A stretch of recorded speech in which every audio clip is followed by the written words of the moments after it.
Chapter 1. Cécile. My voice rose an octave, resonating through the Goshawk's Hollow marketplace, drowning out the bleating sheep and the hammer of the blacksmith down the way. Dozens of familiar faces abandoned their business, expressions uniform in their nervousness as they anticipated the note I had dreaded daily for the past month. She liked an audience for my failures. A tremor raced through my body, my palms slicking with sweat. Madame Delacourte's gaze burned between my shoulder blades, her low expectations only fueling my resolve. I would not break. Resisting the urge to ball my hands into fists, I pushed my last breath into the crescendo of the piece. Almost there. Several people stepped forward, the words of encouragement on their lips drowned by the enormity of my song. This was when my voice broke. Always, always. But not today. The market erupted with cheers as I finished. Well done, Cécile. Someone shouted, and I bobbed a little curtsy, my cheeks flushed with a sweet combination of embarrassment and delight. The echo of my song drifted off through fields and valleys tinted green with spring, and everyone went back to their business. Don't go getting all puffed up in the head, Madame Delacourte sniffed from behind me. Impressing that lot of backwards country folk is no great feat. My back stiffened, and I turned to meet her wrinkled glare. You're good, she said, lips drawn tight to the point of invisibility. But not as good as her. Horror. My mother. For most of my childhood, I knew almost nothing of her, the woman my father spoke of with such reverence that one would have thought her a queen. Knew only that my father had run off to Trianon in his youth, fallen in love, and married a young stage soprano named Genevieve. But when my grandfather died and my father inherited the farm, she'd refused to return with him. City girl who couldn't stomach the thought of country living, Gran always grumbled when asked about my mother. Though what kind of woman abandons her husband and 3 children is beyond my reckoning. Abandoned was a strong word. She did visit. Occasionally. I thought for a long time she'd neglected us because she didn't love us enough, but now I understood the decision my mother had made. A farmer's wife had no respite from work, up at dawn and last to bed. Tending animals, making meals, churning butter, doing laundry, cleaning house, raising children, the list was endless. The wives in Goshawk's Hollow all looked old before their time, with chapped hands, weathered faces, and permanent frowns, whereas my mother remained beautiful, a star of the stage. She looked more like my older sister than my mother. Are we finished for today, or would you like for me to sing it again, madam? My voice was saccharine and contrasted mightily, I knew, with my flinty expression. She'd been a thorn in my backside for nigh on 4 years now, doing her best to turn what I loved most into a dreaded chore. She'd failed. By this time next week, you'll be begging to come home. Turning on her heel, she strode off the porch and back into the inn, black skirts swishing. With any luck, this week, would be the last time I laid eyes on my vocal teacher. In a week's time, I would be learning from the best opera singer living on the Isle of Light. Unbidden, my mother's image rose to the forefront of my mind, and along with it the memory, 4 years ago to the day, when she'd sealed my fate. Sing, she had demanded, and I'd chosen a tune popular at barn dances, the only song I knew. When she scowled, I thought my heart would break from disappointment. Any talentless wretch could manage that, she said, blue irises identical to mine except that hers were cold as the winter sky. Repeat after me. She sang a few lines from an opera, her voice so lovely that it brought tears to my eyes. Now you. I imitated her, hesitantly at first, but then with more confidence. She'd sung and I'd repeated, trilling like a songbird mimicking a flute. She'd smiled. Well done, Cécile. Well done. Turning to my father who'd watched from the corner, she'd said, I'll take her when she's 17. When he'd started to argue, she raised a hand, silencing him. She's strong, clever, and, once she's grown out of this awkward stage, she'll be fair enough. And her voice is divine. Her eyes had gleamed. She's wasted out here in the country where no one would know talent if it kicked them in the face. I'll arrange for tutors to come out to Goshawk's Hollow to teach her, I'll not have her arriving with the manners of a milk cow. Turning to me, she'd unclasped a golden pendant from her neck and fastened it around mine. Beauty can be created, knowledge learned, but talent can neither be purchased nor taught. And you've talent, my dearest girl. When you stand on stage and sing, the whole world will love you. I clutched that pendant in my fist, now, staring at the door Madame had closed behind her. The whole world would love me. The sound of my name caught my attention. Scampering down the wooden steps, I dodged puddles as I made my way over to where my best friend, Sabine, was leaning against a fence post, playing with a coiled lock of hair. She grinned and handed me a basket of eggs. You've finished it. 100th time's the charm. Taking hold of her arm, I tugged her in the direction of the stables. I need to hurry back to the farm. Gran needs these eggs for the cake she's baking for my going away party tonight. Sabine's face fell. I did invite you, I reminded her. You can come back with me, if you like. Spend the night. The coach will have to pass through town on the way to Trianon, so it would be easy enough to drop you back in the morning, I said casually, as though I traveled by hired coach every day of my life. I know, she looked down. But my ma took the gig to the Renard farm. She said not to expect her till the morning. I made a face, not bothering to suggest she saddle her pony and ride with me. Sabine was terrified of horses. Bloody stones and sky, why hadn't I thought ahead this morning and hitched Fleur to the buggy instead of riding to town? And where on God's green earth was my brother? Frederick was supposed to have arrived from Trianon hours ago. Sabine might have conceded to ride behind him, if only because she'd fancied him since time eternal. I can't help but think this is the last time we'll see each other, Sabine said softly, interrupting my thoughts. That once you're in Trianon with your mother, performing and going to all those parties, you'll forget about the Hollow. And me. That's utter foolishness, I declared. I'll be back so often to visit, you'll be right sick of me. You know Frederick comes back whenever he has leave. He hasn't been back since the new year. It was true that since Fred's most recent promotion to second lieutenant, he'd found less opportunity to visit. Then I'll ride by myself. Oh, Cécile. Sabine shook her head. You can't be doing that anymore, it's unladylike. People will talk. But it's in your best interest, I reminded her. The stable boy was leading Fleur towards us, but I found myself not wanting to leave. Sabine and I had been best friends our whole lives, and the thought of not seeing her every day formed a cold pit in my stomach. I'll ride home, give Gran the eggs, and then hitch up the buggy and come back for you, I decided. Go put on your blue dress. I'll be back in no time at all. She bit the ends of her hair. I don't know. I caught her gaze for a long moment. You're going to come back with me in the buggy and attend my party, I said firmly. Sabine's eyes went blank, and for a heartbeat, everything came into sharp focus for me. The sounds of the market. The solid earth beneath my feet. A breeze rushed past us, ruffling Sabine's hair. She smiled. Of course. I wouldn't miss it for anything. Nothing a bit of willpower couldn't accomplish. Swinging into the saddle, I twitched the reins to calm my frisking horse. I won't be more than an hour. Watch for me. One hand clutching the basket of eggs, and the other the reins, I dug in my heels and galloped out of town. Our farm was close enough to the Hollow that we were almost considered town folk, but far enough that the smell of pigs didn't offend the noses of those less used to country life. I could have galloped the entire way there, but I let Fleur stop and catch her breath about halfway. Her hooves thudded softly against the damp earth as we walked down the road. The smell of pine was thick in the air and a cool breeze rushed down from the mountains, blowing my long red hair up behind me. A flash of movement caught my eye, and I stopped, scanning the forest to either side of the road. Bears and mountain cats were common enough around here, but if the horse had scented a predator, she'd have been uncontrollable. The wind gusted through the trees and I thought I heard the crackle of breaking underbrush, though I couldn't be sure. My pulse quickened, a prickle of anxiety running down my spine. Highwayman? Robbery wasn't common this far north of the ocean road, but it was possible. Hello? I called out, gathering up the reins. Is someone there? No answer, but anyone intending to rob me was unlikely to reply. My trepidation grew. I'd ridden this road rain, snow, and shine, and never felt a moment's fear before. Fleur pranced beneath me, sensing my anxiety. The wind rose again, no longer gentle, but like angry fingers tugging at my hair. The sun ducked behind a cloud, turning the air chill. My eyes unconsciously turned to Forsaken Mountain, looming in the distance. I was halfway between home and town, but Jerome Girard's farm was nearby. I could ride there and ask his son Christophe to accompany me the rest of the way. But what if he laughed at me for being such a ninny, scared of noises in the underbrush that were probably from a squirrel or a snake? Despite a lifetime proving to the contrary, everyone acted like I was already a city girl, and this would only prove their point. I circled and stared back the way I came. I could ride back and wait for my brother, but what if something had kept him in Trianon and he wasn't even coming? I'll gallop home, I decided. Let whoever's lurking in the woods try and catch me. Turning Fleur around, I abruptly hauled on the reins.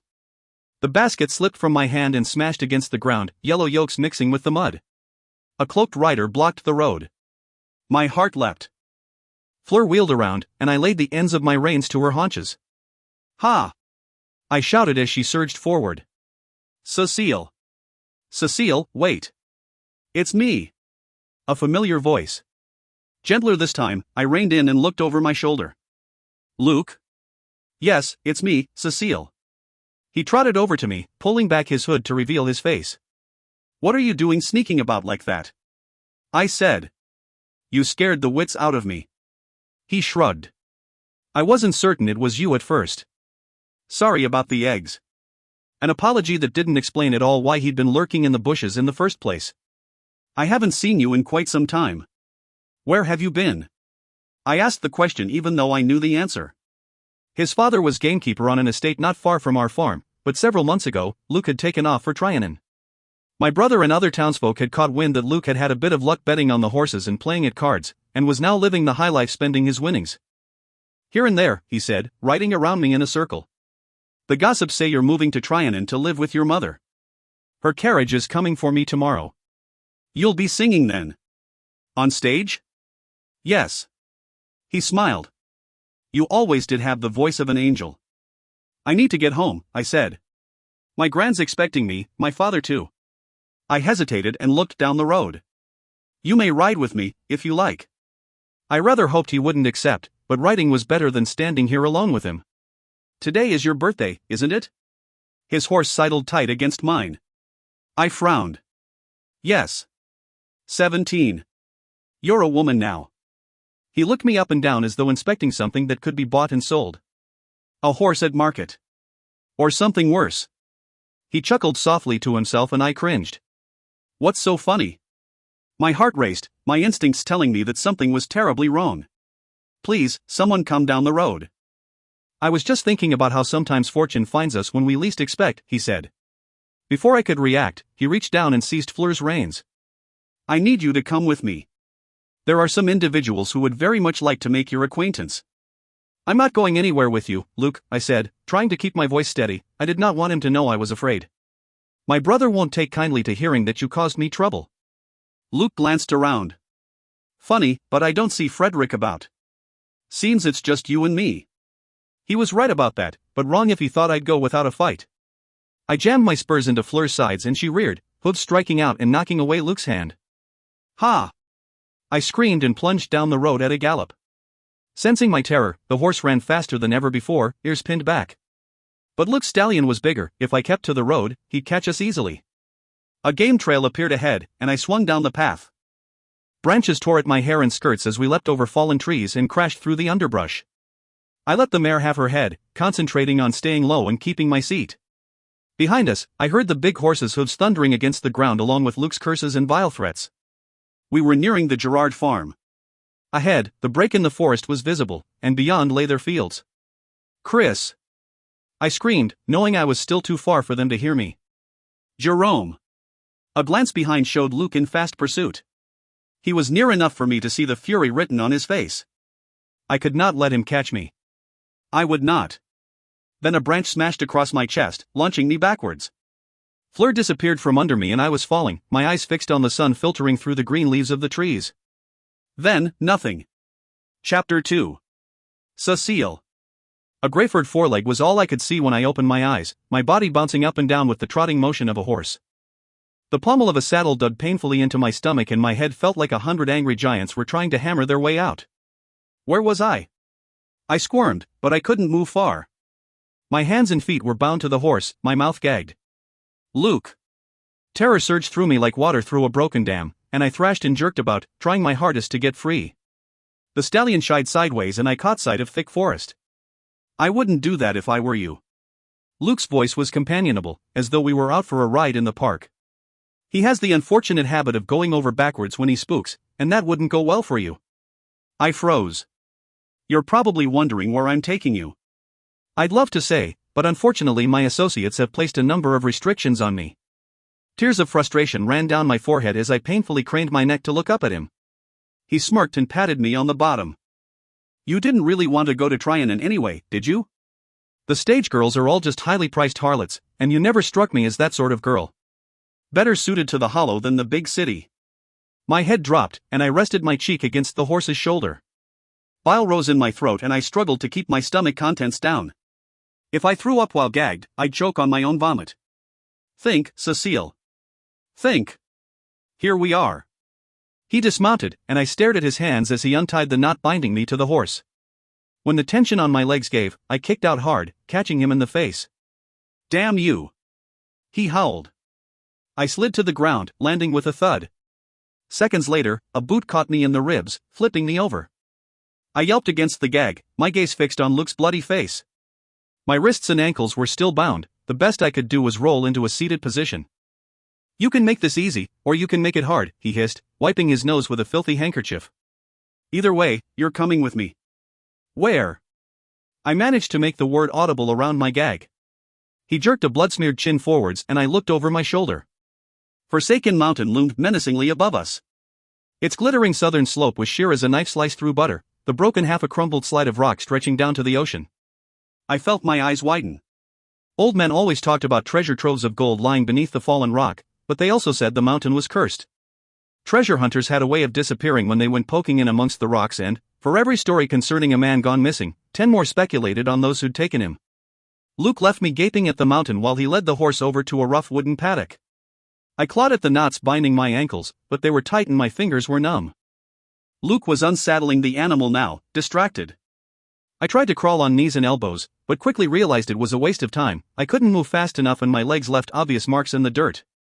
Crouched on my knees, I reached up and pulled off my gag.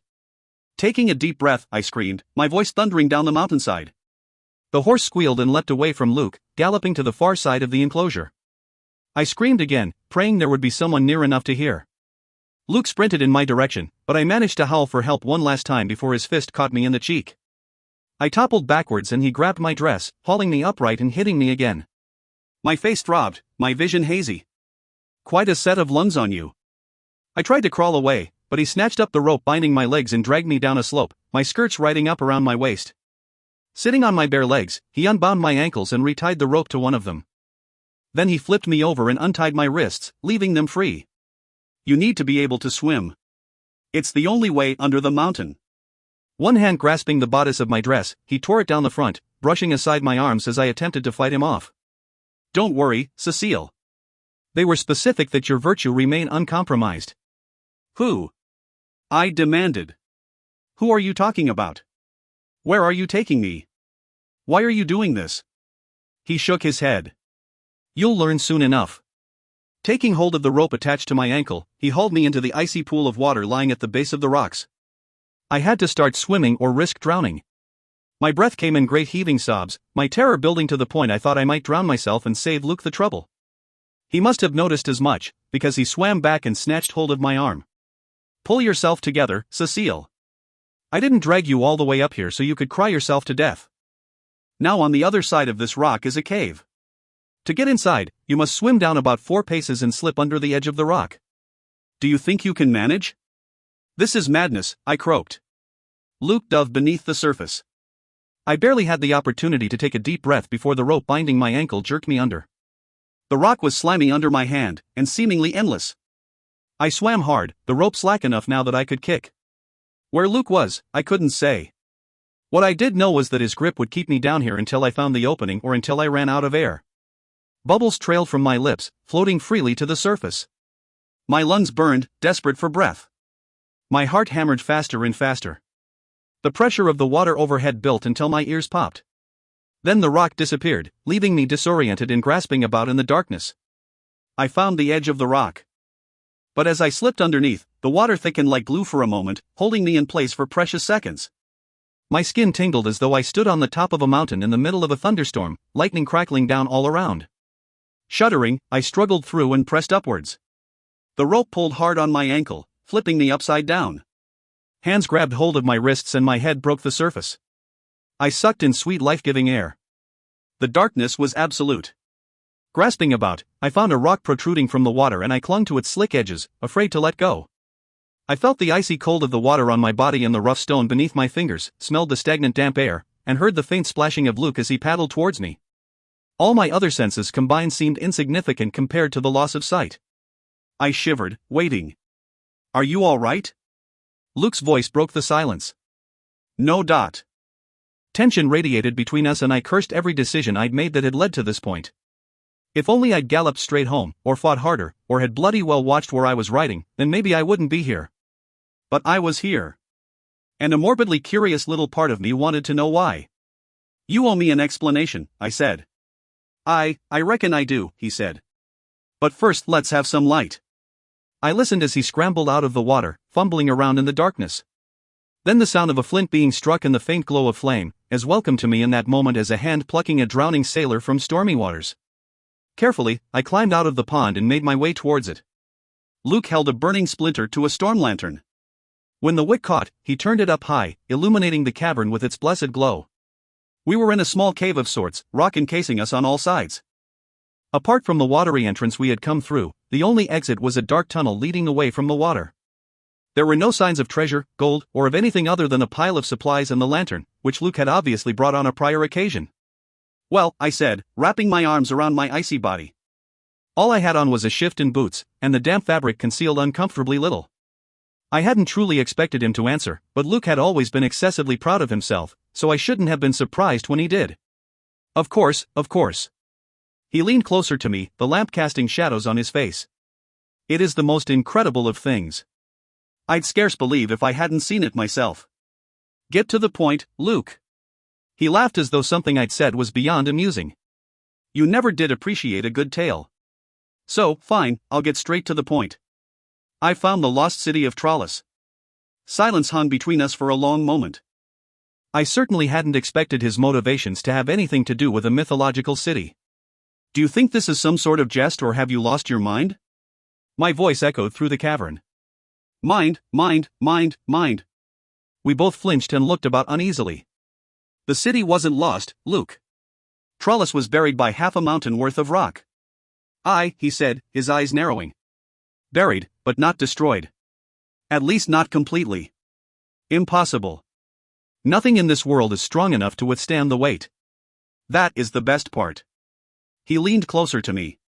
Just like in the stories, they've been living here under the mountain this entire time. Who? I asked, afraid but desperately wanting to know. Luke's eyes reflected the orange glow of the flame, and he licked his lips, relishing the moment. The trolls, Cécile. They're here. Fairy tales, I whispered. Stories told to scare naughty children. Luke laughed. Oh, they're plenty real and plenty monstrous. And happy enough for us humans to think they're shadows in the night. Keeps people from troubling them and trying to steal their treasure. Treasure. Aye. Chambers heaped with gold and jewels. If they dislike humans, why would they let you anywhere near their wealth? I asked, discreetly taking stock of my surroundings. The pool lay directly behind me. If I caught Luke off guard and managed to get into the water, I might have a chance. I could hide in the trees until nightfall and then make my way to the farm, if my father didn't find me first. His Majesty showed me during our negotiations. His Majesty? With a maniacal laugh, I leaned back on the palms of my hands. The stone floor was sloped. If I threw my weight backwards, I'd roll into the water. I didn't realize trolls had royalty. Oh, yes, he said. They are the ones who purchased you. I gasped. For what? With gold, he said, mistaking my question. What do they want with me? I whispered. Luke shrugged. With what they agreed to pay, they can throw you in a cooking pot for all I care. Because according to the fairy tales, that was what trolls did. Put you alive into a pot of boiling water and then gnawed your flesh until all that was left were bleached white bones. I clawed my way back towards the pool, my fingernails tearing on the rocks. All I could think about was that I was being marched towards the most horrific of deaths. Nothing Luke could do to me could possibly be worse than being eaten. I struggled with single-minded purpose towards the pool, but Luke had a tight grip on my leash and I was no match for his strength. Help! My voice echoed off the water and the rock until it seemed I had a dozen doppelgangers, all of them taunting me with the futility of my screams. Luke slapped me hard. Shut your mouth, or I'll gag you again. One finger pointing towards the glowing lantern, he said, pick that up, and start walking. Hands numb with a cold that was far more than skin deep, I followed Luke's order. What I had thought would be a straight walk into the deep was anything but. Instead, a labyrinth of tunnels, crevices, and dead ends lay beneath the mountain of stone. The floor was an uneven carpet of boulders and rocks, riddled with cracks that could break your ankle or swallow you whole. I took each step with caution, a kidnapper at my back, and the risk of a broken neck at every turn. My shift clung to my body, refusing to dry in the damp darkness and providing nothing in the way of warmth. The light from the storm lantern shivered along with me, casting strange shadows on the rock and setting my heart racing until I was convinced it would beat itself out of my chest. At each intersection countless rough markings were carved or chalked on the stone. Some were clearly directions or warnings, but others were meaningless symbols. Logic crept past my fear, and I knew that if I had any chance of escaping, I'd need to know how to find my way. Who made these? I asked, my voice seeming loud after the long silence. I kept my tone quiet and non-confrontational. Luke got his back up easily at the best of times and I needed to keep him talking. Treasure hunters. Luke tapped his knife against one of the strange symbols. Each of the pathfinders has his own mark leading the way he deems fastest. Or safest, most like, he amended. An arrow next to a symbol carved into the stone pointed to the right, or a narrow, slot-like tunnel promised a tight squeeze, even for me.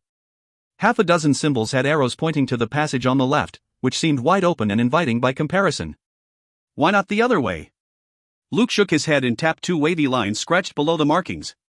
Means Sluag been sighted down that path. Or their leavings, at least. What's a Sluag? The uneasy expression on Luke's face did not ease my fear. Something big and something best to be avoided, he said.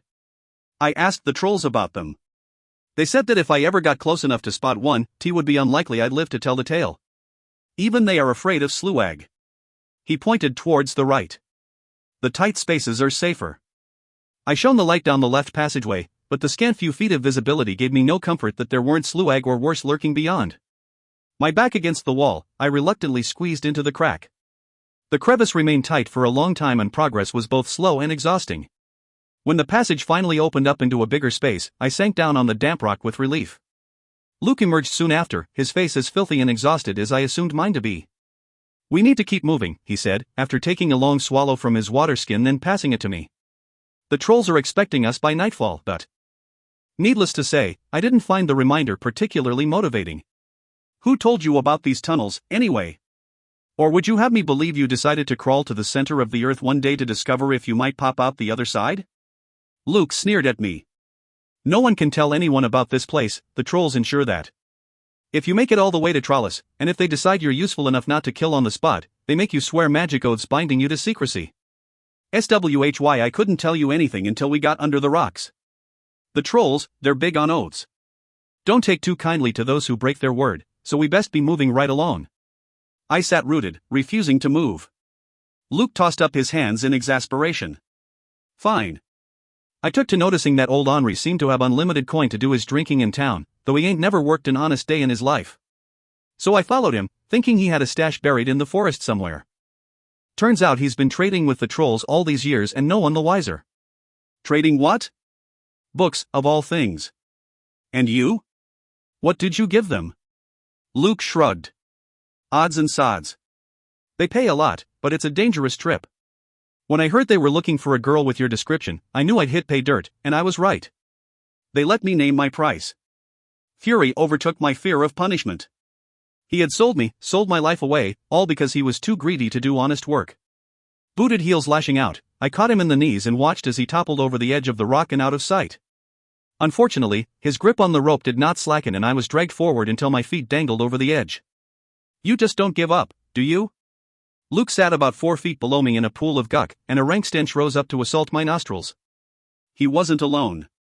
Looks like you have a friend, I snapped, pointing at the skeleton lying on the floor next to Luke. Shame you didn't meet a similar fate. Luke looked down and grimaced. Then his curiosity got the better of him and he gave the body a closer examination. Shine the lantern down this way, Cécile. I can't believe I've never noticed him before. I obliged, but only because I had no other options. He'd just pull me over the edge if I didn't obey. Judging from the bareness of the bones, the man had been dead for some time. My skin broke out into a fresh set of goosebumps. What is that slime? I don't know, never seen it before. He sounded nervous, and his trepidation caught hold of me like a plague. How many times have you been this way? I asked, my mind turning to the real fear that we might be lost and he just didn't know it. There was no chance to respond before the cavern thundered with a strange roaring noise. Boom! The echoes faded, replaced by the wet swish of something slithering in our direction. Something large. Luke's terrified eyes met mine and he whispered, "Run!" Chapter 3. Cécile. Terror may have given us wings, but the labyrinth of Forsaken Mountain kept us to a crawl. We wriggled across boulders, boots slipping on the loose rock and ears peeled for the telltale swish of the Sluag hunting at our heels. If it was fast enough to catch us, it was choosing not to. But whenever I thought we'd escaped, we'd round a corner and the swish, swish of slithering would accost our ears, forcing us to backtrack or take another way, almost as though it was toying with us. If not for the etched directions, we'd have certainly lost our way. Exhaustion was catching up with us, and when it did, so would the slewag. Luke examined the markers, both of us panting and gasping for breath. We stood at the convergence of 3 tunnels. "This way," he whispered. "Just a bit further and we'll come to a narrow hole. You'll have to get down and crawl, but once you're through, we'll be into Trollis. The slewag won't be able to follow. Or room." I started in the direction he pointed, but Luke shoved me aside and went first. Reaching the tight bit, he fell to his stomach and squirmed his way in. His small pack caught on the edge, forcing him to back up, take it off, and shove it ahead of him. Swish, swish, swish. "Or room." Triumph thundered in the creature's voice as it drew closer. "Hurry, hurry, hurry," I whispered, and turned to look back the way we'd come. Swish, swish, swish. Only Luke's feet stuck out of the tunnel now. I dropped to my knees, ready to dive in the second he made room. Swish, swish, swish. Luke's heels disappeared. I glanced behind me one last time, the light of the lantern catching the monster rounding the corner. The slug reared, white and glistening like a giant slug, and out of its mouth shot a long, whip-like tongue. The lantern smashed at my feet, guttering out. I screamed and scrambled into the hole. I could see nothing, only hear Luke cursing ahead of me, and the swish of the slewag coming up from behind. I crawled faster, uncertain how far into the tunnel I had progressed or if my ankles still protruded enough for the monster to catch hold. "Or room!" I screamed, and something smacked into the heel of my boot, the force driving me onto the back of Luke's legs. "Hurry! It's coming! Or room!" We clawed our way forward, and the tunnel shuddered as the creature slammed into the rock. I shrieked, snot and tears coating my face as I shoved against Luke's feet, trying to get through the tight hole. Even after he reached the other side and pulled me out of the tunnel, it took a long time for my panic to recede enough for me to think. I was not safe. Not only was I kidnapped, my kidnapper was too stupid to get us safely to those he intended to sell me to. It was all for nothing. I was going to die for nothing. "I hate you," I croaked. I swallowed hard and repeated myself. "I hate you." The sentiment still wasn't enough, so I howled the words. "I hate you, Luke. Where's the lamp?" His voice held no emotion, but I felt him pick up the end of the rope still attached to my ankle. "At the end of the tunnel with the slewag, feel free to go get it." Except the thought of the creature wolfing him down didn't make me feel much better. I would be alone in the dark, with no sense of time or direction. The chances of finding my way out were non-existent. I'd starve to death down here and no one would ever suspect what had happened. Luke groaned. "Idiot. Now what are we supposed to do?" I listened to the sound of him fumbling in his pack and looked around, if such a thing is possible in complete darkness. Or perhaps not so complete after all. In the distance, a silvery glow beckoned that could only be one thing: moonlight. And moonlight meant my escape. "Drop the rope," I whispered, my prayers somehow finding their way into my voice, hope giving them power that fear had not. "What?" I said, "Drop the rope." Water dripped. Luke's breathing grew still and even. A draft chilled my skin and the rope around my ankle grew slack. But before I got the chance to run, the light was upon us. Someone else was in the tunnel. "What the—" Luke started to say, and then with a grunt, he tackled me from behind. "Help!" I gasped, but I couldn't draw breath beneath his bulk. Squeezing an elbow underneath me, I pushed up, gasped in a mouthful of air and screamed. Luke's fist connected with the back of my head, driving my face into the rocky floor, but my voice echoed through the tunnel. "Help! Help! Help!" I tried to turn over to fight, but Luke pummeled my skull, sending a wave of dizziness through me. Light flashed in my eyes, and abruptly his weight disappeared. With a muffled oof and a groan of pain, Luke fell to the ground next to me. Every inch of me ached, but I didn't think anything was broken. I could still run. "I don't believe this was part of the arrangement, Monsieur Luke." Rising to my knees, I gazed up at the man standing in front of us, his figure outlined by moonlight. "Help me," I pleaded, tugging on the silken fabric of his cloak. "Please help me. He's kidnapped me from my family and intends to sell me to the trolls." "Is that so?" His voice had the lyrical cadence of the court, although I was surprised to find a nobleman stooping to treasure hunting. I was in no position to judge, though. I'd take assistance where I could find it. I crawled on hands and knees, putting the man between Luke and me. Anyone had to be better than Luke. My eyes fixed on the glowing lamp dancing behind his head. No, not a lamp, an orb that seemed to be floating through the air of its own accord. It swung round, hanging near my face, dazzling me with brightness but exuding only a little warmth. "How badly are you injured, Mademoiselle de Troyes?" I reached up to touch the light, then, thinking better of it, withdrew my hand. Only then did I realize he'd called me by name. I met his eyes. Rather.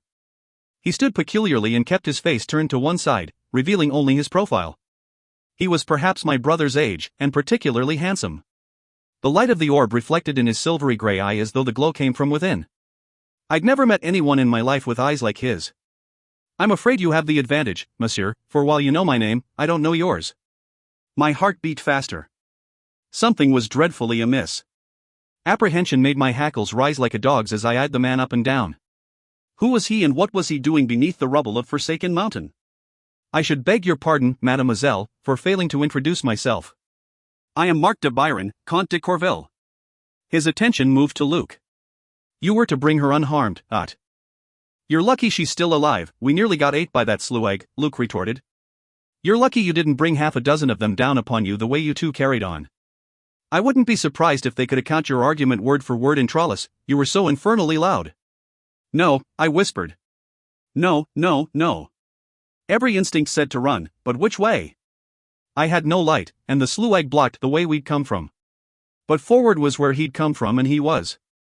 Rising to my feet, I cowered against the wall. He's a... Cécile, Luc said, finally taking notice of my yammering. "He's a troll all right." "But you said they were monst." The troll abruptly turned and faced me straight on, and the word died on my lips, replaced by a scream. Luc had been telling the truth. Chapter 4. Cécile.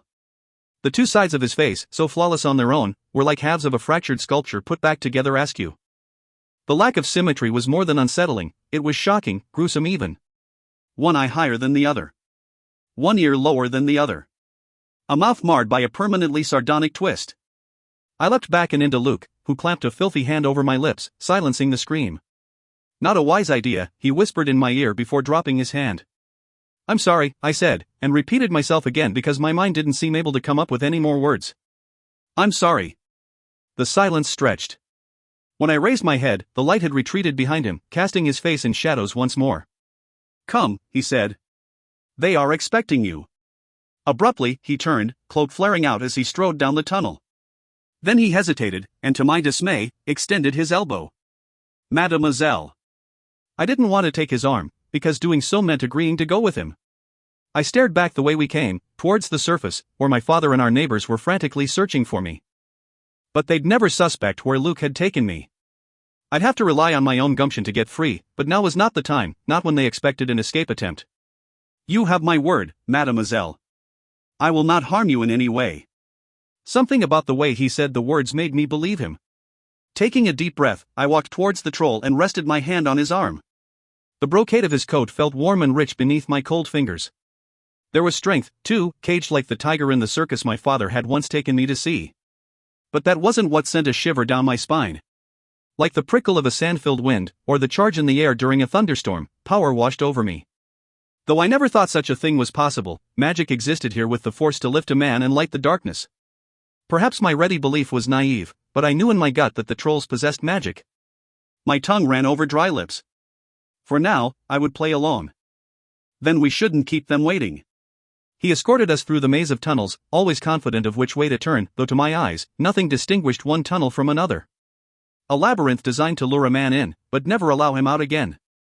Despite my best efforts, I shivered. The troll glanced down at me. Silently, he disengaged his arm from mine and unclasped his cloak, draping warmth on my shoulders. "Thank you," I said, wrapping the silken fabric around me. One silver eye met mine, his face tilted to restrict my view to his profile. I wondered if he always carried himself this way, or whether he concealed his deformity for my benefit. "It is nothing," he said. "I've been instructed to ensure you are well treated." Behind us, Luc gave a soft snort. I ignored him and took the troll's arm again. The ground grew more even, rubbed smooth in a manner suggesting countless feet had trod this path over the years. Eventually the bare rock gave way to paving tiles set in flowing mosaics of black, gray, and white.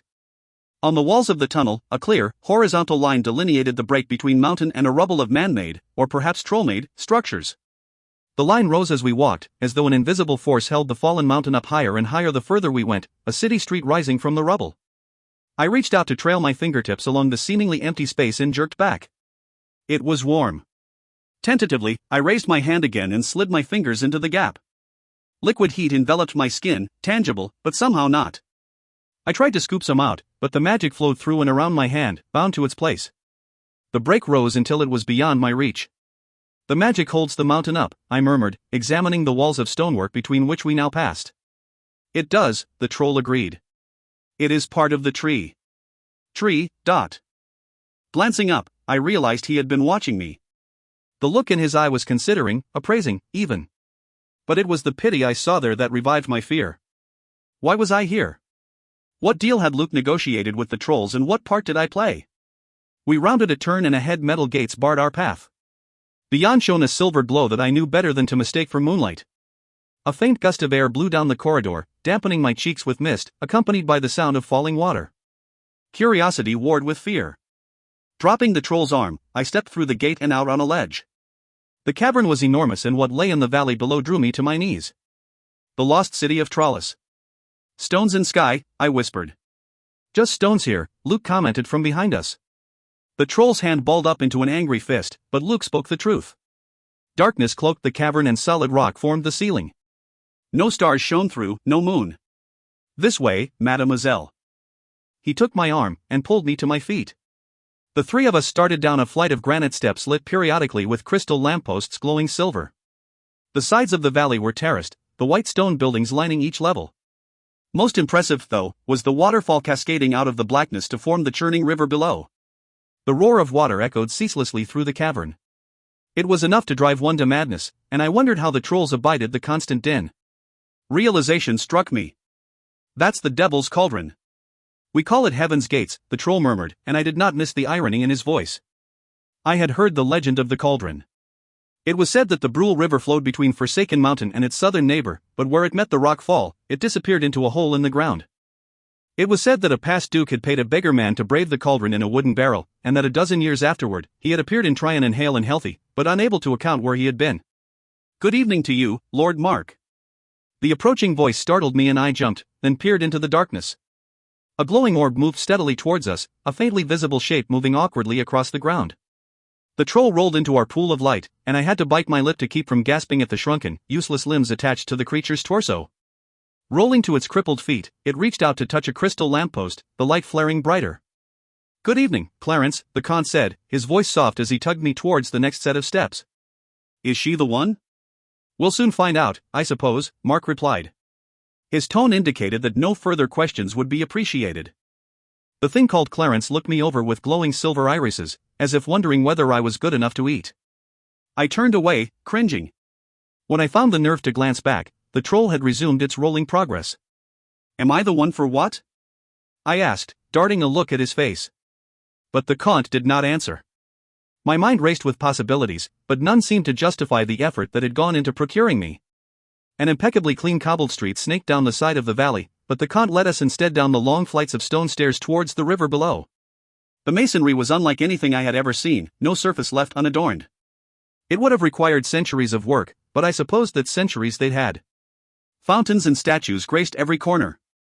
In place of greenery stood gardens of glasswork sculpted into trees, bushes, and flowers. The delicate displays would not have lasted more than a month exposed to the elements above ground. Then again, hailstorms likely did not trouble Trollis. But it was an empty beauty. With the exception of ourselves and Clarence, I had not seen a single sign of life within the city. Where is everyone? I asked in a low voice. It is past curfew, the Count replied. They are inside. He gestured towards a building, and I noticed a set of curtains twitch shut, but not before I glimpsed a set of luminescent eyes staring out at me. That's new, Luke muttered, and I looked around with unease at the dark windows lining the streets. Now that I knew they were there, I could feel eyes on me.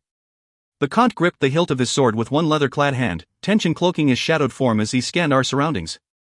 We should not linger, he said, lengthening his stride so that I had to trot to keep up. He relaxed only when we reached the palace rising up next to the misting river. Although the darkness prevented me from ascertaining its total magnitude, I suspected it was enormous. Passing through gilded gates guarded by armored trolls, we walked up a long drive flanked with marble statues and glasswork. The entrance to the palace loomed ahead of us, white and glittering gold in the Count's approaching light. It was more opulent than even the regent's palace in Tryon, but it was the silence that struck me most. No horses' hooves, no barking dogs, no voices. Only falling water and the ever-present silver glow of troll light. "This way, please," the Khan said, leading us through an unguarded entrance into the palace. It was much darker within than without, illumination limited to the small orb dogging the troll's steps. "Do you all have one of those lights?" I asked. "How do they work?" He glanced up at the orb and it flared brighter and larger, split into 3 little orbs, and then reformed into one. "Magic," he replied, "defies explanation." And I had no chance to ask for one as we reached a set of doors guarded by 1 troll. "No, 2?" I tried not to stare at the troll as we walked by, but I'd never seen a man with 2 heads before. Both heads saluted and said, "My lord," to the Count, so I settled on 2. "I'd advise you to speak only when spoken to," he murmured as we marched down the long hall. Looking over his shoulder at Luke, he added, "You as well."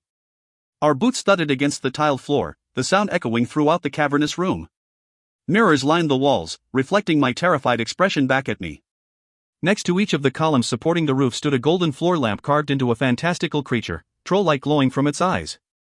The ceiling above was painted in a fresco, but the details were obscured by the dimness.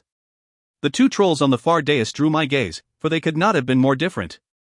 The male troll sat on the throne, or rather perched, for his enormous, silk-encased rolls did not fit between the arms of the chair. He stared intently at me, his glittering eyes shrewd. At his side stood an exceptionally lovely troll, long black curls cascading over her jeweled velvet clothing. Her expression was vacant and unseeing, and I shivered as a dreamy smile crossed over her lips. The Count stopped and bowed deeply. I curtsied awkwardly next to him. "Your Majesty, may I present Mademoiselle Cécile de Troyes?" The corpulent king peered down at me and then made a flapping gesture next to his head. The Count hastily pulled back the hood of my cloak. The king said, making a face. "I'm not sure this is what we bargained for, boy. We expected the girl to be attractive. If I hadn't been so terrified, I would have been insulted." The Count came to my rescue. "She's been through quite the ordeal, Your Majesty. They had a near encounter with a sleweg, and she's been ill-treated by her guide. I'm certain once she's cleaned up and properly attired, she will be a fair beauty." Whether the trolls found me attractive or not was the least of my concerns, but I was grateful for Lord Mark's defense. There was something about the tone of his voice that suggested he did not support what was being done to me. And he had given his word that he would never harm me. Between Luke and the king, I was beginning to think that Mark was the closest thing I had to an ally in this place. The king looked me up and down, silver eyes narrow. I suppose there might be something beneath all the filth. "Let me see her," said a shrill voice, and I searched the room for its source. "Turn around," the voice demanded, and so I did. "Not you, girl," said the king. Turning back to face the throne, I felt a wave of dizziness hit me. "Oh my," I said. "Oh my, oh my." It had been the queen whom the voice had ordered to turn, and from her back sprouted a doll-sized woman who gestured for me to step closer. "Come here, girl." Stiff-kneed and frozen in place, my heart pounded so hard it rivaled the waterfall for noise. The queen began an awkward backward shuffle towards me, her skirts tangling up her feet and threatening to send both of them toppling. Mark rushed forward to grasp her arm and prevent disaster, while I remained rooted still. The little troll scowled. "You'd think after all these years you'd have learned to walk backwards, Matilda." "Thank you, Mark," the queen trilled, ignoring her twin. She shuffled until her miniature attachment and I stood face to face. "I am Sylvie Godden, Duchesse de Feltry." She clamped child-sized hands on my cheeks. I squeaked, fighting the urge to slap her away.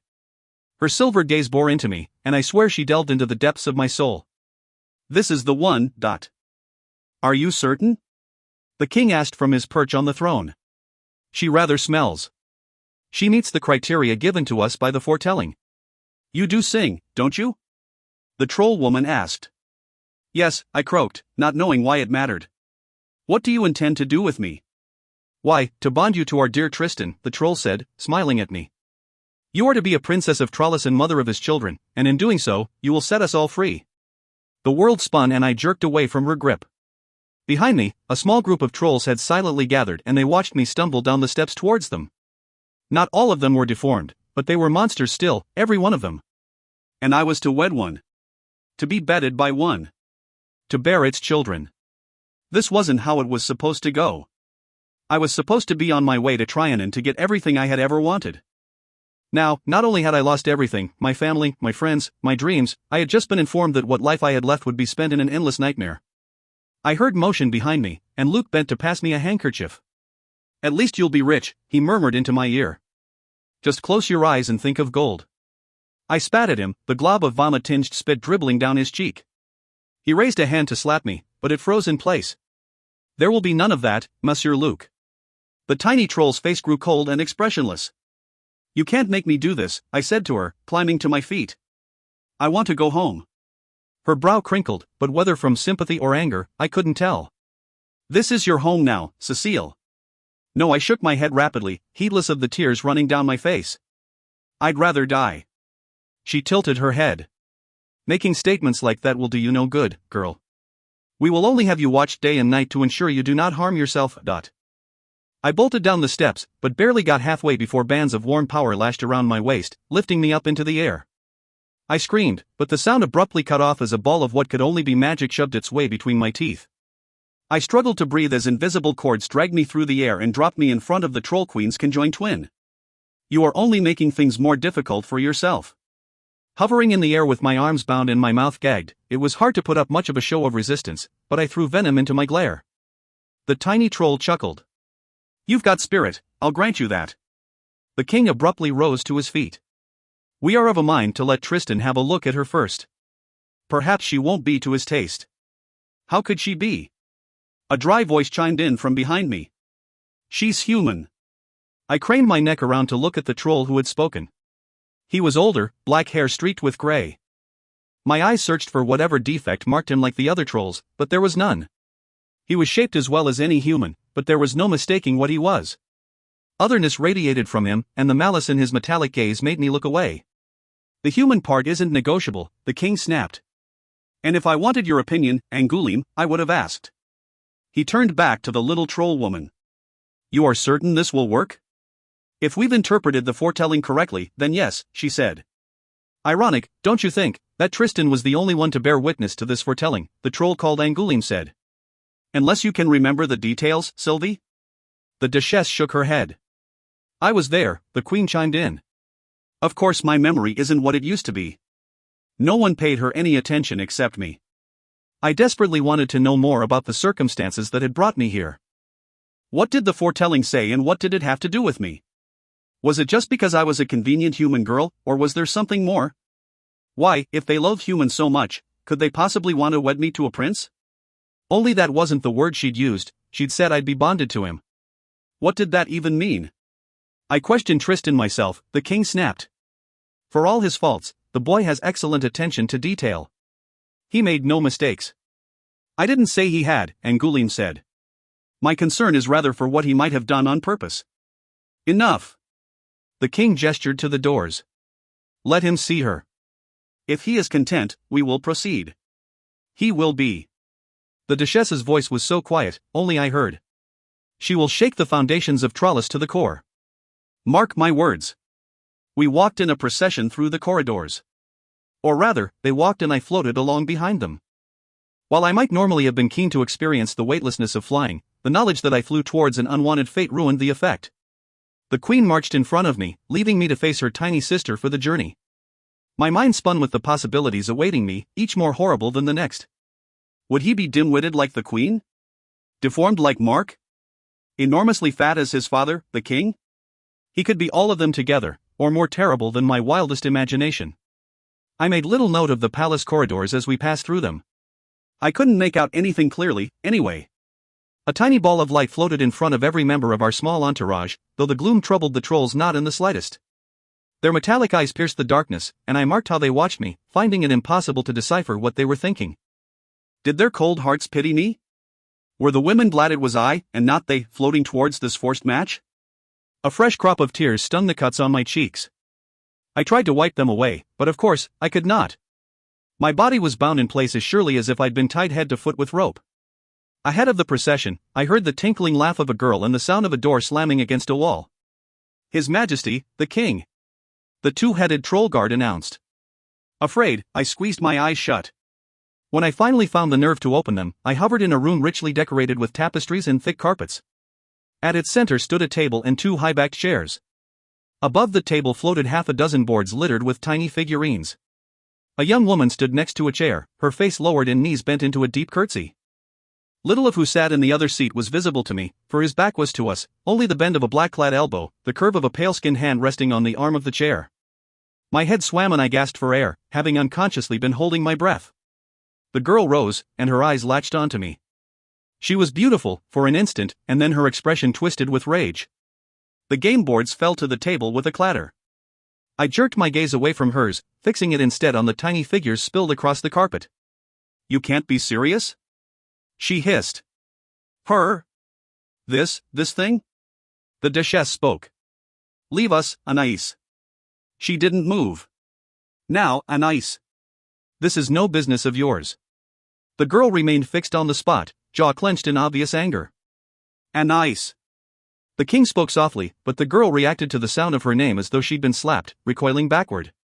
I watched in amazement as a red, hand-shaped mark rose briefly on her cheek, then faded away. Eyes filled with real terror, the troll girl cowered in front of us. "Get out! Your Majesties! Your Grace," the girl whispered as she bolted out of the rooms. If the thick carpets managed to muffle the hurried thump of her heeled shoes, they did nothing to hide the slam of the door shutting behind us. The king cleared his throat. "Tristan, we have the human."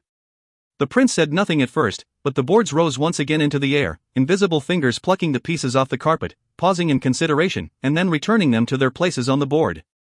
"We'd been at this round for nigh on 3 months now."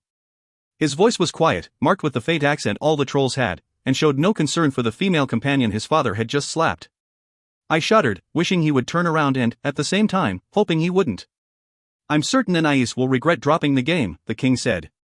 The prince laughed softly, but he didn't sound the least bit amused to me. Unlikely, given that she was losing. She hates to lose. The king frowned. "Tristan, I thought you'd want to have a look at the girl before we," he glanced over at me, "finalized the contract." The prince's hand flexed, fingers digging ever so slightly into the upholstery. I might not even have noticed if not for the fact my eyes had been fixated on that one glimpse of flesh, trying to judge his proportion and failing mightily. "Why?" The irritation in his voice cut across the room. "My opinion of this venture has counted for nothing up to this point." "Well, it matters now," the king snapped. "Look at her. Decide." The prince didn't move. "And if I say no?" "Then we'll procure another, "And if I don't like her," the prince asked, "will you procure another? Will you empty your vaults searching for a human girl who meets the criteria and whom I find tolerable? Will the river run red with the blood of my discards?" Not waiting for an answer, he said, "This one will do as well as any." He rose suddenly from the chair, and before I had the chance to take a breath, he turned. All my preparations were for naught, for despite the magic gagging me, I still managed to gasp aloud. He was nothing like what I'd expected. Chapter 5. Cécile. Prince Tristan was tall and lean, and a fierce intellect gleamed in his silver troll eyes. He couldn't have been much older than I was, that is, if trolls aged the same way humans do. Dressed impeccably, he wore a black frock coat with a single-breasted vest and fine linen shirt beneath. Black breeches were tucked into black riding boots that I doubted had ever seen the sides of a horse. He also had the most exquisite face of any boy I'd ever seen. Inky black hair, sculpted cheekbones and jaw, and a full but unsmiling mouth. He looked like Prince Charming from the fairy tales, except for one thing: Prince Charming was human, and the boy standing in front of me was decidedly not.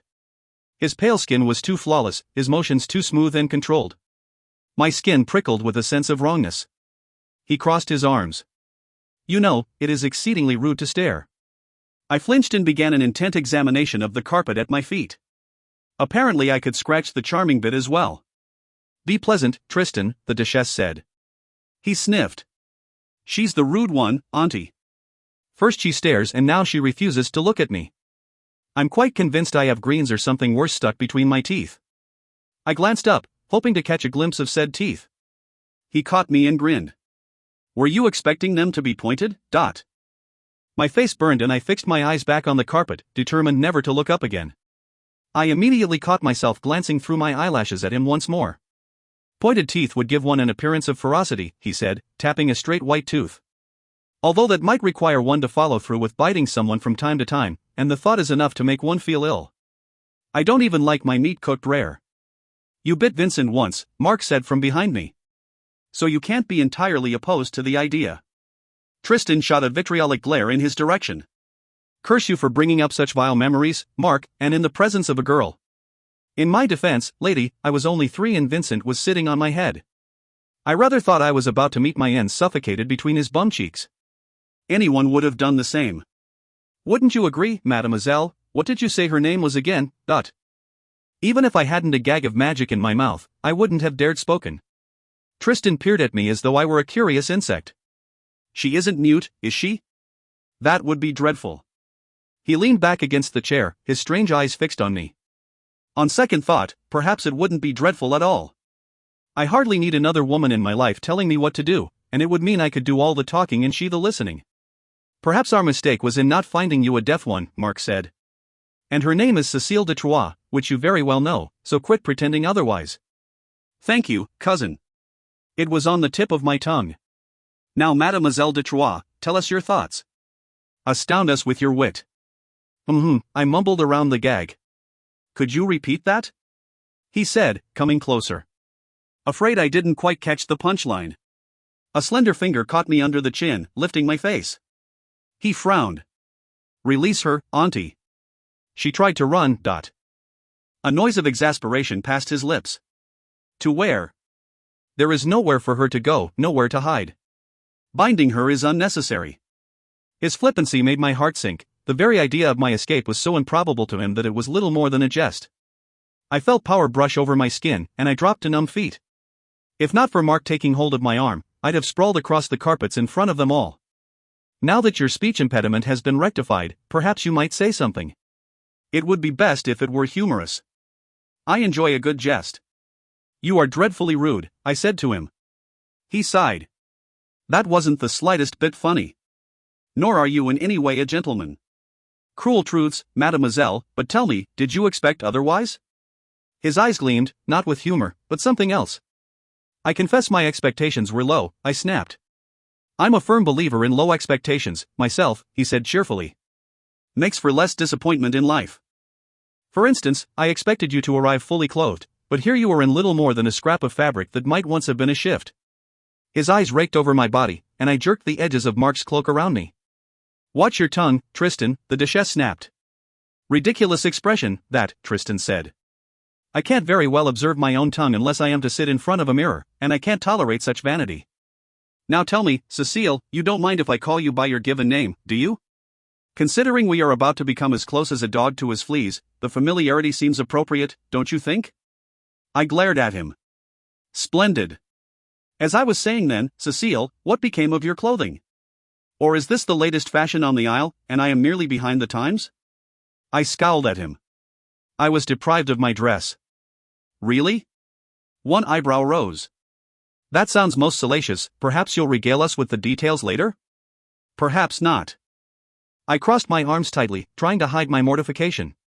More's the pity, Tristan sighed rather melodramatically. It would have been the first interesting thing you've said.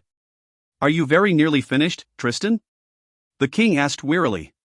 We are somewhat pressed for time. Nearly, Tristan agreed.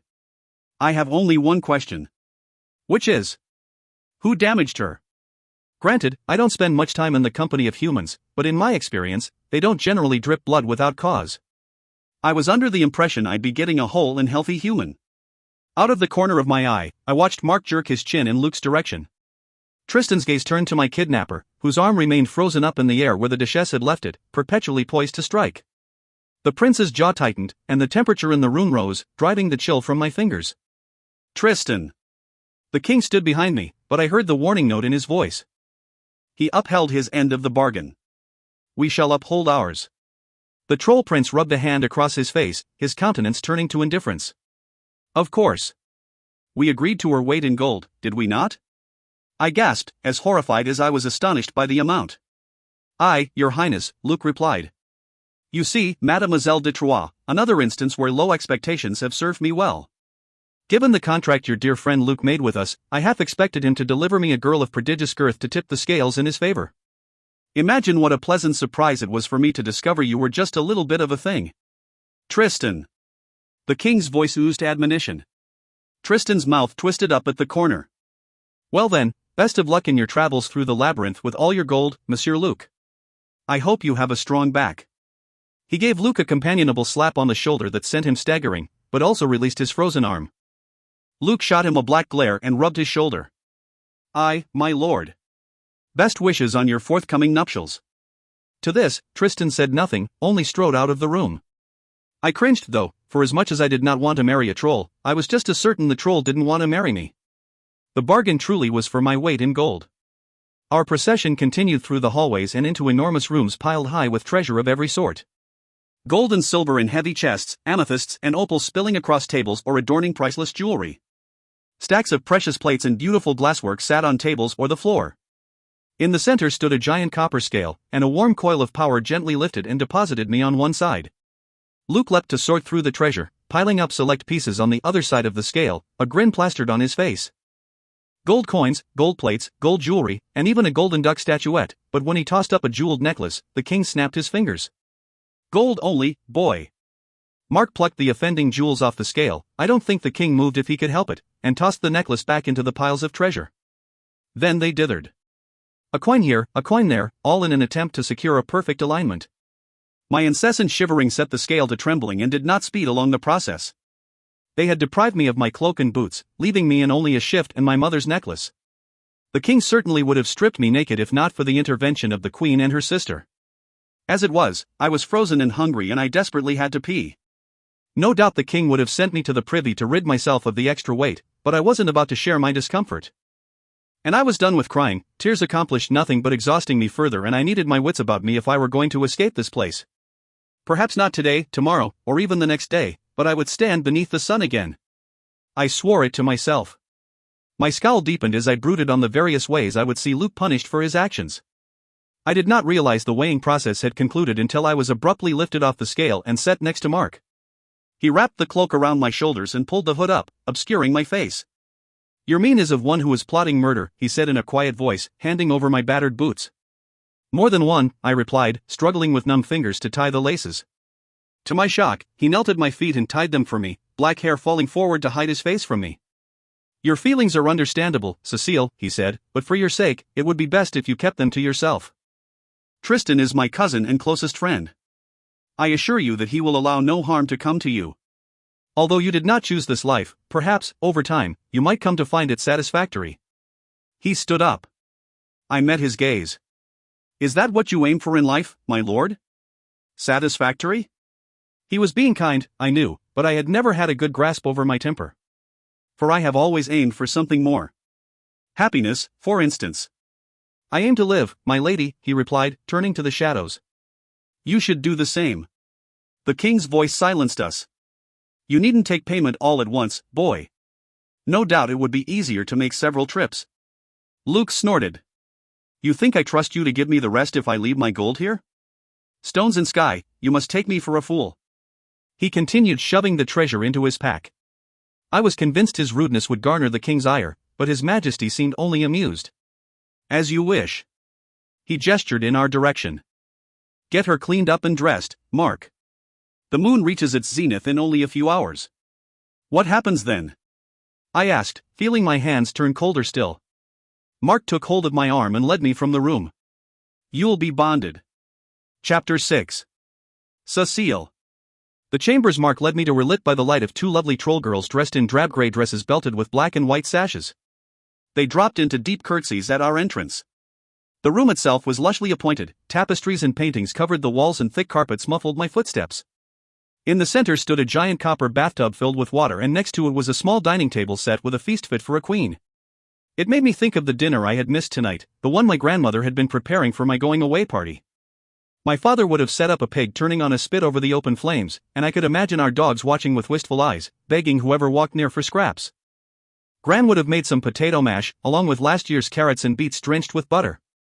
And her famous apple cinnamon cake. Cake that couldn't be made without eggs. I squeezed my eyes shut, remembering the way the yellow yolks had mixed into the mud. I had gone away, but there would have been no cake, no dinner, no party. Only a fruitless search in the growing dark. Quit being a sentimental fool, I muttered to myself. It's just food. The three trolls looked at me askance, and I gave them a weak smile. That's quite the spread. Have as much as you like, Mark said. If there is anything in particular you want, let the girls know and they will arrange for it.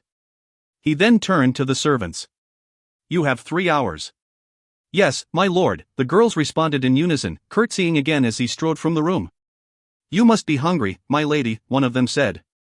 Mostly, I have to pee. The girls giggled and pointed to a side door. Over there, my lady. After I had rid myself of a few gold coins worth of extra weight, I came back and surveyed my options, bath or food. My growling stomach decided for me. I set into a bowl of thick stew as if I hadn't seen food all day, which I hadn't, and then gobbled down handfuls of berries and an apple, their juices running down my chin to add stains to my already destroyed shift. The girls watched me with wide eyes. What are your names? I asked between bites. Both of them jerked as though slapped. I stopped chewing and watched them exchange meaningful glances. I don't think that is what she means, one whispered to the other. I'm called Elise, the elder said to me after an uncomfortable pause. Call her Zoe. Cécile, I said around a mouthful of bread, deciding to ignore the awkwardness. I was acting like I'd never met a manor in my life, but stones and sky, I was hungry. We know, my lady. We've been expecting you. The bread stuck in my throat, and I set aside the rest of the loaf, my hunger vanished. I'm not anyone's lady. I'm just Cécile. You are betrothed to Prince Tristan, my lady. After tonight, you will be a princess of Trollis, Zoe said, her wide eyes growing even wider. You are so fortunate, my lady, His Highness is exceptionally handsome. And brave, Elise chimed in. The girls clutched each other's arms and pretended to swoon. And dreadfully rude, I grumbled, getting to my feet and walking over to the tub. I'd never bathed in front of anyone other than my gran or my sister before, but I knew that this was how the nobility did things.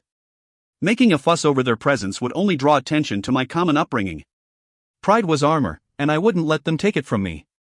My scant clothing discarded, I climbed hurriedly in, wincing as my collection of abrasions stung.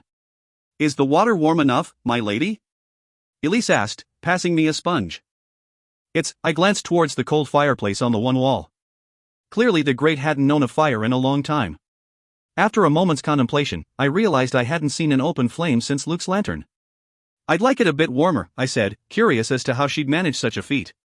The troll set aside the bottle of bath salts she had been pouring in and touched the water with a fingertip. It swirled around me, glowing faintly silver, and almost instantaneously the temperature rose. She withdrew her hand, and the steaming contents settled. Warm enough? I soaked for a good hour in the tub, the trolls ignoring my protests and setting to scrubbing, trimming, washing, and filing with an intensity never before directed at my body. With the dirt washed away, my injuries stood out in stark reds and purples on my pale skin. Elise dispatched Zoe to get some ice, something I learned their magic could not create, and I spent the rest of my bath holding a silk-wrapped block against my swollen eye while I sipped a cup of mulled wine. Elise and Zoe were quite beautiful, but something set them apart from the broken beauty of the troll nobility.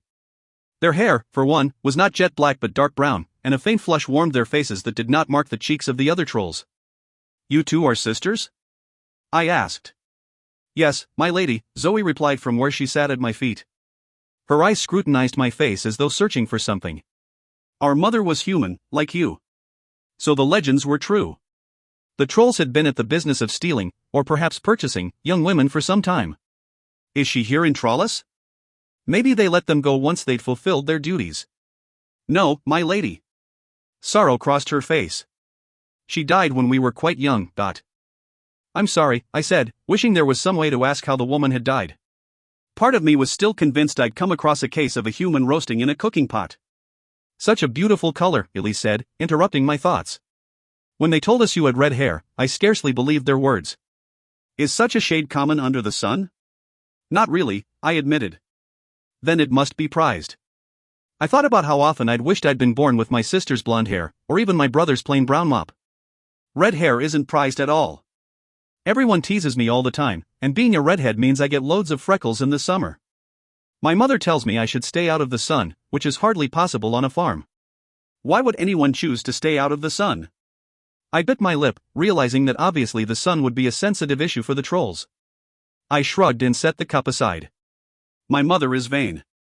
Besides, I said, in an attempt to change the subject, I'd rather have dark hair like you trolls. A compliment never hurt. Elise shook her head. Nothing common is prized, my lady. One might as well value a stone in a sea of rock as value black hair in Trollis. Now come, she said, motioning for me to follow. Time for you to dress. Walking stiffly over to the privacy screen, I ran a hand down a heavy, dark green silk dress, which felt warm, almost alive, under my fingertips. Onyx beads decorated the cuffs and tiny jet buttons marched up the back to the high lace collar. My wedding dress. Why isn't it white? I couldn't think of anything else to say. In the Hollow, we had a tradition where every girl's dress included something from a wedding dress of a family member or friend. Sometimes it was just a bit of lace or some fancy buttons, but often gowns were entirely created out of dresses from weddings past. Gran said that the tradition brought love and good fortune into the union. I had always seen myself in the dress in which she had married my grandfather, with its handmade lace overlay. Not this unworn, unloved thing. Sweat broke out on my hands and I grew cold beneath the thick robes. A haze of black crept over my vision of the dress. My knees trembled and my body swayed. I think I'm going to be sick. A basin appeared in front of me, and I proceeded to retch up everything I'd just consumed. I couldn't do this, couldn't go through with what they were asking of me. If I stayed, my virtue would be the price, and that was something I could never win back. No one would care whether it was against my wishes or not, my reputation, such as it was, would be ruined. I had to escape now. Avoiding the concerned gazes of the girls, I held up my hand. I need some time alone. My eyes latched on the adjoining bedchamber. I'll lie down for a few moments. Walking into the other room, I shut the door firmly behind me and then dashed on silent feet to the one leading to the hallway. The lock was bolted. With one of my hairpins, I set to work on the lock, grateful, not for the first time, to my brother for teaching me how. When the catch was sprung, I turned the knob, and with a backward glance at the empty room, stepped into the hall. I immediately collided with something solid. Fancy meeting you here, Cécile. My heart sunk. It's you. The one, the only, as they like to say, Tristan said affably, brushing off his coat where I'd bumped into him. Which they would that be? I asked. Oh, you know. Them. He waved a hand in the air, dismissing the question. Then he frowned. Have you recently vomited? How vile. It wasn't because you indulged in too much wine, was it? I can certainly tolerate drunkenness in myself, but not in a woman. It's quite unladylike. Raising my chin, I tightened the cord holding my robe in place. I'll have you know that I've never been drunk. He smirked. You needn't act like that is such a grand accomplishment. I've heard the continent is full of a similar sort, teetotalers, they call them. I understand they can reduce even the liveliest party to a dull affair in no time at all. Don't act like you know the first thing about the continent, I snapped. It isn't as though you've ever visited. He flinched, silent for a moment. Have you? No, I admitted. But I very likely would have if you hadn't kidnapped me. I didn't kidnap you, Tristan said, his voice filled with irritation. Your friend Luke did. He wouldn't have done so, if not for you. And he isn't my friend. That might be the case, but I don't doubt that he'd have substituted an equivalently dastardly deed in its place. He pointed a finger at me. Mark my words, the boy was of a vile sort. Then you are two of a kind, I snapped. Haha, Tristan snorted. How dreadfully clever. And speaking of clever, is this to be your bid for escape? He contemplated my clothing. In a dressing gown and bare feet? Now tell me, if I go put on nightclothes and slippers, might I join you, or is this a solo adventure? My eyes stung. You think this is all exceedingly funny, don't you? I'm nothing but a joke to you. His brow creased in a frown. If you're a joke, it isn't an especially humorous one. I threw up my hands in frustration. You are the most intolerable individual I've ever met. He bowed. Why, thank you, Cécile. Always a pleasure to have one's accomplishments recognized. You are the last person in the world I choose to marry, I hissed. I don't entirely relish the idea myself, Tristan said, but sometimes we must do the unthinkable. Why must I? Tristan tipped his head slightly, expression considering. Because you have no choice, he finally said. Just as I have no choice. There is no way for you to escape Trollis, Cécile, and if you were caught in the attempt, his eyes closed, black lashes resting against his cheeks. My father's anger is a formidable thing, and I do not wish to see you harmed for aggravating him. His eyes flickered back open.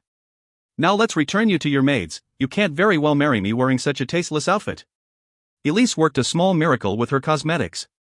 While my eye was still swollen nearly shut, at least it was returned to a normal flesh tone. The dress covered the worst of my injuries. Tight lace sleeves concealed the scrapes on my arms and the bruise purpling my right shoulder. The bodice could not have been tighter if it had been painted on, and the fabric stretched sleekly down my torso, loosening at the hip and cascading out behind me like a waterfall pouring into a river of green silk. A knock came from the door, and I wobbled as I turned, unsteady on my green and gold brocaded heels. Mark entered, carrying a gilded box and half a dozen sparkling tiaras hooked haphazardly around his arm. Setting the box down with an unceremonious thud, he unhooked the various jeweled bands and let them clatter to the table, showing as much care for their value as if they'd been glass and tin. Take your pick. I picked up a masterpiece of gold, black diamonds, and emeralds, marveling at how the gems glittered in the troll-light. The tiara alone would be worth a small fortune. The box of jewels Zoe was sorting through was worth enough to buy whole estates. Yet she showed less reverence for gems than she had the shoes I wore on my feet. That one is gaudy, she said, plucking the tiara from my hands. This is better. And these. She handed me a simple coronet of gold and onyx and a pair of matching earrings. You'll need to take that off, she said, gesturing to my necklace. I touched it with one hand. I never take this off, it was a gift from my mother. You aren't a farm girl anymore, Cécile, she said softly. There are expectations regarding your appearance. I closed my hand over the pendant, loath to part with it. It was the last thing that was mine, the last bit of my identity that would be stripped away if I gave it up. I'll give it back to you as soon as the ceremony is over, Zoe said, and though I could see pity in her expression, she still held out her hand. This was not a choice, and the last thing I needed was her tearing it from my neck and breaking it. Sighing, I undid the clasp and handed it over. Put it somewhere safe. Nodding, she put the necklace in her pocket and began fastening my new jewelry. Once these were in place, she turned me to face the full-length mirror in the corner. In the eerie glow, I scarcely recognized myself. I appeared older and, if one ignored my swollen injuries, pretty. Are you ready, Mademoiselle de Troyes? If 1,000 years came and went, I still wouldn't be ready, but I gave a weak nod. Be brave, Mark said, the half of his face I could see filled with sympathy. Just do as His Majesty requests and this will all be over quickly. On Mark's arm, I walked through the hallways of the palace. The only sound beyond the ever-present roar of falling water was the click of my heels and the rustle of my dress. He said nothing. I said nothing, although I was desperate to know what to expect. I contented myself with examining the artwork lining the hallways. No surface was left unadorned, walls and alcoves filled with sculptures so detailed I half expected them to spring to life, and paintings so vivid it was like looking out a window. Never in my life had I seen such a wealth of beauty, and it seemed such a shame that it was forever consigned to shadow. As though sensing my thoughts, Mark's light grew brighter. I think we take the artistic talents of our people for granted sometimes, he murmured. He paused and pushed open a door. I quickly recognized the mirrored hall from earlier, when I'd been brought to meet the king. Light flew up to the ceiling, illuminating the paintings I had caught but a glimpse of earlier. The life's work of one of my ancestors, Charlotte Lebrun, he said. It's beautiful, I said, forgetting my apprehension for a moment. Winged sprites flitted among flowers, serpents soared across skies, and men and women with jewel-like eyes and hair in every color of the rainbow stared down from the ceiling. The sound of a bell being rung echoed through the hallways. The release of curfew, Mark explained, but his attention wasn't on me. He stood frozen, head cocked slightly as though listening for something. All I could hear was the sound of my heart pounding louder and louder. It was a long moment before he relaxed. Trollis isn't all bad, he said, pulling me out into the hallway. I wasn't certain whether he was trying to convince me or himself. Despite the release of curfew, we met no one on our way. The palace seemed to be devoid of life until we reached the vaulted front entrance. The king and queen stood waiting, surrounded by a handful of grey-clad, black and white-sashed attendants. Tristan sat on a bench near them, head in his hands. At the sound of my heels, he leapt abruptly to his feet, but I found I could not meet his gaze. Instead I approached his parents and dropped into a deep curtsy. Your Majesties. Turning in Tristan's direction, but keeping my eyes lowered, I added, Your Highness. Let me see her. I had forgotten about the Duchess. The queen dutifully turned about, and her sapphire-bedecked sister peered at me, her orb of troll-light dancing so close that my eyes watered from the brightness. See, Thibaut, I told you she would clean up quite nicely, thought. The king said, looking over me much as my father did a cow at auction. Smells better, at least. He flapped his hand in the queen's direction. Let's get this over with. I don't want to wait another month for a moon to find out if this will work. With the queen at his side, the king swiftly departed through the enormous front entry, servants fluttering ahead of them. Mark had disappeared while I had been making my courtesies, and now only Tristan and I stood in the cold entrance. He watched me with those inhuman eyes, expression bland, perhaps even a bit bored. You look exceptionally colorful. My cheeks and chest flushed a blotchy red. I didn't choose the dress, my lord, I replied stiffly. I wasn't talking about the dress. I've only seen human hair that color in paintings, and I was certain the artists were being fanciful. It's more noticeable now that you've cleaned up, he paused, shifting his weight from one leg to the other. And it's somewhat brighter in here. See the lamps? He broke off. Of course you see them. I just meant. Your hair is very red. Mortified, my skin flared so hot I thought it might burn clear off my bones. I fought the urge to wipe my sweaty palms on the gown and muttered, I didn't get to choose the color of my hair, either. He opened his mouth, no doubt to add further insult to injury, but I shot him a dark look and he wisely shut it again. A young troll stepped through the entrance. Your Highness. He held out a tray with 2 crystal glasses filled with a glowing blue liquid. Tristan examined them. Do you suppose it would be inappropriate, he asked the servant, for me to top them up a bit with some whiskey? The servant stared at him, expression horrified, tray trembling in his hand. I suppose you're right, Tristan said glumly, although the man hadn't spoken a word. He took the 2 glasses and handed me one of them. Cheers. I took it and eyed the contents with suspicion. What is it? Not some sort of poison, I hope?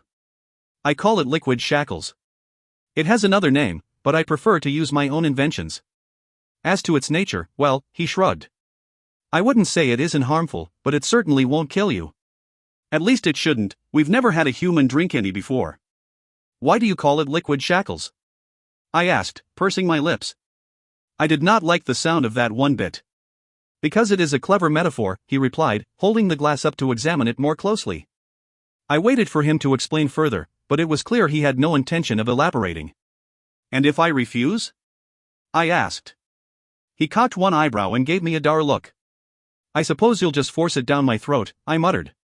Certainly not, he said, lowering the glass. It is always better to delegate nefarious tasks. You know, to keep one's reputation intact. I scowled, but all my dark look garnered was a grin from him. Keep in mind that I have to drink it too, What does it taste like? I asked. Having never been bonded before, I haven't the foggiest idea. But I expect quite vile. He clinked his glass against mine. Bottoms up. He drowned the liquid in one mouthful. Resigned, I sipped mine carefully. It tasted a bit like honey, only sweeter. A slow, but not unpleasant, warmth swept down my throat and into my stomach, spreading out from there. I took another small sip and then another until the glass was drained. Quite lovely, really, I murmured. The room seemed brighter, and I swayed slowly from foot to foot as though caught in some unheard rhythm. The pain of all my injuries faded away and I felt languid, blissful. Are you certain there was no liquor in that? I asked, my voice dreamy. Quite. Tristan's eyes had grown so dilated that only a thin rim of silver remained around them. Though I see it has made you rather punch-drunk. You mean it hasn't affected you at all? I expect I have a more resilient constitution, The side of his throat fluttered with the rapidness of his pulse, belying his words. A strange urge to reach up and touch him filled me, if only to prove that he was in fact alive, not some vision my mind had conjured. I didn't remember moving, but suddenly my fingers brushed that very spot, his skin hot against mine. He shuddered beneath my touch, eyelids drifting shut. Then his hand shot up, faster than anyone had the right to move, and caught my wrist, gently pulling it away. I think, Mademoiselle de Troyes, he said, sucking in a ragged breath, that you are not yourself. He let go of me, my skin burning from his touch. This all seems like a dream now, but like every dream, eventually you must wake. He raised a hand to brush back a tendril of hair that had fallen across my face, careful, I thought, not to touch my skin. My lord? We both jumped, turning to look at the servant standing at the door. The moon rises. Tristan sighed. And she waits on no one, not even me. He offered his arm and I took it, feeling muscles flexed hard with tension beneath his coat. We descended down the marble steps and through the empty courtyard filled with glass trees and carved statues. Beyond the gates, light glowed, and as we passed under the iron portcullis and out into the city, I gasped. Thousands of trolls lined the path leading down to the river, and above each danced a glowing orb of troll-light. I stepped on the hem of my dress and stumbled, clutching Tristan's arm for support as my eyes scanned the crowd massed on either side of us. They were young and old, some badly malformed and some nearly as lovely to behold as the one holding my arm. The vast majority of them were wearing shades of gray, and pockets of those dressed in vibrant colors stood out like jewels in a bed of ash. One thing linked them all, though, their expressions of desperate hope. Dozens of them dropped to their knees, fingers brushing the train of my dress as we passed, which should have been unnerving, but wasn't. Not one of them said a word. There was only the sound of the waterfall, water that thundered as it hit the pool and echoed over and over again in a wild cacophony, piercing through the veil the strange liquid had cast over my mind. I shook my head, trying to clear my thoughts, but to no avail. My body shuddered as panic crept in, every instinct telling me to run. The king and queen waited with the rest of the troll nobility at the water's edge. Their eyes were not on us, but rather on a marble platform sitting in the middle of the river. At its center stood a glass altar glittering not with the eerie light of the trolls, but one with which I was much more familiar. "The moon," I whispered, and raised my eyes to the tiny hole in the rock ceiling far above. "The moon," Tristan agreed. It took 50 years after the fall for my ancestors to make that opening, and for those 50 years, no one could be properly bonded. Lucky bastards. How sad, I murmured, my panic receding as I watched the beam of light grow in strength. If only I had wings, then I might fly up and through that hole to escape. My heart fluttered in my chest, and everything around me seemed unreal, as though I was walking in a dream. "Can you fly, my lord?" I asked, my voice sounding distant even in my own ears. "Can your magic take you to the sky?" "No," he said, and I swore I heard regret. "Our magic can do a great many things, but not that." I was distantly aware of passing through the ranks of trolls and of the heat beneath my feet as we stepped up on a bridge of power forming magically ahead of us. It was transparent and faintly glowing. I'd never have dreamed it would hold our weight, but Tristan drew me resolutely across. My heels clicked against the surface as though it were made of glass. My eyes remained locked on the opening above us. Then abruptly, the edge of the moon appeared. My gasp was drowned by the collective murmurs of the thousands of trolls lining the banks of the river. Tristan moved to the far side of the altar from me. "Cécile," he said, and I tore my eyes from the sight of the growing moon to meet his gaze. "Give me your hand." Without hesitation, I reached across the glass surface and let him interlock his warm fingers with my own. His face betrayed no emotion, if he felt anything at all. Do trolls feel the same way a person does? I wondered. Does a troll know sadness, anger, or happiness? Can a troll love another troll? Or are they as cold inside as the rocks they were buried beneath?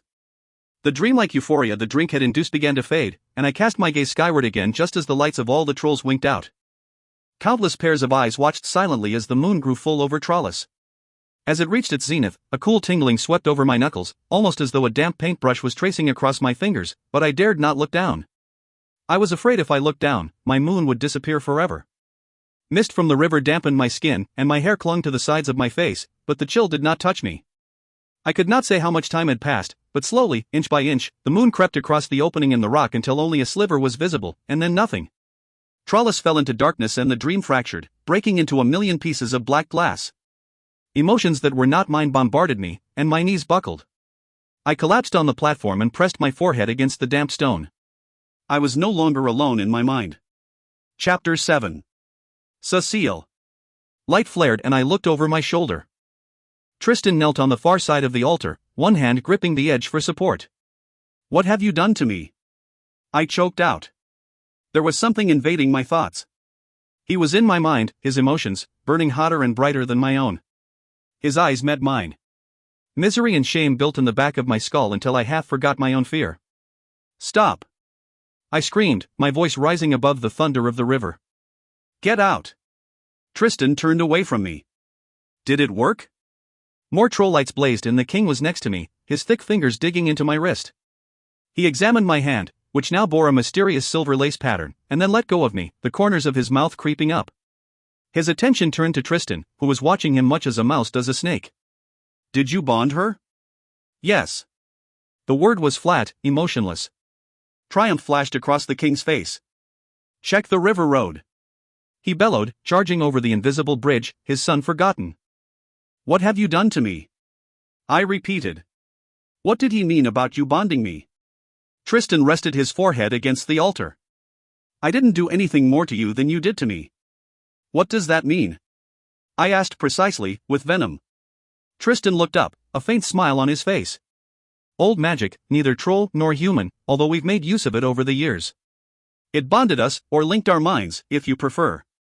"I would prefer the bond ended," I hissed. "Or better yet, never happened at all. In this, we are of an accord, dearest wife. However, it is something we must both learn to live with."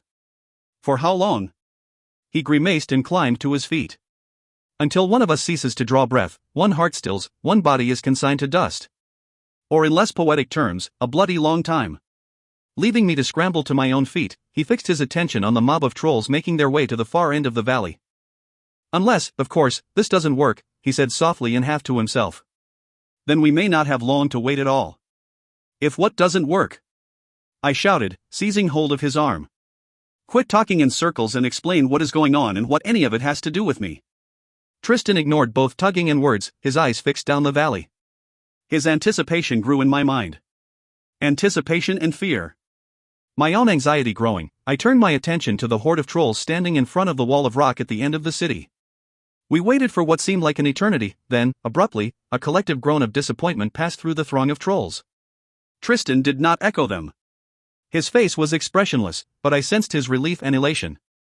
Did it work? I asked, heartily wishing someone would explain what it was. No, Tristan said. It didn't. He tore his gaze away from the mass of trolls and took my arm. We should probably hide you out of the way, he isn't going to be best pleased. In the faint light I could see that fights were beginning to break out in the crowd, but instead of fists, the trolls struck invisible blows with magic. Screams echoed through the cavern and the air grew blisteringly hot. Not that it will matter if they kill you first, Tristan growled over the noise. Establish curfew, he shouted at the guards surrounding us. Get the half-bloods back under control. We need to get out of here. Tristan bolted across the invisible bridge, but when I tried to follow, my feet got tangled in the damp fabric of my skirts, slowing me down. I thought he would keep going and leave me to the crowd, but he was back in an instant. Snatching up the train of my skirt, he tore the thick fabric as easily as if it were paper and tossed it into the river. Then he grabbed hold of my wrist. Run, Dot. We stopped running once we reached the safety of the palace walls, then Tristan dropped my arm and stepped ahead of me. I scurried after him through the maze of palace corridors with no small amount of difficulty. Even without the train, the skirts on my dress were heavy and prone to tangling up my feet. Pride kept me from asking him to slow down and fear kept me from falling behind. It was made all the worse by Tristan's anxiety pressing hard in my skull. If he was afraid, what did that mean for me? Once I was thoroughly turned about, Tristan finally opened a door and pulled me into a room I recognized as the one where we had first met. He went immediately to the sideboard and, to my surprise, bypassed the decanter of wine and poured himself a glass of water instead. He guzzled the liquid down and poured another. Wine? He asked. I prefer an explanation. He gave me a curious look. I suppose there is no way you could know. I shook my head. Passing a tired hand across his face, he nodded. Fine. We are cursed, and by we, I mean trolls, not you and me, although perhaps you might consider yourself so. Nearly 5 centuries ago, a human witch broke the mountain in two, burying Trolls in rock. Through magic, we were able to keep the city from being crushed, but suffice it to say, it took a significant length of time to dig a way out, only for the trolls to discover that the witch had cursed them to the confines of Trolls for as long as she drew breath. If your ancestors were half as irritating as you are, I can understand why. Tristan glowered. This is no laughing matter, Cécile. Why not? I said. You think everything else is. We've known each other the space of 3 hours and already she thinks she knows me, Tristan muttered. Do you want the rest of the story, or not? Please, Dot. As I was saying, all of those trolls and their descendants have been trapped within the confines of the city for the past 500 years, while you humans carried on your merry way above. 3 weeks ago, my aunt, you may remember her, tiny woman, practically inseparable from my mother, anyway, she has the gift of foresight. She foretold that when a prince of night bonded a daughter of the sun, the curse would be broken. I'm the daughter of the sun, I said, my mind racing. Far cleverer than you appear. Tristan stuck his head out into the hallway and looked both ways before slamming the door shut. But the magic didn't work. You bonded me and the curse is still in place. Correct again. Remind me to choose you for my team if we ever play charades. I like a stacked team.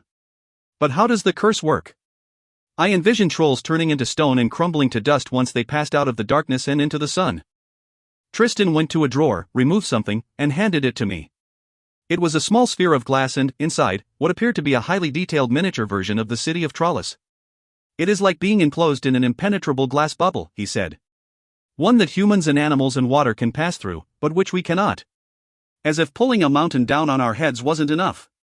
He muttered the last bit under his breath. The sound of boots coming down the hall caught both our attentions. Hide in here. Tristan pushed me into a small closet. Be silent, your life may depend on your discretion. The lock clicked shut. Kneeling down, I peered through the keyhole and waited. I didn't wait long. The door slammed open, the king's bulk filling the frame as he passed through. Tristan's anxiety spiked, but to his credit, he didn't even flinch. I wished desperately that the bond would allow me to read his mind, but despite my best efforts, all I felt were his emotions. And even then, it was hard for me to decipher what was mine and what was his. "Where is she?" "Never mind her," Tristan said, "I've got her locked up safe." "Good, good," his father replied, rubbing his hands together. He was breathing hard, and big drops of sweat beaded and ran down his fleshy jowls. I half expected his heart to blow out of his chest, and I didn't feel at all bad for wishing it would. Tristan poured his father a glass of wine. From what I gather, all did not go as planned. An understatement, if I had ever heard one. The king took a long swallow of the red liquid. "No." Tristan hung his head. "You are disappointed, I expect. Aren't you? I've gone through a great deal today and still the curse remains. How do you think I feel?" Tristan answered without hesitation. The king eyed his son with critical interest, considering his words. The glass drained, he motioned for Tristan to pour him another. "What do you propose, Dot?" "I propose," Tristan said, pouring the wine nearly to the rim, "that we bind her with oaths swearing her to secrecy and send her on her merry way. Or we could just cut off her head. The dead, as they say, tell no tales." My blood ran cold and I had to clamp a hand over my mouth to keep from gasping aloud. Tristan's apprehension rose, but the shrug he gave his father told another story. "You could, although given that I've just been bonded to her, the process would cause me no small amount of discomfort." "Attached to the little thing already?" The king smirked, the chair he settled into groaning beneath his weight. "She was brought here to serve a purpose," Tristan scoffed. "What I am attached to is my life. You know the risks." The king chortled at this and his son laughed along with him. Tristan's words were surprisingly painful to me, not that I had any reason to expect anything different. I'd been brought to Trollis to lift the curse, and I'd failed. Why should he care what happened to me now? But why would my death jeopardize his life? "As it turns out," the king said, laughter cutting off abruptly, "she'll be neither leaving nor dying." Tristan froze, and this time the shock on his face matched that in his mind. "Pardon?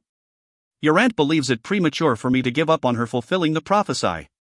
She proposes we keep her around for a while longer, and that you should treat her as any man does his wife. We need to give the people some form of hope or who knows what sort of trouble they'll cause." Tristan blanched. "You can't be serious?" The king raised one eyebrow. "She's a human. I noticed." The king took another mouthful of wine, leaving a red stain on his upper lip. "You want me to?" "Yes. You've bonded her, and now you shall bed her. I can't say I relish the idea of a bunch of half-bloods running about the royal nursery, but quite frankly, I'd breed you to a sheep if that is what it took to break the witch's blasted malediction.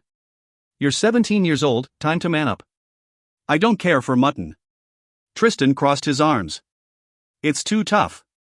"Well then count your lucky stars that your dear Cécile isn't a sheep," the king said, climbing to his feet. "I'm certain you'll find her markedly more tender." I pressed back against the closet, bile rising in my throat. They were discussing me as though I had no more value than a side of meat, and my mind refused to delve any further into what else they were discussing. "This isn't a debate, Tristan. This is an order, do you understand?" "Yes, sir," Tristan said, plainly out of glib retorts. His father patted him on the shoulder. "It will be worth the cost once you are outside in the sun. Just imagine, eventually you'll rule lands wider than the eyes can see, but who wouldn't want that?" The king nodded, satisfied. "Good lad." As the door shut behind him, I let out a huge gust of breath that I hadn't noticed I'd been holding. "Tristan," I whispered. "Get me out of here." He didn't move from where he sat on the arm of a chair. "Tristan." He looked up, his troll light casting eerie shadows on his face. "I'll send someone to let you out," he said. "I need to." He got to his feet and, ignoring my pleas, left the room. The knot of emotion residing in my mind did not depart with him. Resting my head against the closet door, I attempted to thrust aside my own feelings to better focus on his. Which was an exercise of frustration. He was unhappy, that much I could say, but it was hard to pick specifics out of the seething stew of emotion.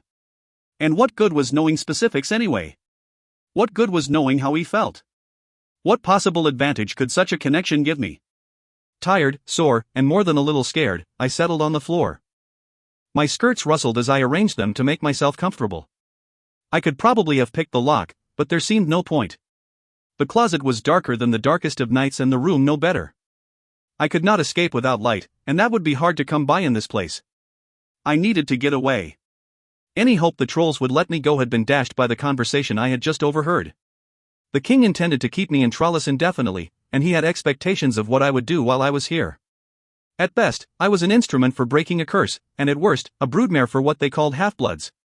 The very idea made me shiver. It wasn't Tristan who repulsed me, despite the fact he wasn't human. He was handsome, and if I were being honest with myself, the strange drink they'd given me had drawn out stirrings of desire I would gladly do without. Clearly the same had not occurred for him. To him, I was little better than a sheep. And the idea of spending the rest of my life with someone who was disgusted by me made me cringe. Because I would never be able to escape it, even standing on far sides of the city, I would still be able to feel it.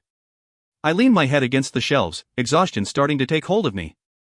Only as I started to drift off to sleep did it occur to me, if the trolls had been trying to break the curse for 500 years, why had Tristan been so happy when we failed? Chapter 8. Tristan. Bloody stones and sky, Mark, I hissed as he walked through the door, where have you been? I glanced at the clock on the wall.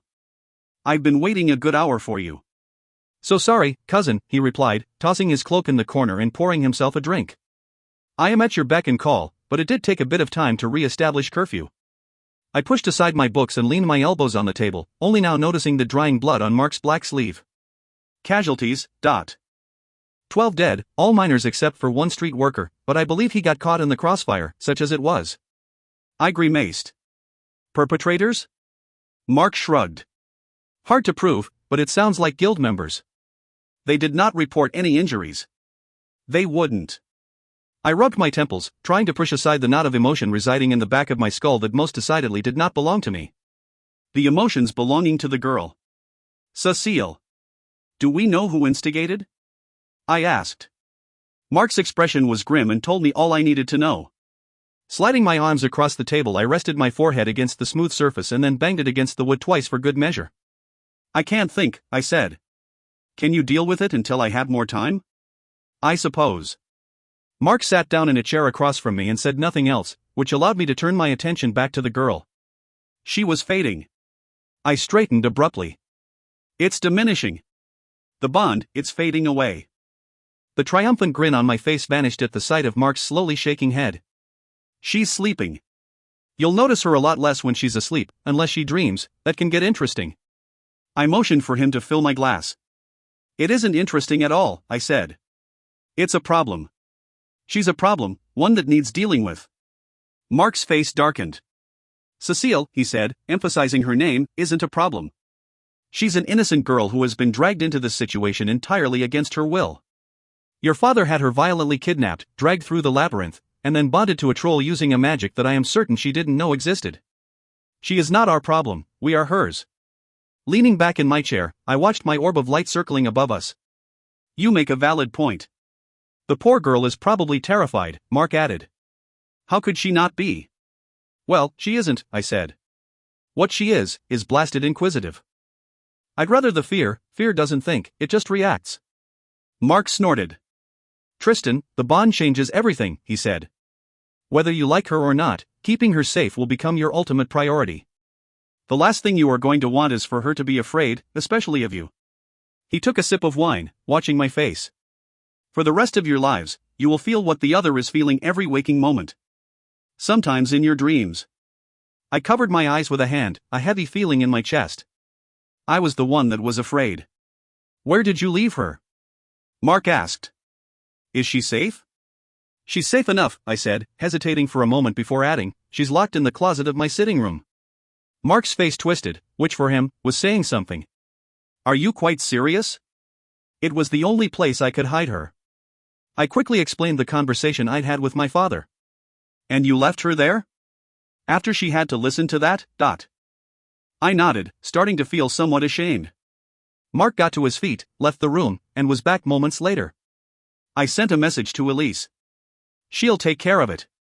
I bit my lip hard, considering all my options, none of which were good. Is it always going to be this invasive? I finally asked, realizing how strange my lack of knowledge was about something so common to my people. A mystery that was kept a secret by those who had experienced it. Explain it to me. Mark sighed. You'll get used to it, but in your case, that might not be such a good thing. In a few days, you will only notice extreme emotions. Fear, happiness, anger, sadness, or pain. And physical distance? I had noticed walking over here that I could feel the distance, like a lengthening cord, growing between us. Only if it changes dramatically. Or if you concentrate. He smiled. You'll always be able to find her. And she will be able to find me, I suppose? I drained my glass. And therein lies the crux of our problem. I held up a hand to keep him from interrupting. It is not that I know what she feels, it's that she feels what I feel. She's going to know when I'm being the deceitful, manipulative troll that I am. If she betrays that information for an instant, it could be my undoing. Mark opened his mouth to speak, then closed it again and nodded. I could feel the pressure in the room building as my magic responded to my frustration, the air growing hotter by the second. So, what you're telling me is, I shouted, my words directed more at myself than my cousin, that on top of controlling every word I say, every relationship I have, every twitch, tick, and gesture that I make, that I must also now control how I feel? I slammed my fists down on the table, the wood groaning beneath the impact. No, Tristan, Mark said, ignoring my anger. You're the one who thinks you can control every aspect of your life. But you're wrong. You can't control this. You'll have to find another way. What other way? I demanded. Win her over, he said. Make her your ally, you're bonded, be what you are supposed to be to each other. The world spun around me and I grabbed the edge of the table for support, feeling my aunt's prophecy driving me towards what seemed like an inevitable and unavoidable goal. No, I said under my breath. I'll do what it takes, but it won't be that. The cost is far too high. Chapter 9. Cécile. If Zoe and Elise were surprised to find me locked in a closet, they didn't say so. My hands in theirs, they led me to an adjoining room, and I immediately fixated on the large four-poster bed dominating the space. Under other circumstances, its thick blankets and mounds of pillows might have been inviting. Tonight they held all the appeal of a torturer's rack. The maids removed my gown and jewels, and at my request, clasped my mother's necklace back around my neck. They proceeded to dress me in a white lace nightgown and a thick velvet wrap. We'll bring your breakfast in the morning, Elise said, then motioned for her sister to leave. Their troll lights followed along behind them, the room already growing dim. Wait, I called out. I have no light. Zoe hurried back over to me. Our mother had this problem when she was alive, she said. I remember my father leaving lights about our home for her. Your father, I asked tentatively, did he care for your mother? Her eyes widened. Of course he did, my lady. Very much so. They were not bonded, though. It was forbidden. Her gaze flickered down to the silver marks on my hand. Perhaps that will change now. A second ball of light appeared next to us. I'll leave this with you, my lady. Though I'm not certain how long it will last, she added, cheeks flushing faintly.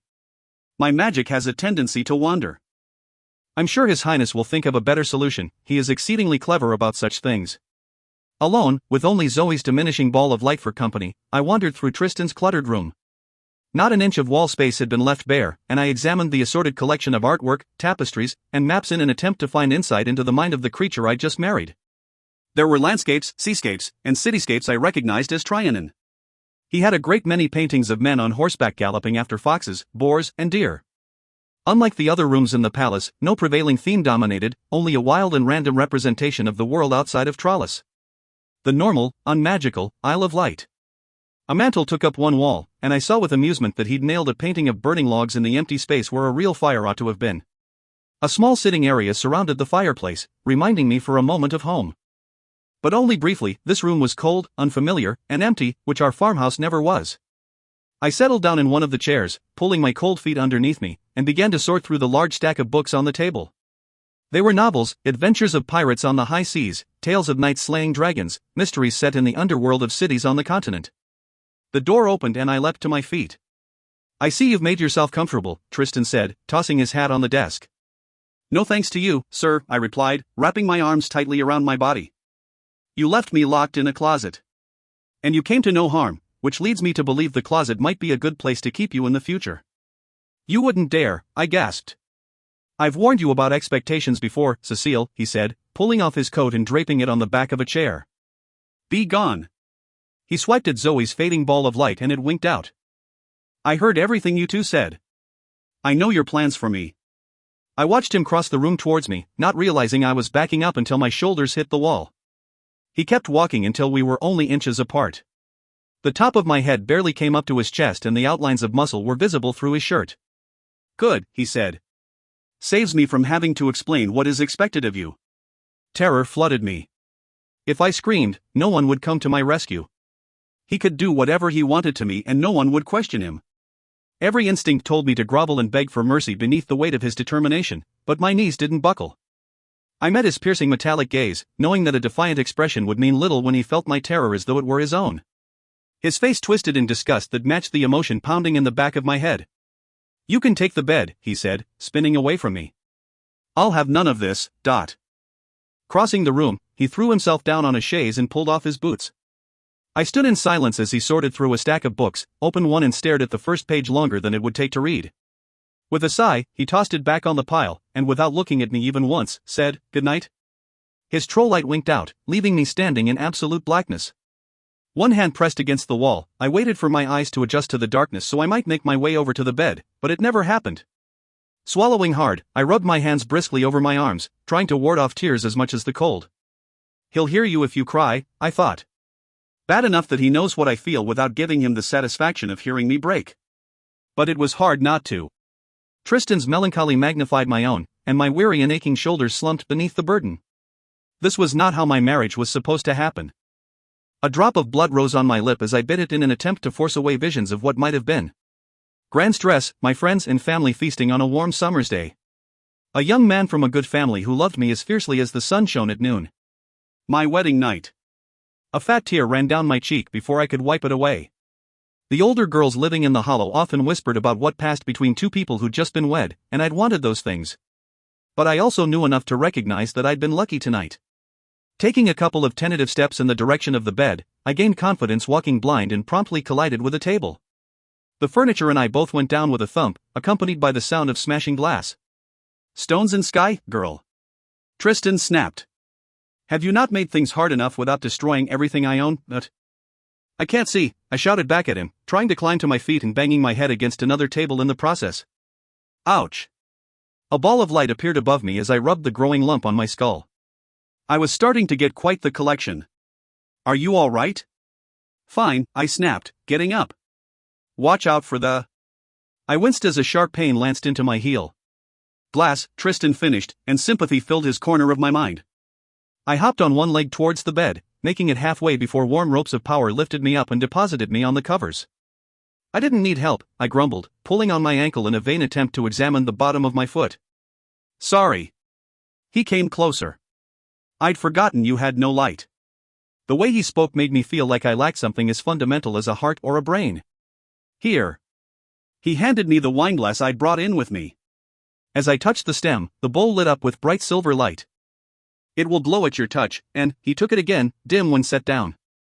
I snatched the precious item from him like a greedy child.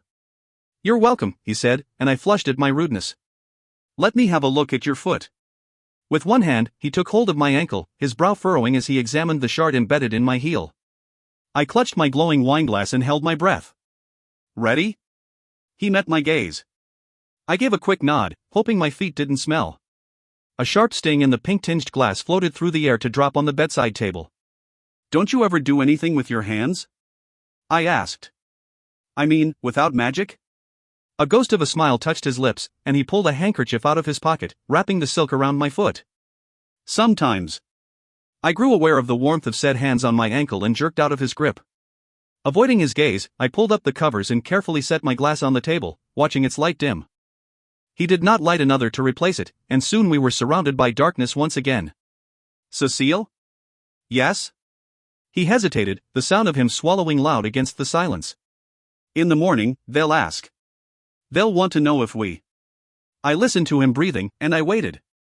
"I'll need you to lie convincingly, or I'm afraid there will be consequences for both of us.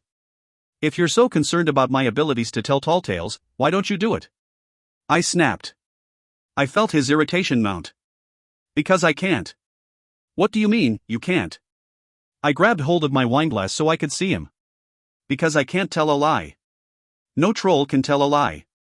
He pointed to a cushion. I couldn't so much as claim this cushion was any color other than red. My brow furrowed. "I don't believe you." Of all the things that you have discovered today, this is what you choose to disbelieve? He passed a weary hand over his face. It doesn't matter if you believe me or not. Lie about it. If you don't, and my father discovers I have disobeyed him in this, we will both suffer for it. Afraid of your father? I asked. I'm not, he started, then broke off, silent for several deafening moments. I will take his punishment before I compromise my standards in this. Of that, you can rest assured. I set my glass on the table, extinguishing the light. My cheeks burned and I pulled the covers up higher, hoping he couldn't see in the dark. Knowing he would not willingly force himself upon me was a relief, but there was also a part of me stunned by his words. I'd never been the girl the boys fought to dance with at festivals, that was my sister with her golden hair and sunny disposition. But neither had anyone been so blunt as to tell me I did not meet their standards. Fine, I finally mumbled. I listened to him walk slowly across the dark room and settle down on the chaise, shifting back and forth several times before he lay still. His emotions were as confusing as those swirling through me. I searched for my anger, but it had abandoned me when needed most. My legs tucked close to my stomach, I stared at the blackness where my wineglass stood. My precious source of light. Thank you, I whispered, and sensed him relax and slowly drift off to sleep. Let him think I was grateful for him giving me light, granting me respite, or even for bandaging my foot. He could think anything he liked, but only I knew the true reason for the hope rising in my heart. I smiled into the darkness. He had given me the first thing I needed to escape. Chapter 10. Cécile. Where are all my clothes? I jerked awake, knocking my elbow against the headboard. Any hopes of it all being a dream were dashed by the sight of Tristan, his arms full of colorful silk dresses, storming about the room. Both my maids and a grey-clad manservant stood in a row, their heads lowered. Covers tucked up around my shoulders, I watched Tristan dash into the closet and emerge with another armload of dresses. He threw them in a pile on the floor. Why is my closet full of dresses? Are they mine? I asked with interest. Silver eyes fixed on me. Well, they certainly are not mine. Unless you imagine that I dress up in ladies' clothing and prance about the palace when the mood strikes me? A giggle slipped out of Elise, which she promptly smothered with a hand over her mouth. You consider this a laughing matter? Tristan glowered at the girl. Sorry, my lord, she said. Your clothes are in the other closet. Why? Her Grace thought the larger closet more appropriate for her ladyship's gowns, my lord. She did she? He stormed back into the closet, returning with another armload. That's the last of them. You are wrinkling my dresses, I said. Zoe and Elise will waste their entire day pressing them, but... And then they can hang them somewhere else, he snapped. You're creating an enormous amount of unnecessary work. It is the role of the aristocracy to create work, he said, kicking the pile of gowns. Necessary or otherwise. Without us, who knows what would happen to productivity? I rolled my eyes and climbed out of bed. Catching the corner of a sheet, I set to making the bed. What are you doing? Tristan shouted. What does it look like I'm doing? Ladies do not make their own beds. It shows initiative, which is broadly considered most unladylike. My temper rising, I whirled about. Dear me, I shouted. I must have forgotten that my new purpose in life is to create work. Jerking all the blankets off the bed, I threw them on the floor.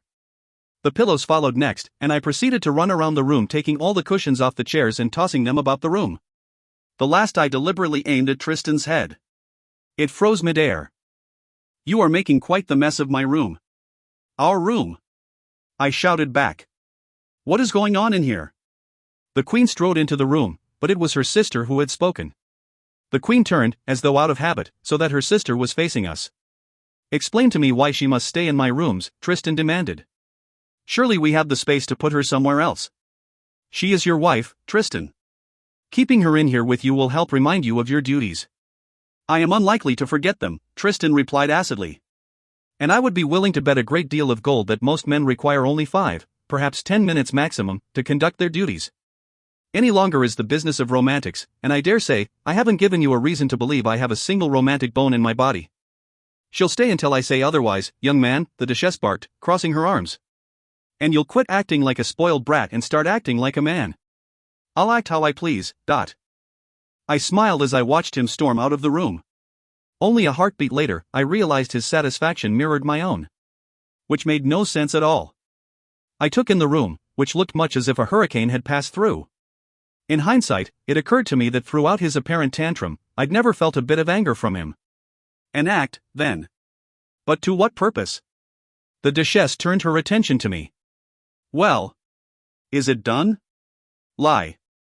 Yes, I mumbled, not having to fake my mortification. Good. You humans are as fertile as rabbits, perhaps a child is the key. Magic jerked my chin up. They've predicted a large number of events in my day, girl, she said. They've never been wrong before. Do you understand what I'm saying? I nodded, although I didn't. Who were they? Wasn't it the Duchesse who predicted the future? Good.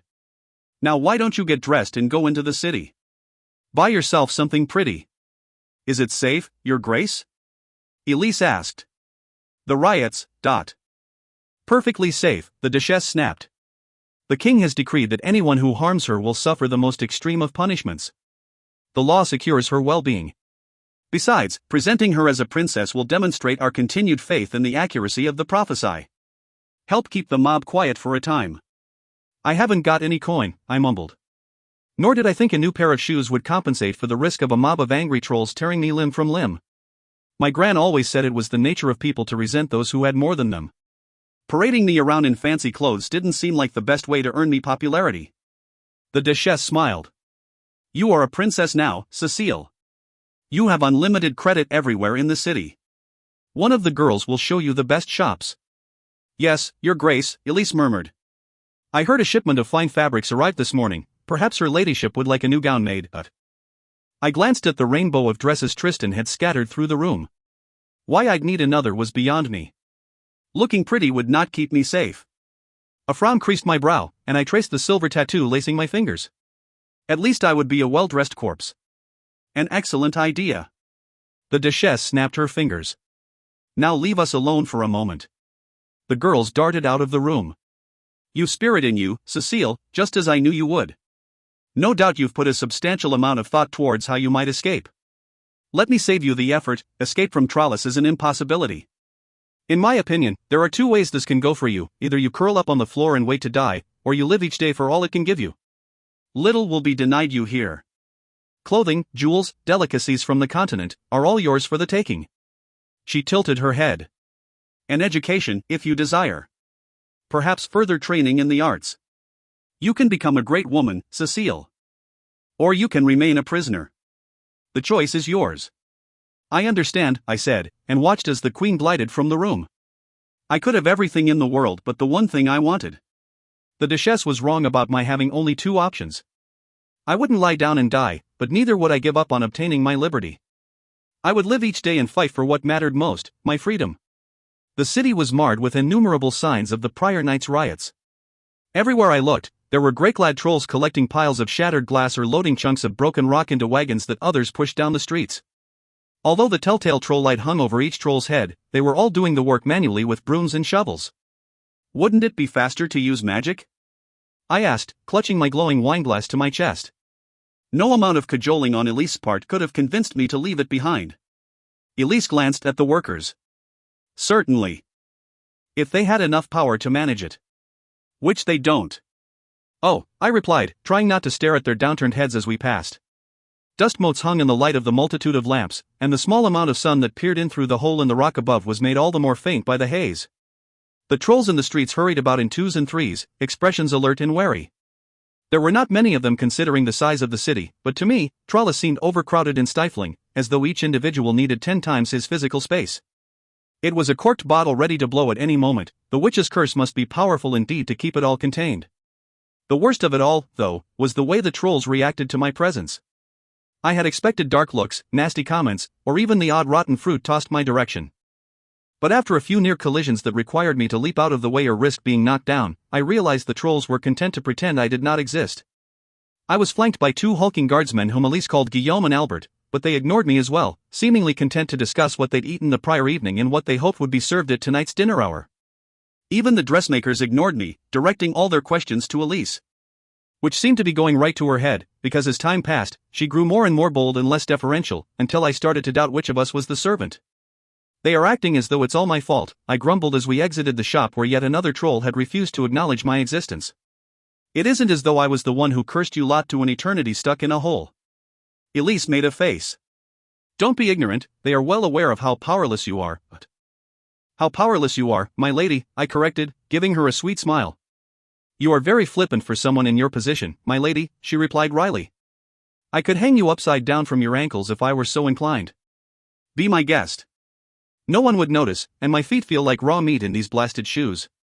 Oh, they'd notice, she muttered. She began to speak very quietly, keeping an eye on our trailing guards, who seemed far more interested in the pink frosted cakes they had purchased than in what we were saying. The Montigny's, the royal family, she began, they shocked everyone by bonding His Highness to you. Everyone expected them to lock you up in a closet when the bonding failed to break the curse, but instead they have you parading about in front of everyone as though you actually are a princess. She chuckled softly. Now they're all waiting to see how the great houses react, whether they will support your existence or not. She gestured discreetly at the passing trolls.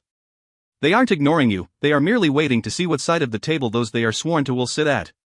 When will that be? I asked, looking over my shoulder at the women who had just walked by. Soon, Elise said. Though you might find yourself wishing they had taken their time. Now enough questions. Put your head up. Walk like you belong here. Ignoring my complaints, Elise paraded me up and down the streets and in and out of shops until my blisters popped. The only advantage the excursion provided was that it allowed me to quickly gain my bearings within the city. The labyrinth gate was on the northwest side of the river, as was the palace and what looked to be the homes of wealthier citizens. While it was too dark for me to see where the crest of the valley met the rock above, Elise explained that the rubble of destroyed homes had been cleared in centuries past, and any openings to the labyrinth sealed up with stone and mortar.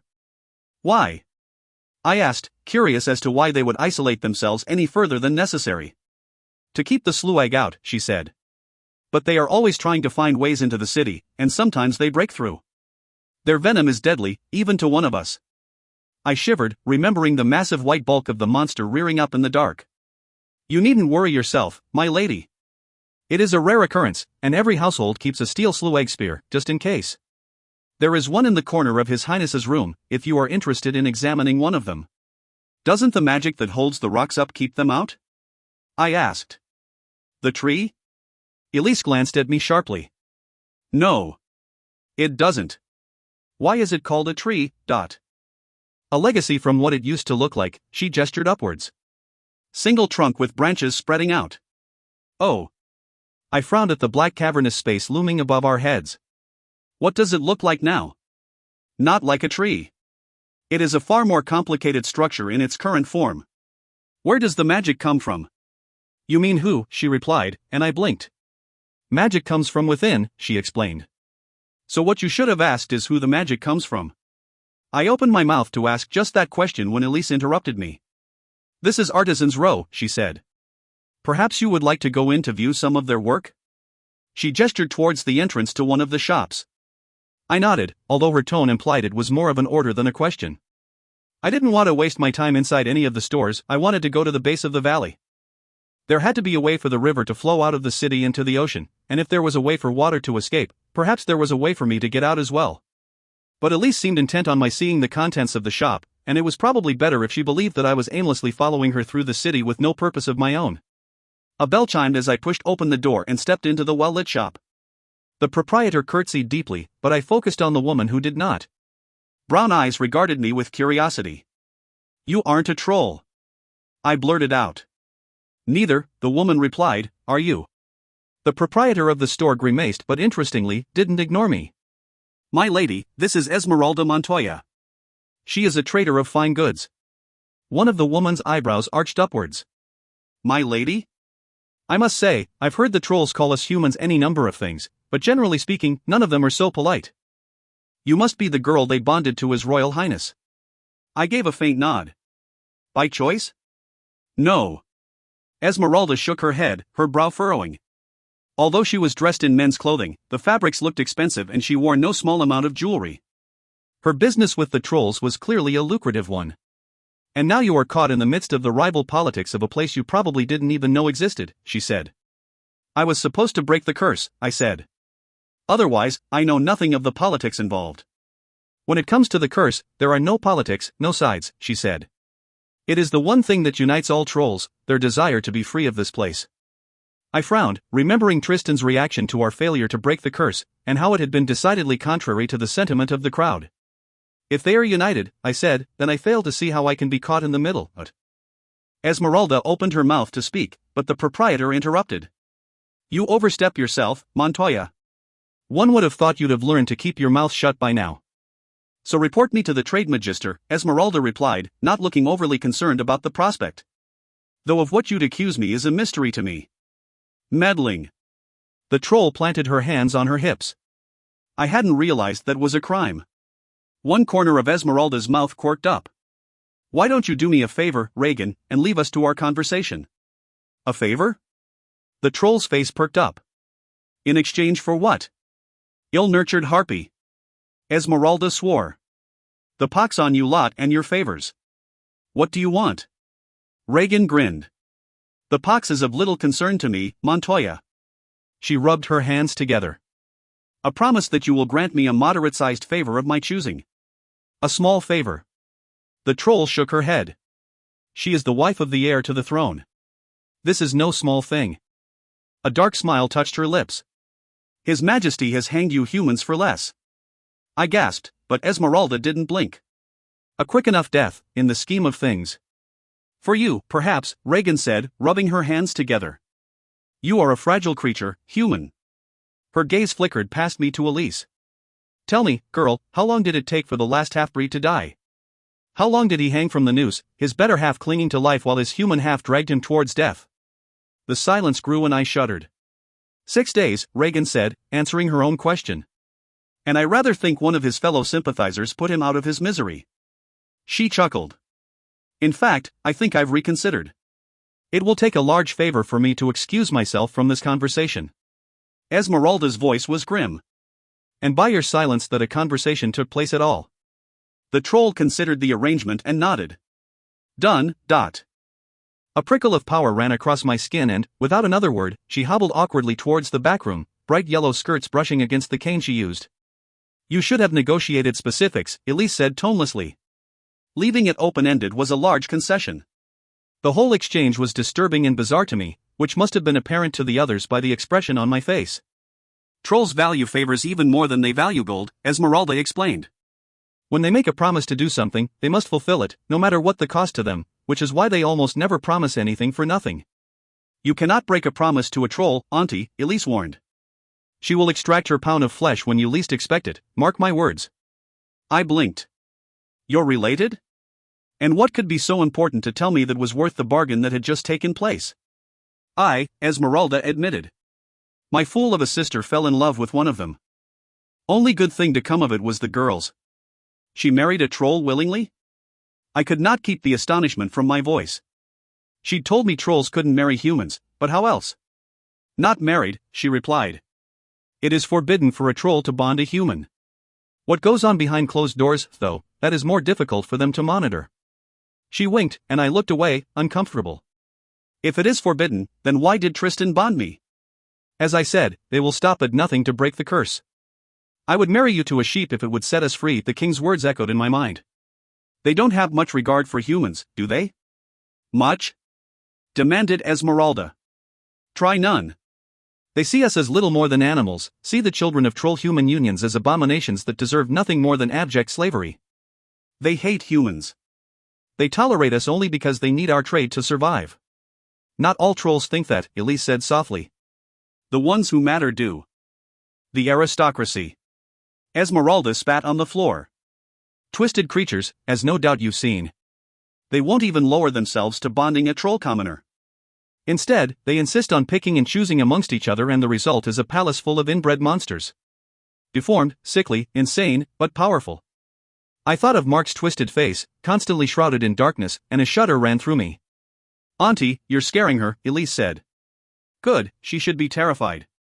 This is her reality now, and she needs to understand the politics if she is to be of any help.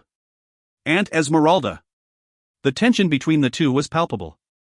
I was no fool, it had become clear that Elise had brought me here to speak to her aunt, but it seemed the conversation had gone beyond what she had intended. Help with what? I demanded. You're supposed to keep her out of things, not involve her more. Elise hissed angrily. Quit talking about me as though I'm not even here, I snapped. You've clearly brought me here to tell me something, so get on with it. Esmeralda and Elise glared at each other, but eventually the younger woman conceded. Do as you want. You always do. Her aunt nodded and leaned closer to me, her voice barely above a whisper. There is a small faction within Trollis pushing for better treatment of those with mixed blood, equality, even. As it stands, any child less than pure blood is born into servitude. They are owned by the noble or the guild who owns the mother, or in the rare instance one of the parents is a full-blooded troll. They are auctioned to the highest bidder when they turn 15, and the money goes to the crown. They are traded like animals until they have grown too old to be useful, and then they are left in the labyrinth as fodder for the sluag. I shivered, the memory of my own flight from the sluag fresh in my mind. I had always had the hope of getting out. I could not even fathom what it would feel like to know that no matter how fast you ran or how well you might hide, escape was futile. For trolls, there was no way out. Some don't even last that long, Esmeralda said softly. I've heard of girls as young as 15 sent to their deaths for spilling soup on their ladies' skirts. She pointed a finger at me. The Montoya family is wealthy and powerful. I will not stand by and watch while my sister's daughters are relegated to the servant class, or worse, food for an overgrown slug, because of antiquated perceptions. I can understand that, I said, crossing my arms against the chill. But I don't understand what you expect me to do about it. I have no power here. The very fact that the trolls have allowed one of their own to bond a human, and a Montigny prince at that, is coup enough in itself. Not for 5 centuries has a human held any position of power with them. And you will be queen one day, your half-blood children will be the heirs to the throne. Her eyes glittered with excitement. I had precisely zero intention of letting matters get that far, but Esmeralda was the first person I'd met in Trollis willing to give me straight answers, so I was more than willing to hear her out. I don't see how you have any hope of changing things, I said, hoping my dismissal of her plans might force her to reveal more. What can a handful of mixed bloods and a few humans do against that kind of magic? Not just a handful, she replied. There are more sympathizers to the cause than you can imagine. But do any of them have any power? Esmeralda opened her mouth to speak but then snapped it shut again. Just as I thought, I said, my frustration growing.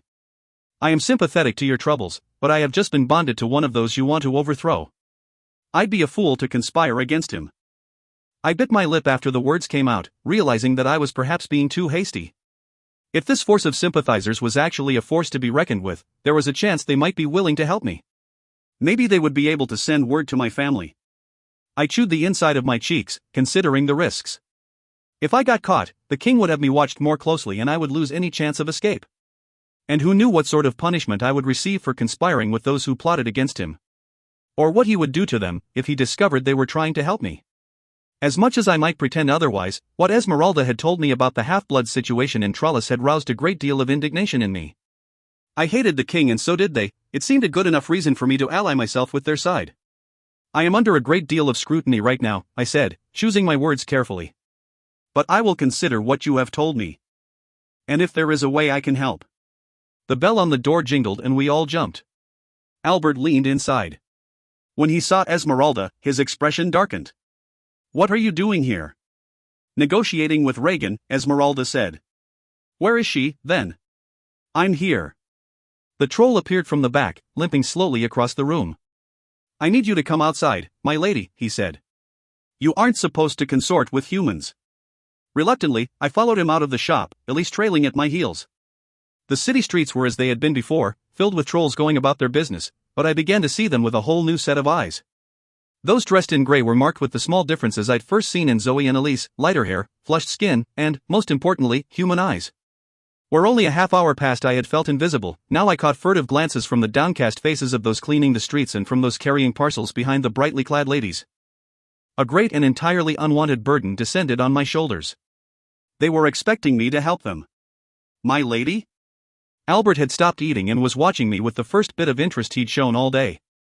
I realized I was standing in the middle of the intersection, forcing traffic to go around me. One moment, I whispered.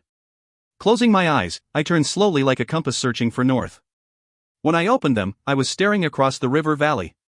A tall figure dressed in black stood staring back across at me, hand resting on his sword hilt. There was nothing that greatly distinguished him from all the rest, but I knew instinctively it was Tristan. Elise? My voice sounded hoarse. Yes, my lady? Who owns you? A long pause. His Highness does. Her fingers plucked at the black and white sash at her waist, and for the first time, I noticed the letters embroidered on it, TDM. She was monogrammed just like Tristan's shirts. A possession. And Zoe too? I asked. Yes. The Montigny family owns 321 individuals, at present. At present, I repeated. A steady pounding grew in my ears, and my fingers twitched with the urge to lash out, at anything or anyone. Does that figure include me? Elise's hand flew to her chest. No, she stammered. Of course not. Spare me the lies. I hissed, my grip tightening around the stem of my wineglass. Whirling around, I opened my mouth to scream my hatred across the valley. Tristan was gone. My head jerked back and forth spasmodically as I searched the opposite shore for his tall form, but he had blended into the crowd. Laughter caught my attention, and I spun around to see crumbs falling from Albert and Guillaume's frosting-smeared lips as they chortled at me. Where is he? Where is he? They pantomimed me, spinning in circles. No one on the street ignored us now. Every which way I looked, trolls were exchanging amused smirks with each other. Elise reached for me. You're making a fool of yourself. Something inside me snapped. I threw my wineglass against the paving stones. It smashed, and the magic sent bits of glass flying up into the air. Elise jumped back and collided hard with the two guards. Despite knowing there was no chance of escape, I bolted. No one stopped me. I wove through the alleyways and streets, making my way steadily down the hill towards the river. I concentrated on the sound of the water. The river had to flow out somewhere. I was a strong swimmer. If I could just make it to the water, there was a chance of escape. I kicked off my shoes and ran barefoot down a back lane, swung right, and cursed as I came up against a stone wall. Wheeling around, I backtracked the way I'd come. A dark shadow stood at the entrance to the street, ball of troll light hanging ominously behind him. His chuckle reached my ears, seeming to bounce off the walls, assaulting me from all directions. I ran back to the wall and jumped, my fingers just catching the edge. Legs tangling in my skirts, I heaved an ankle over the edge and slipped over the other side. Run, run, run, little girl. Laughter chased my footsteps as I staggered forward. Do you really think you can get away? The question came from above. I looked up and saw Guillaume sitting on the edge of a roof, leaning back on his hands with ankles crossed. A shudder ran through me. They were toying with me, like a pair of cats with a mouse. But I was no mouse. Kicking in the back door of a house, I felt my way through the dark until I found the front entrance, which I flung open but didn't exit. Instead, I concealed myself behind a curtain near the opening. Boots thudded against the paving stones near the door. You see which way she went? Through the house, came the muffled reply. She didn't come out. I held my breath as steps came closer, into the house, and past the curtain where I was hidden. Must be hiding. Check upstairs. I waited a few moments more and then slunk out from behind the curtain. A gleam of light came from the other room. Stepping softly, I crept towards the front door. Through the doorway, I had seen the bridge stretching over the river only a few yards away. I could make it if I was quick. Feet slapping against the cold ground, I darted across the street, ran up the curved arch of the bridge and clambered up on the railing. Water surged beneath me, icy spray rising up from where the river smashed against the buttresses. I took a deep breath. I could do this. Cécile, no. As I leapt into the air, I saw Elise standing on a footpath near the river's edge. Then I was falling, and the realization that I had made a grave error filled me with terror as the water approached. A scream tore from my throat, but cut off abruptly as something lashed around my waist and hurled me upwards. I landed on my back in the center of the bridge to the sound of a splash from below. Using the bridge railing for support, I hauled myself upwards in time to see a grey-clad figure being swept downstream. There she is. My guards had apparently realized I was no longer in the house. Help her! I screamed, pointing at the water. Elise fell in the river. Guillaume's face twisted with indecision, but in a heartbeat, he was running towards the water. Albert started up the bridge. Snatching up my skirts, I ran down the other side and into the crowded marketplace. Trolls and half-bloods grudgingly made way as I pushed through, not certain where I was going, but knowing I couldn't stop. Then a familiar voice caught my attention. Be another week or two, I expect. Thaw was late this year. I started walking faster, my eyes searching until I found what I was looking for. A blonde head amongst a crowd of black-haired trolls. Next to him was a mule I'd seen countless times before. But the shock of seeing him in Trollis was overwhelmed by the hope that he might somehow be my salvation. Snatching my skirts up, I broke into a run. Christophe! I shouted. Chris! The blonde-haired boy turned and his eyes widened in shock at seeing me. Cécile? I flung my arms around his neck. He smelled like horses and hay and sunshine, like everything I knew. God in heaven! He gasped. What are you doing here? Everyone is looking for you. We found your horse in our fields and signs of a struggle in the woods. Luke took me, I choked out, burying my face in his neck and inhaling the smell of home. He sold me to them. You need to help me. You need to tell my brother. You need to take me home. I was babbling, I knew, but I couldn't seem to stop myself. Help me, Chris. Please. He grew still, his arms tight around my waist. Raising my face, I saw that all around us trolls were watching with angry faces. Albert pushed his way through the crowd, his face twisted with a dark scowl. Everyone backed away, giving him room. Get away from her, human, he snarled. Chris set me down between him and the wagon. I don't think so. It wasn't a request, stupid boy. Albert stalked towards us, his smooth movement at odds with his bulk. There was a commotion in the crowd and a soaking wet Elise stepped through. She darted around Albert and hurried over to me. You must stop this madness, Cécile, she gasped out, wet strands of hair clinging to her face. You are going to get people killed. Stay away from her, you nasty creature. Chris swatted at Elise. She ducked under his hand easily, but the damage was done. Albert roared an inhuman word and Chris was launched up in the air, then slammed against the ground. Shrieking, I grabbed hold of him, trying to stop the invisible force, but I was powerless against it. Both of us were shaken in the air like rag dolls in the mouth of a maniacal hellhound. Don't hurt her! Elise shouted. Abruptly, I was torn away from Chris and landed in a heap next to the wagon. Chris remained locked in Albert's magic, which now had him pressed hard against the paving stones. Let me go! He bellowed, squirming ineffectually against his invisible bonds. Kill him! Someone in the crowd shouted. He broke the laws. Kill the human, another chimed in. Slit his throat. Chris's oaths abruptly broke off, his face turning red. I prefer smothering, Albert said to the crowd with a smile. Less mess. It is the duty of the trade magister to pass sentence. Elise's voice was strong. You overstep your authority. Stay out of this, Elise, Albert said. I would not want to see you hurt. What is going on here? The crowd parted and Tristan sauntered over, pausing to pat the mule on the nose. I flung myself at his feet. Make them stop, they're killing him. I see that, he said. I assume he did something to deserve it. Guillaume? Took a swipe at Miss Elise, and, he added, raising his voice, he disrespected me. Is that so? Tristan raised one eyebrow. One can hardly imagine why. The guard started to respond, but Tristan interrupted. Yes, Albert. I believe you.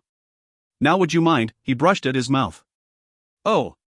Albert dragged a sleeve across his face, removing most of the pink frosting. Sorry, my lord. Much better, Tristan said. It is always important to look the part when you are about to do something nefarious. You were really ruining the effect. He ignored my attempts to get his attention. My eyes searched the crowd for anyone, who might help. But all the half-bloods had retreated. I saw Chris's father, hands balled into fists and eyes wide with fear. He stood at the edge of the crowd, but he wasn't watching his dying son. He was watching Tristan. Who wants to see the human boy killed for his insolence? Tristan shouted. Kill him. The crowd shouted. I reached for the dagger at his waist, intent on burying it in his gut if that's what it took. He caught my wrist, holding it still. Who wants to see his blood run through the streets? He shouted over their cheering voices. Kill the human. They screamed. Who wants to suffer through another famine? Silence. Just as I thought, Tristan said, his voice carrying through the crowd.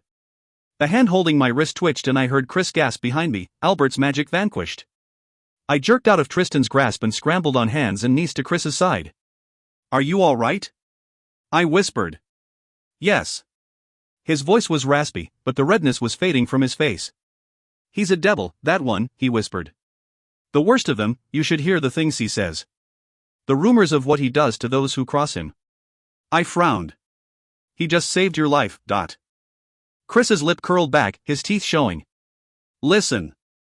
These humans are our tools, Tristan lectured to the crowd.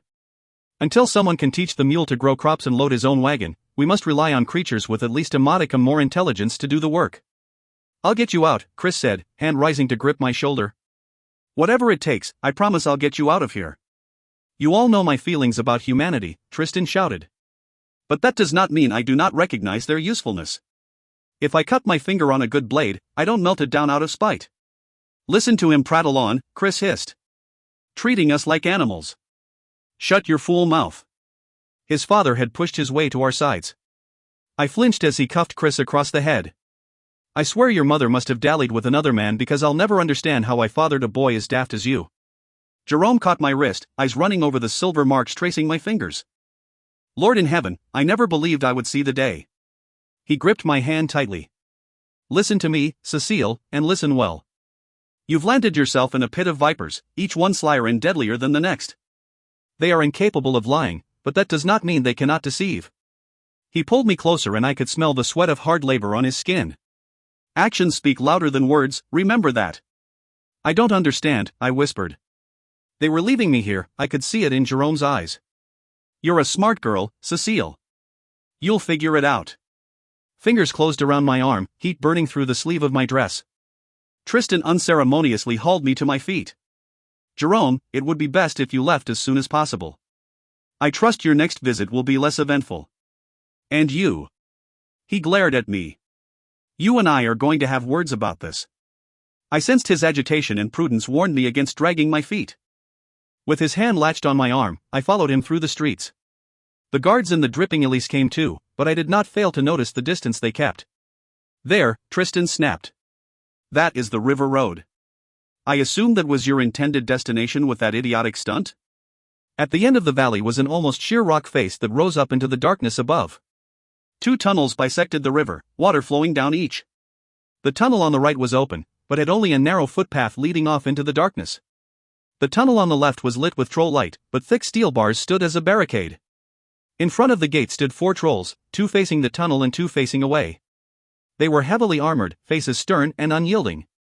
But what stole my attention, and my breath, were the heavy steel bars through which the river flowed. They were so tightly spaced that only a fish might pass through, and the river slammed against them with deafening force. If I had made it into the river, running up against those would almost surely have killed me instantly. Elise had saved my life, and risked her own in the process. Tristan carried on, seemingly oblivious to my thoughts. The river road tunnel and the gated entrance to the labyrinth are the only ways in and out of Trollis. Only oath-sworn and thrice-proven traitors may use the river road.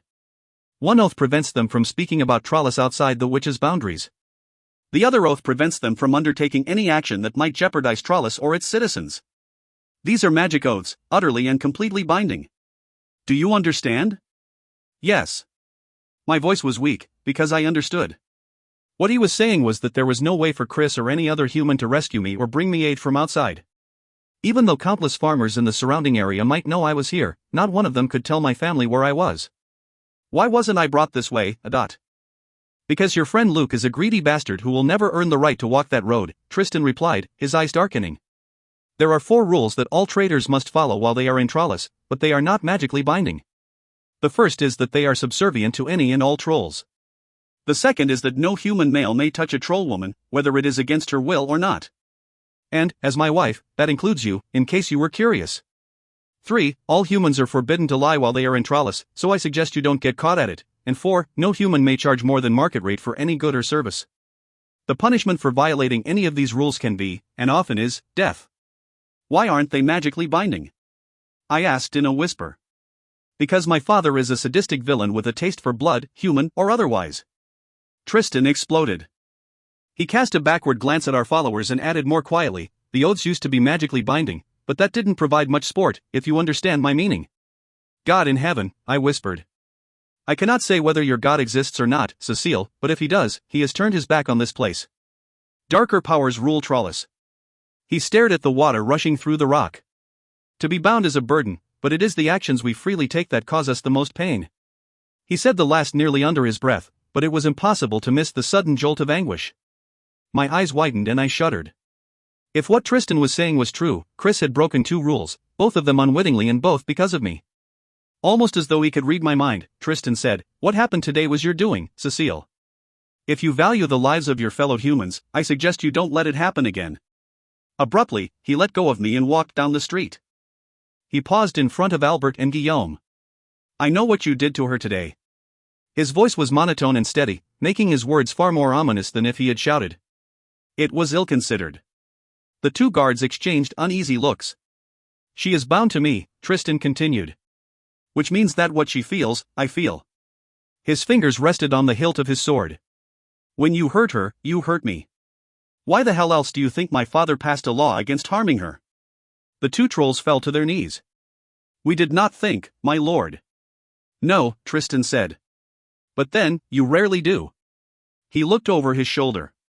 Elise, take her back to the palace and keep her there for the rest of the day. I don't want any more incidents. Yes, your highness. Elise curtsied. And Elise, he added. When lifting something heavy, with magic or otherwise, it is best to ensure one has good footing. Nevertheless, it was well done. A gold coin flipped through the air, and she snagged it with one hand and took hold of my arm with the other. Come with me. What is he going to do to them? I asked once we were out of earshot. Nothing they don't deserve. I hate him, I said, my voice sounding hollow and distant in my ears. He's evil and wicked, just like his father. Elise leaned closer to me, close enough that I could feel her breath on my ear. If that were true, your friend would be dead. Everything snapped back into focus. Taking my arm, Elise pulled me along with more strength than someone her size should possess. We need to go back to the palace. I went with her, but her comment unnerved me. Only moments ago, I was certain that how I'd seen Tristan behave was proof of what Esmeralda had told me about the troll nobility, that he was human-hating and evil. Now I wasn't so sure. He'd shown no regard for Chris' life, but Elise was correct, Chris was still alive. Alive, even though he'd broken rules that carried a death sentence. And then there were Jerome's actions to consider. I tried to focus and replay the events in my mind, but everything had happened so quickly. Jerome had looked afraid, but not as panicked as a father about to lose his son should be. It was obvious Albert was the one smothering Chris, but Jerome's eyes had been fixed on Tristan. Why? Was it merely because he knew enough about the trolls to know that Tristan had the power to pass sentence, or was it because he knew that Tristan would save his son? Actions speak louder than words. A common enough saying, to be sure, but what had Jerome meant by it? Had he meant that Tristan sparing Chris' life meant more than the human-hating drivel that he had been spouting? But Tristan was a troll, he had to tell the truth, so I couldn't discount his words. He had to mean what he said, didn't he? Otherwise, wasn't he telling a lie? I spent the rest of the afternoon alone in Tristan's rooms with Elise's fading light, which gave me time to think and, more importantly, time to snoop. I was looking for something that would give me some insight into the prince's mind, whatever that might be. There was something about him that didn't add up. My hands hesitated on the stack of old invitations through which I was rifling as I tried to recollect his precise words. You all know my feelings about humanity. Or at least thought they knew. His words were hardly a declaration, merely an affirmation of everyone's conceptions about him. Or misconceptions. You're grasping, Cécile, I muttered. I set the stack of cards back where I'd found them and pushed the drawer closed. It jammed. Darn it. I pulled the drawer back open and bent down to see what had caught. It was another card. Careful not to tear it, I extracted the thick red paper and skimmed the black cursive script. It was an invitation to the 8th birthday of His Royal Highness, Prince Roland de Montigny. Tristan had a younger brother. Looking for something? Jerking upright, I unsuccessfully tried to wipe the guilty expression from my face. Zoe stood in the doorway, her arms crossed. You didn't eat your dinner. My eyes flickered to the untouched tray sitting on the table. I wasn't hungry. He won't appreciate you rooting about in his things. His Highness is very private. I wasn't rooting about in his things, I said quickly. I was only looking for some paper. They just roll off your tongue, don't they? She said bitterly. The lies. The worthless promises. How anyone would dare trust a human is beyond me. My back stiffened. A bit of the pot calling the kettle black, wouldn't you say? You lot are the deceitful ones, all vying for control over your little cage. What was your sister even thinking, bringing me to meet your aunt and trying to get me mixed up in your schemes? I didn't choose to be here. In case you need reminding, I was kidnapped.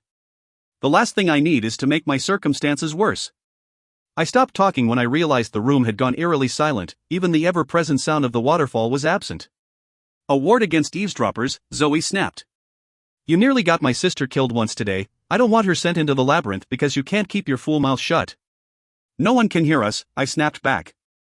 Besides, who would want to listen in on me anyway? She strode over to the wall, pulled aside a tapestry and pointed at a hole neatly drilled in the wall. This wasn't here yesterday.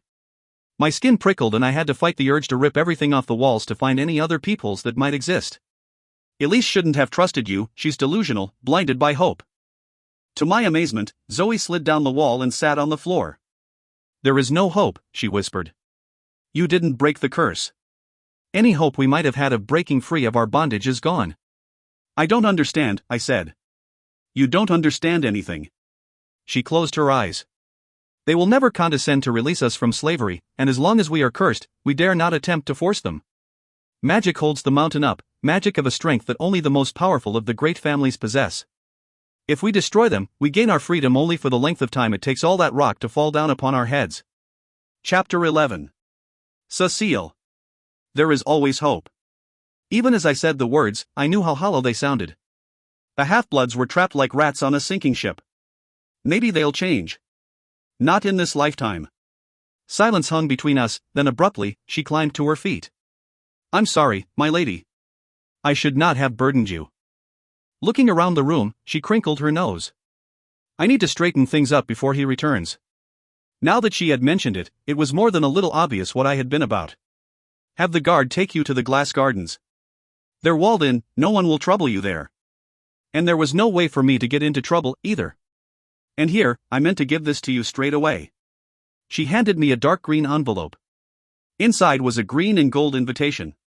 Lord Mark is throwing me a party, I said slowly, once I had read and reread the inscription. Zoe nodded. Then it begins. She pointed towards the door and the sound of the waterfall returned, making me jump. Go for a walk, she said. It will help clear your head. I was no small amount surprised to discover Albert standing guard outside the door. I didn't expect to see you again, I said, tilting my head back so I could look him in the eye. He frowned. Why is that, Dot? Perhaps because you chased me through the city and then almost killed one of my dearest friends. And put a bee in the bonnet of his royal crankiness in the process. Never mind, I grumbled. Take me to the glass gardens. He led me through the maze of quiet palace corridors and out an entrance in the rear. The paths are lit, he said. Don't wander off them. I set off, the white gravel on the pathway crunching beneath my feet. On either side rose glass hedgerows, each branch and leaf blown with exquisite attention to detail, guiding me towards the center of the garden. I paused from time to time to examine delicate flowers, bushes, and even trees that soared beyond the pools of light cast by the widely spaced lampposts. There was beauty all around me, but it was like walking in any garden in the darkness of night. I had no sense of the whole, only the little pieces revealed by too few circles of light. The garden was like the whole city of Trollis, shrouded in mystery but for the few snippets of information revealed by those seeking to use me. Part of me wanted to turn my back on their problems, I wasn't the one cursed to this place. But another part of me was drawn to the half-blood's conundrum. It seemed unsolvable. On one hand, they had abject slavery, and on the other, almost certain death. What would I choose, if the choice were mine? Out of habit, I began to sing to relieve my frustration. Softly at first, but my voice was drowned out by the endless roar of the waterfall, so I sang louder. I could sing over a full orchestra, but tonight I fought the waterfall for supremacy. I walked until I found a gazebo, and it became my stage. I chose the powerful pieces belonging to heroic women, my heart hammering and my lungs aching from the sustained effort. It made me feel alive, stronger than the elements and more powerful than the seas. I sang with my eyes closed and imagined I was in faraway places, free to roam and love as I pleased. When I opened them, it seemed I had been transported far away, to a place not of darkness, but of light. All around me, the garden was glowing with an impossible brilliance. Nothing on this earth could be so beautiful. Heavens, I gasped, clutching the gazebo railing and blinking at the brilliant light. More like hell, really, but the Artisans' Guild has done a good job disguising it. I whirled around. Tristan was standing at the foot of the gazebo steps. You've a lovely voice. I can't say I've ever heard anything like it. That's the first nice thing you've said to me, I said, my mind reeling. How long had he been standing there listening? Don't get used to it, he laughed snidely, turning to go. Wait. The word was out of my mouth before I knew what I was saying. Tristan froze, then turned slowly back around to look at me. I hurried down the steps and stopped in front of him. I wanted to thank you for saving my friend's life today. He tipped his head to one side, eyes searching my face. Is that what you think happened? Yes. I hesitated. His face was smooth, but his unease was a growing knot in the back of my mind. Albert would have killed him if you hadn't made him stop. Albert's an idiot, he shrugged. Christoph didn't deserve to die just because you foolishly decided to throw yourself on him in public. You know his name? I asked, surprised. I know all their names. What of it? I'm sure you know the names of all your pigs. I rolled my eyes at the comparison. I'm just surprised you bother, given that you supposedly hate us so much. One eyebrow rose. Supposedly? It's what I've been told, I said. Although if you do hate humans, then you wouldn't have cared if it was my fault or not. You'd have killed him anyway. And don't give me any of that nonsense about humans being tools. Nonsense? A faint smile drifted across his face. Quit parroting my words back at me, I snapped, and answer my question. But you haven't asked one. He tapped his chin with an index finger and waited. He was right, I hadn't. It was sitting on the tip of my tongue. Why were you happy when we failed to break the curse? The cynical, logical side of me wondered if he was even more extreme than his father, that he would rather stay in a cage forever than give up an ounce of power, but my gut told me otherwise. He had a reason he was desperate to keep secret. I opened my mouth to ask, but nerves kept the words from coming out. Tristan cleared his throat. When I was a young boy, Jerome used to let me ride around on his mule. He would tell me stories about what it was like outside, and I would imagine that I was a knight on his horse riding off to save the world. That the curse was broken and we'd escaped Trollis. Was that an answer to my unasked question? I wasn't certain. Do you still dream of escape? He closed his eyes and his misery rushed over me. Yes, but I don't call them dreams anymore. What do you call them? Nightmares, he said, so softly I barely heard him. He was shaken, visibly so, but I didn't understand why. What about coming out into the world above terrified him so much? My lady? Zoe's voice made me jump and I turned, half expecting to see her right behind me, but her dancing orb of light was still over by the hedgerows. She probably thinks I'm lost, I started to explain, but when I turned around, Tristan was already some distance away and walking quickly. My lady? Zoe called again, and I could hear the concern in her voice. Over here, I called and she hurried over. Albert, I noticed, was with her. You should come in now, my lady. It is getting quite late.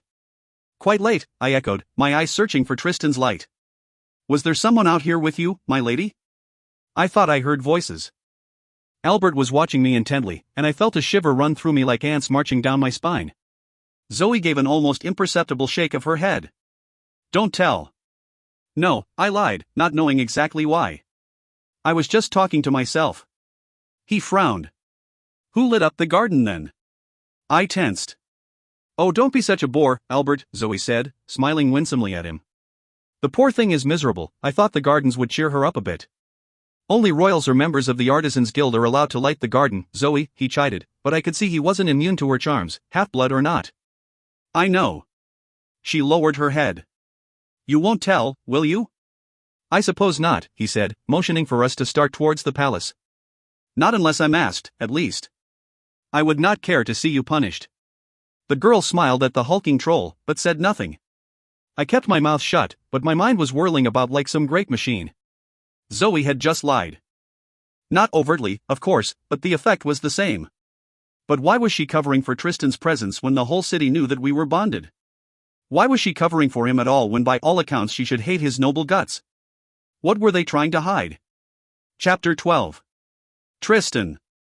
Idiot, idiot, idiot, I muttered to myself as I navigated through the gardens away from Cécile, hoping Zoe would be quick-thinking enough to conceal my presence. I needed my association with Cécile kept at a minimum, or I'd risk questions arising over why I had suddenly changed my tune about her.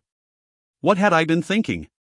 If anyone knew I had followed her into the gardens like a lovesick puppy and then lit them up in a moronic attempt to impress her, it would undermine the purpose of my performance in the market today.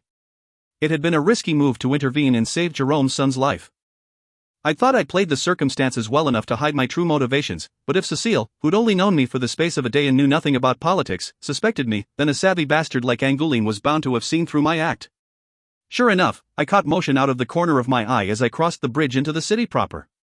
Plastering a smile on my face, I tipped my hat to Angoulême's man, who at least had the decency to look embarrassed. Not that it mattered. I never bothered trying to lose them anyway. Keeping Christoph alive hadn't been up for debate, but following Cécile into the gardens and telling her the truth? Inexcusable. For one, I couldn't trust her, and two, the more she knew the greater danger she was in. If everyone believed her to be nothing more than a failed experiment in my father's quest to break the curse, they'd let her be. But the minute anyone thought she could be used against me, I ground my teeth in frustration. I hadn't thought it would be this hard, even though Mark had warned me. The bond changes everything, he'd said. Whether you like her or not, keeping her safe will become your ultimate priority. Lo and behold, I'd been awake all of last night fretting about the tiny cut on her foot and whether the cold damp of the city would cause her to catch a chill. She'd shivered uncontrollably in her sleep until I'd warmed up the room, forcing me to spend the rest of the night dripping sweat. And that voice. The strange acoustics of Trollis had filled the city with her song, luring me to her. And when I'd seen her standing in the dark, so fierce and defiant with hair like flames trailing loose down her back. If I wasn't careful, she would be my undoing. I turned into the dregs, negotiating the narrow streets until I came to a ramshackle house leaning against a tavern. Anais stood in the shadowy doorway, a smile touching the corners of her lips when she saw me. You're late, Dot. My most sincere apologies. She slid her arms around my neck and leaned in for a kiss, but I turned my face at the last minute so that her lips landed on my cheek. For me, this was a ruse, a valid reason to be skulking around the dregs in the middle of the night, but for Anais, it was something more. Nudging the door open with my foot, I swung her across the threshold, her giggles filling the street until I shut the door behind her. She clung to me even after I dropped my hands from her sides, dangling from my neck like a child. Let go, Anais. What if I don't want to? She purred into my ear, holding on easily without assistance. I walked from room to room with her feet banging against my knees, ensuring we were alone in the house, setting barriers against eavesdroppers and whispering to my magic to set off firecrackers if anyone came in. I looked down at Anais. Please? She made a pouty face, but let go of my neck.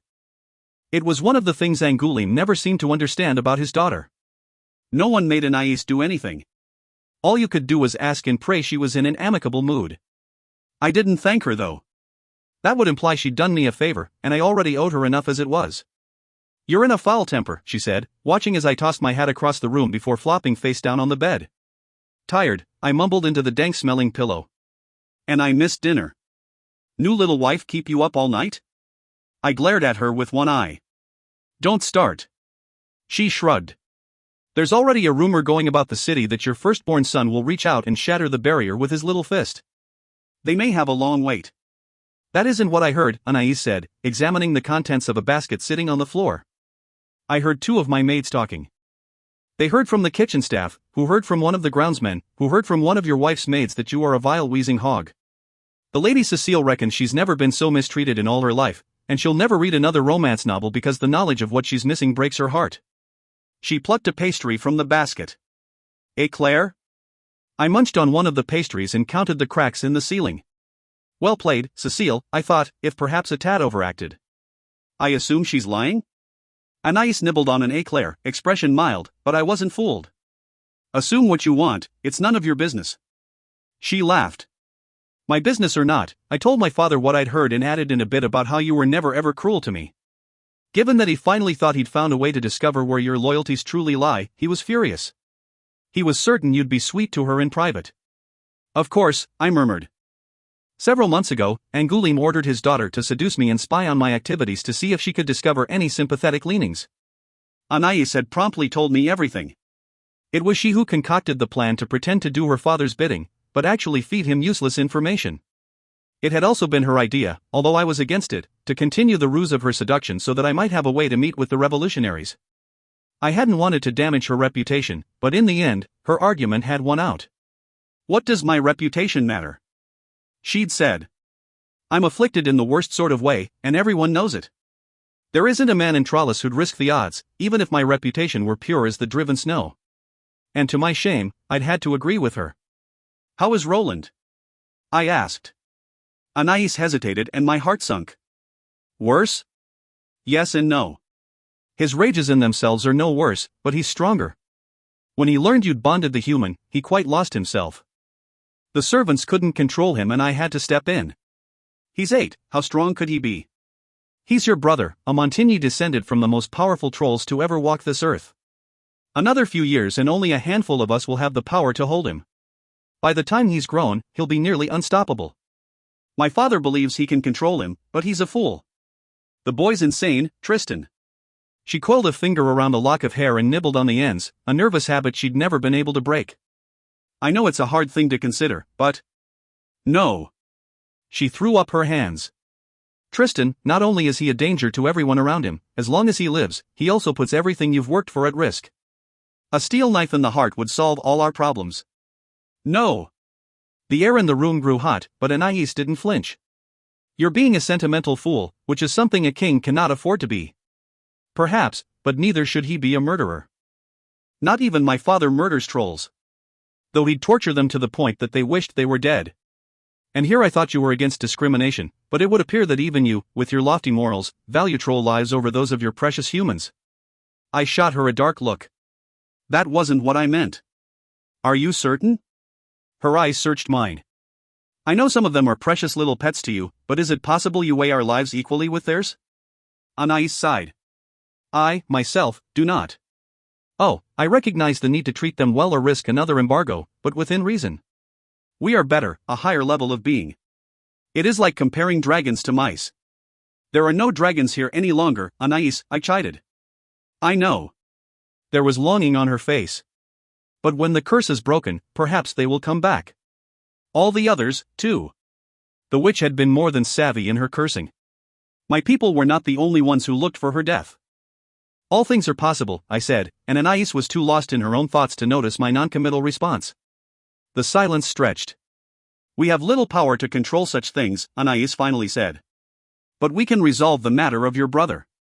Leave the matter be, Anais. I'm no murderer, and I'm certainly not going to kill an Inno, a child.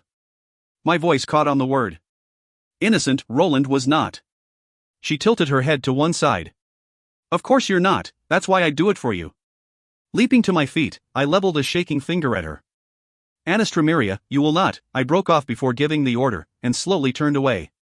I could hear the sound of her ragged breathing. A bead of sweat dripped down my neck as the temperature rose, her magic responding to her fury. I gave you my true name as a token of trust, Tristan. To demonstrate my loyalty to you and you alone. Not so that you could use it to compel me whenever we disagreed, Her voice was bitter, and I had to fight down the wave of guilt it inspired.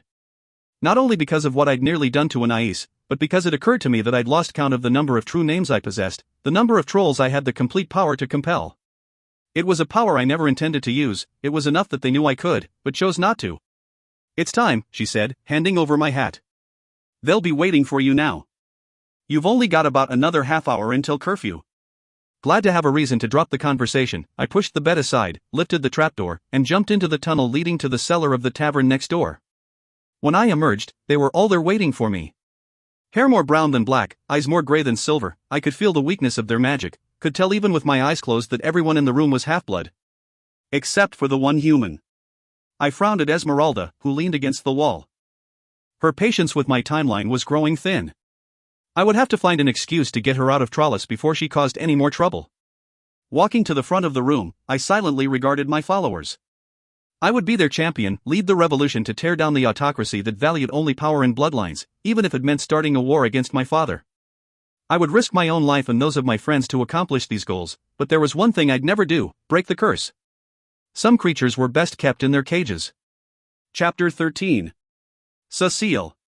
I hadn't heard Tristan come in during the night, but when I awoke the following morning, there was something sitting on the pillows next to me. At one end was a clear glass ball that was attached to a pommel-like handle wrapped with soft white leather. The handle had a thin leather wrist strap hanging from the end of it. Next to it was a short note written in the flowing script I recognized as Tristan's. You looked ridiculous walking around the city carrying an empty wineglass. I don't care to be associated with a drunk. Particularly one who damages glassware. Touch the diamond with your finger to turn it on. TDM. Examining the item more closely, I saw that there was a formidable diamond embedded in the handle. Tapping it with my finger, I smiled in delight as the bulb at the end lit up. Tapping the diamond again extinguished it. Clever, clever, I whispered, climbing out of bed and dragging the covers with me. The door flung open. Good morning, Cécile. The Queen smiled at me, but as usual, it was the Duchess who had spoken. Even though my ankles were tangled in the pile of linens, I managed a passable curtsy, wondering if they intended to intrude on me every morning. Your Majesty. Your Grace. Where is Tristan? The tiny troll demanded. Matilda, turn around so that I can see. He isn't here, I said. But he was here, I added when she frowned. Briefly. It wasn't entirely a lie, he must have come in at some point to leave the light. Briefly. The Duchess's eyebrow rose. He gave me this, I said, hoping to forestall any other questions. The Duchess examined the light stick and then read the note. Ha ha. She cackled. What is it? Let me see. Is it a love note? The Queen demanded, reaching over her shoulder. I suppose some people might call it a love note. The Duchess winked at me. Tristan's mother read the note and sighed. Oh dear. It isn't very good, is it? It's his first time, Matilda, the Duchess replied. I'm sure he'll improve with practice. I stifled a laugh at the thought of His Royal Highness putting any effort into love notes. Especially ones addressed to me. The Duchess clapped her hands together. Now let us get down to business. Yesterday was a disaster, to say the least. I don't want anything similar to occur at the party this evening. She gestured for me to come closer. How much longer do you suppose it will take your face to heal? I glanced at the mirror across the room, my black eye prominent even in the dim light. Another week, I ventured. My gran had the knack for herbs and healing, and she'd taught a lot of it to my sister, but I'd never paid much attention. I hadn't needed to. Mercy. The Duchess shouted the word, making me jump. So long? It amazes me you survive a trip to the privy, you humans are so fragile. Elise. She hollered, rather unnecessarily, given the girl was already in the room. Yes, Your Grace? Is your aunt in the city? I saw the nearly imperceptible tightening around Elise's eyes at the mention of Esmeralda. She is, Your Grace. Go see if she has anything that might speed up the girl's healing. I'm tired of her looking like one of those dreadful drawings my 8-year-old nephew is always sending to me. He uses a lot of color, I take it, I said, examining the virulent bruises on my arms. He uses a lot of gore, the Duchess corrected. Now tell me, do you know how to dance? It turned out that I did not know how to dance, at least not by troll standards, and my aching toes did not let me forget it as I stood in the ballroom of Mark's Manor, watching trolls glide across the floor. Esmeralda had been all too truthful in her description of them. Seen like this, en masse, with only me and a handful of half-blood servants to color the mix with human blood, it was like watching a circus freak show while being locked in a madhouse. At least half of them were marked with physical deformities or were clearly not sound of mind, but power crawled through the room, making it hot. I watched them with wide eyes, half afraid and half entranced by the bizarre display. A prickle ran down my spine. They are all here, said a deep voice. Even now, none of them dare test the limits of my power. I stiffened before dropping into a curtsy. Your Majesty. The king stood beside me, arms crossed, though how he had gotten his bulk there without me noticing was a mystery. They are all here to prove their support for our continued reign, but my son, my heir, is notably absent. I swallowed hard, fighting the urge to run. Something about Tristan's father filled me with dread. It was like having a shark circle you in the water, knowing it intended to strike, but not when. I cannot even begin to describe what it is like to spend one's life trapped. To be the most powerful being in this world, but reduced to ruling a dark, dank cavern. To be forced to rely on the greed of lesser creatures for sustenance. For life. He sighed, shifting his massive bulk. It violates the order of the universe. Stones and sky. If I hadn't been so darn terrified, I would have rolled my eyes at his arrogance. Order of the universe? You're afraid of me, aren't you? There was no inflection in his voice, and his eyes remained passively on the dancers. I was afraid of him. Horribly afraid, but somehow I managed to keep my voice level. I know that if you hurt me, it hurts him in some fashion. I straightened my shoulders. And he's the heir to your precious Montigny line. A faint smile grew on the king's face. True. But he is not my only heir. A fact you might remind him of when you next see him. A sour taste appeared in the back of my throat as I watched Tristan's father stroll away, nodding his head at those he passed as though he had not just threatened his own son's life. And mine.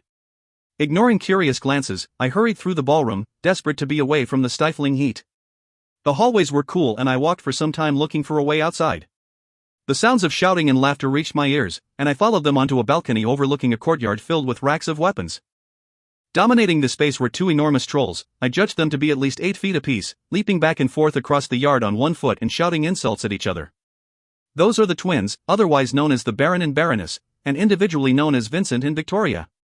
I clapped a hand over my mouth to keep from squeaking in surprise and spun around. You trolls make a fine habit of sneaking up on people, I accused Mark, who was leaning against the building, cloak pulled up to obscure his face. And what are you doing out here anyway? Isn't this your party? I don't like parties. Oh, I said, my brow creasing as I tried to make out his face in the darkness. Then why did you throw one? I owed someone a favor. Mark shrugged one shoulder and came over to stand next to me. It was not the worst thing he could have asked for. I quietly wondered who he was. I had thought the party had come as a request from the Duchess, but apparently that was not the case. And it wasn't the king, he wouldn't have needed to use a favor to get Mark to throw a party. Which left Tristan. But why? The point of the party was to see whether all the troll aristocrats would give their support to the king's decision to install me as a princess, which seemed decidedly contrary to what Tristan seemed to want. So why ask his cousin to throw a party that would speed along the process? I bit my lip, realizing with a surety that Tristan was not the passive victim of circumstance that he was playing himself off to be. What remained unknown was the nature of his end goal. As we stood watching the two giant trolls leap around the courtyard, I considered putting the question to Mark but eventually decided against it. What are they doing? I asked instead, gesturing to the courtyard. Victoria and Vincent are continually having contests to determine which one of them is head of their household, Mark replied. Sprinting, rock throwing, javelin tossing, breath holding, handstands. You'll get the picture soon enough. They'll probably want you to judge. But Victoria's a girl, I protested. Although not like any girl I knew. She was dressed in a coat and trousers like her brother, and only the long braid hanging down her back and her slightly more refined features gave her away as female. Even if she was born minutes before him, wouldn't he still inherit his father's title? Mark started laughing. Best you not ever mention such an idea to Vic, he said, his shoulders shaking. She has no time for the limitations of what she terms ridiculous human ideologies. And besides, their barony was actually passed down to them from their mother. For trolls, the child with the most formidable magic inherits, regardless of whether the troll is male or female, or who was born first. Oh, I breathed, liking the idea very much. The twins, however, are equal in all things, including magic, Mark continued. I expect they will be content to share their title for the rest of their lives. Sort of share, I giggled as the two giants collided with each other, hopping wildly to keep from toppling over. Both trolls looked up at us. Hello there, Mark. Vincent bellowed. His eyes fixed on me and he set his foot down. Disqualification. Victoria shouted, but her brother wasn't listening. He barreled over to us and fell on his knees in front of me. My lady. You are even more beautiful up close. I thanked him and let him kiss my hand, until his sister elbowed him out of the way. Vincent, you are entirely unoriginal. I am Victoria de Gand, Baroness de Louvois, my lady. Vincent scowled at her, but he was ignored. Allow me to say, she continued, you are as lovely as a flower in bloom. Especially now that your face is less scabby. Thank you, I said, smiling at them. Are you by any chance the Vincent that sat on His Highness's face when he was a child? He shook with laughter. Yes, indeed, my lady. Though I couldn't manage the same feat now. Tristan would toss me across the city. True, Victoria agreed. No one outmagics Tristan, except for His Majesty. And an ice. They said the last bit together with an eye roll. She's a looker, or an ice, Vincent said. But she's got the personality of one of those prickly fellers. You know, the ones with the quills. Porcupines? I guessed. Vincent pointed at me. That's the one. Personality of a porcupine. He sighed happily. I do love alliteration. I trust you two can manage to keep the lady entertained for the time being? Mark asked. I suppose I should make an appearance at my own party. Would be our pleasure, Victoria said. Could we interest you in a contest, my lady? After eliminating such options as rock tossing and jumping to see who could touch the highest point on the wall, we settled on archery.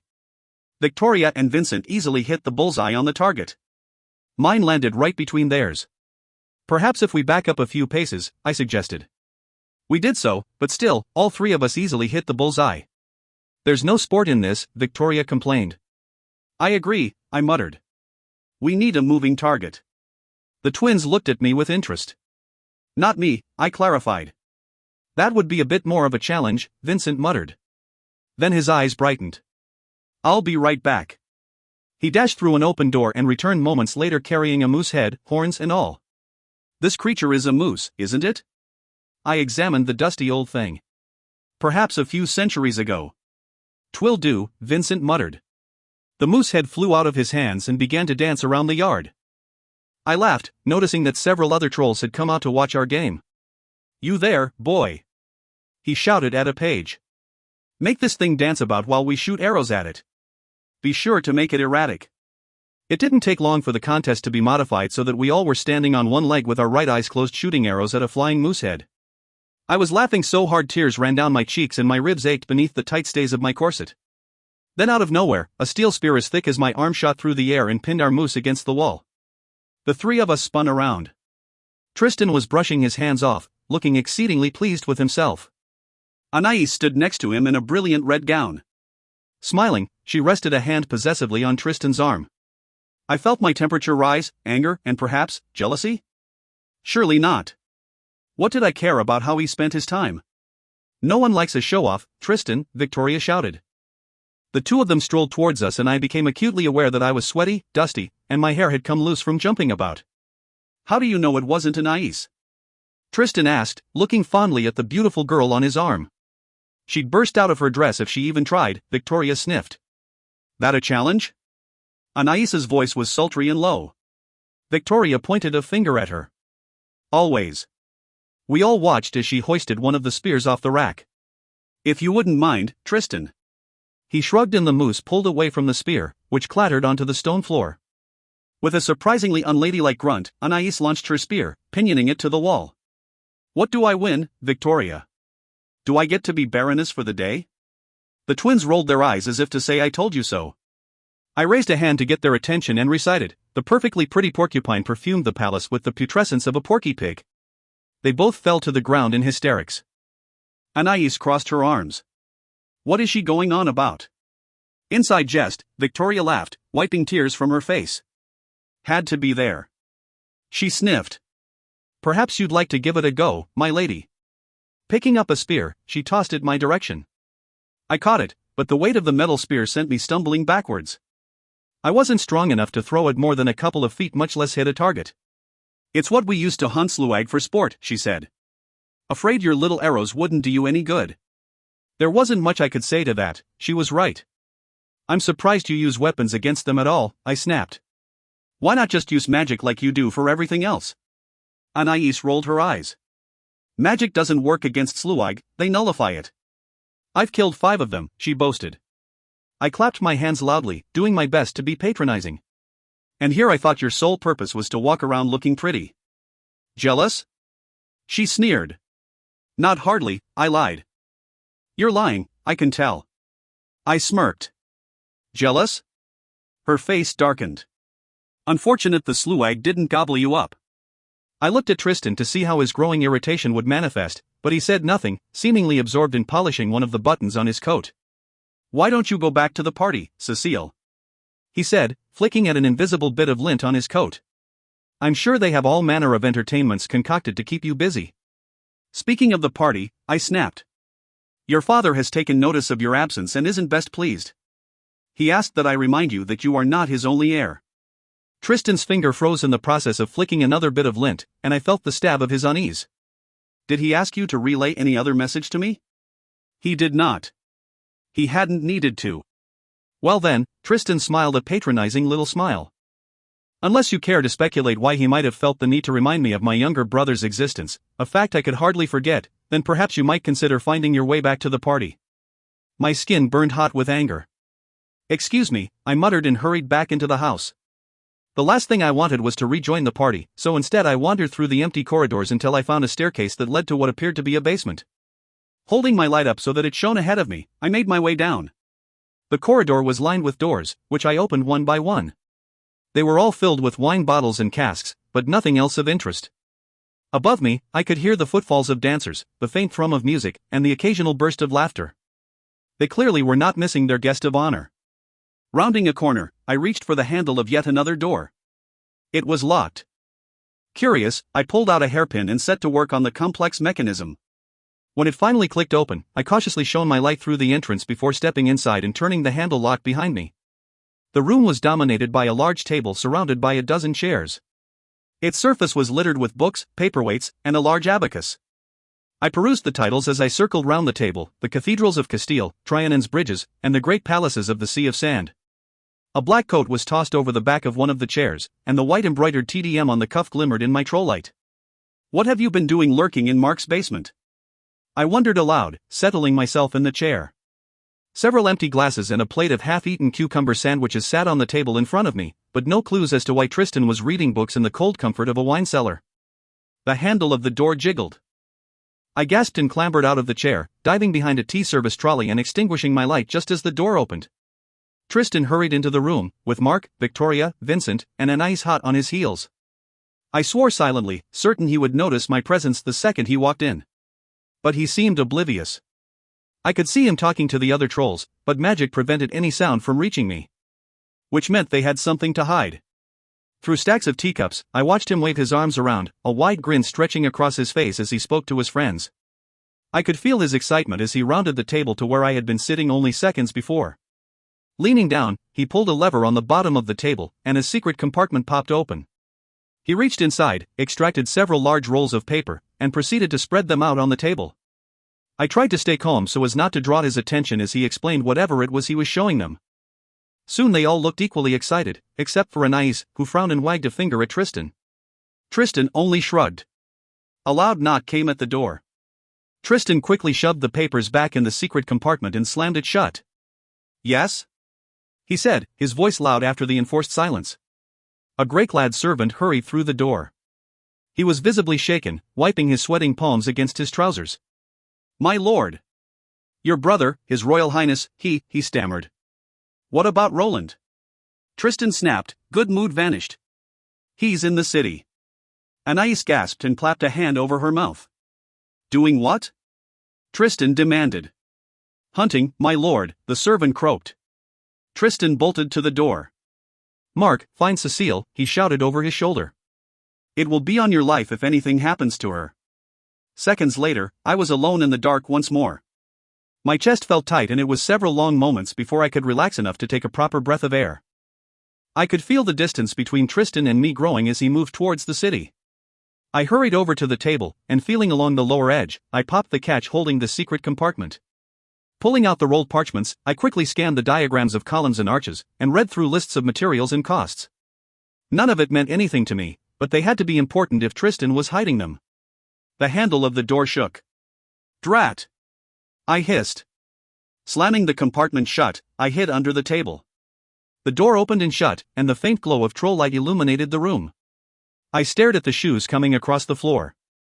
Far too small for either of the twins, and both Tristan and Mark wore boots. And they certainly didn't belong to Anais. Who then? Books thudded open and shut above me as the troll circled the table. I bit my lip as I watched a pale hand slip under the lip of the table, clearly looking for the catch to the compartment.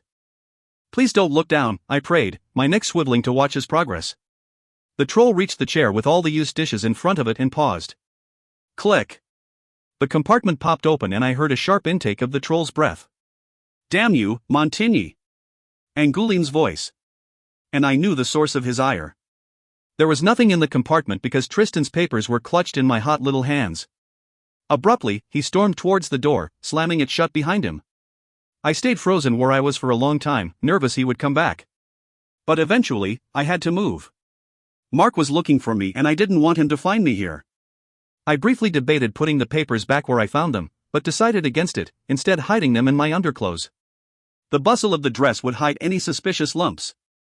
I wanted another chance to look at the diagrams to try to puzzle out what they were, but more importantly, I felt to my core that it would be wrong to let Angouline have them. There was a darkness to the troll, worse in its own way than that of the king, although I could not have said why. My light on, I left the room, careful to lock it behind me. Then I made my way through the meandering hallway and up the stairs. Just when I thought I was beyond discovery, magic locked around my throat and slammed me against a wall. What is he planning? Angouline stepped out of the shadows, his arms crossed. I dug my fingers into the magic wrapped around my neck, but it slipped around my hands like water. Who? I wheezed. I don't know what you're talking about. One black eyebrow arched up. For a human, you are a poor liar, my dear. The magic around my throat loosened fractionally. But I'll humor you. What is Tristan planning? A hoarse laugh pushed through my lips. How should I know? He doesn't confide in me, he doesn't even like me. After all, I'm human. Angouline watched me with unblinking eyes, a snake, cold-blooded and cruel. We can help each other, he said softly. If you tell me what he plans, after I dispose of him, I promise not to stand in your way when you try to leave Trollis. His head cocked slightly to one side. I would even help you do so. Everything stilled. Not for a minute did I believe that he was offering my freedom out of the goodness of his heart. He was only doing it because he thought I could help him. But did that matter? If I helped him, I would be free. I could hand over Tristan's papers and let Angoulême do the rest of the work. I could trust that he would do so. Trolls were bound to keep their word. What do you mean by dispose? I asked. A smile slithered onto his face. I think you know. My fingers curled against the sudden chill that racked me to the core. He'd kill Tristan. Your Grace. Your Highness. Mark's voice sliced through the tension, and the magic fell away from my throat. I'm surprised to find you here, given your ward is currently on a rampage through the city, Mark said, examining a fingernail. I could all but hear the sound of Angouléme's teeth grinding together. Your Highness, he said, inclining his head.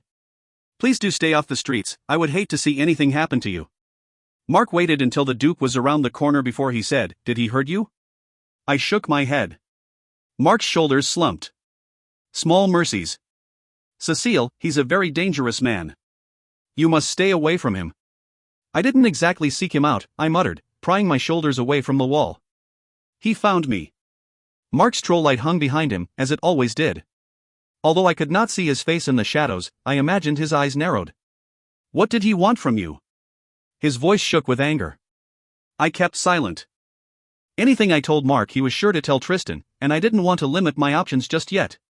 Do not trust him, Cécile, Mark warned. He holds no love for your kind. My kind. My temper flared. Oh, but I should trust you, you, who always hides in the shadows and refuses to let anyone look upon your face. Is that what you want? He hissed. To look the monster in the eye? Is it easier for you to understand the danger when it comes from the mouth of something ugly and strange? I'm not afraid of you, Mark. Then you're a fool, he snapped. You should be terrified of every last one of us. I shook my head. Not you. You promised you'd never hurt me. A short bark of laughter filled the hallway. You do not know how easy it is to get around words. He turned away, pressing a pale-skinned hand against the wall as though to balance himself. I frowned at the black lacework tattooing his skin. I didn't know you were bonded, Dot. In a blink of an eye, his hand disappeared into a pocket. I'm not. She's dead. My whole body jerked in surprise, and I wiped my hands against my skirts, horrified that I'd brought it up. He turned back to me, face still shadowed. What did Angoulême want? He thinks Tristan is up to something, I said slowly, considering just how much I wanted to reveal. He wants me to help him find out what. Don't help him, Cécile. I could hear the plea in his voice. I had bargaining power here, and I was damn well going to use it. Give me one good reason why I shouldn't, I said. Better yet, give me one good reason why I should side with Tristan at all. Because it is in his best interest to keep you alive. Why? I asked. What difference does it make to him? I didn't break the curse, you would think he'd be happy to see me dead. Mark shook his head. He is bonded to you. If you die, he dies. Realization slowly sunk in. And if he dies? Your heart may just stop. And if it doesn't, you'll do everything in your power to stop it yourself. I see, I whispered. If Angoulême killed Tristan, I would die. I closed my eyes, barely noticing as Mark steadied my arm. In my naivete, I had nearly handed away my life. That was why the king had instituted a law forbidding anyone from harming me, not because Tristan could feel my pain, but because if I died, so did his son. But you're alive. I met Mark's gaze. Even though she died. Only because stronger powers wouldn't let me die. Mark's voice was grim. The light drifted around him, and in a rare moment, his twisted face was illuminated. But it held no horror for me now. Don't help him, Cécile. Stay out of the politics and trust that Tristan will keep you alive. I thought of the parchments tucked safely against my backside and of the excitement on Tristan's face as he showed them to his friends. Thought about how he had saved Chris's life and the words he had said to me in the garden. What side are you on, Tristan? Hours later, long after I had drifted off to sleep surrounded by the sumptuous silks of Tristan's bed, my bed now, it would seem, I snapped awake, panic-stricken. Not my panic, no, it was his. Tristan had discovered his papers were missing, I sensed it. In the blackness of the room, my eyes fixed on the drapes where I had undone the stitching and hidden the documents between heavy layers of fabric. I had done the work in the darkness, afraid that someone might be watching me through one of the hidden peepholes into the room. Years of needlework under my grandmother's watchful eyes had allowed me to restitch the hem by feel alone. No one would guess they were there. Lying back against the pillows, I tried to calm my pounding heart. I had the leverage I needed to confront Tristan tomorrow, to demand the truth. I just needed the courage to do it. Chapter 14. Cécile. Sleep eluded me the rest of the night and, in the wee hours, I rose and went in search of Tristan. I found him in the palace stable yard, still dressed in the finery he had worn the night before. Resting my elbows on the smooth stone railing of the balcony, I watched him from afar. He sat on a square of stone that may have once served as a mounting block, elbows resting on his knees. His face was still and drawn, and dark shadows from lack of sleep lurked under his eyes. With one finger, he slowly traced the gold marks lacing his other hand. I wanted to storm down to confront him, but my feet seemed frozen in place. I was scared of what he would say, how he would react. I was afraid of what it would mean for me to get involved with troll politics. Spying on me so that you have something to report back to your new friend? Tristan's voice floated up to me. My fingers twitched against the railing. No. I made my way down the steps. He didn't look up, or even move, until I was standing in front of him. I wanted to speak to you about something. My voice shook, despite my best efforts. Then speak. I opened my mouth, but nothing came out. He frowned. I'm waiting. In private, I managed to blurt out. He looked around the empty yard. There isn't anyone here. I gritted my teeth against each other. Please. Fine. He motioned for me to follow him through a pair of doors, which I shut firmly behind us. We were inside a set of stables, rows of pristine horse stalls stretching out in either direction. A waste of space, don't you think? I gestured at the empty building. Tristan unlatched one of the stall doors and hung off the edge, swinging slowly back and forth. Wishful thinking, I suppose. Now what is it you want? Make it so no one can hear us. It's considered rude to tell a troll what to do with his magic. I jammed the toe of my shoe against the stall door to stop the swinging. Well, I can't very well do it myself. Besides, it's your secret I'm trying to protect. Magic brushed my skin, wrapping silence around us like a cloak. What secret would that be? A drop of sweat trickled down my spine. That you're a sympathizer. He laughed, but the flash of unease gave him away. You can quit trying to hide the way you feel, I added. You can't fool me the way you do everyone else. The smile slid from his face. Works both ways, Cécile. I held my ground. I'll ask the questions. Do you hate humans? He snorted softly. I thought you had all the answers. I want to hear it from your lips. What difference does it make to you? Knowing won't change anything. His anxiety fed mine and my breath came in short little gasps. Yes or no?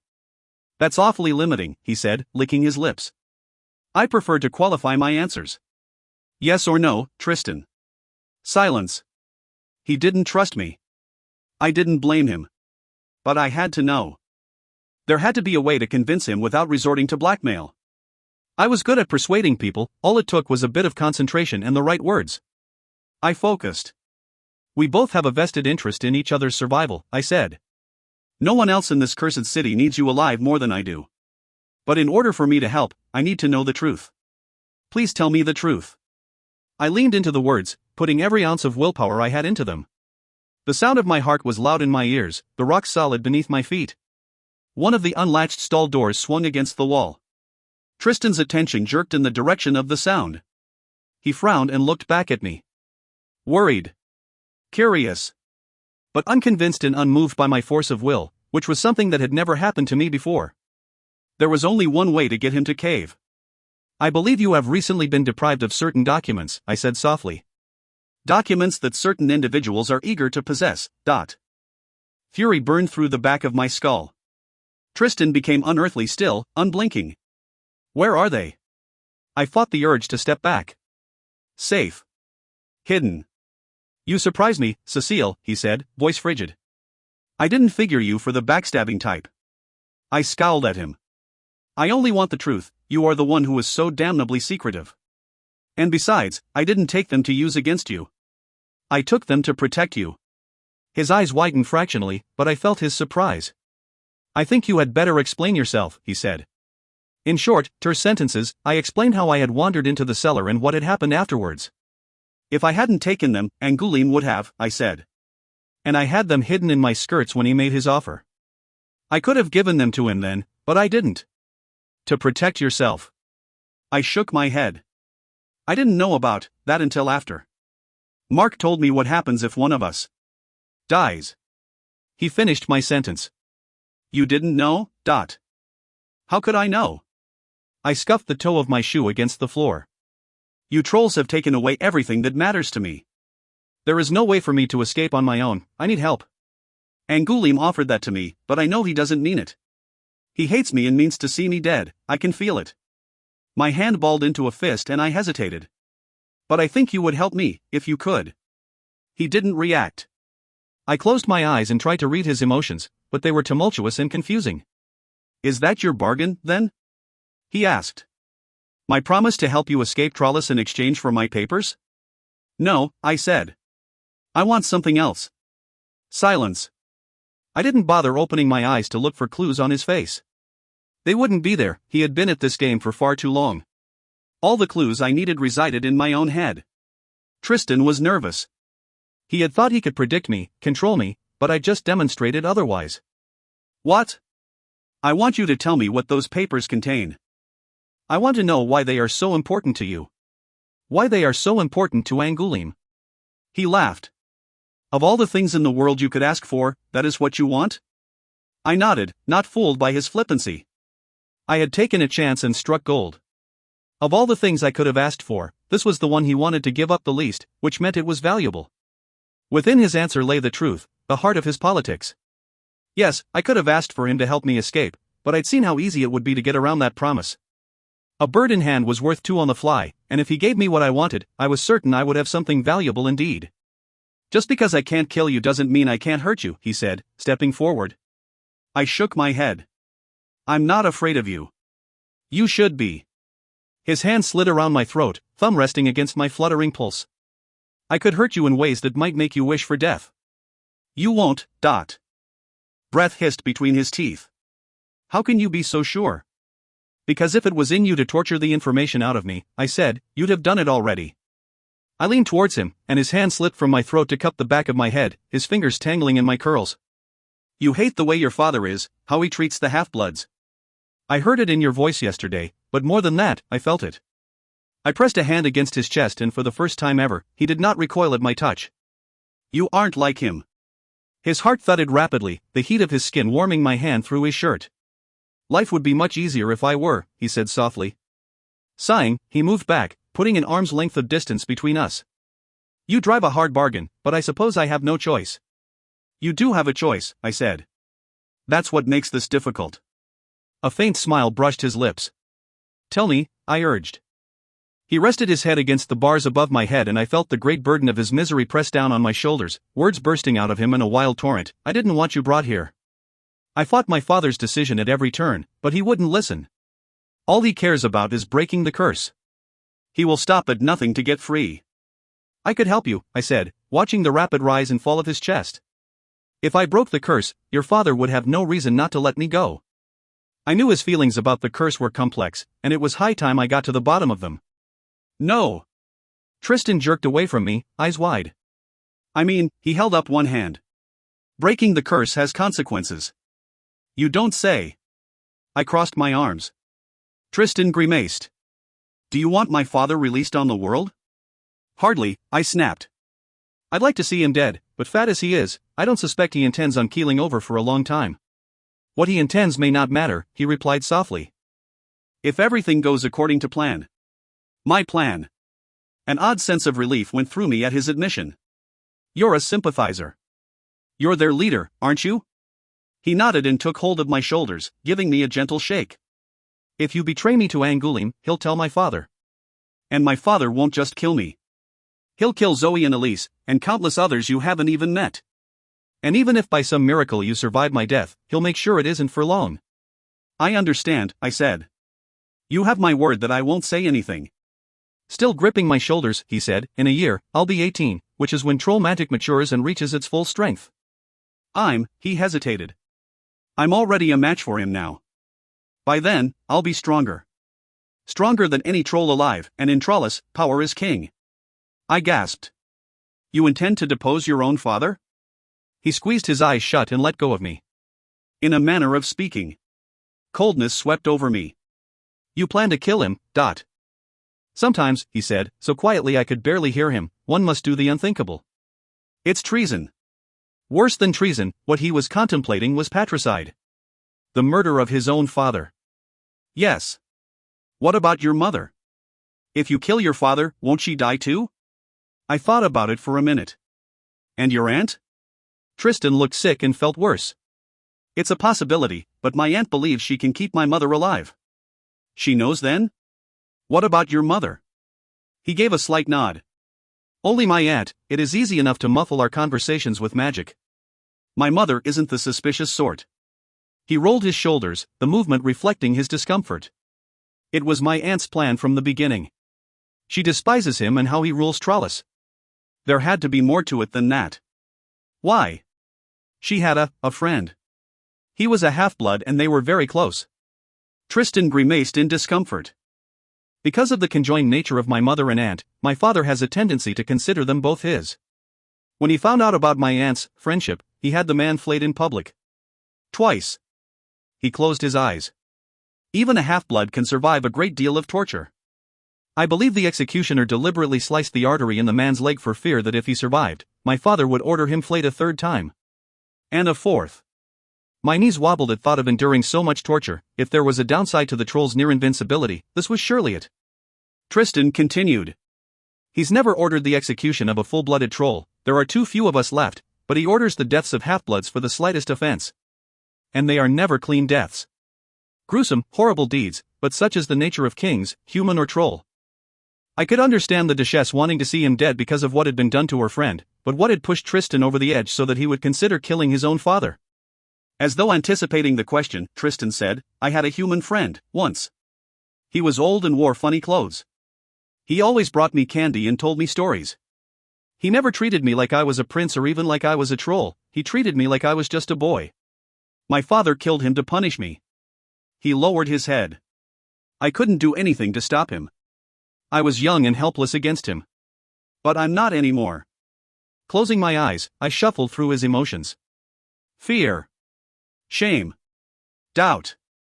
And how did I feel about becoming an accomplice in a murder plot?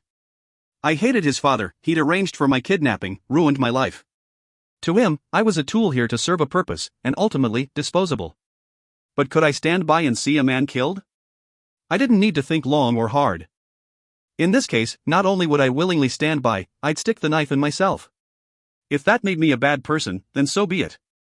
But even with the king dead, one fundamental problem remained. The sympathizers, I said. They don't just want to be rid of your father, they want to be rid of all the troll nobility so that there's no one powerful enough left to lord over them. What's to stop them from killing all your friends, all your family, other than the fact they need you to keep Forsaken Mountain off their heads? Then the realization dawned on me, he was waiting until he was in power before breaking the curse. Not only would he be king, he'd be a hero to his people. I opened my mouth to say as much, but then snapped it shut again. Withholding freedom from a city full of people was certainly a dangerous secret, but knowing he was doing so did nothing to explain the purpose of his diagrams. Well? I finally asked. He took a deep breath. Are we in agreement then? You will tell me the location of all my papers in exchange for me explaining their contents? Yes, I said. What could be more important than the knowledge he was purposefully keeping the curse in place? I agree. You must understand, Mark, Anais, and the twins are the only ones who know. And I only trust them because I have their true, he broke off. Why I trust them is irrelevant. My point is, I have no such assurance from you. I said nothing. Telling him he could trust me wouldn't make a difference. I could lie. Tristan took a deep breath. The documents contain the plans for building a structure that would support the rock. No magic required, I whispered. Not after I finish building it. But to what purpose? I demanded. Once you are king, won't you just do what is necessary to break the curse? With it gone, couldn't you fling off all the rock, or leave this place? That is a possibility. There was no emotion in his voice, but I could see the forced rise and fall of his chest. He was controlling his breathing, trying to control his emotions so that I couldn't read him. But why? What more was he hiding? I bit my lip. You don't think the curse can be broken, do you? He sucked in a deep breath and sighed. It may be too much to ask for. Low expectations, right? You've a good memory, he said. I know I can build. I have no such certainty about how to end our imprisonment. Which was just as well for me. Once I escaped this place, I'd sleep far better at night knowing the trolls could not get out. Pushing aside those thoughts, I turned my attention back to his plans.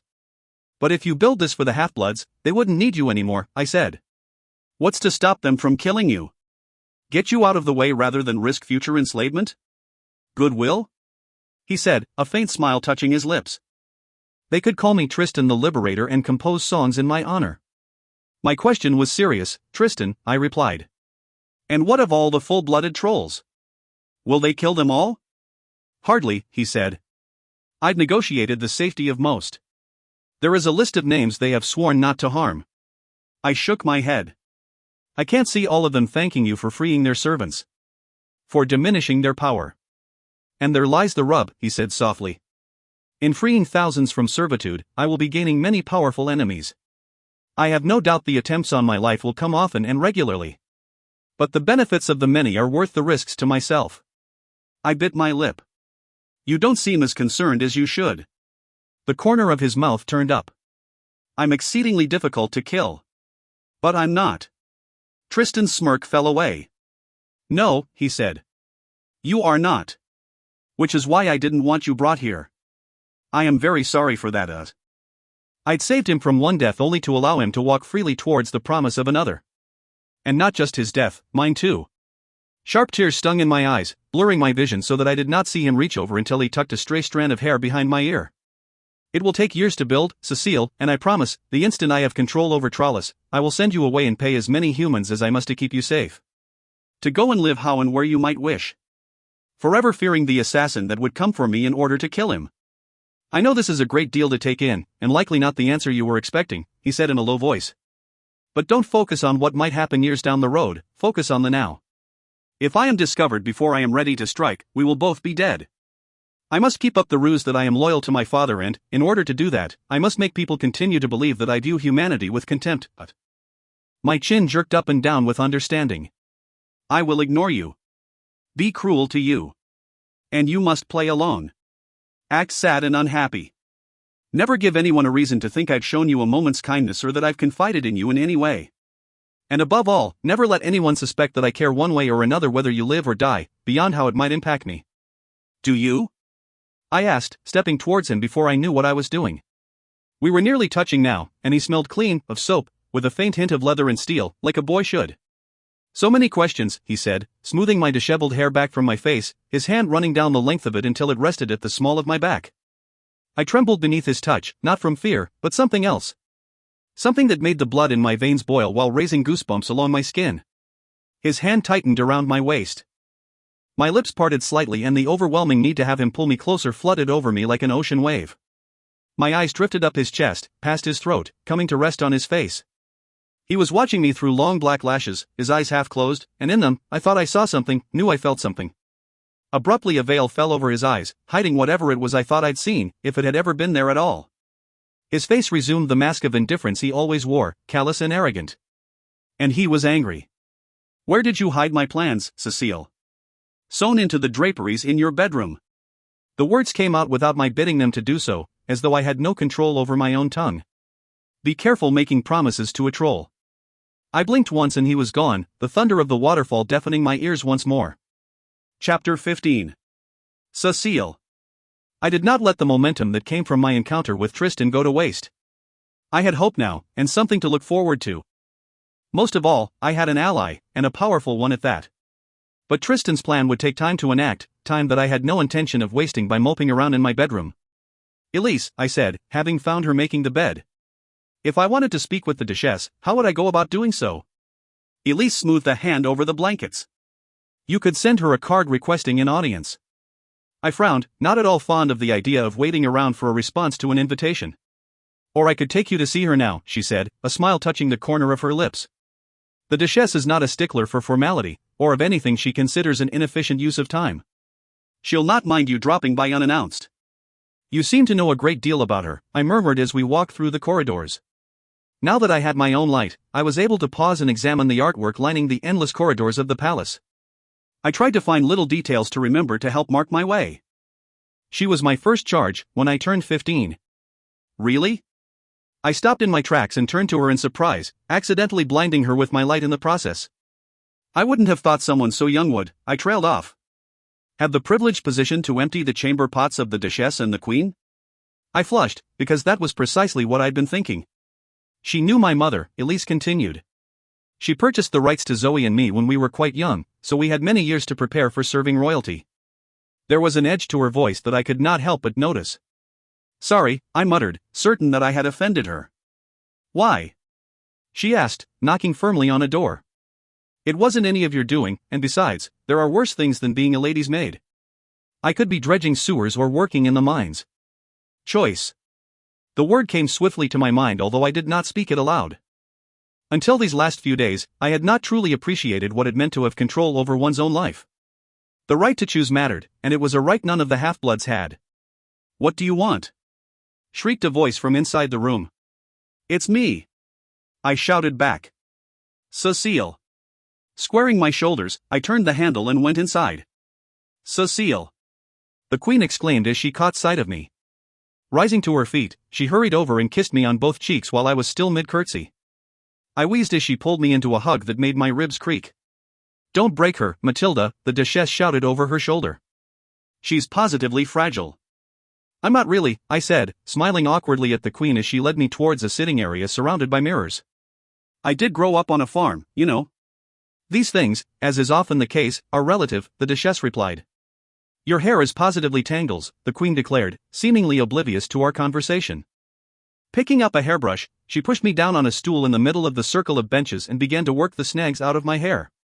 Just let her, the Duchess said, the soft tone of her voice out of character. She is better when she has someone to mother. I nodded into the reflection of the mirrors, which had clearly been set up for this purpose. Why are you here? Elise had been right, Tristan's aunt was not one for wasting time. I cleared my throat. Before, you said there were opportunities for me here in Trollis, that little would be denied me. I'd like to take advantage of that. She took a mouthful of tea and watched me in the mirror. I waited for her to ask me what had changed, but she only nodded. Is there something in particular you wish to pursue? Knowledge. I'm not sure, I replied. Music? No, I said quickly. Not that. My singing was my own, the thing I was best at, that I cared about most. I did not want them interfering in that. Art? Literature? History? Language? She rattled off a series of topics. All of those things, I agreed. The Duchess bit her lower lip and then smiled. Things to pass the time. I realized then that she didn't need to ask what had changed, somehow, she already knew. And it became just as clear to me that the matter of Tristan's politics and plans was not something that would be overtly discussed between us. The game you play, I pointed towards the boards hovering in the corner. Will you teach it to me? Gare, she mused. Yes, perhaps that is an appropriate place to begin. With strategy. Tristan. I hesitated, watching the Queen in the mirror. She had ceased with brushing my hair, and her eyes seemed glazed over and unseeing. He likes this game? The Duchess shook her head. He does not like it, he lives it. Now, shall we begin? The following 2 days were filled from dawn till dusk with a wide assortment of activities. I learned the basics of Gare from the Duchess, practiced with a dancing master, learned how to blow glass, wrote bad alliterative poetry with the twins, and followed Mark about on tours of various parts of the city. Not once did I so much as catch a glimpse of Tristan, which is why, on the third day, his abrupt arrival at my painting lesson caught me off guard. That, said a voice from behind me, is without a doubt one of the ugliest combinations of color I have ever seen. Please do not tell me you call that art. I turned slowly from the brown and green mixture I had been idly smearing across the canvas to find Tristan standing behind me, arms crossed and a frown on his face. How long have you been at this? All afternoon. I scowled and got to my feet. If this is what an afternoon of lessons by the finest artists of Trollis can accomplish, I can only imagine what you were like when you started. He glanced towards my teachers. You're wasting your time, Dot. The Duchess asked us to give Lady Cécile instruction, Your Highness, one of the artists said, looking like she would rather be anywhere but here. Well, I am telling you to cease and desist immediately, Tristan snapped. This, he gestured vaguely towards my painting, is not worthy of your attention. Excuse me, Your Highness. I grabbed handfuls of my skirt and squeezed the fabric, feeling the hot flush of anger and embarrassment on my cheeks. But I was led to believe I could pursue whatever activities I wished, so I do not see what right you have to stand in my way. Royal prerogative. I snorted. More like royal need to interfere with everyone else's business because you have nothing better to do with your time. His eyes widened with apparent outrage and he stepped towards me. Out of the corner of my eye, I could see the other trolls trying to discreetly retreat. What do you know about how I spend my time, human? The way he said the word made it seem like something disgusting and foul. I squeezed my eyes shut for an instant to control the sting. This is a fake fight, Cécile, I reminded myself. It's just acting, don't take it personally. But it was hard. Perhaps he sensed that he was pushing me too far, because Tristan stepped back.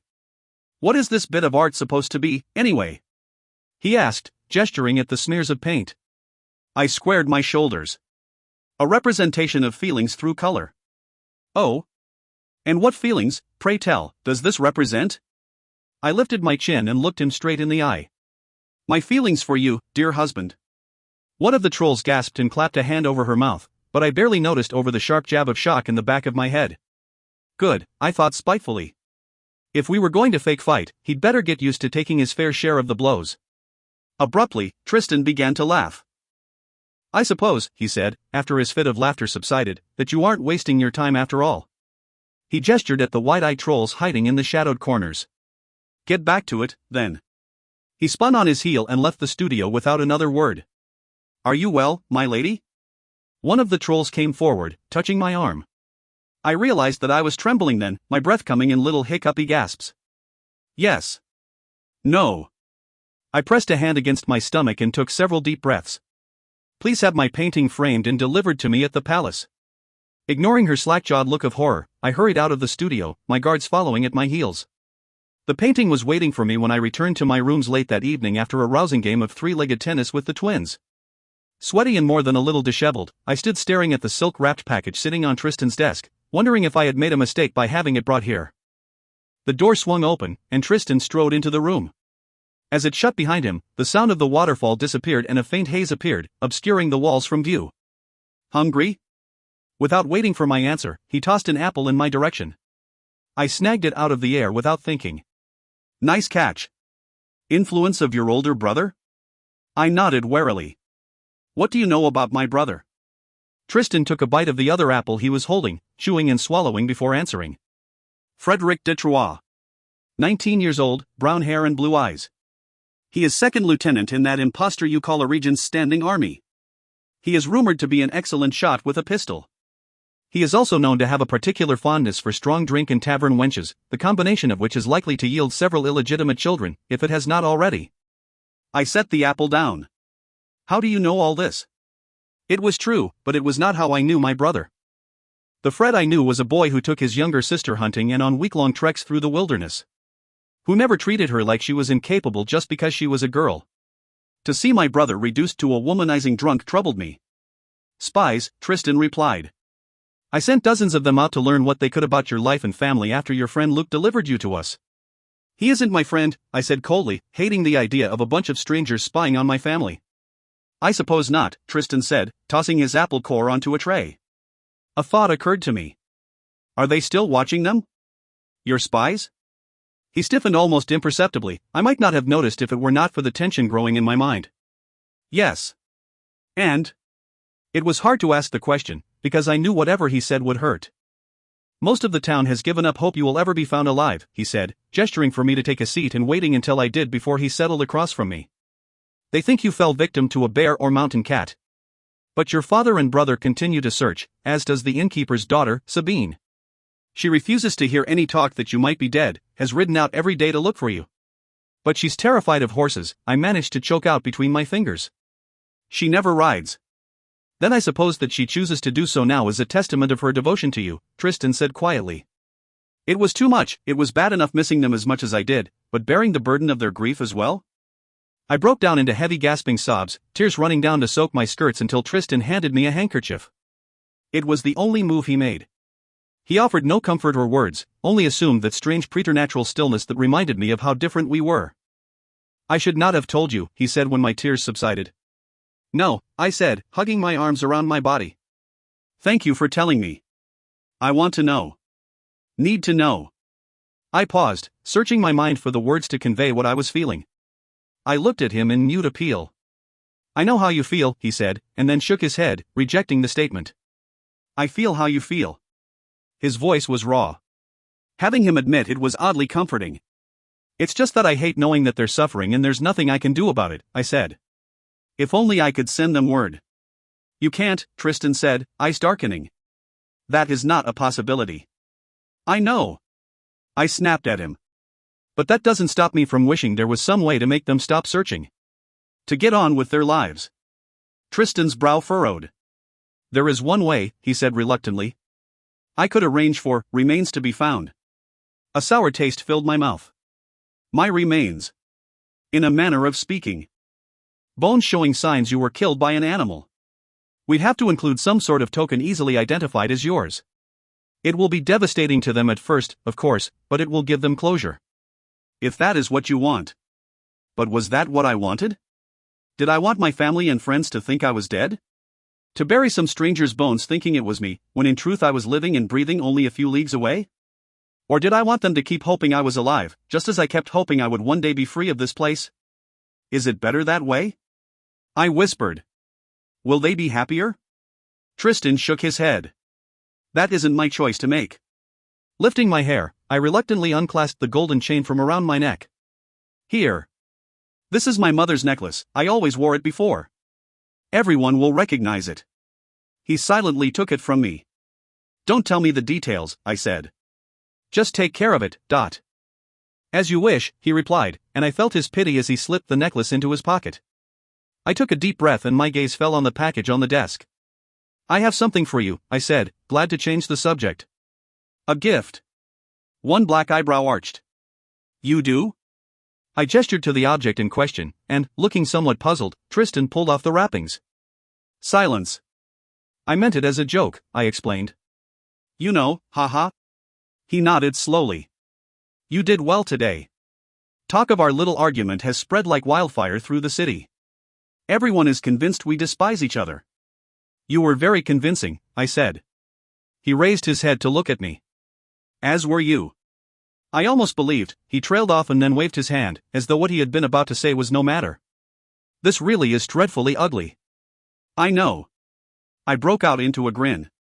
You should have seen the looks on their faces when I told them to frame it, but... Tristan laughed, and I felt the tension flow out of me in a welcome release. I realized that I had been half afraid that he'd meant what he said earlier, that the argument had been real. Our allegiance was tenuous at best, and his anger towards me today had been so convincing that part of me thought he'd changed his mind. Or worse, that it had been all my imagination that he was on my side in the first place.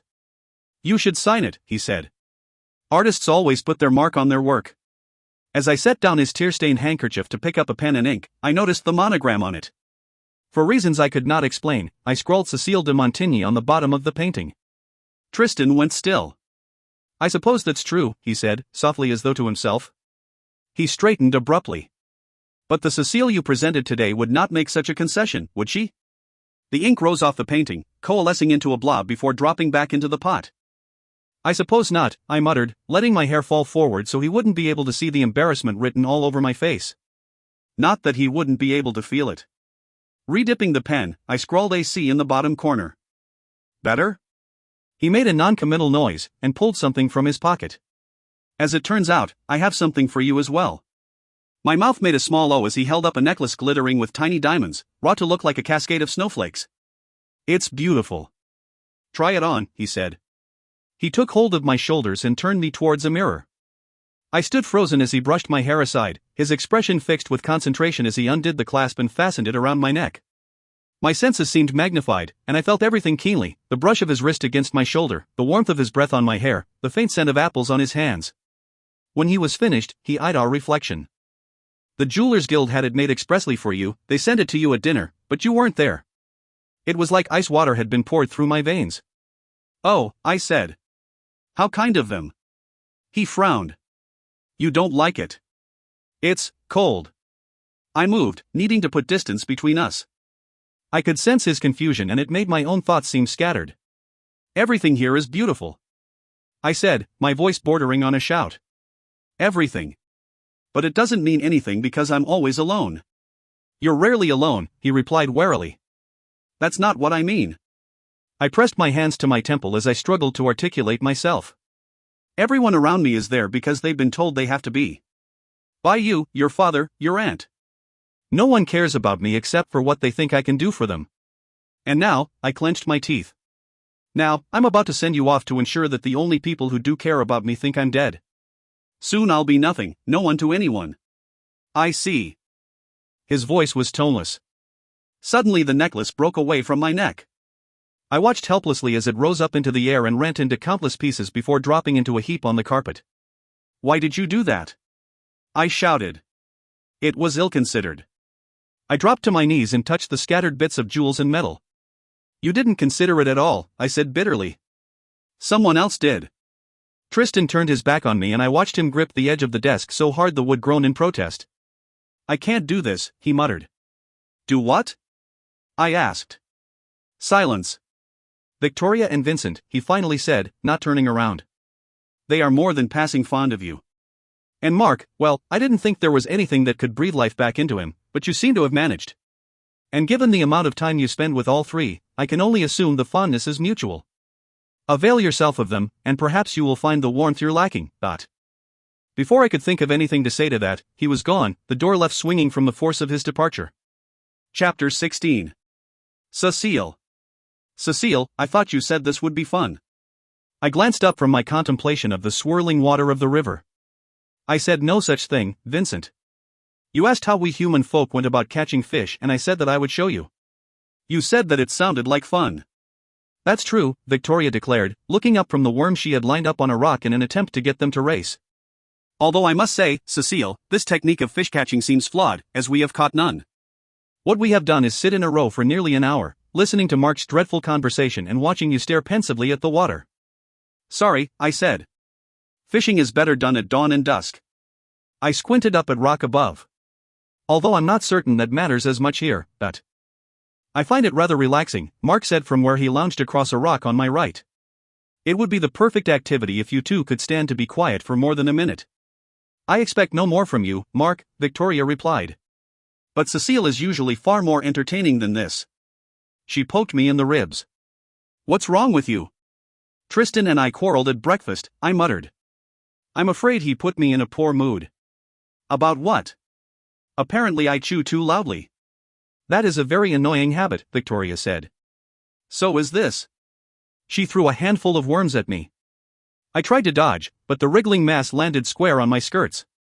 What happened to the farm girl I once knew? She teased. In response, I picked one up and pretended to eat it. Then I tossed it on Mark's sleeve. Can a day go by without you and Tristan shouting at each other across the dinner table? Mark asked, picking the offending worm off his sleeve and setting it in a crevice between two rocks. Do you ever have a civil conversation? No, I pushed away the worms, then reached down to the water to rinse my hands. It had been weeks since the necklace debacle, but I had not once seen Tristan alone. We were together often enough in public, at parties and dinners, sometimes in audiences with his father, but he always treated me with either cold civility or picked cruel little arguments that sent rumors swirling through the city. I had no choice but to play along, and I played my part well, but every argument left a sour taste in my mouth and a cold emptiness in my heart.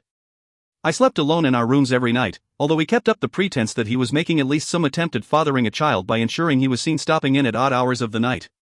But he arrived when I was sleeping, was gone again by the time I awoke. The only evidence that he had been there at all would be a rumpled shirt tossed over a chair back or objects rearranged on a table, enough that I would notice and know to come up with another version of the same lie about what passed between us in the night.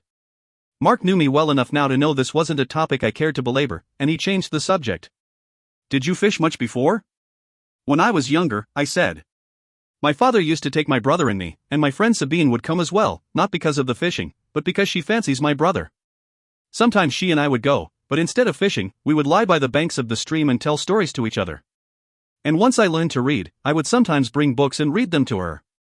But I had less time at that point. You learned to read late, Mark commented, winding up his fishing line. I shrugged. That is a matter of perspective, I suppose. Most hollow folk can't read much, there isn't a need. I wouldn't have learnt if my mother hadn't insisted. She started sending tutors to teach me when I was 13. I was the only one who received more than a cursory education. I paused for a minute, then I glanced at Mark, who was silent. I feel as though that misrepresents them, though. They are very practical folk, everyone knows how to do things. They are a very self-sufficient lot. Just because they can't read, doesn't mean they are stupid. I never said it did, Mark replied. I know. But it seems as though you value a different sort of knowledge. Mark chuckled softly. By you do you mean Tristan? Because I have certainly never given you cause to think such a thing. I made a non-committal noise.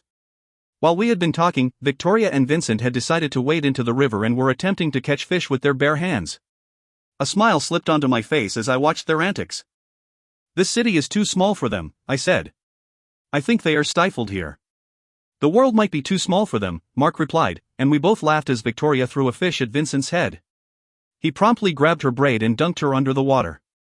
When you spoke about your village, Mark said, I noticed that you said they and not we. It seemed as though you saw yourself as separate. I frowned and plucked at the ribbon on my dress. I was. My mother and her tutors ensured that. They didn't just educate me, they changed the way I spoke, the way I moved, the way I acted. At first I tried to be two different people so that I wouldn't seem strange to everyone, but that didn't last. I swallowed hard. They changed the way I thought. Once I could read, especially, it seemed the world grew in leaps and bounds with every passing day. There was so much I wanted to talk about, but no one wanted to listen. I felt my cheeks flush. I wanted to leave so badly, and the second I was gone, all I wanted was to go back. Do you still want to go back to your village, that is? Such a simple question demanded a simple answer, but I found I had none. Shoving my hands into my pockets, I felt a piece of paper crinkle, the most recent of Tristan's notes. His love notes, as his mother insisted on calling them, had not improved in quality. If anything, they had grown snider, but I found myself treasuring each one more than the last. With the notes had come fur-lined cloaks and heavy blankets to ward off the endless chill. The high-heeled shoes I detested all but disappeared from my wardrobe, replaced by practical flats that did not pinch my feet or cause me to limp about like an old lady. Sheets of music and collections of famous operas appeared on tables, chairs, and the pillows of the bed. A lute was the first instrument to arrive, and was followed in short order by a harp with a note stating his hope that I would show more talent if given more strings to pluck. Everything he sent seemed for the express purpose of making me happy. But all the gifts in the world meant nothing, because all my heart wanted was the one person it shouldn't. I don't think my absence has changed much, I said, not liking the direction of my thoughts. Life goes on, with or without me. How do you know? He keeps me appraised, I said under my breath. Within the pages of my books, I'd often discover programs from my mother's performances in Trianon, news clippings from the papers, and, once, a lengthy report written by one of Tristan's agents describing how my family fared. I cried when I read those pages, and cried harder when they disappeared from my possession a day later. The sound of rushing water dropped away, and Mark's light drifted behind us so that our faces were cloaked in shadows. The twins reacted to some discreet signal and increased their antics, drawing attention away from us. He isn't supposed to be telling you anything about the outside, Mark said. None of us are. The king gave very specific orders that you were to be kept isolated from the human world as much as possible, that's why we keep you away from the market. I kept still, my face smooth, so no one watching would suspect we were talking about anything out of the ordinary. Why? Is it some sort of cruel punishment? I do not know, Mark replied. He did not explain why. His Majesty does nothing without purpose, I mused. But what did he hope to prevent by keeping me isolated? Or was it something he intended to accomplish? Agreed, Mark replied. Which is all the more reason not to let Tristan get caught. I won't. I chewed my lower lip, my mind grappling with why Tristan took the risks at all. It would be easier, and certainly wiser, to be constant in his cruelty, but he seemed intent on countering every argument we had with some act of kindness. Which should have made my life easier, but which managed to do the exact opposite. To receive thoughtful bits of kindness and then face the cold, cruel persona he wore in public was more than just confusing, it was painful. It made every word he said against me hurt all the more. Even if I went back to the Hollow, I said softly, nothing would ever be the same. It was no answer, but Mark did not press me further and the sounds of the city returned to my ears. You're meant to be having tea with Duchesse Sylvie this afternoon, are you not? I nodded. She is teaching me to play gare. She will teach you well, he said. Rising to his feet, he reached down a hand to help me up. Get out of the water, you oafs, he shouted at the twins. They waded out, heedless of their dripping clothes. Who won? I asked, taking Mark's arm. The twins exchanged frowns. You mean you weren't counting the fish? I winced. Sorry. They both heaved deafening sighs. Poor form, Your Highness, poor form, Victoria said, giving my shoulder a gentle shove. I think we can attribute your failure to a distinct lack of focus. I second that, her brother announced, the two coming around to walk on either side of Mark and me. Too many hours spent in too many lessons on too many subjects. I grinned, because it was true. The trolls knew so much about so many things, both past and present. Every day I spent with someone new, trying my hand at their trades, learning new languages, or listening to them lecture about some historical event. All my instructors were kind and eager to exchange their knowledge for what I could tell them of the outside world. We may have to crown you champion of knowing the least about the greatest number of topics, Victoria said. Well done. I dropped into a deep curtsy. It is an honor and a privilege. The four of us meandered up the stairs, my guards keeping their distance for fear of becoming victim of one of the twins' pranks. In truth, I hardly noticed them anymore. They never spoke to me, only followed me everywhere I went. But I did not like how they listened to all my conversations, and so I encouraged any sort of behavior that caused them to keep their distance. Mark and the twins were far more powerful and capable anyway, and I didn't worry about them blabbing my words to the king. Lady Victoria. Lord Vincent. We all looked over our shoulders to see a young troll woman wearing a bright red dress running up the stairs after us. Drat, Victoria muttered, exchanging a worried look with her brother. It's her again. Who is she? I asked. A sculptor we commissioned a while back. The woman slid to a stop in front of us, bobbed a quick curtsy at Mark and me, then turned a chastising finger on the twins. When are you going to arrange to pick up your sculptures? And more importantly, when do you intend to pay for them? Done so soon? Vincent asked, stepping between the sculptor and his sister. Are you certain they are properly finished? The woman glared at them. You question me? Vincent shook his head rapidly. No. Are they very large, then? You ordered life-size. She shouted at them. You two are large, thus are the sculptures. Victoria flinched, and looked at her feet.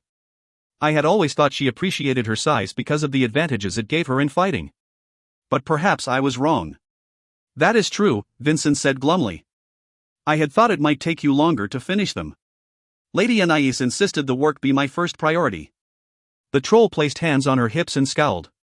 She would, Vincent muttered. Victoria tucked a lock of hair that had come loose from her braid back behind her ear.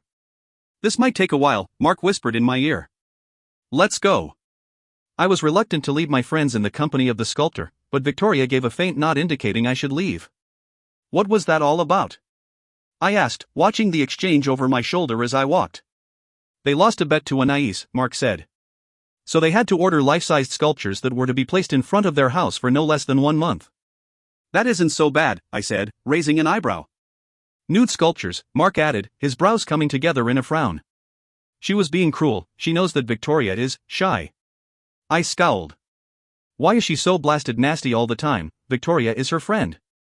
Friends don't do that to each other. They shouldn't, Mark agreed. But, I suspect Anais is angry at Victoria for how much time she spends with you, Maybe if she was more pleasant, Victoria would enjoy her company more, I snapped. Mark sighed. Anais is very unhappy, Cécile. And you don't know her well enough to judge her. I know enough, I thought angrily, but I kept my mouth shut. Next time I talk to Victoria, I would suggest she dress her statue in clothes and let Anais try that on for size. We entered a square dominated by a fountain with a giant winged serpent spouting water from its mouth, its emerald eyes gleaming malevolently. On the far side of the square, 2 trolls were shouting at each other. One shoved the other, and the argument quickly turned to blows. Mark sighed. Wait here a moment. I watched as he strode over to the fighting men. Raising one hand, invisible magic jerked the two apart, leaving them to dangle in the air while he questioned them on their grievance. I went over to the fountain to examine the serpent more closely. It had been carved in great detail, from its overlapping scales to its sharp golden-tipped claws. The plaque on the base read the dragon called Melusina. A dragon, I muttered, eyeing up the creature, wondering if such creatures existed somewhere, or if they were merely a figment of some sculptor's imagination. Turning my back on the dragon, I leaned against the fountain, nodding at the trolls who offered bows and curtsies with their greetings as they passed. The sight of an older, but statuesque, woman walking across the square caught my attention. She was dressed all in black, which was unusual, and though I didn't recognize her, I marked her easily as an aristocrat. Her gown was elaborate, the taffeta rustling across the cobbles, and she wore a wealth of jewels that glittered in the lamplight. But what made me certain was the air of authority in her walk, and the way all the other trolls made way for her as she passed. A slender servant woman walked a few steps behind her, head downcast and arms loaded with packages. Straightening, I prepared myself to receive and deliver the expected courtesies, but the troll only glanced my direction and kept walking. Her servant shot me a wide-eyed look of dismay and dropped into sort of an awkward moving curtsy. "Your Highness," she whispered, looking back over her shoulder. I opened my mouth to warn her, but I was too late. The servant woman collided with her mistress and the packages in her arms dropped to the ground with the distinct sound of breaking glass. I winced. "You idiot!" shrieked the troll. She rounded on the servant, and I watched in horror as magical blows fell across the woman's face, blood splattering against the pale grey paving stones. "I'm sorry, mistress," the servant begged, cringing against the blows as they fell. Wounds opened and closed on her face, the red gore dripping onto her dress the only permanent mark. "Stop," I said, but the troll didn't hear me. "Stop!" I shouted louder. She glanced my direction, but ignored the command. In 2 strides, I was next to her. "I order you to stop this abuse immediately." The troll turned her head to look at me, eyes dark and menacing. "You have no right." She raised her hand to strike another blow, and I moved without thinking. Reaching out both hands, I shoved the troll woman hard. "Cécile, stop!" Magic lashed around my waist, jerking me back, and Mark stepped between the troll and me. "Your Grace," he said. "I don't believe you have met Her Highness." "May I introduce Her Royal Highness, Cécile de Montigny?" He glanced over his shoulder at me. "Your Highness, the Lady Demaya, Dowager Duchesse d'Angoulême." I blinked. The troll was Angouléme's mother. "Your Grace," I muttered, and reluctantly curtsied. This was not a random meeting, I was sure of it. The woman snorted. "It is a bit late for courtesies, girl." Grabbing hold of her servant's hair, she dragged the half-blood away from us. Mark held up a warning hand to keep me from going after them, but it was unnecessary. I knew the troll was trying to provoke me, but it was still infuriating to stand by and watch her treat the half-blood woman so. There had to be something I could do. I couldn't just walk away. "My Lord Comte." The sound of Demaya's voice jerked me to attention. I could feel tension radiating from Mark as he acknowledged the other troll. "Yes, Your Grace?" Demaya's eyes glittered. "Make arrangements to have the labyrinth opened this evening. This one's actions merit disposal." She jerked her chin towards the half-blood cowering at her feet. "I do not care to have my household's reputation tarnished by such behavior." Mark's hands tightened into fists. "Surely such an extreme reaction is not warranted." "I did not ask for your opinion," she snapped. "She is my property, and I can do with her as I wish, but..." The twins came up on either side of me, but I scarcely noticed. I felt the blood drain from my face and my hands turn cold. How far was she willing to take this? Would she really send her servant into the labyrinth to die just to elicit a reaction from me? Because I was positive now that that was exactly what she was trying to do. She was baiting me in an attempt to get at Tristan. If I went to him appealing for help in saving the half-blood, it would not only undercut the carefully crafted ruse defining our relationship, it would also put him in the position of having to choose between sacrificing the servant's life or revealing his true sentiments towards half-bloods. "If you are so eager to get rid of her, I'll take her off your hands," Victoria suddenly said. 500 is fair, I think." "She isn't for sale," Angouléme's mother snapped. 1,000, then." "No dot." "If you value her so much, I fail to see why you want to see her killed," Vincent said, closing a hand over my shoulder. He was warning me not to take the bait, but what would be the consequences of me walking away? Could I stomach the guilt of letting the half-blood go to her death? But what could I possibly do to stop it? The law was clear, the servant was her property to do with as she willed. Only a royal decree from either Tristan or the king could stop her from sending the half-blood to her death. I did not see the king being forthcoming in that regard, and asking Tristan would feel like I was passing the problem to him. I had to think of another way. 10,000. Demaya shot the twins a look of disdain. "She is not for sale to you two for any price. You hardly need another in that menagerie you call a household." "Sell her to me," I blurted out. She could refuse the others, she outranked them. But she did not outrank me. A slow smile made its way onto the woman's face. With what coin? I glared at her. I am hardly destitute. Her smile broadened. That may be so, but it would still be Montigny gold doing the purchasing, and I'm afraid that would be breaking the law. How so? I demanded. The troll chuckled. This one, she gestured towards the cowering servant, is a Montigny bastard. And the law forbids the purchase of one's own blood. She laughed again. I clenched my jaw, wondering how much thought and preparation had gone into this moment. The law stood in my way at every turn, driving me towards only one possible option, asking Tristan to save the servant. I gritted my teeth, my mind searching desperately for a solution. And I found one. Forcing a dejected expression onto my face, I stepped backwards. I'm afraid there is nothing I can do. Neither His Majesty or my husband are likely to take my side in this. I glanced at Mark. Make her arrangements. Silence greeted my words, surprise written across all their faces. None of them had expected me to let this go. Mercy, Highness, mercy. The servant shrieked, throwing herself at me and clutching my skirts. Don't let her kill me, she pleaded, the fabric of my dress tearing beneath her grip. I'm sorry. I let my lip tremble and tears rise in my eyes. The law is the law. I stumbled back and my dress tore. Lessa, you fool! Shouted Demaya. Must you give me more reason to rid myself of you? Magic slapped against the half-blood over and over again in a sickening rhythm. Stop! I screamed, but Demaya only shot me a dark smile, baiting me to take the step that would end this violence. She thought me a fool, thought she could use the laws against me. But two could play at that game, and there was one law in particular that I knew would work in my favor. Bracing myself, I leapt between the two women, the sound of the magic lash falling loud in my ears. Chapter 17. Tristan.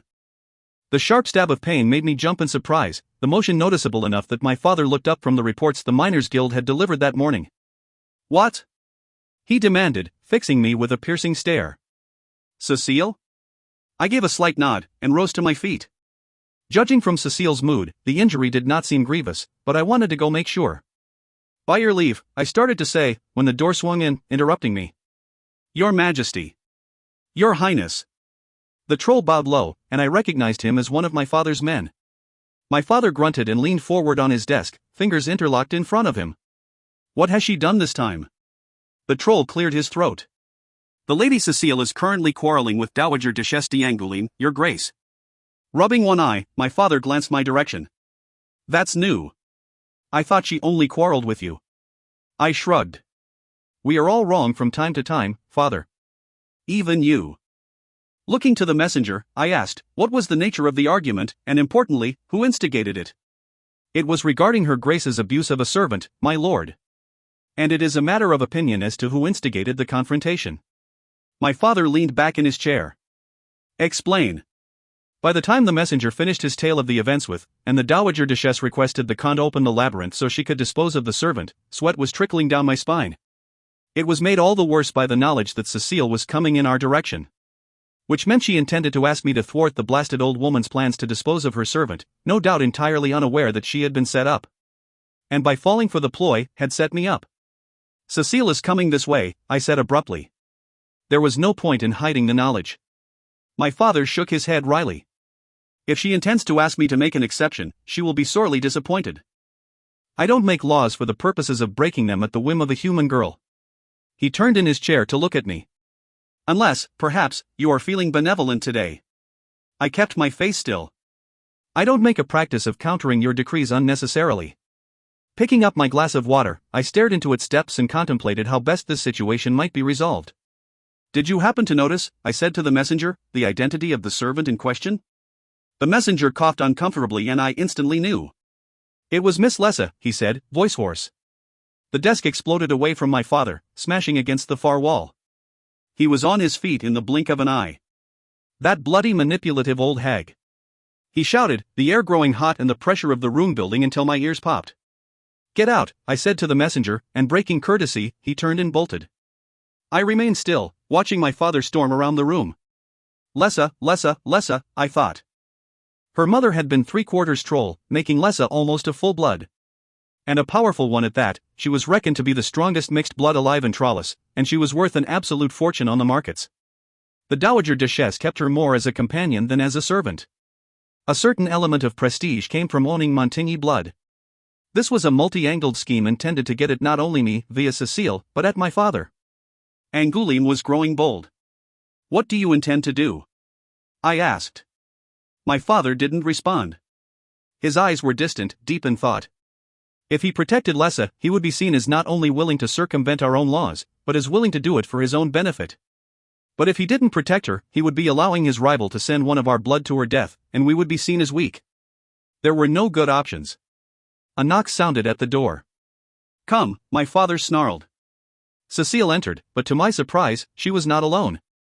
Trailing at her heels was the Dowager Duchess herself, along with Lessa, Mark, and the twins. Cécile's expression was cross, but despite whatever injury she had sustained, she felt oddly eager. Everyone else was unreadable. Which made me worried. Her eyes took in the smashed desk and she paled slightly. We heard about your exploits, my father said darkly. I assume you are here to make a request of me? His fingers twitched ever so slightly as he anticipated Cécile's appeal. The Dowager Duchess was strangely quiet. What was going on here? She glanced in my direction. Please don't ask me, I prayed, then cursed my own cowardice. I watched her reach up with one hand and rub her arm, obviously the source of her injury, her eyes fixed on me for a long moment before she turned her attention back to my father. A message. You really ought to arrange for the girl to be educated in our laws and customs, Your Majesty, the Dowager Duchess said, obviously deciding to take advantage of Cécile's silence. She glanced Cécile's direction, and their eyes met for a long moment. Cécile said nothing. Damaya looked away first. Interesting. Unfortunate circumstances such as those that occurred between us, Damaya gestured at Cécile, would not happen if she knew better. If Her Highness were aware of the laws governing the relationship between a troll and her servant, she would have known not to interfere. It is my right to treat my servants in any way I see fit. To dispose of them how and when I choose, if I no longer care to keep them in my household. Her eyes flicked from Cécile, to my father, to me. She was visibly flustered, and the Dowager Duchess was never flustered.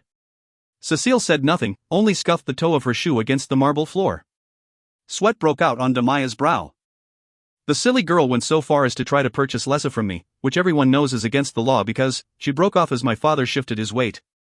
If she had only known, she stammered. Cécile coughed and Damaya's face twitched.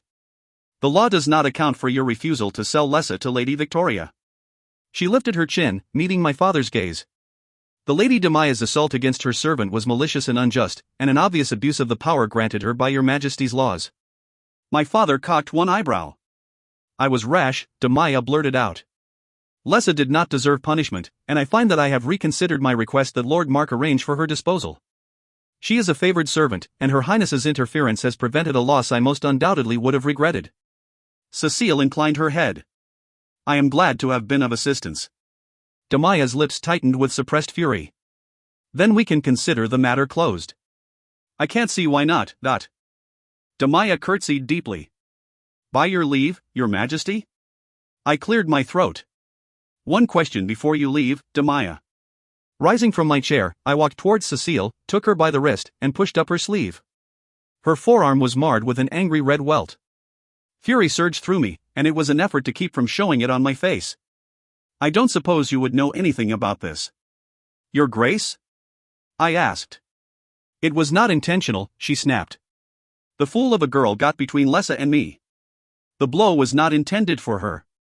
I'm quite certain I don't give a damn about your intentions, I said quietly, raising Cécile's arm so my father could see the mark. It seems you are the one needing an education in our laws, Lady Damaya, he said, settling his bulk down on a chair. Allow me to bring you up to date. Following my decision to bond my dearest son and heir to this fragile human girl, I decreed that anyone found to have directly or indirectly harmed her in any way would be subject to severe punishment. Damaya looked ill. It was not my intention to harm her, she repeated. My father leaned forward, his eyes glittering. Intentions mean little when the results are the same. Your actions jeopardized the welfare of my heir and, as such, they cannot go unpunished. The Dowager Duchess dropped to her knees. Mercy, Your Majesty. I am but an old woman. My father snorted at her pitiful display and opened his mouth to say something, when Cécile interrupted. Your Majesty, if I may? I winced, but my father only nodded, brow curling with curiosity. I wasn't curious, I was nervous. Cécile had managed to keep control of this entire exchange through silence, but she clearly intended to have her say. I do not care to see any more violence, I have had my fill today, she said, turning to Lessa who had remained kneeling on the floor this entire time. If you insist on punishing the Lady Demaya for her actions, I would prefer that it came in the form of compensation. My father rested an elbow on the arm of his chair and propped his chin up. I'm listening. I have been led to believe that the laws prohibit the purchase of one's own relations, regardless of whether they are related by blood or marriage. Is that correct? I grew very still.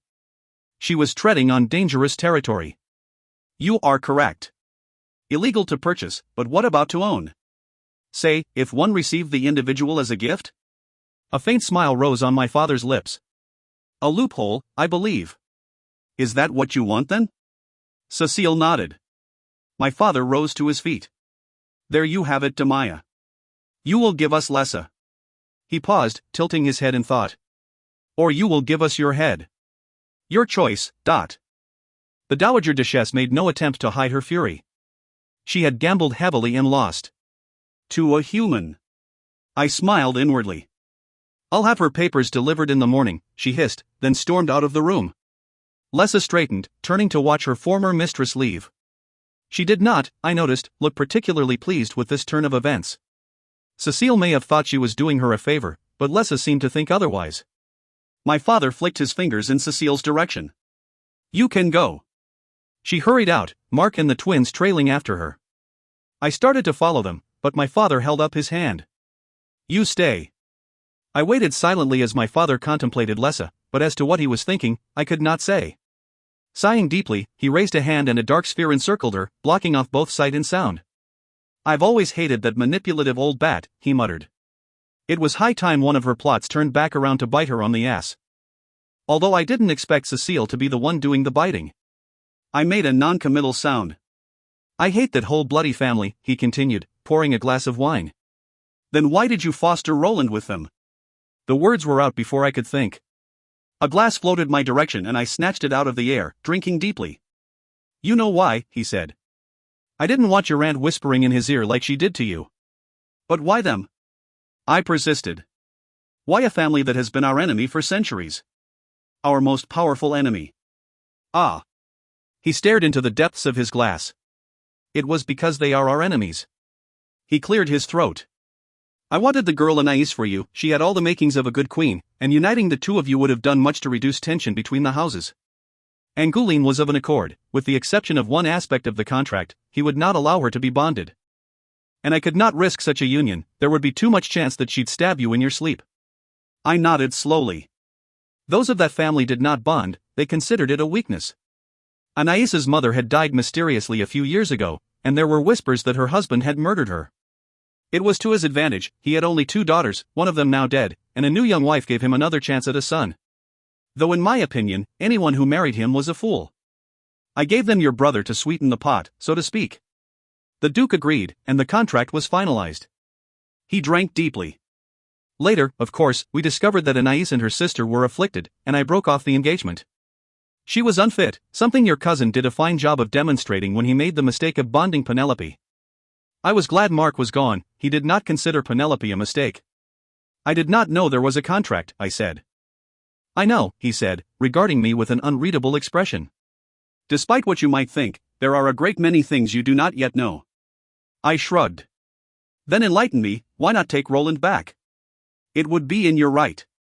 And do what with him? He drained his glass. Your brother is a bloody menace, and the Duke's family is the only one other than us with the metal to control him. And I can't very well bring Roland to the palace with Cécile wandering about. He'd slaughter her on sight. And that, he inclined his head to me, would be most unfortunate. That was an understatement. Anais knew about the contract, he said, almost as an afterthought. I've always been surprised she didn't tell you. I wasn't surprised, my friend did not suffer shame well. Anais is loyal to me, I said, not to her father. As you say, my father replied, waving away the conversation. His eyes settled on the swirling black orb obscuring Lessa from view. Go, he said abruptly. I need to deal with this. I quickly removed myself from his presence, sensing his mood was about to take a turn for the worse. Part of me wondered what he intended to say to Lessa. I had no fear he would harm her, but, oh, to be a fly on that wall. Having been hidden away under Demaya's wing most of her life, Lessa was something of an unknown commodity. I didn't know anything about what she was like, only that she was powerful. And, I suspected, loyal to Angoulême. Walking blindly through the corridors, I pushed the matter of Lessa to the back of my mind and turned instead to my father's behavior. It was not like him to be forthcoming. And why, after all these years, bring up that I had been contracted to Anais? I chewed the inside of my lip as I considered what he would gain from telling me the information. Not, certainly, to provide more proof that the Duke was a deceptive bastard, that was obvious. This was to do with Anais, the fact she had known about the contract, but never told me. An attempt, then, to undercut my faith in her loyalty? To drive a wedge between us? It seemed counterproductive given that our friendship promised to do much in smoothing over the discord between our families. Not friends, lovers. Ah, I muttered, everything becoming clear. He must believe that it was at least partially Anaïs's doing that I continually avoided or fought with Cécile. He was trying to drive me away from Anais and towards my human wife. Pushing open a door, I trotted down a set of steps, then froze, realizing I stood at the entrance to the glass gardens. The sound of Cécile's voice was thick in my ears, a fiercely defiant song of a warrior woman in some distant civilization. Apparently my meandering through the halls had had more purpose than I thought. It was almost habit now for me to seek her out whenever I heard her singing. Her voice was my only respite. The one moment in the day when I allowed myself to forget the growing pressures of my life. The one moment when I allowed myself to forget who I was. Extinguishing my light, I started into the garden towards her voice, but not before pausing to break a single rose from the glass bushes lining the gates. Chapter 18. Cécile. There was only one way to lure Tristan into my company, and that was to sing.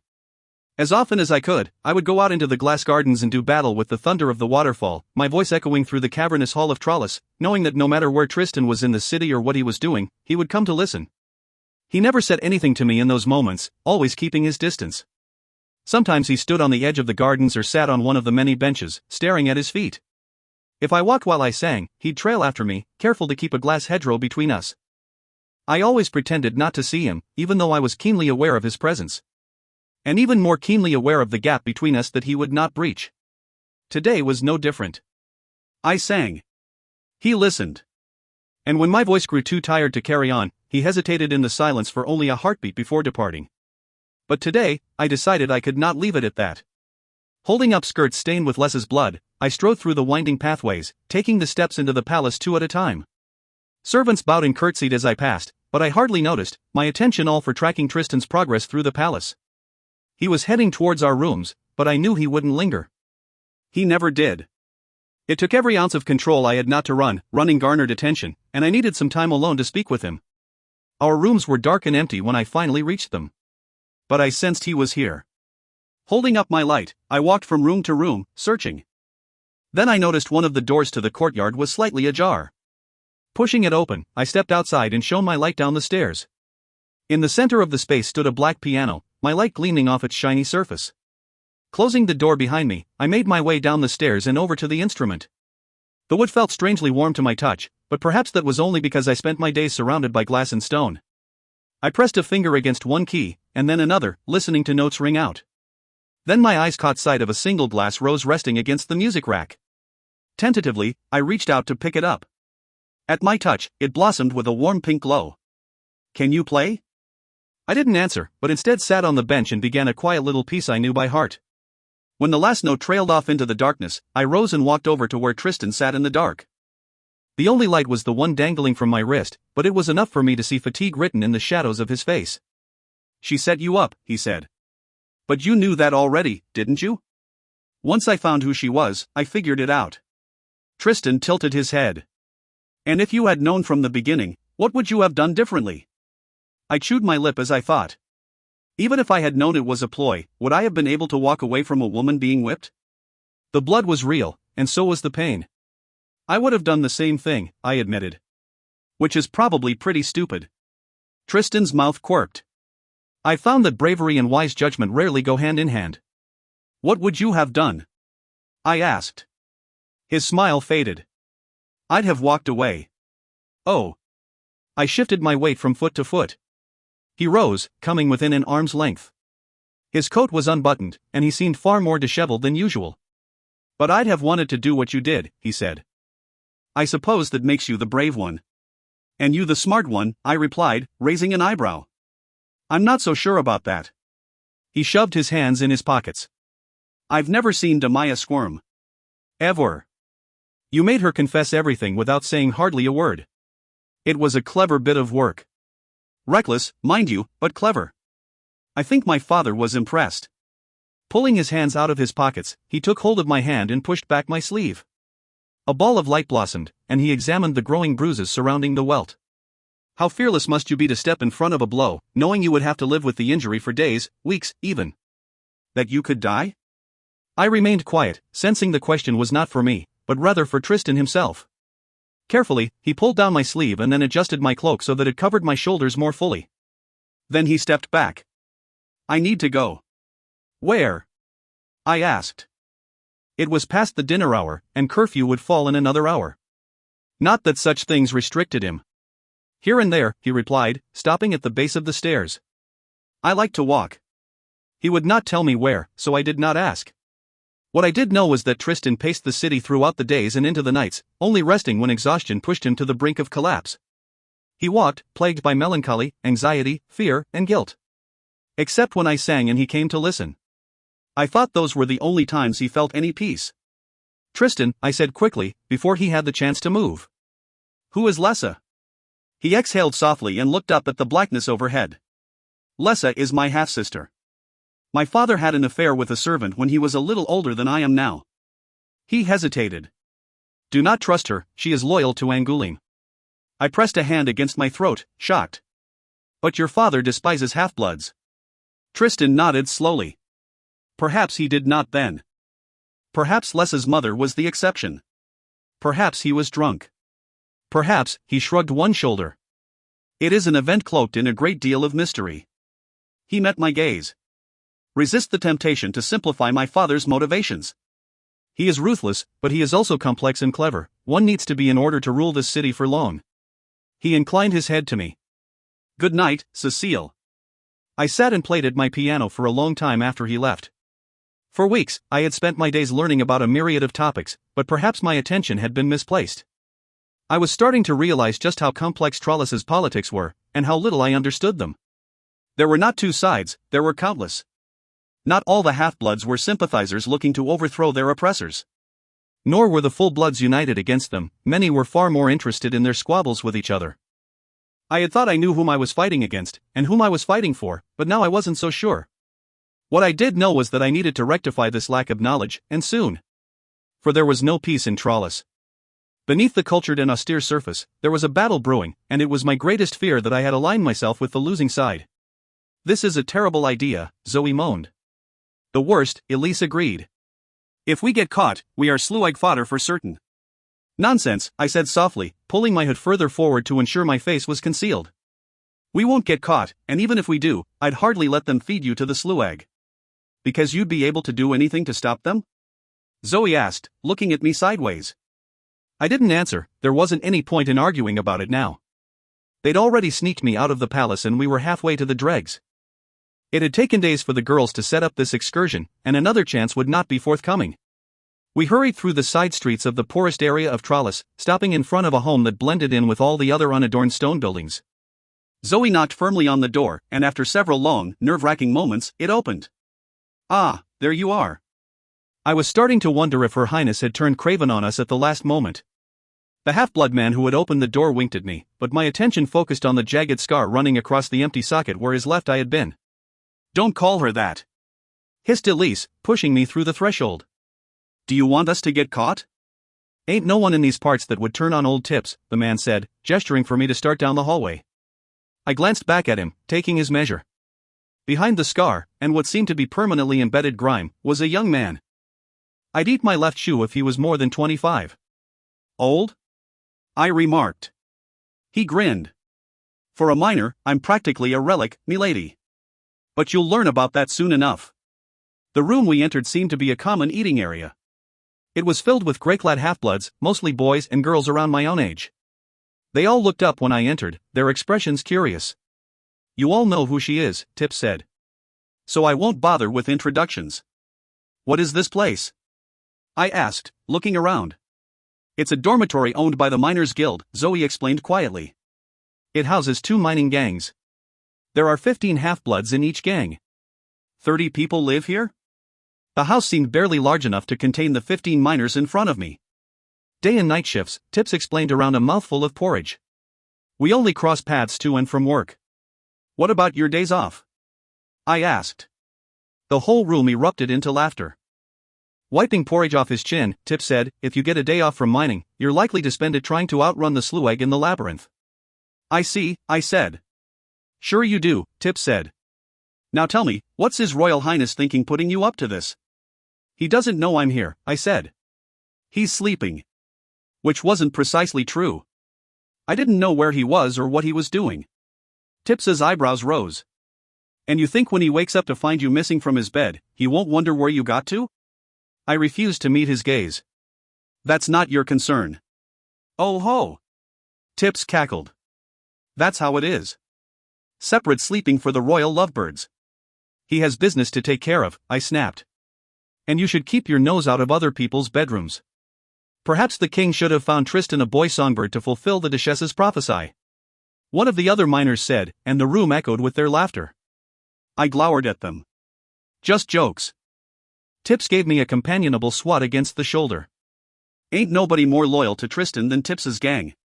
He motioned for the girls and me to follow him into another room. You sure you wanting to be doing this? He asked.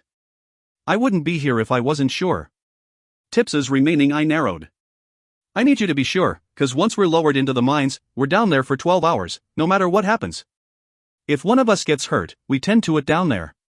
If you get hurt, we'll help you the best we can, but understand, there is no way out before our shift is over.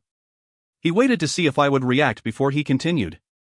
We'll be going further down into the deeps than you probably ever thought possible. The air will taste foul, and there will be times you'll feel short of breath. And you'll feel it, the weight of all that rock and earth piled above you. There's some who can't handle it, some who'd rather be dead than spend 5 minutes at the bottom of those shafts, but Elise squirmed uncomfortably next to me. She'd already told me that it would be Zoe who would come with me into the mines. She hated tight spaces. I swallowed hard. I can do it. I met the miner's gaze. I need to know what I'm fighting for, who I'm fighting for. I squared my shoulders. I need you to give me a reason why I should risk everything for you. This was part of the speech I'd used to convince Zoe and Elise to help me. I needed something worse than coddled ladies' maids or even forlorn street sweepers to motivate me. I needed to see the worst in order to understand why Tristan had chosen to lead a revolution against his father. The mines were the worst. I reckon we can do that, Tips said softly, then watched silently as the girls tucked a miner's cap over the braids binding my hair to my head. They smeared black grease over the parts that showed and rubbed a bit of grime over my cheeks. I was already dressed in the gray trousers and tunic the miners wore. Will do, he said when they finished. Mind you keep your face down, those pretty blue eyes of yours will give you away. I walked in the center of Tips's gang, doing my best to imitate their unconcerned amble while keeping my head down. Zoe walked next to me, providing a second ball of light as part of my disguise. Has he noticed yet? She asked under her breath. No, I whispered back. It's too early, he probably just thinks I'm at one of my lessons. It was the one flaw, albeit a major one, in our plan.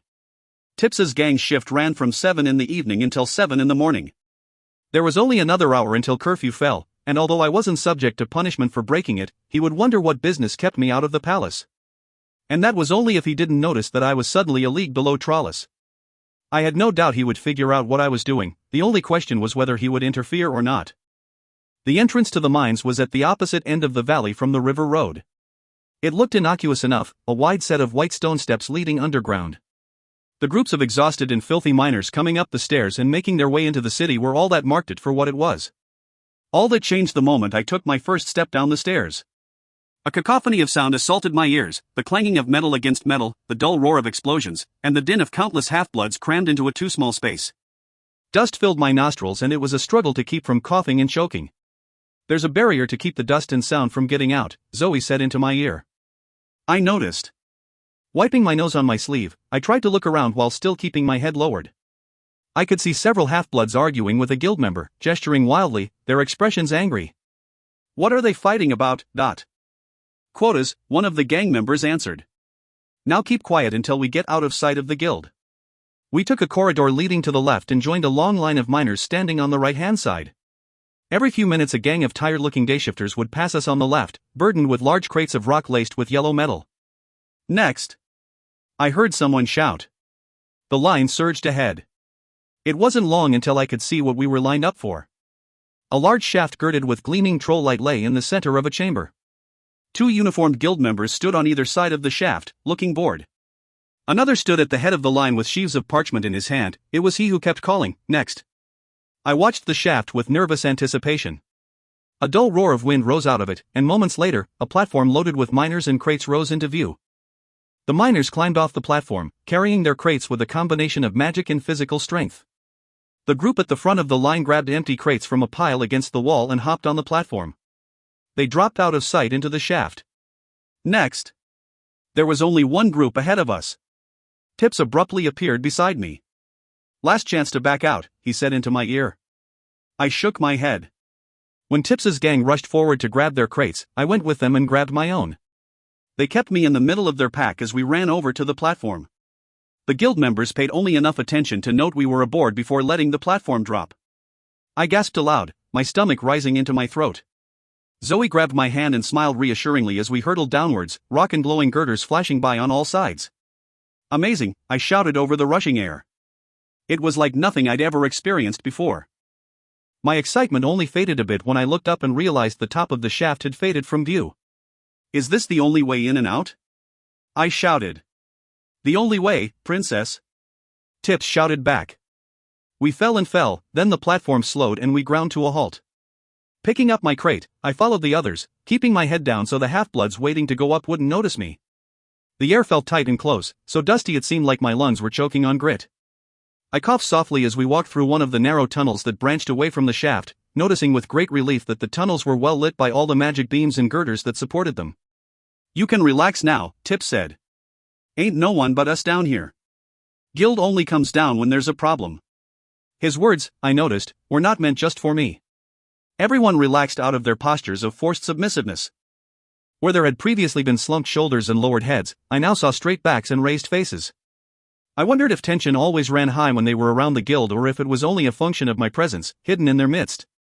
We left the crates in a pile and walked over to a long row of metal carts sitting idle on rails that led off down the tunnels. "Get in," Tips said. "I can walk." I hadn't grown that soft. He grinned. "No one walks. Not when we can ride. Now get in." Zoe and I got into the dusty cart. "Hold on," Tips laughed. Grabbing the handles of the cart, he gave it a hard shove. We started slowly, then picked up speed until Tips was sprinting. Then he leapt on the back of the cart and it surged forward. "Woohoo!" he shouted, and shouts from the rest of the gang echoed after us as we all flew through the tunnels. At first I was terrified. The cart seemed out of control, and with every turn I was convinced we'd all meet our dooms, but my fear soon turned to euphoria. I was having fun. The miners shouted rude jokes over the squeal of the metal wheels, and Zoe and I screamed and clutched each other every time we surged down a decline. The ride ended all too soon. Tips pulled a lever on the side of the cart, and with the piercing wail of metal against metal, we ground to a halt. Fun part's over. Now it's time to get to work. You ready to pick up the slack, Zoe? "I need to stay with Cécile," the girl said, shooting me an apprehensive look. Clearly this had not been part of the agreement. "And we need to make quota," Tips said. His voice was conversational, cheerful, even, but the expression on his face was not. "2 of my gang are having the first and only days off of their lives so that Her Highness can undertake this little excursion. She can't help, but you can. Prissy as you are, Zoe, and I mean that in the most affectionate way, you're still stronger than 3 of my boys combined. Might be we even get ahead of the game with you down here today. Cogs!" he shouted. "Get Zoe started on detonations." "What sort of quotas?" I asked, watching Zoe and the rest of the miners turn down another tunnel. "Production quotas are what we live and die for down here," Tip said, settling down on the floor of the tunnel. "It's the amount of product each gang is expected to deliver each month. Lean against the magic girding the tunnel, girl, it will keep you warmer." I did as he said, and when we were both comfortable, he continued. "Product is mostly gold down this way, but there's all manner of glittery things hidden in the mountain. The guild keeps track of where each gang is at and gives us the numbers at the beginning of each shift. If we make monthly quota, all's good. If we don't," he shrugged. "Not so good. What happens if you don't, Dot? If we don't, then someone from the gang gets sent into the labyrinth as sleweg fodder." I hugged my arms around my middle. "They kill one of you just because you didn't mine enough gold? How do they decide who goes? Tips chuckled. They don't. Those maggot-gobbling guild members are too clever for that. They make us choose who has to go. Clever indeed. And cruel. How do you choose? Tips picked up a rock, tossing it from one hand to another. Which struck me as an oddly human gesture, although I couldn't pinpoint why. If we're lucky, someone will volunteer. There's those who have had enough of the never-ending toil, the fear of cave-ins. Those who'd rather meet their end now than go on another day in the mines. And if we're not fortunate enough to have one of those optimists in our mix, then we choose whoever is holding the gang back. How often do gangs miss quota? Tips set the rock down. Rare for more than a few months to pass where at least one gang doesn't have to send someone. So frequent. I stirred a finger in the bits of rock by my feet, trying to imagine having to choose which one of my friends to send to their death. Not just once, but having to choose on a regular basis. The guilt would be overwhelming. Cover your ears, Tips said abruptly. I barely managed to clap my hands over my ears as the tunnels echoed with a loud boom. Dust coughed over us, but Tips didn't look the slightest bit concerned. We're going to get all sorts of work done with Zoe here, he said with a smile. If she's so powerful, why isn't she a miner? I mused. You really don't know anything, do you? Tristan's words echoed through my mind. In Trollis, power is king. It's because she's powerful that she isn't down here. Tips nodded. They know when we're children how powerful we are likely to be, and when we get auctioned off, those like Elise and Zoe get picked up to be servants. Having more magic makes your presence, he searched for the word, desirable to the full-bloods. Then there's those with little or no magic. All they tend to be good for is street cleaning and sewers. Dirty jobs that can be done by hand rather than magic. Everyone else goes to the mines. Down in the mines where death lurked at every corner. So, if you are half-blood, and you aren't powerful, it's better to have almost no magic, I said, picking up Tips's discarded rock. You'd think so, Tips replied, raising one eyebrow. Polishing sewer grates is lots easier than mining gold and a whole lot less dangerous. Except if you were one to be noticing such things, it would have dawned on you that while plenty of half-bloods are born with little or no magic, there aren't too many of them that live long enough to make it to the auctions. He blinked. Accidents happen. I see, I breathed. If you were at the bottom of the pack of miners, in regards to magic, then you would be first on the chopping block if your gang didn't meet quota. It was better to be top of the pack of sewer workers, except that in order for there to be positions available, it meant eliminating the very weakest of them all. The full-bloods don't even need to dirty their hands, I whispered. You kill off your own weak. When it's your life, or someone else's, Tips shrugged. Maybe you understand better now why we're fighting for change. Cover your ears. The ground shuddered and another cloud of dust rolled over us. How do you know when the explosions are going to happen? I asked when the noise subsided. Been doing this a long time. I know the rhythms. I leaned forward. And how have you survived down here this long? His face darkened, confirming my suspicions. He acted too human. Trolls did everything they possibly could with magic. Even idly tossing around a rock. And I'd noticed that he was the only one that let his troll light fade when we entered the mines. The man sitting across from me looked almost human, with his badly healed scar and eye more gray than silver. Tips was one of those with weak magic. I can smell the gold, he said, voice chilly. I always know where to dig. And since I joined this gang, not once have we missed quota. He pointed a finger at me. Despite what they think, a man's value ain't just determined by his magic. Or a woman's. I met his glare calmly until he blinked. Or a woman's, he agreed. Right you are about that, princess. Now how about we go see what sort of progress our friends are making? If I leave them alone too long, they'll dig in the wrong direction. We walked through the tunnels until we found Zoe and the rest of the gang sorting through rubble. I hadn't missed Tips's choice of words, our friends. Before tonight, helping Tristan had been primarily about securing my own freedom, but now I realized that my own freedom wasn't enough. I wanted to help bring down the laws that forced the half-bloods to kill each other to save themselves. The half-bloods weren't just my friends, they were my comrades. You're risking a lot telling me these things, I said. And bringing me down here, if we get caught. The Sluag would feast for days, Tip said. But it's worth it. Why? The ground shuddered from a distant detonation. Tip slowed his pace. We are slaves caught in a cage within a cage, princess. And for the first time in history, a future king is willing to put the lowest but largest caste of his people ahead of his own interests. Tristan's willing to risk his own life to save ours, and there is nothing most of us wouldn't do for him. But unless the curse can be broken, he shook his head. Power breeds power, and it ain't going to see to morality or what's right for long. We need to be able to put physical distance between us and the full-bloods. It's our only chance at being truly free. And that's not something Tristan can accomplish on his own.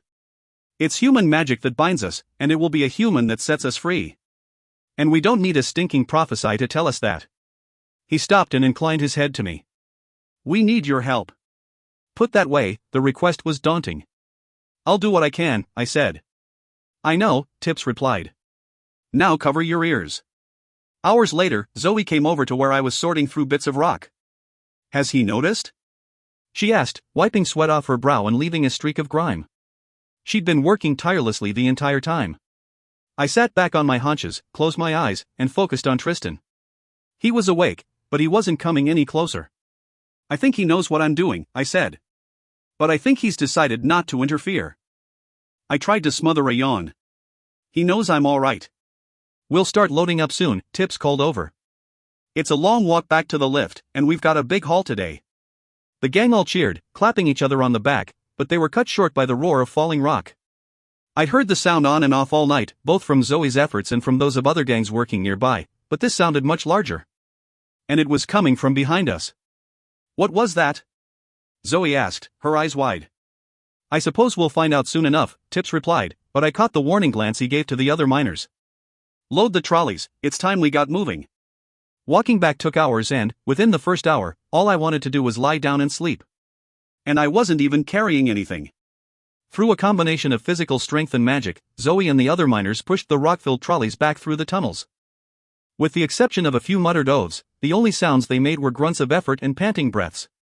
It was no small amount of relief when we could finally hear the ruckus of miners loading rock into crates at the lift. I helped the best I could with the unloading, more because I didn't want the other gangs to notice us than because I was any help. We were next to ride up when Tips hissed, "Guild members." Everyone dropped their heads, shoulders slumping. I mimicked their posture and tried to conceal myself behind the other miners. Two of the guild members got on the lift with the group ahead of us, but one remained behind. He leaned against the far wall, eyes closed and face slack with weariness as we waited for the lift to come back down. I could feel the tension in each member of Tips's gang as we set to loading the lift, and it only escalated when the troll got on board with us. Cave in?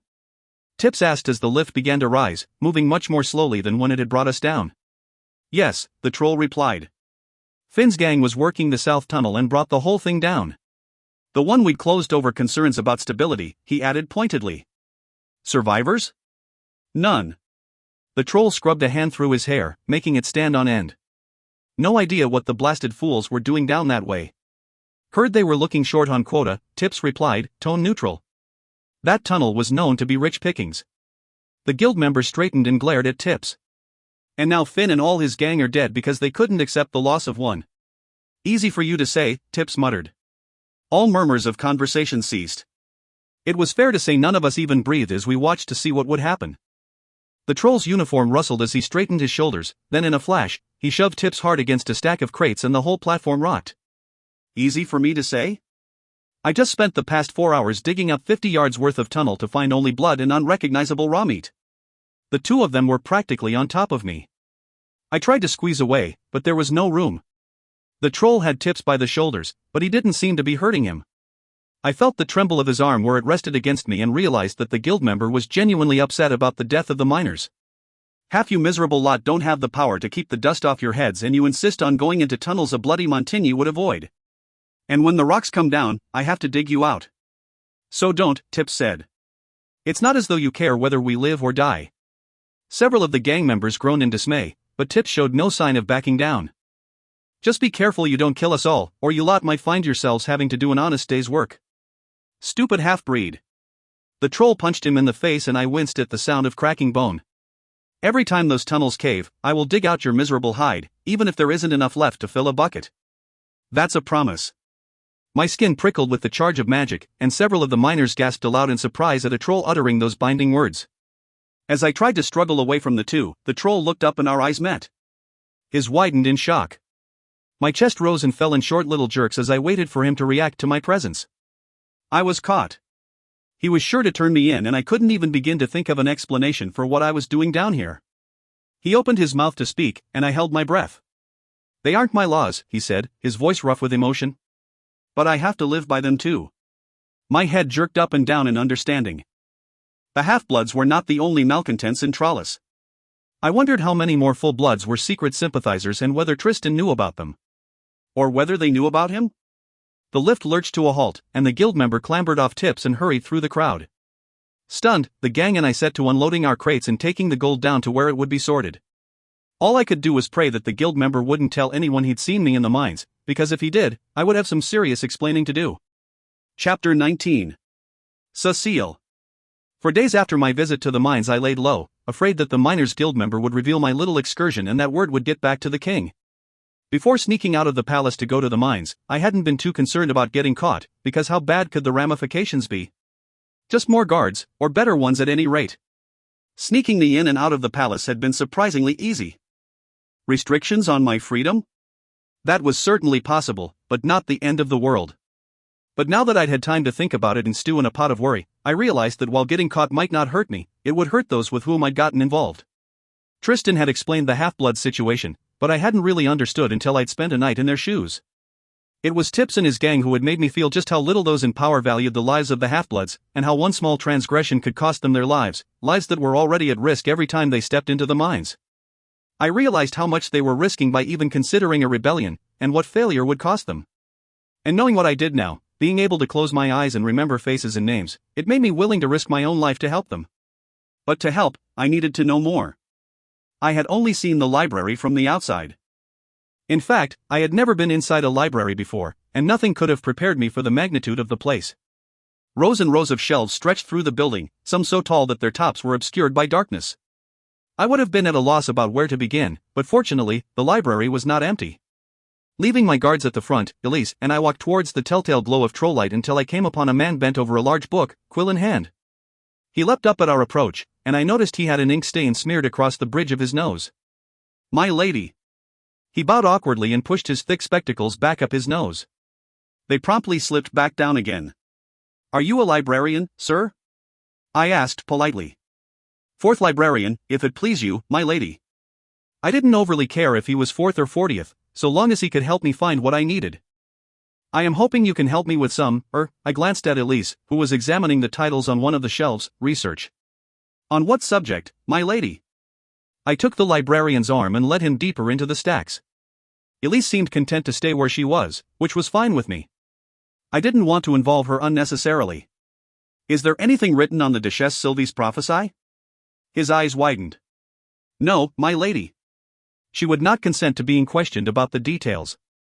But His Highness was present, he knows precisely the words she spoke. I frowned. What about the fall, then? Or, the witch? Anushka. His expression was grim. This was not a topic the trolls liked to discuss. Was that her name? I had never heard her called anything but the witch. Indeed, my lady. She was foreign-born, obviously, from the northern part of the continent. A favored courtesan and entertainer of the court of King Alexis III. We reached a pedestal with a glass case sitting on it. Inside there was a book, which the librarian removed, Chronicles of the Fall. He flipped carefully through the heavily illustrated pages and then paused. This is her. I leaned over to get a better look and gasped. The red-headed woman on the page stared out at me with brilliant blue eyes. A few years older, but the resemblance is uncanny, the librarian agreed. It is indeed, I breathed. Tell me, sir, what is your name? Martin, my lady. Martin, will you leave me with this book and seek out others that might be of assistance to me? Gladly, my lady. Before he went, he set the ponderous book on a table for me. I started at the beginning, the morning of the fall. Just before noon, all of Trollis was alerted of their impending doom by the echoing crack of thunder. As countless tons of rock spilled down the valley, tens of thousands of trolls lifted their hands in magic to protect themselves and, in doing so, created a collective shield that protected the city as the rock blocked out the sky. I pored over the illustrations showing beautiful, terrified troll faces with their arms thrown skyward as the mountain poured down on them. The drawings showed humans, too, all of them crouched in terror at the feet of the trolls. Helpless. The city was organized into shifts of trolls holding up the rock and trolls digging a way out. Bodies of those killed by falling rocks rotted in the streets, and the human population was quickly stricken by plague, which was exacerbated by famine and lack of clean water. The humans began to die out, and only the favored few were given what they needed to survive. Drawings showed emaciated humans on their knees begging, corpses littering the streets around them. And in the midst of them stood the trolls, their eyes focused on the rocks overhead, not on the misery surrounding them. I shuddered to think of what it must have been like, to be starving in the dark, to be shown no mercy because my life was considered worthless. It took them 4 weeks to dig through the rock. King Alexis was the first to cross into the sunlight with his human mistress, Anushka, at his side. But as he turned to welcome his people to freedom, Anushka slit his throat and uttered the malediction binding the trolls to the confines of Trollis for as long as she drew breath. All the surviving humans walked into the sun, but no troll could pass the boundaries of the rock fall. But why? Was it because she'd grown bitter over the way her fellow humans were treated during the crisis? That didn't make sense. By breaking the mountain, she was the one who'd put both races in such dire straits in the first place. A personal vendetta, then? Revenge against the trolls for something that had happened to her? By all descriptions, she was treated even better than the queen. What could Alexis have done to inspire such an enormous act of evil? Martin reappeared and set a stack of books down next to me. "You may find these interesting," he said. I nodded and pointed to the enormous portraits lining the library walls. "Which is King Alexis? The third?" "Yes. The one Anushka killed." Martin's light flew along the portraits until he found the one he was looking for. I rose and made my way over to it. King Alexis was handsome, with strong, straight features, and black hair that fell to his shoulders, but his good looks were marred by his haughty expression. His son, King Xavier II, also known as the Savior. Martin's light moved over to reveal a grim-faced troll with the eyes of a man who has seen too much. He ascended to the throne at age 16, but it was his genius that designed a way in for the river. Trollis would not have survived if not for the fish. He was succeeded by King Tristan I, also known as Tristan the Builder. He was the architect of the original structure of the tree. His work reduced the number of trolls required to maintain the ceiling by more than half. He was also responsible for the construction of the moon hole. Tristan the Builder was as grim-faced as his father, but as Martin continued his description of the Montigny line, I noticed a return of the haughty expression that Alexis had worn. Even King Marcel III, known to all as Marcel the Dimwit, had a look of self-entitlement. "What do you suppose they will call His Majesty?" I asked, looking up at Tristan's father's portrait. Either it was from many years ago, or the artist had taken a great deal of liberty, because the Thibaut in the painting was not the enormously fat man I knew. In fact, he looked eerily like a somewhat older version of Tristan. "I don't make a habit of speculating on such things, my lady," Martin said, but I saw the corners of his mouth creep up. My vote was for Thibaut the Corpulent. I turned back to the book and flipped to the portrait of Anushka. "Martin, why would she have broken the mountain while she was still in the city? Why risk her own death?" "No one knows for certain, my lady." "And if she was powerful enough to break a mountain, why didn't she break herself out? Why did she suffer through everything that went on down here for the 4 weeks it took to dig out, and then curse the trolls?" Martin shrugged. "It is not in my nature to speculate, I know." I frowned at the book. It simply did not make sense for her to have broken the mountain while she was in the city unless it was some act of suicide. Could a troll break a mountain? One troll? He shook his head. No. Not possible. What about several working together? It's feasible, I suppose. He didn't look very happy at the direction I was going. But that isn't what happened. The witch broke the mountain, waited until safety was in our grasp, and then uttered the curse. Are curses anything like troll magic? I scratched my head. How is it possible for her to still be alive after so many years? Are you even certain that she is? Martin's face pinched together, apparently I'd offended him. Troll magic is not the same as human magic, which is to say witchcraft. Not the same in the least. And we know she is alive because the curse is still in place. But how? I persisted. Blood magic, my lady. The dark arts. What do you know about it? Little. It is human magic that draws power from the spilt blood of sacrifice. I frowned. Is all human magic dark? Is blood the only source of power? He cleared his throat. No. My understanding, which, I must reiterate, is limited, is that blood magic is not the norm. Most witches draw power from the earth by tapping into the power of the 4 elements. What can they do with their power? I persisted. Other than curse trolls. Martin looked uncomfortable. A witch can affect the world with the words she speaks. Heal other humans. Convince them to do things. My whole body jerked. What do you mean, convince them to do things? He shrugged. I mean what I say. What he was telling me was alarmingly familiar. The ability to convince, did that mean? The countless times I'd been able to convince the inconvincible scrolled through my mind. Could it be that what I had always attributed to willpower was something else entirely? Sweat broke out on my palms. Where does troll magic come from? The fifth element, spirit. He tapped his own chest. Our magic comes from within. Witches are merely conduits of the earth's power, but... How do you know all this? I asked. Martin shrugged one shoulder. Our ancestors were curious about such things. Foolishly, it turned out, believing that human magic was no danger to our kind.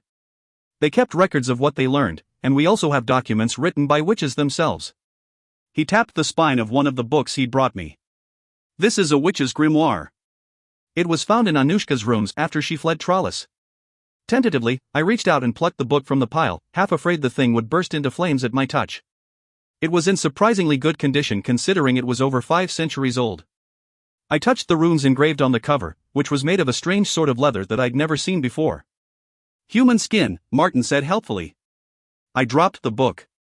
Try to open it, my lady, he said. Reluctantly, I retrieved the book from where it had fallen. The smooth feel of it beneath my fingers disgusted me. This wasn't something, it was someone. I tugged on the clasp, gently at first, and then harder. It refused to budge. Martin sighed. No one has been able to open it. I thought perhaps because you are human it might, he sighed again. Perhaps one needs to be a witch, I said. And do I look like a witch to you? Martin laughed nervously. Do you know where she is now? I asked. No one knows, my lady. She could be anywhere, then. Pretending to be anybody? Don't ask him to speculate, Cécile. Martin only deals in facts. I leapt off my chair, spinning around. Tristan. I mean, my lord. Your Highness. Martin bowed. He eyed the two of us as though wondering what sort of destruction we would wreak upon his library. If you could please keep your voices down. Then he walked hurriedly away. Tristan gave a soft snort of laughter as he warded our conversation against eavesdroppers, but I could tell he wasn't feeling very amused.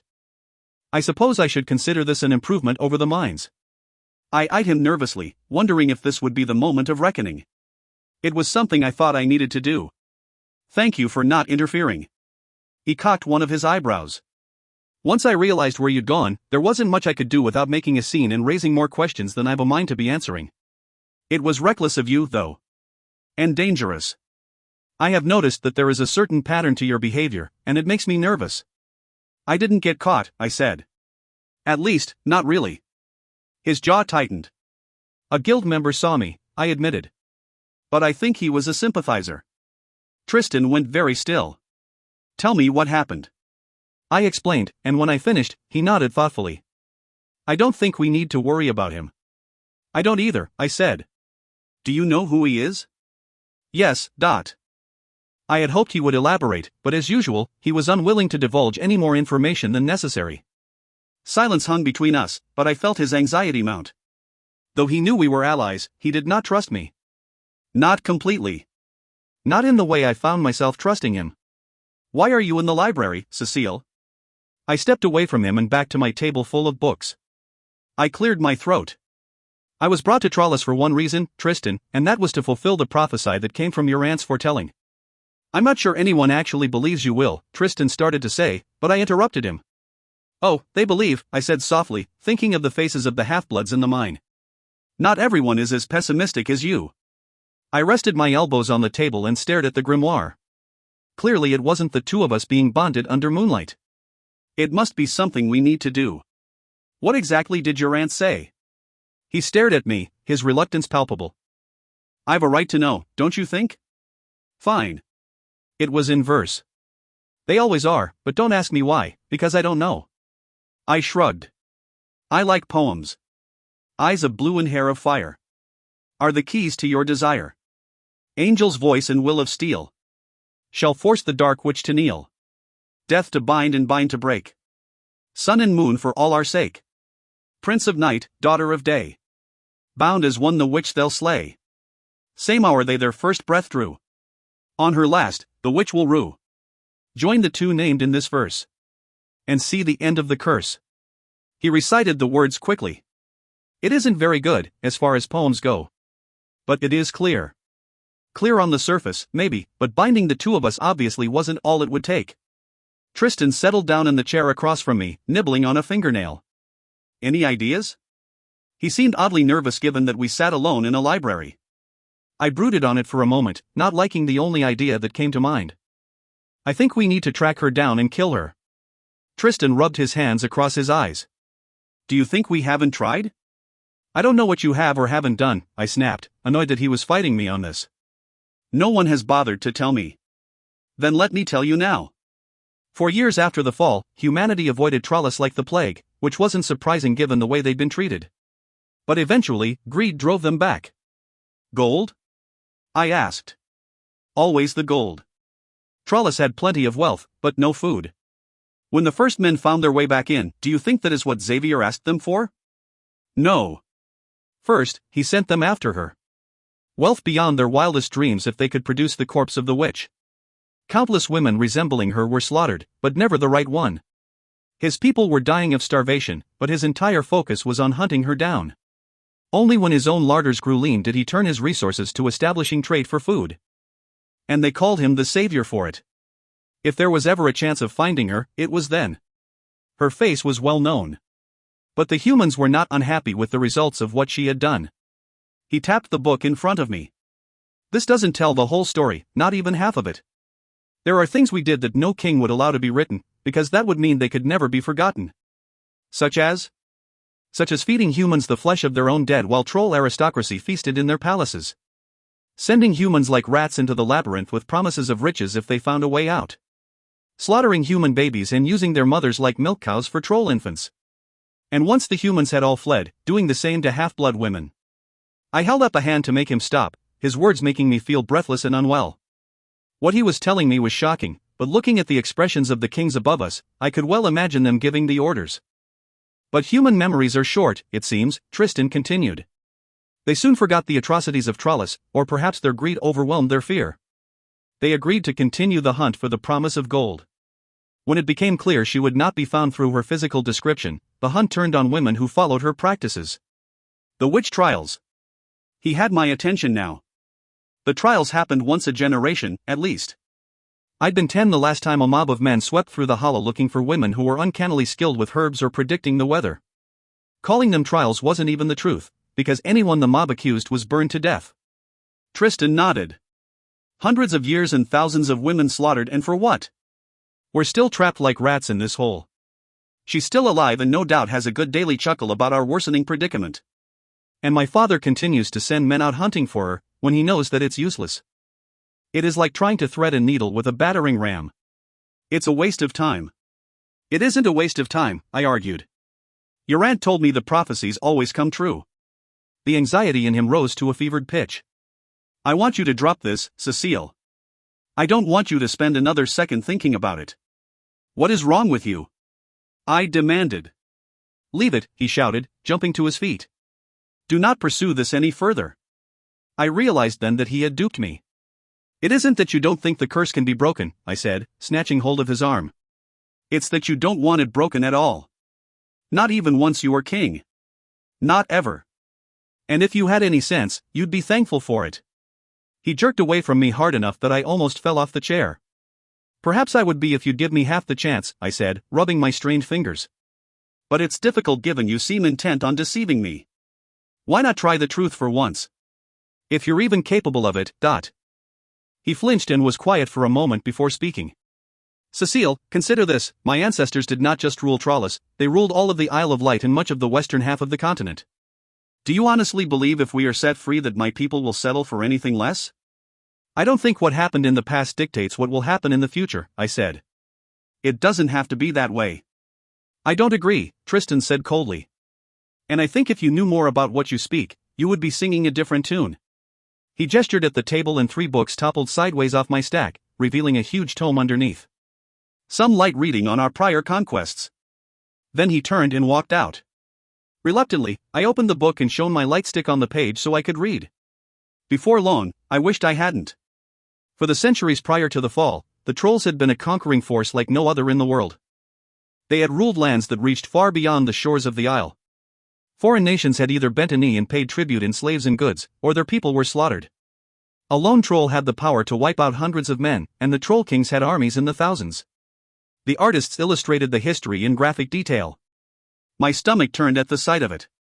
Was this what I should expect if I set the trolls free? King Thibaut's army might be a mere echo of the troll's strength in prior days, but what could armies of men do in the face of a magic with the strength to blast rock and tear metal asunder?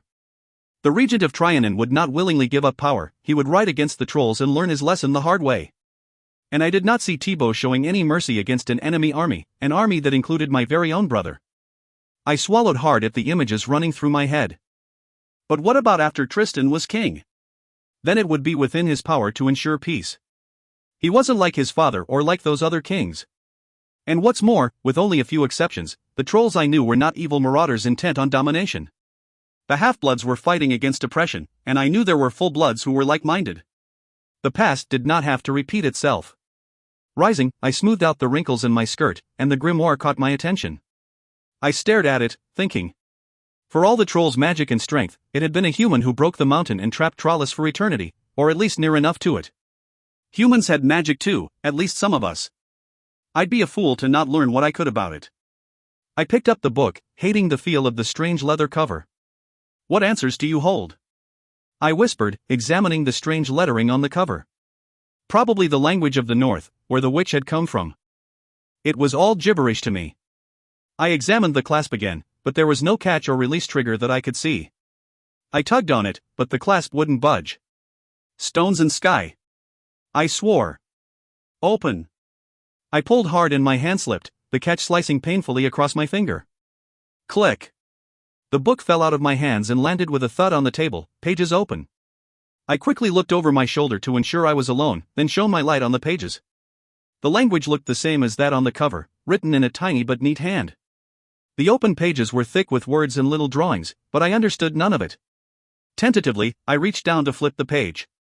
Dizziness washed through me and I closed my eyes, focused on keeping the contents of my stomach where they were.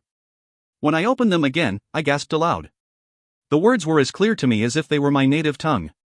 Love potion, I read aloud. The ingredients were plants and herbs that I'd never heard of. The only thing that was familiar was stallion's urine.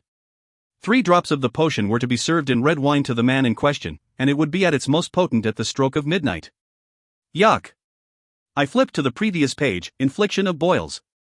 Vile. I turned the pages, and my disappointment grew. The spells were petty and trivial, the sorts of things a silly village girl would use to improve her fortune or embarrass her enemies. There was nothing as grand as how to break a mountain, curse a troll, or live forever. The only spell that looked useful was one for healing, but judging from the lack of wear on that page, healing arts were not where Anushka's interests had lain. The spells started to grow darker. I read page after page of recipes that weren't spells at all, but poisons designed to inflict great pain and even death. There were many that would end a pregnancy, of the witch herself or of her chosen victim. It was here that she began to use sacrifices in the rituals. Chickens, sheep, cattle, it seemed the more difficult and ugly the spell the greater the sacrifice required. Trolls. My eyes took in the chapter heading, and then a hand closed on my shoulder. Chapter 20. Cécile. Find anything interesting? Twisting in my chair, I looked up at Elise. She didn't seem to recognize the grimoire for what it was. It's all very interesting, I said, trying to keep my voice steady. The last thing I needed was the trolls finding out I'd opened Anushka's diary. With my luck, they'd take it away before I got the chance to finish reading it. None of it was very helpful, though. Oh. Her shoulders slumped, and I felt instantly guilty. She and all the other half-bloods were relying on me, and so far I had done nothing to prove my worth. But at least I was trying, which was more than I could say for Tristan, their leader. There was no way they knew his true feelings about breaking the curse. They'd have turned on him in an instant if they did. And I had no intention of letting that happen. If the answers lay in books, I'm sure scholars would have found them by now, I said gently. But at least I know what happened now. Elise nodded. We should go back, you are supposed to be dining with the king this evening. I made a face. Watching him dine, you mean? Elise giggled and then clapped a hand over her mouth. You're fearless in the things you say, sometimes. I shrugged. Foolish is probably a better word. But you're right, we should go. As she turned, I shoved Anushka's grimoire into the deep pocket of my dress. What did you get up to while I was reading? A faint smile touched the corner of the girl's lips. Once he was finished helping you, Martin, the librarian, that is, he showed me how they keep track of all the books.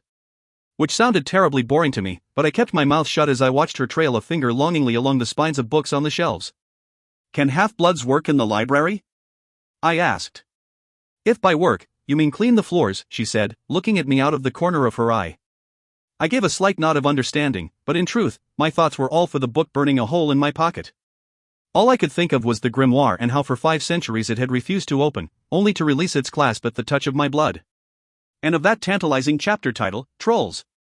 I walked through the streets of Trollis as quickly as I could without attracting notice.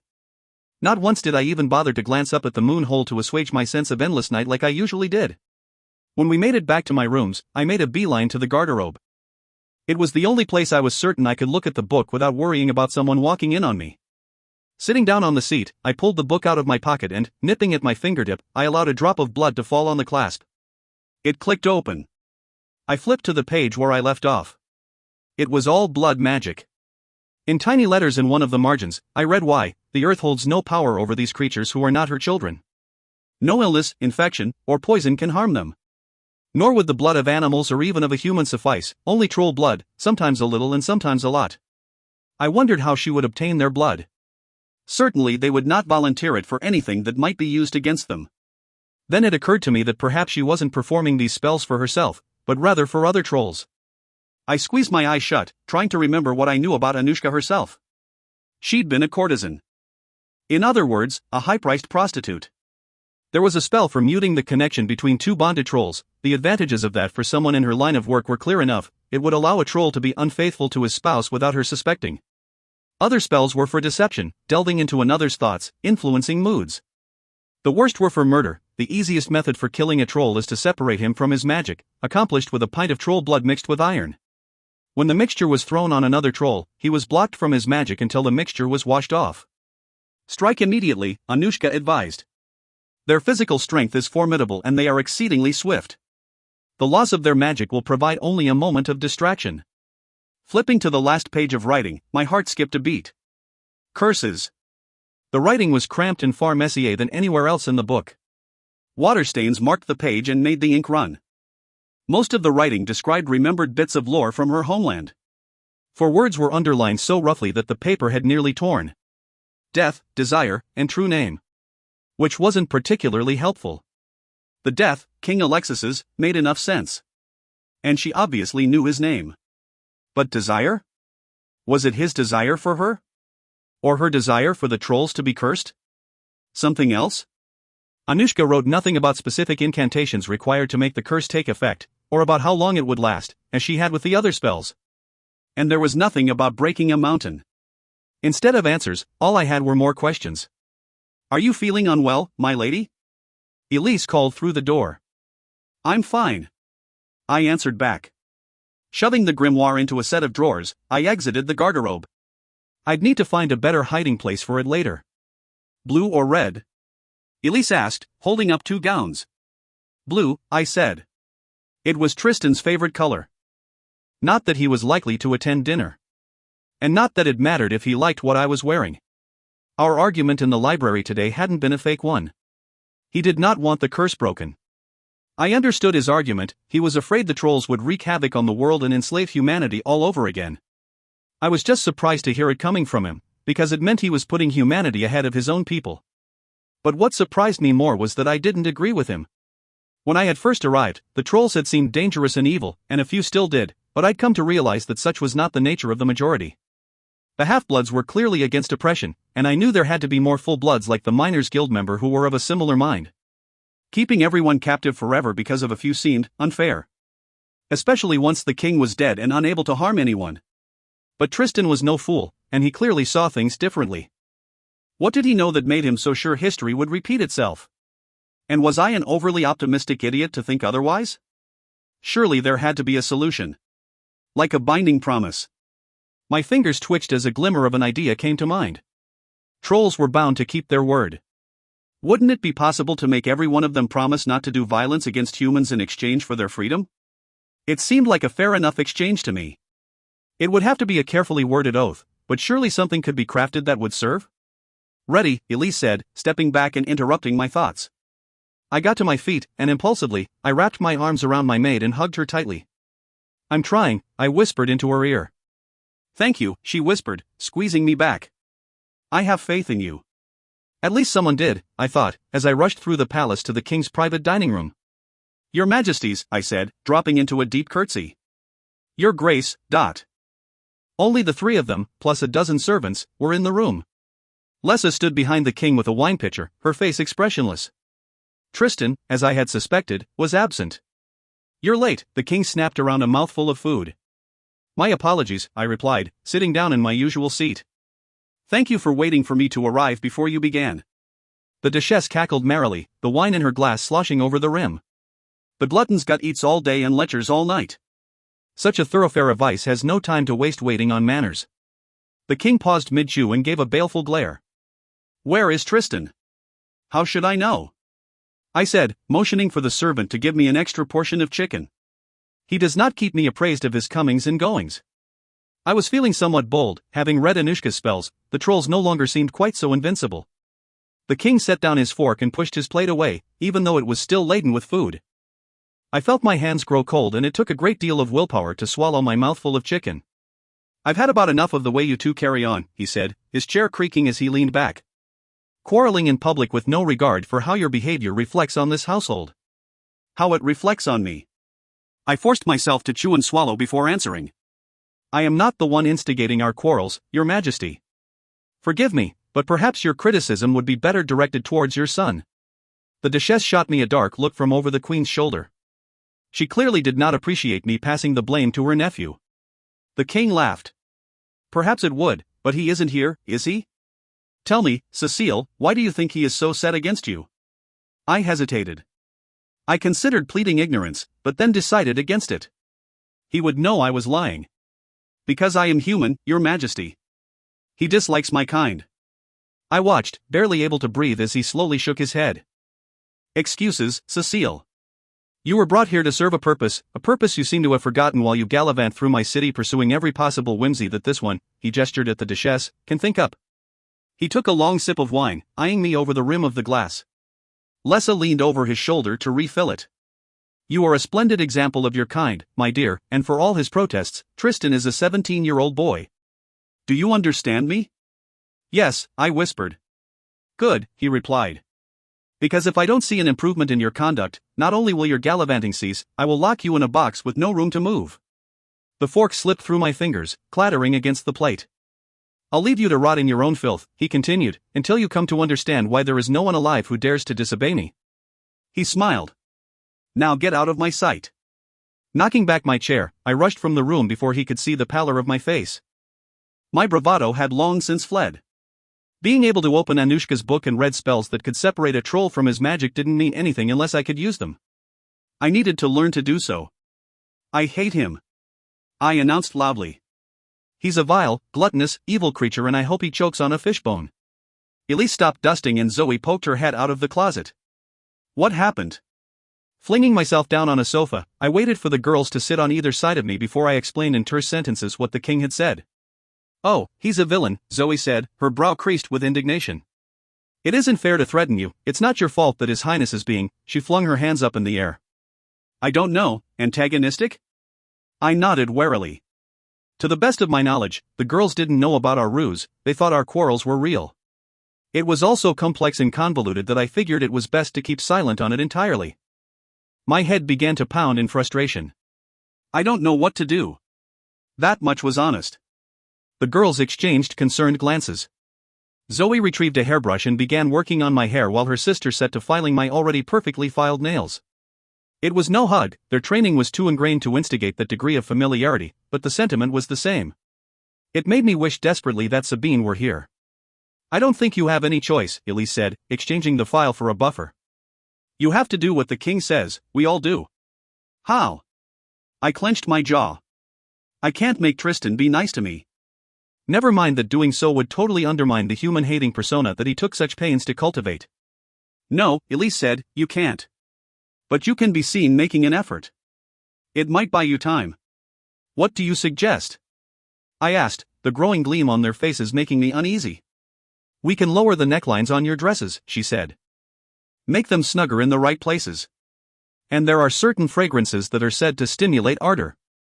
I can procure some in the city and let it be known that you requested them.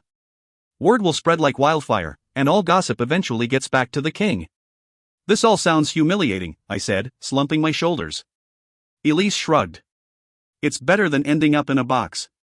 She made a valid point, which is why I subjected myself to trying on gown after gown while the girls pinned, tucked, and altered, all the while thinking that this really wasn't the answer. I didn't want to buy time, I wanted to take action today. I wanted Tristan to get rid of his menace of a father now, not a year from now. The spells in Anushka's grimoire might just be the key to speeding along the process, if I could find a way to use them. And in order to do that, I needed to get my hands on the primary ingredient of all the spells, troll blood. That would be no easy task. Too tight?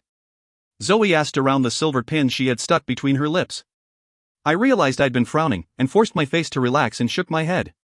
She went back to work and I went back to my thoughts. Mark was the most obvious person to ask, but he would want to know why, and I had no confidence that he wouldn't tell Tristan. Same with the twins. As much as they might like me, they were his kin, his closest friends, and they were fervently loyal to him. I glanced down at Zoe and Elise, their faces terse with concentration as they worked. They were my friends, but again, their loyalty was unquestionably to Tristan. There was no way they'd hand over something that might possibly be used against him, and besides, I had no way of knowing how their half-human blood would affect the spells. So that ruled out Tips and his gang as well. All possible paths, it seemed, led back to Tristan.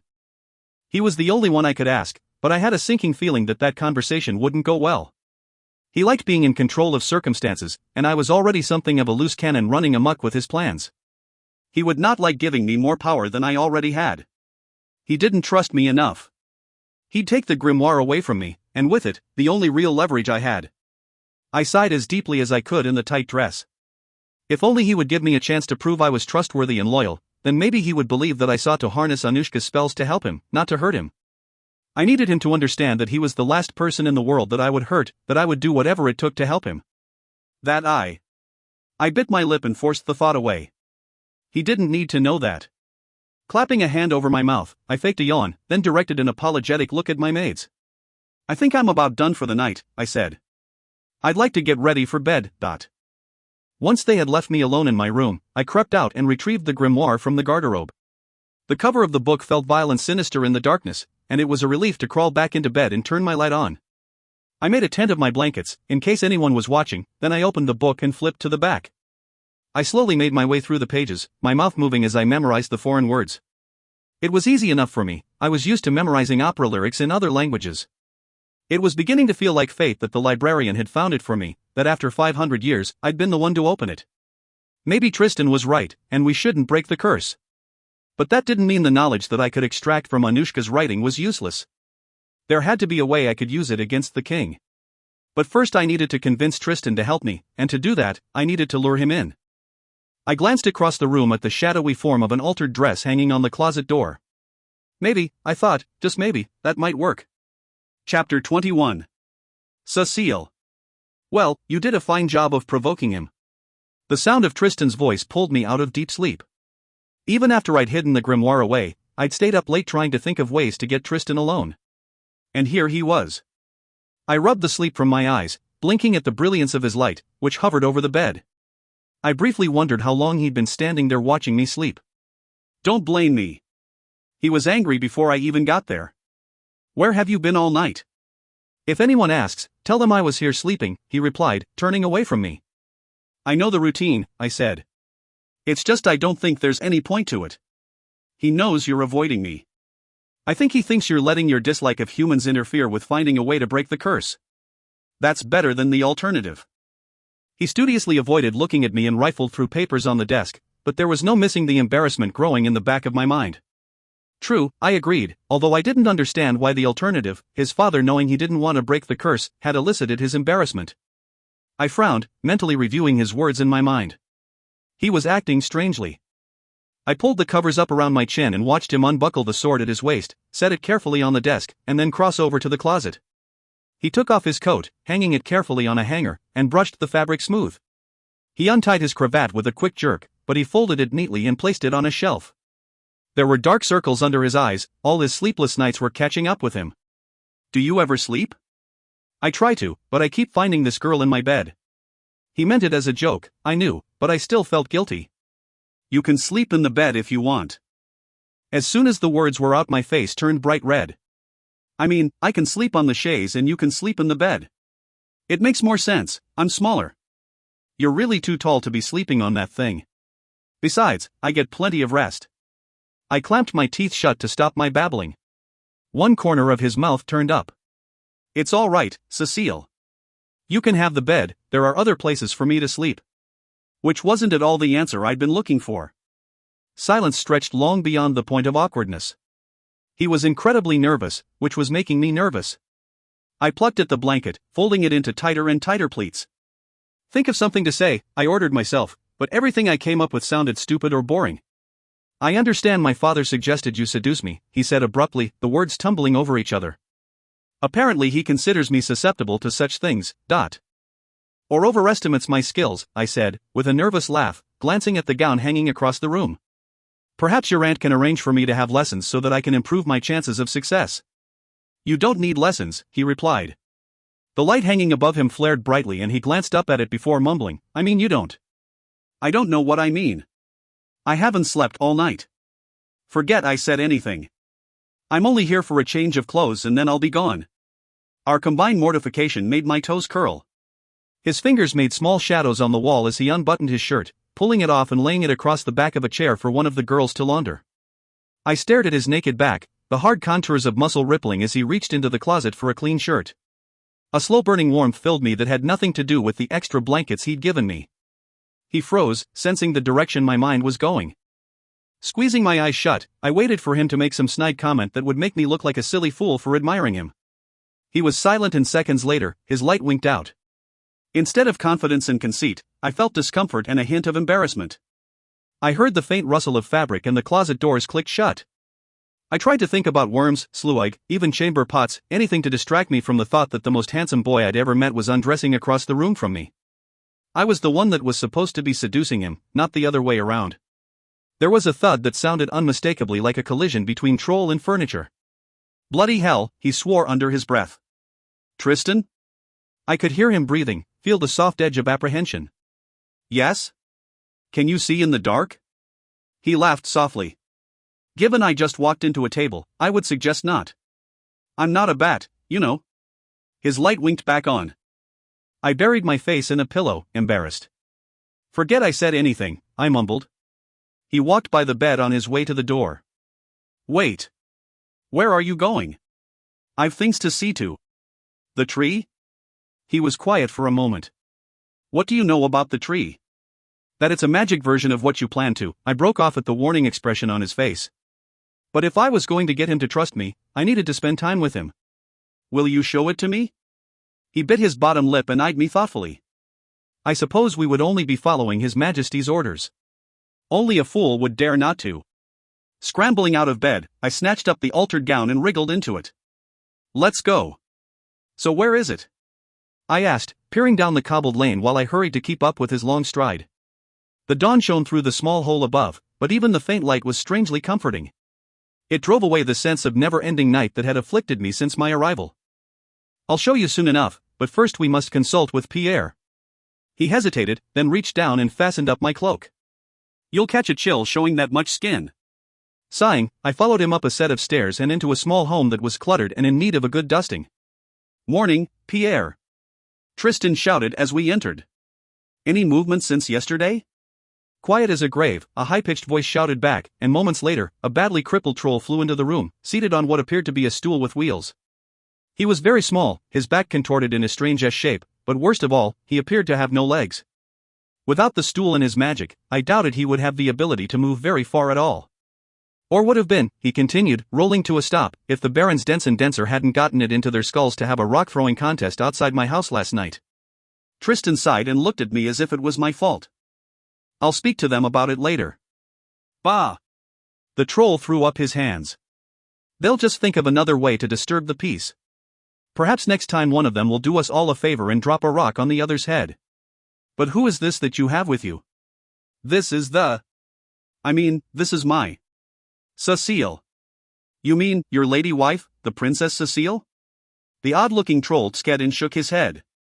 His wire-rimmed glasses slid down his nose, and he absently pushed them up again as he inspected me. And even lovelier than I had heard. The poets will write songs about her beauty that will be sung for generations. Feeling strangely shy, I let him take my hand, which he kissed and then patted warmly with his gnarled and bent one. The young ones have no sense of romance, he said and winked.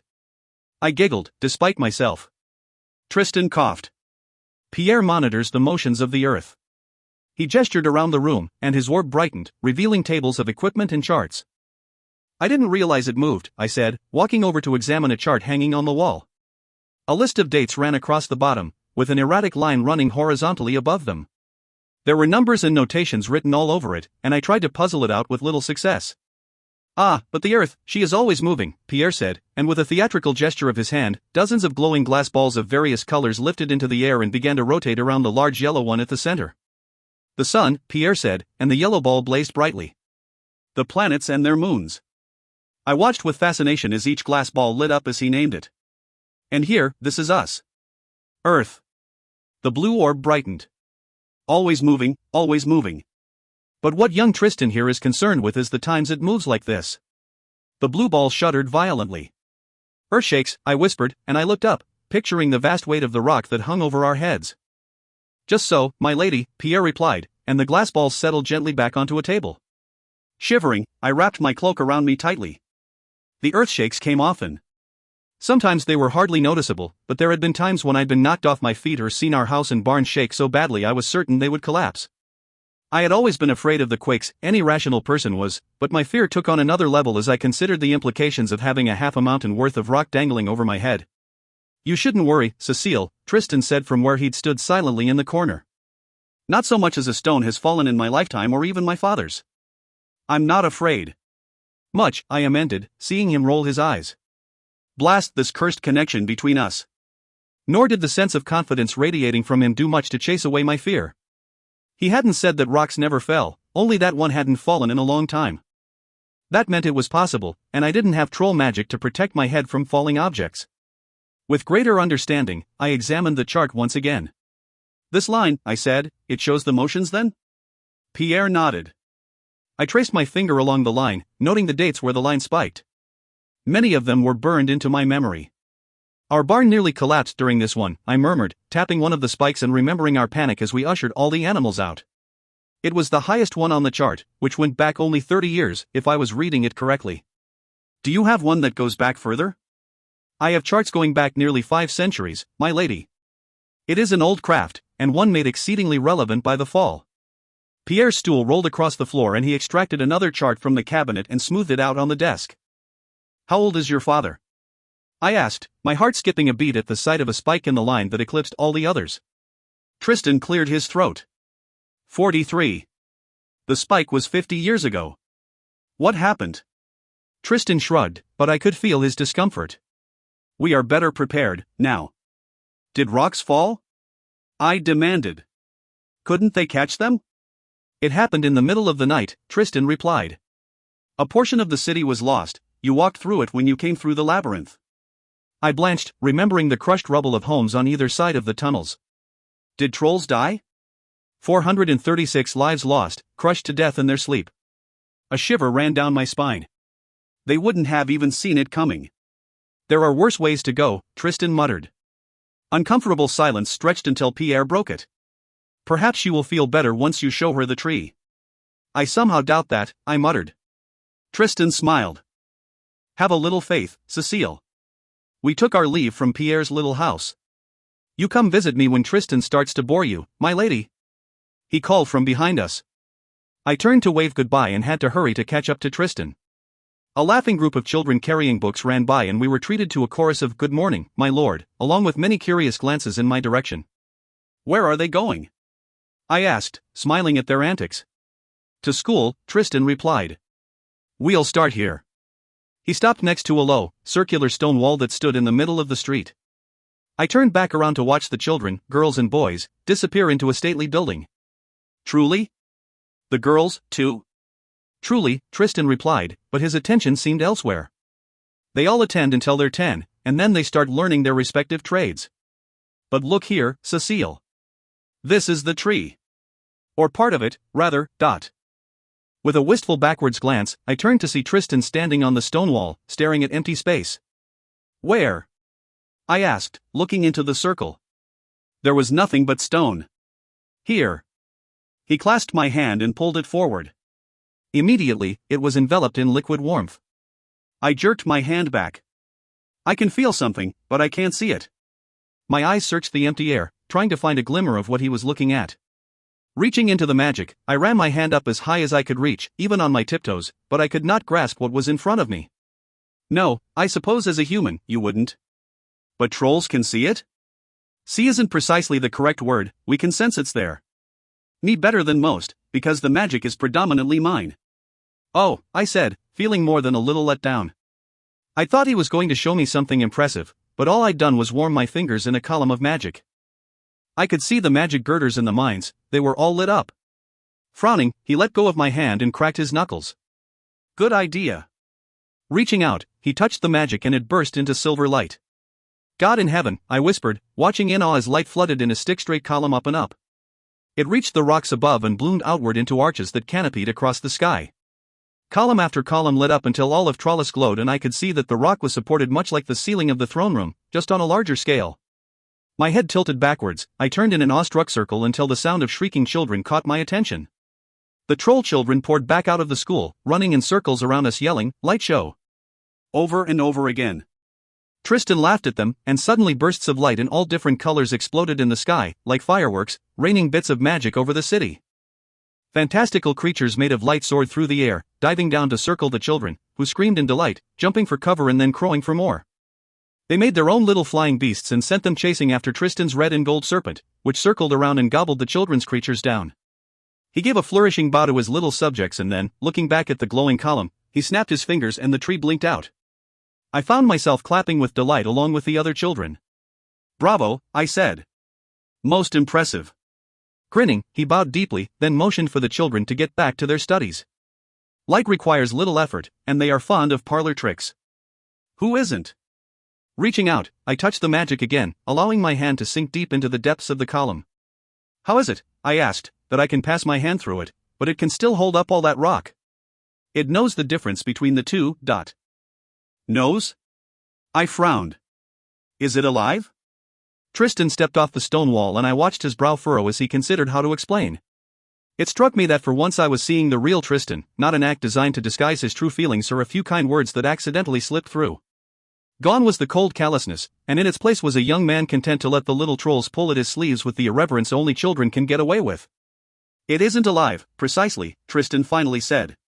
It is what I will it to be. I want it to hold up rock, but to let through the river and everything in it. The magic knows the difference, because I know the difference. I see, I said. And what is it that you do to it every day? Mostly, I fill it with power, he said, unconsciously offering me his arm and just as quickly pulling it back. Magic fades, he added, sensing my confusion. The tree constantly needs to be replenished. And when the earth shakes, it also needs to be adjusted to ensure the load is balanced correctly. That's what takes the most time. And you do this every day? I asked. For all the grandness of the tree, it seemed a more monotonous task than milking cows or slopping pigs. Every day, he agreed. Can't someone else do it? He frowned at me. Yes, but it is the duty of the king. But you aren't the king, I argued. Yet. Why doesn't your father do it? Because he entrusted me with it. I could feel Tristan's pride radiating through our bond.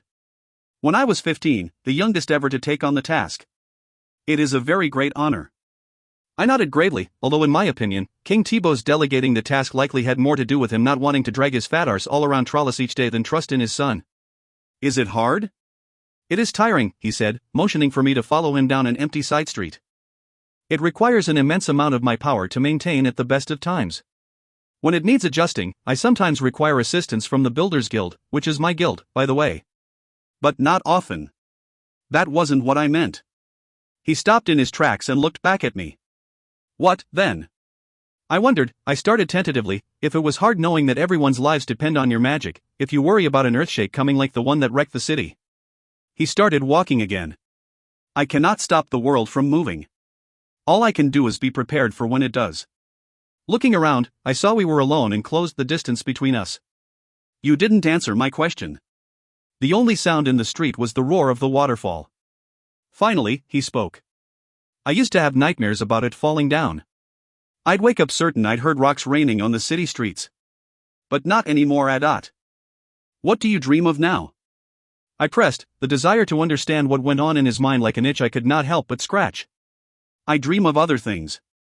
Tristan's face was unreadable, but my mind filled with the same intense heat that had seared through me when I'd watched him change his shirt. Desire. The word rippled through my thoughts, bringing a flush of heat to my cheeks. I was to leave to go live with my mother in Trianon the day that Luke brought me here, I blurted out, desperate to change the subject. I was going to sing on stage, you see. It was my dream, I broke off, expecting one of the many nasty comments he usually made to me in public. Instead, I saw curiosity on his face. It was your dream, he prompted. To sing on all the greatest stages, I said. Not just in Trianon, but in the continental kingdoms as well. My mother. She's very famous, but she never leaves Trianon. Ever. She rarely even comes to visit us. They live apart, your mother and father. It wasn't a question, I knew that he knew all about me. I flushed. Yes. When my father was young, he left the farm to go live in the city. He met my mother, and she had my brother, my sister, and me. When my grandfather passed, my father went back to take over the farm and he brought us with him. She wouldn't leave Trianon. But she's his wife, Tristan said indignantly. She is duty-bound to go wherever he wants her to go. Not according to her, I said. And besides, duty has got nothing to do with it. What matters is that she didn't love him or us enough to give up her career. You consider love more important than duty, then? I hesitated. I suppose it depends on the circumstances. Tristan slowly shook his head. I think not. Otherwise, individuals such as your mother, who clearly love themselves above all things, will use love as a defense of their actions. And who would be able to argue against them? Duty, he said, pointing a finger at me, is what keeps selfishness from inheriting the earth. How bitterly pragmatic. He glanced down at me. I find a certain comfort in pragmatism. Cold comfort, I retorted. Is better than no comfort? I rolled my eyes, irritated with his circular logic. But he had a point. Staring down at the paving stones, I remembered the silent sorrow on my father's face whenever my mother's name was mentioned. He always gave her whatever she wanted, I said quietly. And at what cost to you and your siblings? Tristan asked. He sounds weak. He isn't. I retorted, my indignation rising. He's a good and strong man, it's only her to whom he always gives in. I love my father. I miss him. Sorrow shrouded me and I wrapped my cloak around me tighter. I don't even know her. I can count on one hand the number of times I've seen her since I was small. My throat felt tight and I blinked rapidly against the sting in my eyes. Not that it matters anymore. It matters. His voice was low, and even if we hadn't been alone on the street, no one would have heard but me. He slowed his pace, looking over his shoulder at me. The weight of the promise he'd made to me hung in his eyes, the promise for which he'd asked nothing in return. To set me free. I focused on filling my mind with gratitude, knowing he would feel it, and hoping he would understand what it was for. Almost too late did I see the beam of sunlight crossing his path. No! I gasped, throwing my weight into Tristan, knocking him down sideways into a narrow alleyway. He stared up at me in astonishment. Have you lost your mind or is this some sort of retaliation? I eyed the beam of sunlight that was still too close for comfort. The sun. What about it, Dot? Everyone knows that trolls turn to stone in the sunlight, I said, although from the look on Tristan's face I was starting to doubt the everyone knows part. His astonishment faded into my horror, he started to laugh. Reaching out one arm, he waggled his fingers in the sun. Oh, the stories you humans come up with, he gasped out, and my cheeks burned. I'm sorry, I mumbled. This is what I get for putting stock in fables. Don't be sorry. He smiled up at me and my heart skipped a beat. Are there any other myths I should know about? I felt breathless and acutely aware that I was indecently sprawled across him and he had made no move to push me away.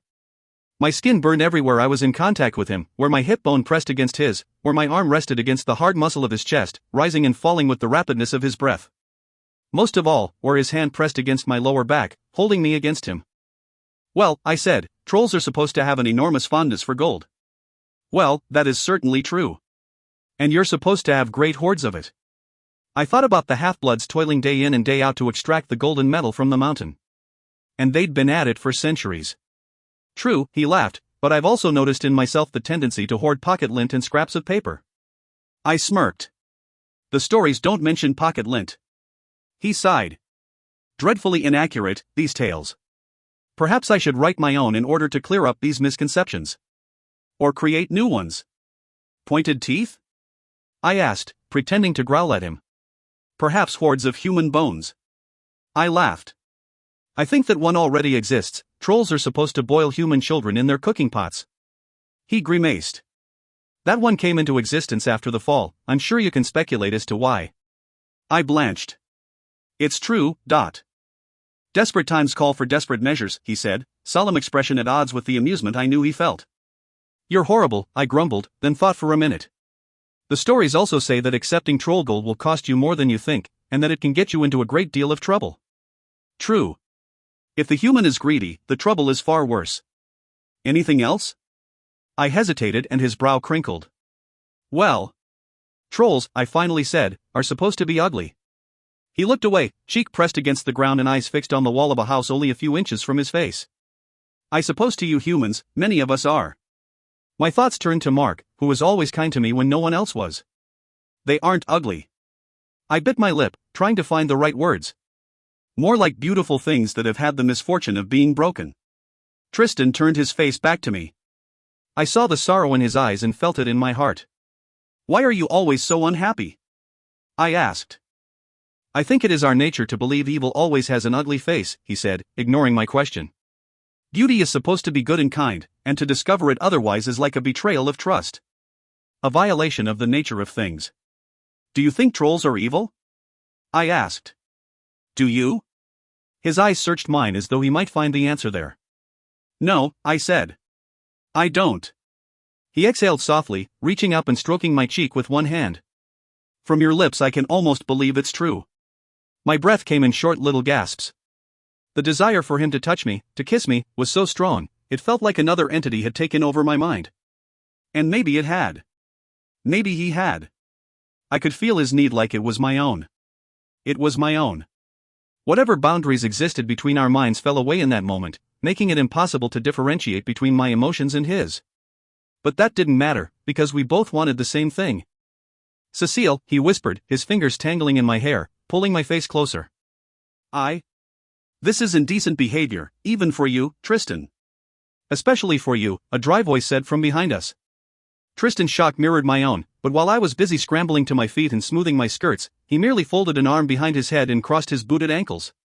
Afternoon, Your Grace. Cécile, this is the Duc d'Angoulême. I'm not interested in being introduced to your pet, Tristan. The Duke leaned on his golden-handled cane. But I am interested to know why you are cavorting with it in the shadows. I had a pet mouse once, Tristan said. I kept it in a box in my wardrobe and fed it cheese and bread crusts until one of the maids tattled on me to my mother.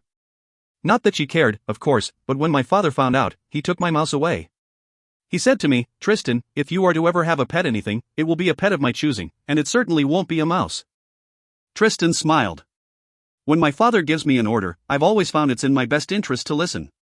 I'm well aware that the decision for you to bond this creature was your father's, the Duke said, his voice frigid.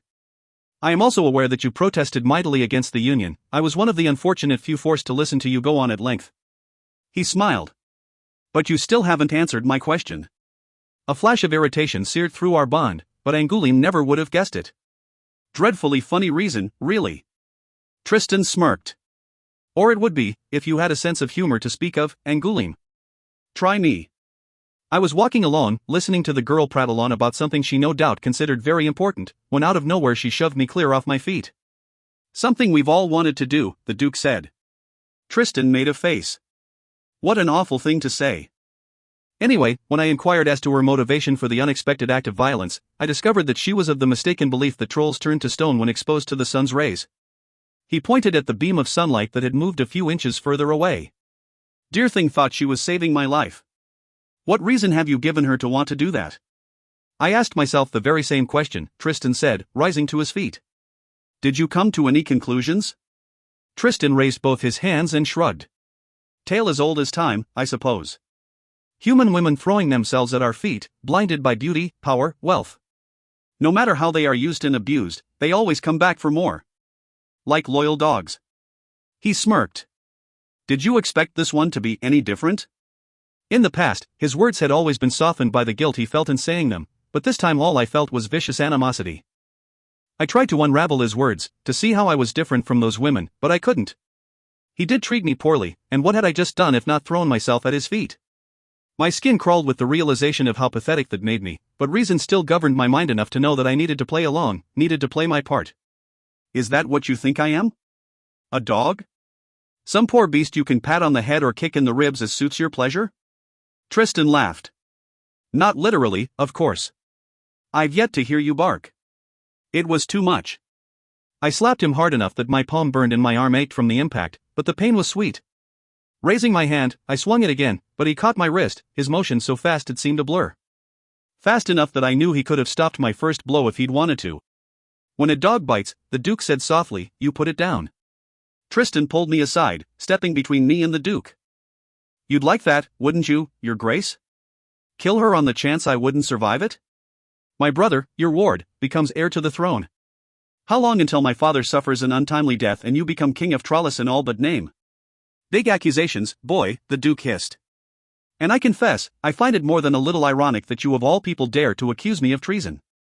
He jabbed a long white finger against Tristan's chest. "I know what you are, Your Highness, and where your true sympathies lie. When I find proof, it will be the end of you." "You'll be looking for a long time, Your Grace," Tristan said coolly, but I could feel the fury running through his veins. "Fury and fear." "Perhaps," the Duke replied. His eyes raked over me and he smiled. "Tell me, Tristan, how does your pet human feel about your ongoing affair with Anais? Or does she really hate you so much that she doesn't care?" I staggered back, my veins filled with ice. "What do you mean ongoing, Dot? Oh, you didn't know?" Angoulême wrinkled his lip. "Where did you think he was going every night, girl? In my experience, there is only one thing that drives a man from a warm bed and that's the bed of another." "Tristan, what is he talking about?" I asked, but he wouldn't meet my eyes. Shame mixed with fury seeped into my mind. "Can't even deny it, can you, boy?" Tristan's hands balled into fists, but he didn't refute what Angoulême was saying. The pain of betrayal flooded through me. I trusted him. I put my fate in his hands thinking he was working to set me free, and the whole time he'd been sneaking off to meet with another girl. Worst of all, I'd thought he'd cared, that beneath the act necessitated by our circumstances he'd wanted things to be different.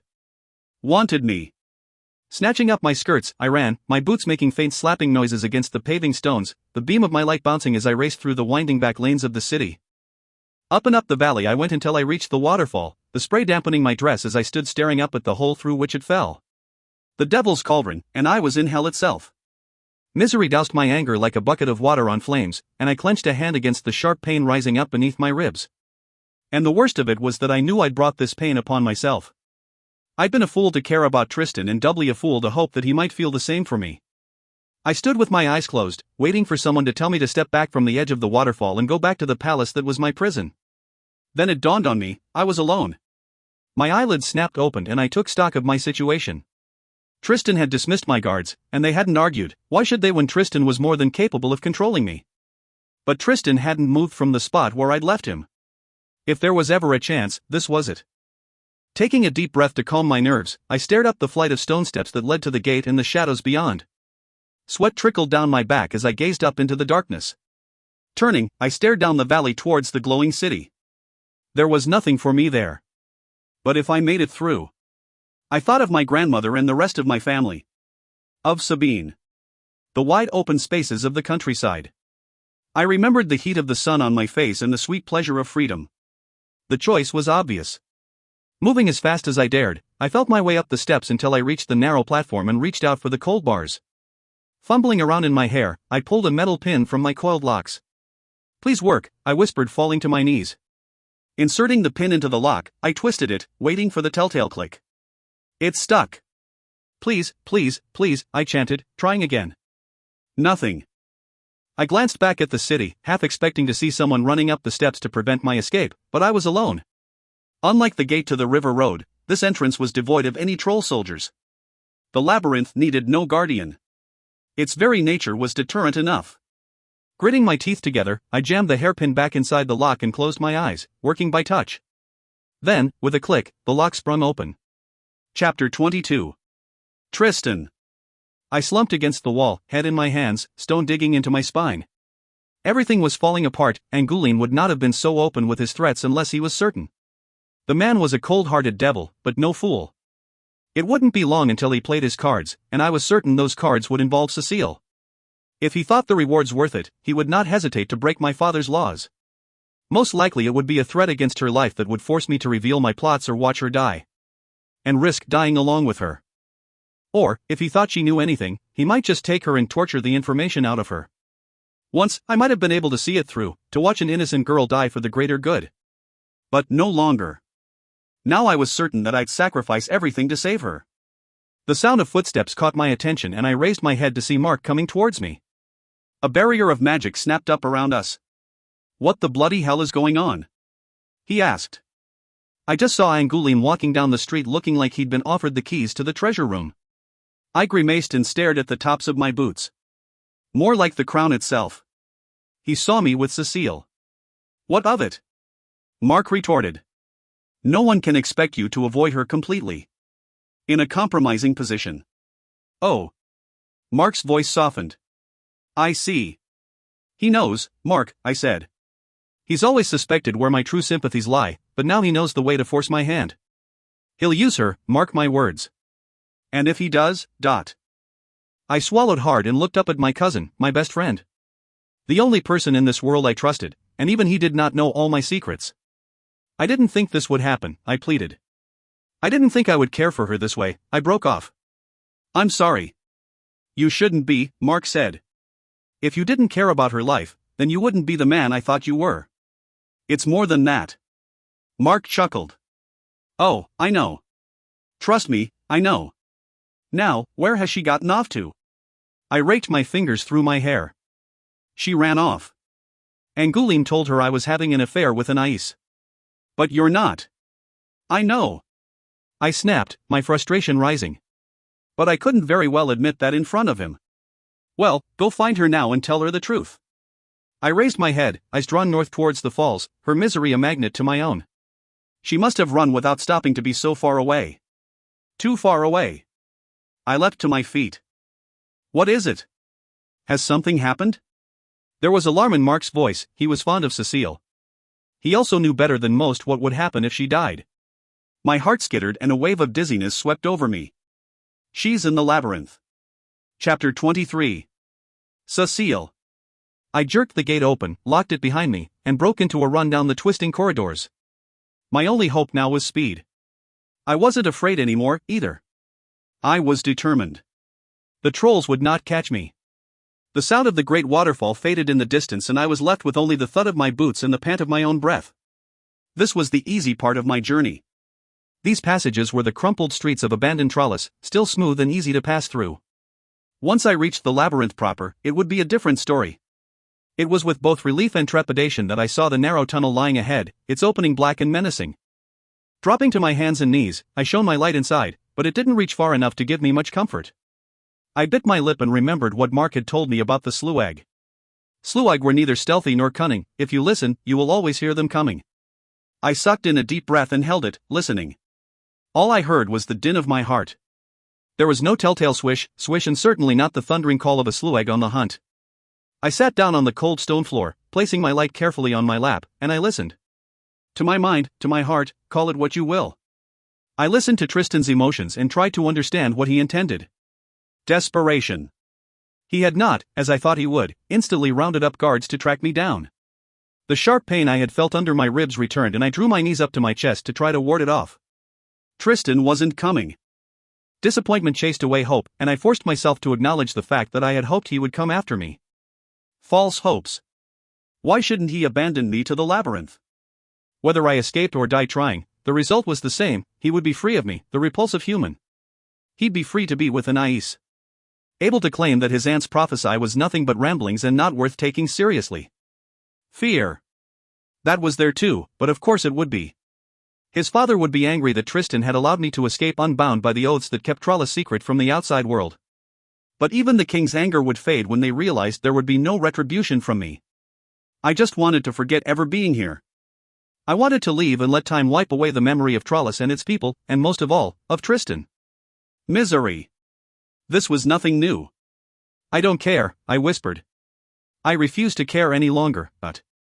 Sticking the leather handle of my light between my teeth, I got down on my belly and crawled into the tunnel. Chapter 24. Tristan. How? Mark demanded. It's locked, and I have the only key. She can pick locks, I said, remembering our encounter in the corridor the night we were bonded. We need to go after her. Mark turned to run, but I grabbed his arm, yanking him back. That had been my first instinct too, but was it the correct one? Wait. Mark swore. What do you mean, wait? If we go now, we'll catch her before anyone notices she's gone. His eyes widened as he realized what I was thinking. You can't seriously be considering letting her make the attempt? She's unarmed and wearing a bloody gown and heels. She'll fall and break her neck. I flinched, but kept my voice steady. She's wearing boots and she isn't a silly parlor maid, she's strong and clever. She can do this. Mark shoved me against a wall. Have you lost your bloody mind? The labyrinth is deadly, even for one of us, and she's just a girl. No more deadly than it will be for her here. I closed my eyes and listened, Cécile's fear making my hands grow cold. Every inch of me yearned to go after her, to bring her back, keep her safe, and yet... This is her chance, Mark. Her one chance to escape Trollis, and to escape me. If I stop her, she'll only hate me for it. Are you sure? I wasn't sure. Indecision racked me to the core, but there were no good options. If I interfered with her escape, not only would she hate me for it, I was certain Angoulême would make an attempt on her life. If I let her continue into the labyrinth, I risked her being killed by any number of things. But if she escaped, she'd be safe. Grinding my teeth, I forced myself to sit down on the ground and remain still. There was no good choice, because no matter the outcome, one thing was certain, I was going to lose her. Chapter 25. Cécile. With no fear of imminent pursuit, I was able to move at a slower, and safer, pace. The stones scraped my hands and I felt bruises rising on my knees, but still I pressed forward. Though Tristan had not raised the alarm at my absence, it was inevitable Elise or Zoe would notice. And I had a long way to travel. The trolls could still catch me if I wasn't careful.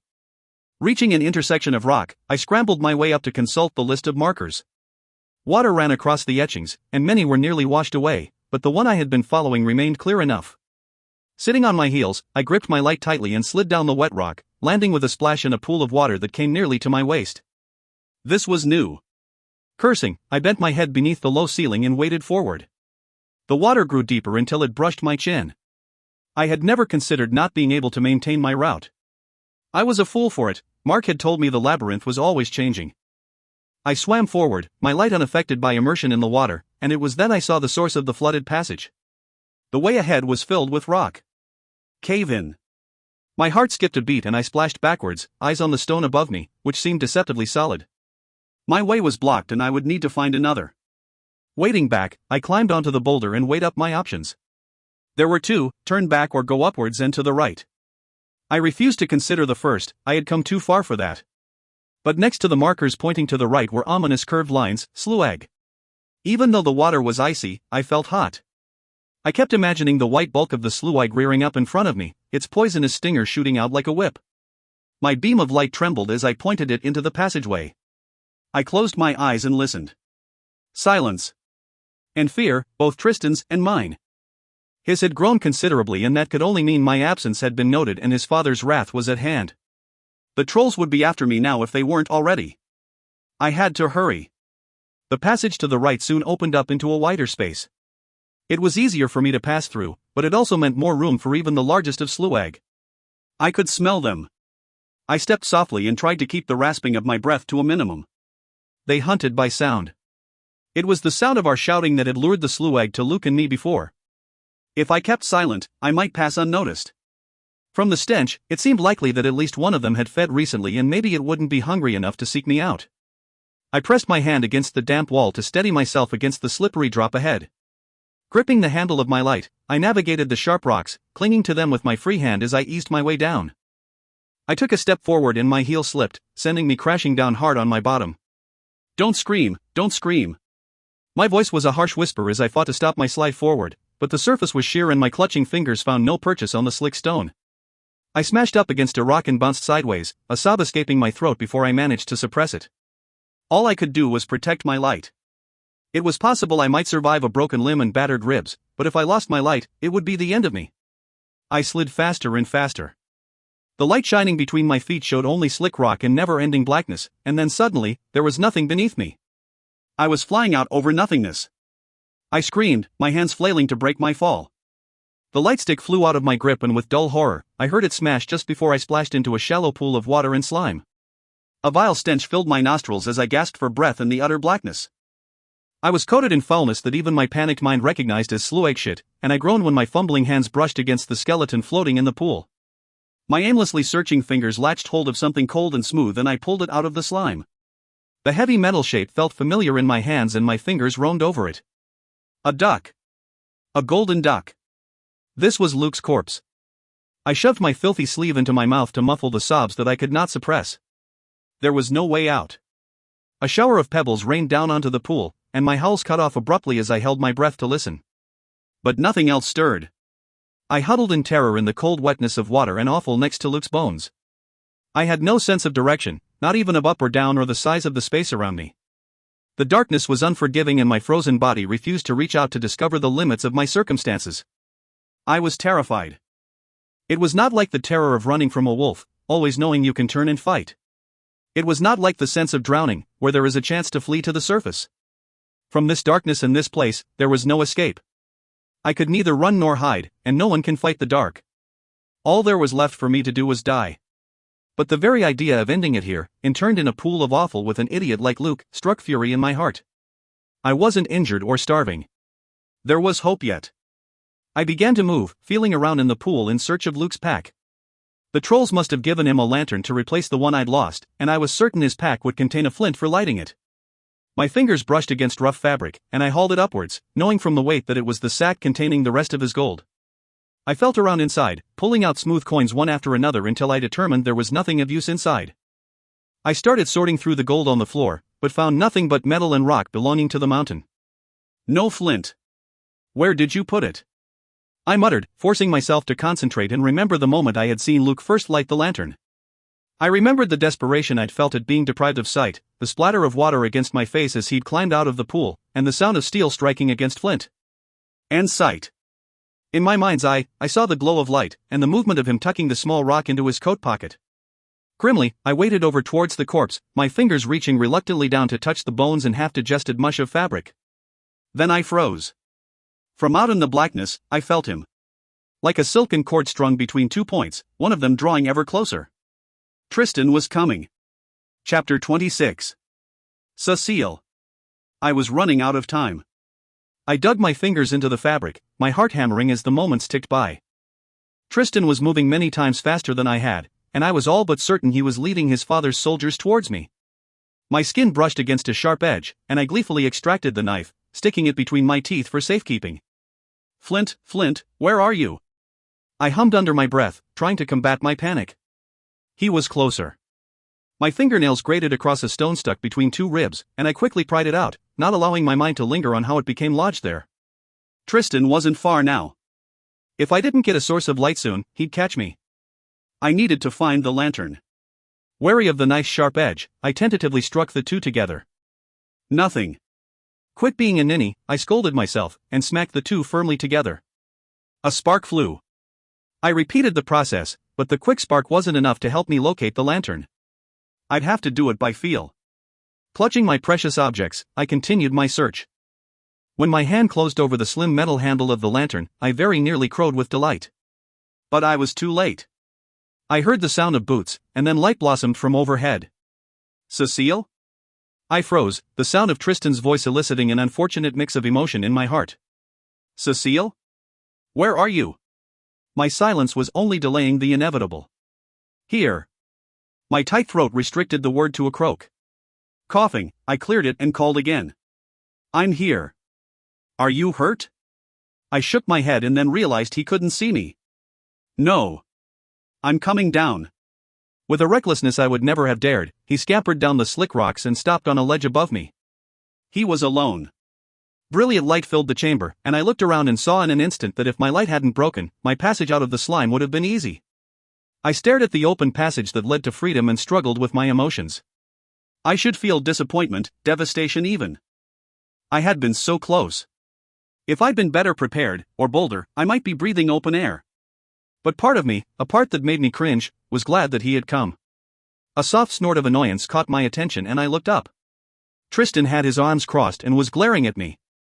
Is it because you're a human or because you're a girl? Is what because? I retorted, infected by his irritation. Your blasted kaleidoscope of emotion. He snapped. 1 minute you're happy, the next you are sad. Then angry. Then ashamed. Every hour I'm forced to run the gamut of every emotion that ever existed and never know the cause of a single one of them. I crossed my arms and scowled. Tristan threw up his hands in exasperation. I don't even know whether you want me to rescue you from this mess or to leave you here in the dark. Please, I snapped. You aren't here to rescue me, you're here to stop my escape. And besides, I don't need any help from you, but. Oh? His eyebrows rose along with his anger. So I take it you are wallowing around in slew egg shit because you enjoy the smell so much? And you thought it would be more entertaining to navigate the labyrinth in the dark? Perhaps, he whispered angrily, we should stuff your ears with wool and tie one arm behind your back to make it truly entertaining for you. I held up the products of my search triumphantly. See? Yes, I do see, he snapped. I see a broken lantern that has leaked oil everywhere and a fool of a girl about to set off sparks in the midst of it. I looked down, only now seeing the rainbow of oil slicking across the pool of offal. Then I suppose we should both be glad you finally decided to stop me, I said, not bothering to hide the bitterness in my voice. Hurt stung through my mind, and I looked up at him in surprise. You think I'm here to save my own skin, don't you? He demanded in a loud whisper. He looked away from me and shook his head. I let the broken lantern slip from my fingers. Why else? I asked. Duty? I flung the word at him. His eyes snapped back to meet mine. To hell with duty. I came for you, I came because I was afraid you weren't going to make it. I came because I couldn't stand the thought of something happening to you. A soft gasp filled my ears and I dimly realized it had come from my lips. This was not what I had expected. And even though I didn't know entirely why, I knew his statement changed everything. The ropes of power that wrapped around me were blissfully warm as they lifted me out of the slime and settled me on the ledge next to Tristan, holding me steady until I had regained my balance. I looked down at the place where I'd almost met my end. The pool was murky and faintly green, but beneath the floating skeleton and scraps of fabric, there lay a carpet of glittering gold. It's Luke. I gestured below. My purchase price. Tristan scowled. Then he got what he deserved. The labyrinth always kills the greedy ones eventually. No one deserves this, I whispered, imagining what it would be like to be paralyzed and have the flesh stripped from your body. A shiver ran down my spine, and I wrapped my sodden cloak around me. He lied to you. He stole you from your family. He sold you with no more regard than a traitor sells a side of beef. Tristan's hands balled up, and my own teeth clenched from the fury emanating from him. If any man deserved to die, it was him. I regarded the bones that had once been Luke, finding it hard to hate a dead man, no matter what he had done. Besides, there was another side to the bargain. And you purchased me, with as much regard as a nobleman buying a side of beef. I did not. His silver eyes locked with mine and I shivered at the intensity in them. I fought this arrangement at every turn. I've told you that. He gave you the choice. I was there. My lip trembled. I heard you agree to me with my own ears. But the whole time, you wanted it to be her, didn't you? Tristan sighed and the heat left his eyes. He wiped a weary hand across his face and looked down at the glittering pool of gold. Anais and I are only friends. Oh, I said, my voice weak. We have never been anything more and we never will be, Tristan continued, but we pretend we are in order to give me the time and privacy I need to meet with my followers. Oh, I repeated. I thought that maybe before I came that you and her, I trailed off as he shook his head. Did you ever consider it? I asked, my mind having a difficult time coming to terms with what he was telling me. Tristan frowned. Do you really want to go down that path? No, I said quickly, pressing the heel of my hand to my forehead. Anais is a sympathizer? Not precisely, Tristan said. But I trust her implicitly, so that isn't so much the issue. Her father, Angoulême, is head of those who wish to keep troll bloodlines pure. He wants to ban all human-troll interactions, ban any human from stepping foot within Trollis, and to conduct all trade at the mouth of the river road. He also wants to purge the city of anyone with less than pure blood. He's suspected my leanings for a long time, and this isn't the first time he's tried to use a niece against me. His lips clenched together in a bitter smile, and I could feel his hatred of the Duke sear through my mind. A hatred I was beginning to share. To make matters worse, he has my younger brother as his ward. Tristan swallowed hard. Roland is insane. Violently so. And Angoulême has directed his violent predilections towards his cause. Why did your father let Angoulême have him? I asked, bewildered. Originally, it was part of a contract that he was negotiating. An alliance.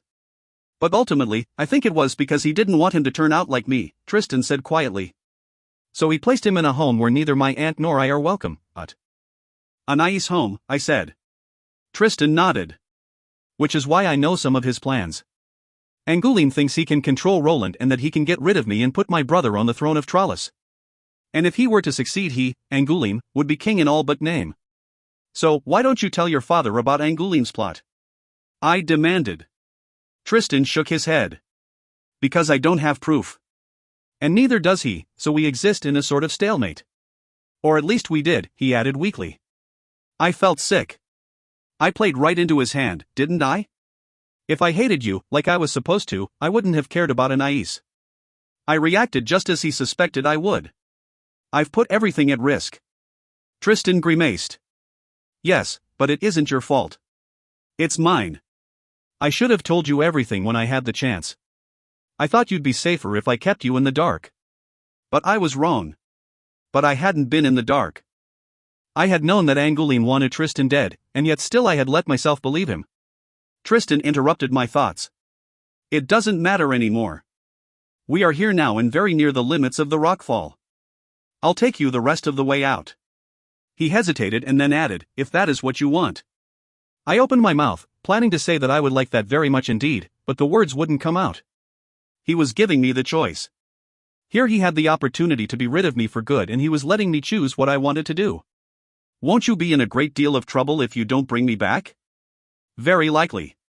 But that's my problem, not yours. The thought of anything happening to him terrified me, and knowing that it would be because of my actions made me ill.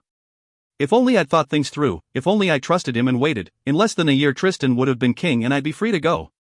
Of course, he should have trusted me, too. You must decide, Cécile. My father's soldiers will catch up to us soon enough, and your moment to flee will have passed. After this, another chance will not be forthcoming. Decide, decide. I closed my eyes and tried to muster up the courage to lay my cards on the table. I was afraid if I told him how I really felt that he would laugh at me, that maybe all these apparent confessions were part of a cruel game that I wasn't clever enough to discern. But I couldn't leave without knowing. I couldn't spend the rest of my life with his emotions hovering in the back of my mind without knowing why he was giving me this choice. Always wondering if maybe, just maybe, he had wanted me to stay. I could feel his anticipation thick upon my mind, but that didn't help me know what answer he wanted. What do you want me to do? I asked. He shook his head. This is your decision. I know. I dug my fingernails into the rock. But before I make it, I need to know how you feel. About me, Dot. His eyes met mine and I trembled at the intensity of his expression. Don't you know? I shook my head. From his pocket, he pulled out a necklace and handed it to me. It was my mother's pendant. You didn't do it. Tristan shook his head. You asked what was better, closure or hope. And I think hope is better. His eyes grew distant. Forcing your family to believe you were dead felt like admitting defeat, like we were conceding before the battle any hope they might see you again. I just couldn't do it. I blinked back tears. Are they still looking for me, or do they think? Not every day, but as often as they can, they still search the hills. They haven't given up on you. Thank you, I whispered. Lifting the necklace, I watched the pendant turn, reflecting Tristan's light in little sparks. You kept it in your pocket the whole time, then? My hoarding tendencies manifest themselves in strange ways. It was the only thing that was yours. He smiled, not one of his false ones that didn't reach his eyes, but one that lit up my heart. I noticed you wearing it when you arrived, and again that first night you sang. I watched you standing in the glass gardens, and I thought you were the most beautiful girl I'd ever seen. A flame in the long dark night. I'm not, I started to argue, but stopped. Tristan couldn't lie. Reaching up, he fastened the pendant around my neck. The gold was warm. Most people would have given up a long time ago, just curled up in a corner and waited to die, but you've lived every day. I don't think I've ever met anyone so tenaciously optimistic. Carefully, as if he feared I might still swat his hand away, he reached out and brushed a slimy lock of hair away from my face. I want you to stay, Cécile, but I'm afraid staying will only bring you misery. My knees were trembling so badly that I had to reach out and rest a hand on his shoulder lest I topple off the edge and ruin the moment. I understood now why trolls bound themselves to each other, despite the risks it carried. To feel so much myself and have him feel the same, it was like drowning, only I had no desire to seek the surface. Tristan's hands circled my waist and I willingly let him pull me closer, lost in the moment. Then something over my shoulder caught his attention. I saw his eyes widen in shock just before his light winked out. Sluag. Tristan jerked me round to the far side of him and pushed me backwards along the ledge, but it was too late. Something slammed into him and he fell backwards, knocking both of us off the ledge and into the pool below. The impact of hitting the slime knocked the wind out of me with a wicked slap that made every inch of me scream in pain.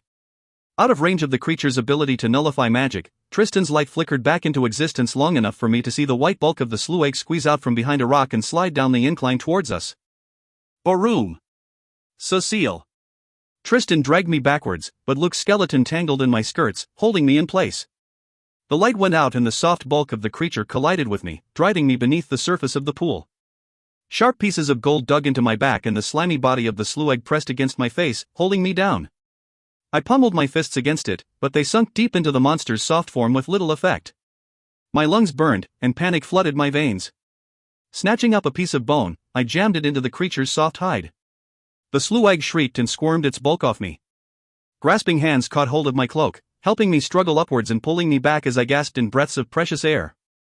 Tristan's light flickered faintly, growing in strength as we struggled out of the sluag's range. I kept my eyes fixed on it, watching it squirm its way onto a rocky perch where it sat, whip-like tongue flickering in and out. It had no more eyes or face than a garden slug, but I swore it watched us with the amused expression of a cat watching a mouse. Hurry, Cécile! Tristan had me by the hand and was dragging me through the tunnels, but I kept my head turned back, watching the sluag as we rounded a corner. Why isn't it attacking? What's it waiting for? For me to die. My head snapped back around and only then did I see the blood running down his hand, dripping onto the ground. No, I whispered, and every inch of me grew cold as I remembered Elise's words, their venom is deadly, even to one of us. You can't die. It can't be helped, he said. There is nothing that can be done. I could see the tightness in his face, feel the fear and anguish in his heart, but I knew he'd never admit any of it. Anger at his fatalism drove away my terror. Trolls did little to help their injured, leaving it up to fate to determine whether the victim lived or died. But I wasn't a troll. I'd seen village-wise women pull men back from the brink of death with herb lore. More importantly, I'd seen my father save one of our neighbors from a viper bite that would surely have killed him untreated. Stop, I said, pulling Tristan to a halt. Have you lost your mind? Tristan hissed. I pulled up his sleeve, exposing the puncture wound. It was small, but already the skin around it was inflamed. Tearing a strip of fabric from my cloak, I tightly bound his arm beneath his elbow. It's just like a snake bite, I whispered. Just like a snake bite. Taking a deep breath, I raised his arm to my mouth and sucked on it hard like I'd seen my father do. The faintly metallic taste of blood filled my mouth, but it was foul with the bitterness of poison. Tristan jerked his arm away, horror on his face. Do you want to die too? I spat the noxious mixture onto the ground and gripped his arm again. This is how it's done. It's just like a snake bite. I repeated the process until all I could taste was blood, but still the inflammation grew. Knife, I ordered. He pulled one from his boot and handed it to me. This will hurt, I warned, and then made a series of cuts around the wound and left it to bleed freely. Tristan didn't flinch, but I could feel that he was in more pain than the knife cuts warranted. You need to stay still now, I said. Wait for them to find us. On the tail of my words came the soft swish, swish from the tunnel behind us. The sluag was on the move, tracking its injured prey. I don't think that's advisable, Tristan said, and he pressed the palm of his hand against his forehead. I felt his dizziness and pain like it was my own and rested a hand against the wet rock to keep my balance. Perhaps not. We need to move, Tristan responded, refusing to look at me. There isn't much time. It did not take long for me to discover how Tristan had moved with such speed through the labyrinth. Magic flooded out ahead of us as we ran, making the uneven tunnel smooth as a marble corridor and springy as a grassy meadow. Where I had had to climb up and down piled boulders, he created glowing platforms that bridged the gaps. Even the spots where I had to drop to my hands and knees were made easier by the free-floating orbs that lit our path.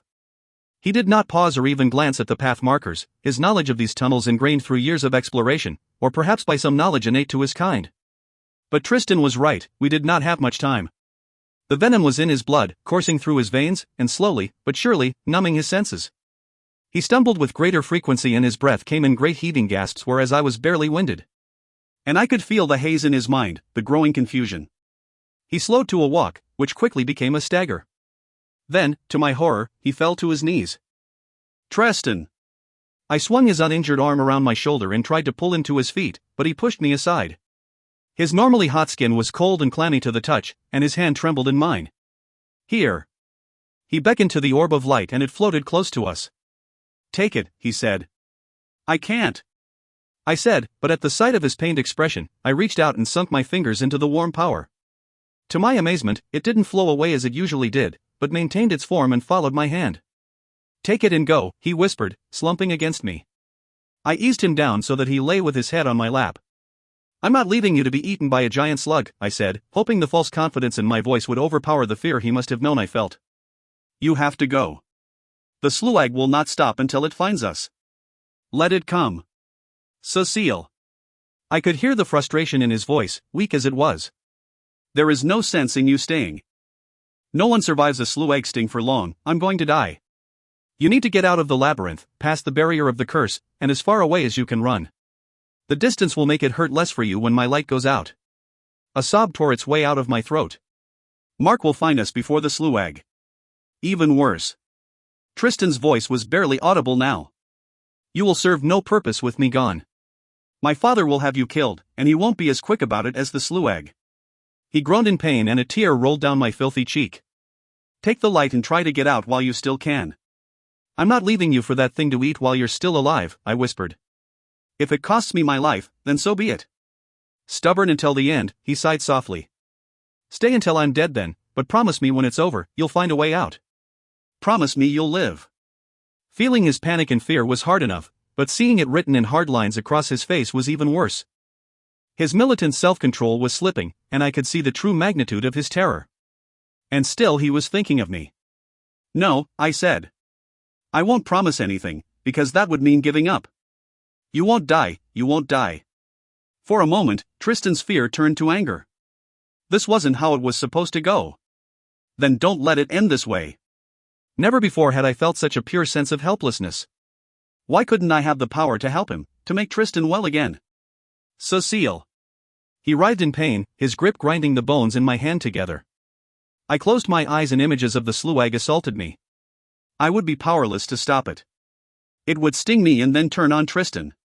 My mind recoiled at the thought of me lying there, paralyzed by venom, but still conscious enough to watch the monster strip the flesh from his face. No, I whispered. I won't let it happen. Pushing up his sleeve, I examined the cuts I had made. Not only had they not healed over with the preternatural speed at which trolls usually healed, they were bleeding profusely. I pressed my hand against them, trying to slow the flow, but crimson liquid seeped through my fingers and coated my hands. Troll blood, blood magic. Hands shaking, I tried to remember Anushka's incantations, muttering the half-remembered phrases. But nothing happened. Please work. Desperately, I called upon every ounce of will I had and used it to pull the foreign power filling the blood seeping from his veins. Live, live, live, I chanted. A wind rose, whistling through the tunnels. Every sound grew sharper and everything near me clearer to the eye. Stop bleeding, I shouted, and beneath my hands, I watched in amazement as Tristan's wounds ceased to bleed and sealed over, leaving pale white scars in their place. My breath caught. Tristan? His eyes remained closed. The seething pulse of his pain and delirium remained. The healed wounds were meaningless, I had done nothing to stop the progress of the venom. Desperately, I pulled power from all around me, from the rocks beneath my knees, the stagnant air in my lungs, and the water dripping down onto my face. I felt full, flush, but it was all for naught, because the power refused to acknowledge Tristan. He did not belong to this world. A racking sob tore through me. For a moment, it had seemed I had all the power in the world at my fingertips. But I could not help him, so it meant nothing. I was powerless. Gently, I rested the ball of light on his chest, hopeful that the magic would warm him as it did me. I saw it then. Like blight on a grapevine, the silver leaves tattooed across my fingers were tarnishing at their edges. Tristan was dying. Chapter 27. Cécile. My tears dripped onto Tristan's face, and I wiped them away, exposing streaks of pale skin through the grime. I'd never touched him, not really, and now I realized that I might never have another chance. With one finger, I gently traced the solid line of his jaw, the slight dimple in his chin. His hair was soaked and plastered against his forehead, and I pushed it back, the strands like fine silk.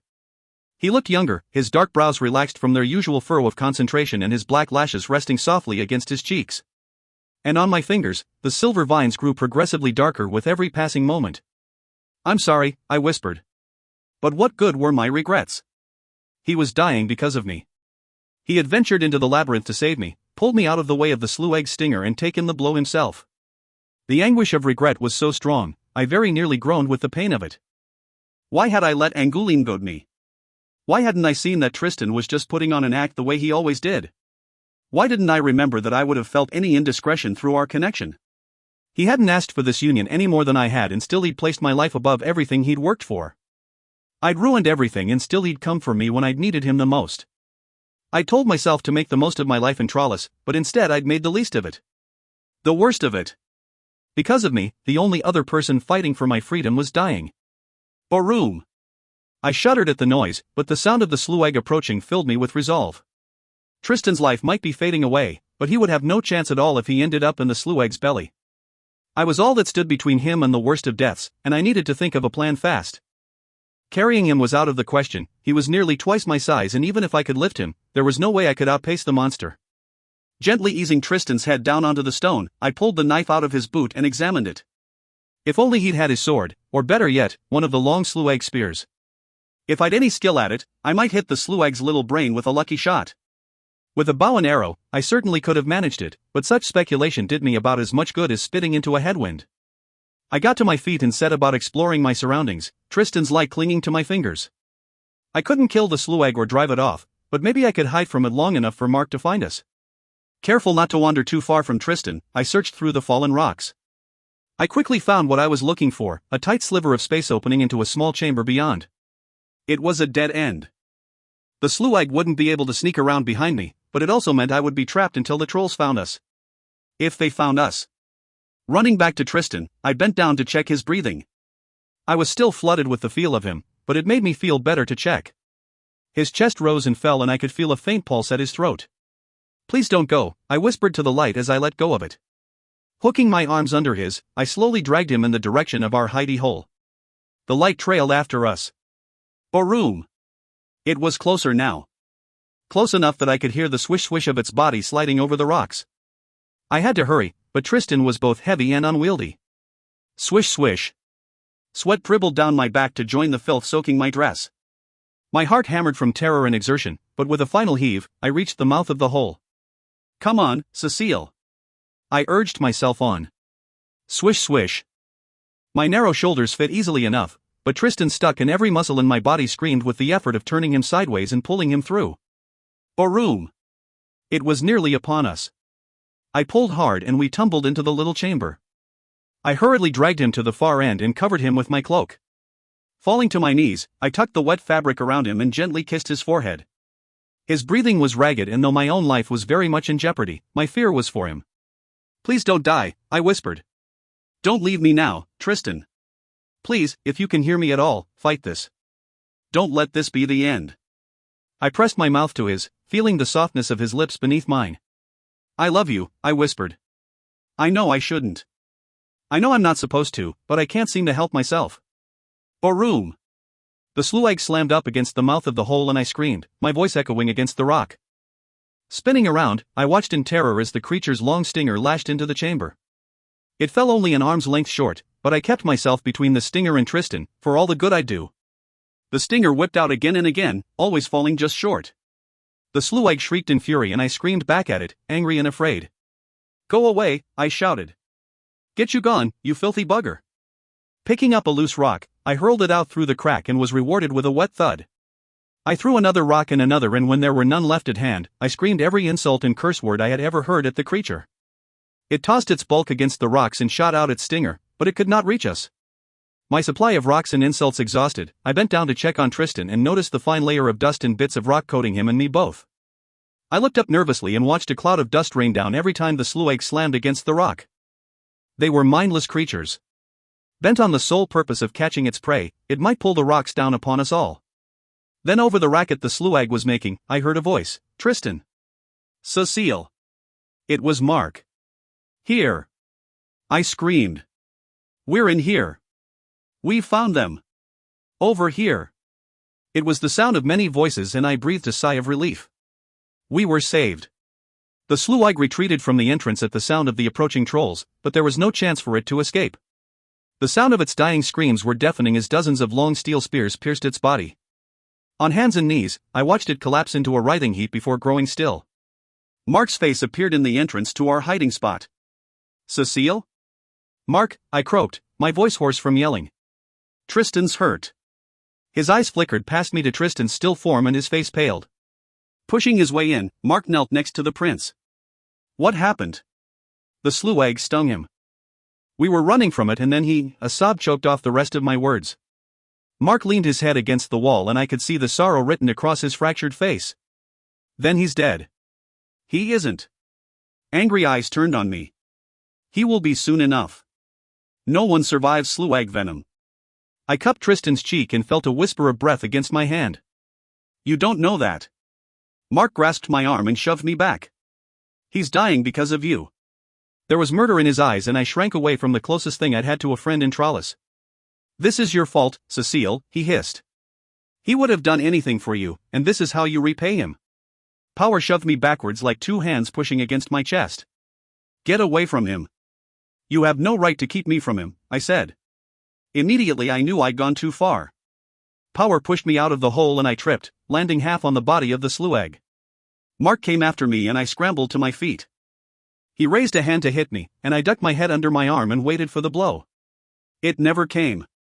I looked up and saw Mark standing frozen, his face twisted in fury. I promised never to harm you, he choked out. His eyes flicked to Vincent. But you didn't. The big troll shook his head sadly. If he lives, he won't forgive us for hurting her, he said. And frankly, I couldn't forgive myself. Then he looked at me. If he dies, her head won't stay on her shoulders for long. Take her back to Trollis, Mark snapped. He and several of the other trolls slid into the small chamber and moments later, they emerged with Tristan's limp form. Mark looked over at Vincent. Mind she doesn't stab you in the back on the way. I flinched, but said nothing. I had dropped Tristan's ball of light when Mark pushed me, but it floated in my direction now. Grabbing hold of the magic, I held it up to my other hand and examined my tattoo. It was a dull gray now, but not black like those on Mark's hand. And I could feel Tristan, faintly, almost like when he was sleeping. He was still alive. I saw Vincent looking at my marks as well. He won't die, I said. Vincent nodded slowly. For your sake, for all our sakes, I hope that is so. Then, with his iron fist locked around my arm, we made our way back to Trollis. He left me alone with Zoe and Elise in the chambers where they had once prepared me for bonding. Neither spoke to me, but I could feel their anger and sorrow thick in the air. It suited my mood well. It took 3 tubs full of bathwater to get the sluag stench off me, and I think they did it not for my comfort, but for their own. As they scrubbed my skin raw, I watched the gray marks on my hand grow darker, less metallic, and the feeling of Tristan in my mind grew fainter by the minute. Tears drizzled out of my eyes, but the girls wiped them away as though they were mere condensation from the bath. I made no comment when they twisted my hair back into a severe knot or when they brought in a black silk morning gown and laced the corset so tight I could barely breathe. They were acting like he was dead already, when I knew he wasn't. When they'd finished with me, I stood in front of the mirror. The woman looking back at me appeared haggard, a decade older than I was. Her blue eyes were dull and swollen red from tears and the corners of her mouth turned down. I turned away from my reflection and resumed my vigil, eyes fixed on my hand. You were supposed to be our salvation, Elise said. We did everything we could to help you, and this is how you repay us? By trying to escape? I remained silent, refusing to look at her. There was nothing I could say. I can't decide if you're happy or sad that he's dead, Zoe said, and something inside me snapped. He's not dead. I screamed, my hands balled into fists. He's not dead, I repeated. Turning away from her, I fell to my knees and sobbed silently. I was still on the floor when the guards came, and their rough hands lifted me and dragged my uncooperative form through the palace and into the open air. I looked up only when I felt the mist from the river hit my face and saw thousands of trolls standing all around, their eyes fixed on me. It was eerily similar to my wedding day, except this time I stood alone. And in place of an altar, there stood a guillotine. Tristan's father walked away from the cluster of noblemen, managing to carry himself in a stately manner despite his bulk. His eyes were puffy and red, but when he stopped in front of me, I saw that his cheeks were dry. He cleared his throat. "There is nothing to say other than I would kill you 1,000 times for what you have done, were it possible." I said nothing. "Because of you," the king continued, "the House de Montigny is ended. We've ruled Trollis for nearly 1400 years, and it is finished. Because of you." Anger rose up inside me. He cared nothing for Tristan his son, only for Tristan the heir. His dismay was not for the loss of his child, but for the loss of power and glory. I rose up to my full height and glared at the king. "If that's all you care about, then it's a good thing you have 2 heirs. Roland isn't Tristan." The king screamed at me. "Kill her." Someone from the crowd shouted. "She's a traitor." It was the half-bloods who screamed this, accusing me not of treason against the king and crown, but against their leader and their cause. "I'm sorry," I pleaded. "I didn't mean for this to happen." A grime-coated miner spat in my direction. "Liar," he screamed. "Traitor! You killed him." My cheeks burned with fury. "Tristan isn't dead," the word froze on my lips as a searing pain tore through me. I fell to my knees, retching, and heard the crowd moan, but it barely registered through the agony. It was as if my heart had been torn from my chest and all the rest of my body burned from its absence. I screamed, and then the pain fled. I was empty. There was nothing. "He is now," the king whispered. "His death is written across you." I couldn't respond. I couldn't speak. All I knew was that I could not live like this, with half of me missing. Raising my head, I stared up at the burning circle of light high above. The lone beam of sunlight that shone into Trollis. Then I leaned forward and lay my head in the guillotine, closed my eyes, and waited. 1 heartbeat. 2. 3. Life and emotion filled the void, the shock of its return nearly as great as its loss. My eyes snapped open. "Tristan," I gasped. The guillotine clicked and the blade fell. Chapter 28. Cécile. Wait. A sharp sting burned at the base of my neck, but all did not go black, as I had expected. For a long moment, I was certain that my severed head had decided to live on for a few extra torturous seconds, but it soon became clear that my neck was still in one piece. I could feel the razor-sharp edge of the guillotine cutting into my flesh and the hot trickle of blood running down my shoulder. Something had stopped the blade just in time. "What is the meaning of this?" the king shouted. "Her hand, look at her hand. The darkness is fading." It was Mark's voice shouting, and I smiled, already knowing in my heart what had happened. He, along with several others, approached the dais to inspect my fingers. "He's alive," I whispered, looking up at Mark. No one seemed inclined to move the blade, and I was afraid if I moved much against the edge that I would do myself in. Mark gave a half nod. "Someone run to the palace. We need to be certain." He hesitated and then added, "Before we finish this, You'll be lucky if I don't take your head off for this interruption, Mark," the king shouted, but there was relief in his voice. Mark turned. "If Tristan is still clinging to life, killing her will surely push him over the edge. He won't survive the shock." Wait. This time it was a woman's voice calling from a distance. "He's alive. Tristan's alive." The queen's voice. The crowd parted, and she ran towards me with surprising speed, skirts pulled up to her knees. The blade rose, and a hand grabbed the back of my dress, pulling me down the steps and out of harm's way. "Tristan's alive, and you will leave that girl alone if you know what's good for you, Thibaut." The tiny duchess was speaking now and shaking her tiny fist at the king. "Leave her be." "Why should I?" the king said, his voice like ice. "Kill her and you doom us all." The crowd slowly grew silent as her words passed in a wave through their ranks. "Kill her, and you lose the chance of ever seeing the light of day. Of ever regaining Trollis's previous glory." The king grew still. The crowd fell silent. "So be it," he said. "She lives." His eyes met mine, and he softly added, "For now." A servant ran up. "Prince Tristan is asking for the Lady Cécile." "Then it is a good thing her head is still attached," the duchess muttered. "Come with me, girl." I nodded and stayed close to her arm as we walked back towards the palace, though it took every ounce of self-control to keep from running to Tristan. It would certainly have been easier if I'd hurried, because our stately pace only gave me time to think, and with thinking came doubt. What if I had imagined it all? Not the Sluag and Tristan nearly dying, I knew I wasn't delusional, but what about the emotions I'd felt from him in the moments before the Sluag attacked? Had he really felt as strongly as I remembered, or were my feelings and desires coloring my memory? I could feel his anger. What if that was the reason he'd asked for me? Not to profess his love as I might wish, but to tell me that he hated me for what I'd done and that he wanted me gone? Exiled from Trollis and his side forever. We turned down the corridor leading to Tristan's rooms and, ahead of us, the door flung open. Anais stalked out of the room and slammed it shut. Turning up the corridor, she froze when she saw the three of us blocking her way. I noted her streaked cosmetics and the handkerchief clutched in her hand, but all of that was quite secondary to the fury written across her face. There was murder in those kohl-rimmed eyes, and I was certain that if I'd encountered her alone, she'd have killed me where I stood. She dropped into a deep curtsy. "Your graces. My lady. Anais." The queen inclined her head. "You'll be pleased to know that His Highness is recovering quite remarkably." Anais straightened, and I had to give her credit for regaining her composure so quickly. "By your leave." She hesitated only a moment and then spun around and strode off in the opposite direction. "Wonderful news!"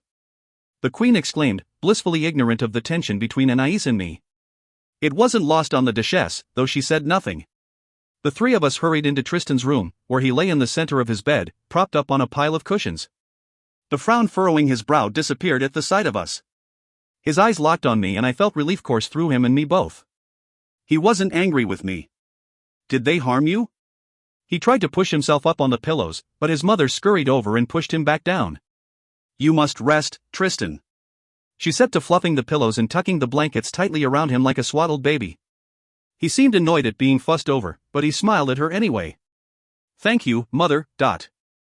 Then he looked at me, taking in my severe hairstyle, the black dress, and, I realized far too late, the blood that dripped from the cut on the back of my neck. I should have cleaned it up before coming.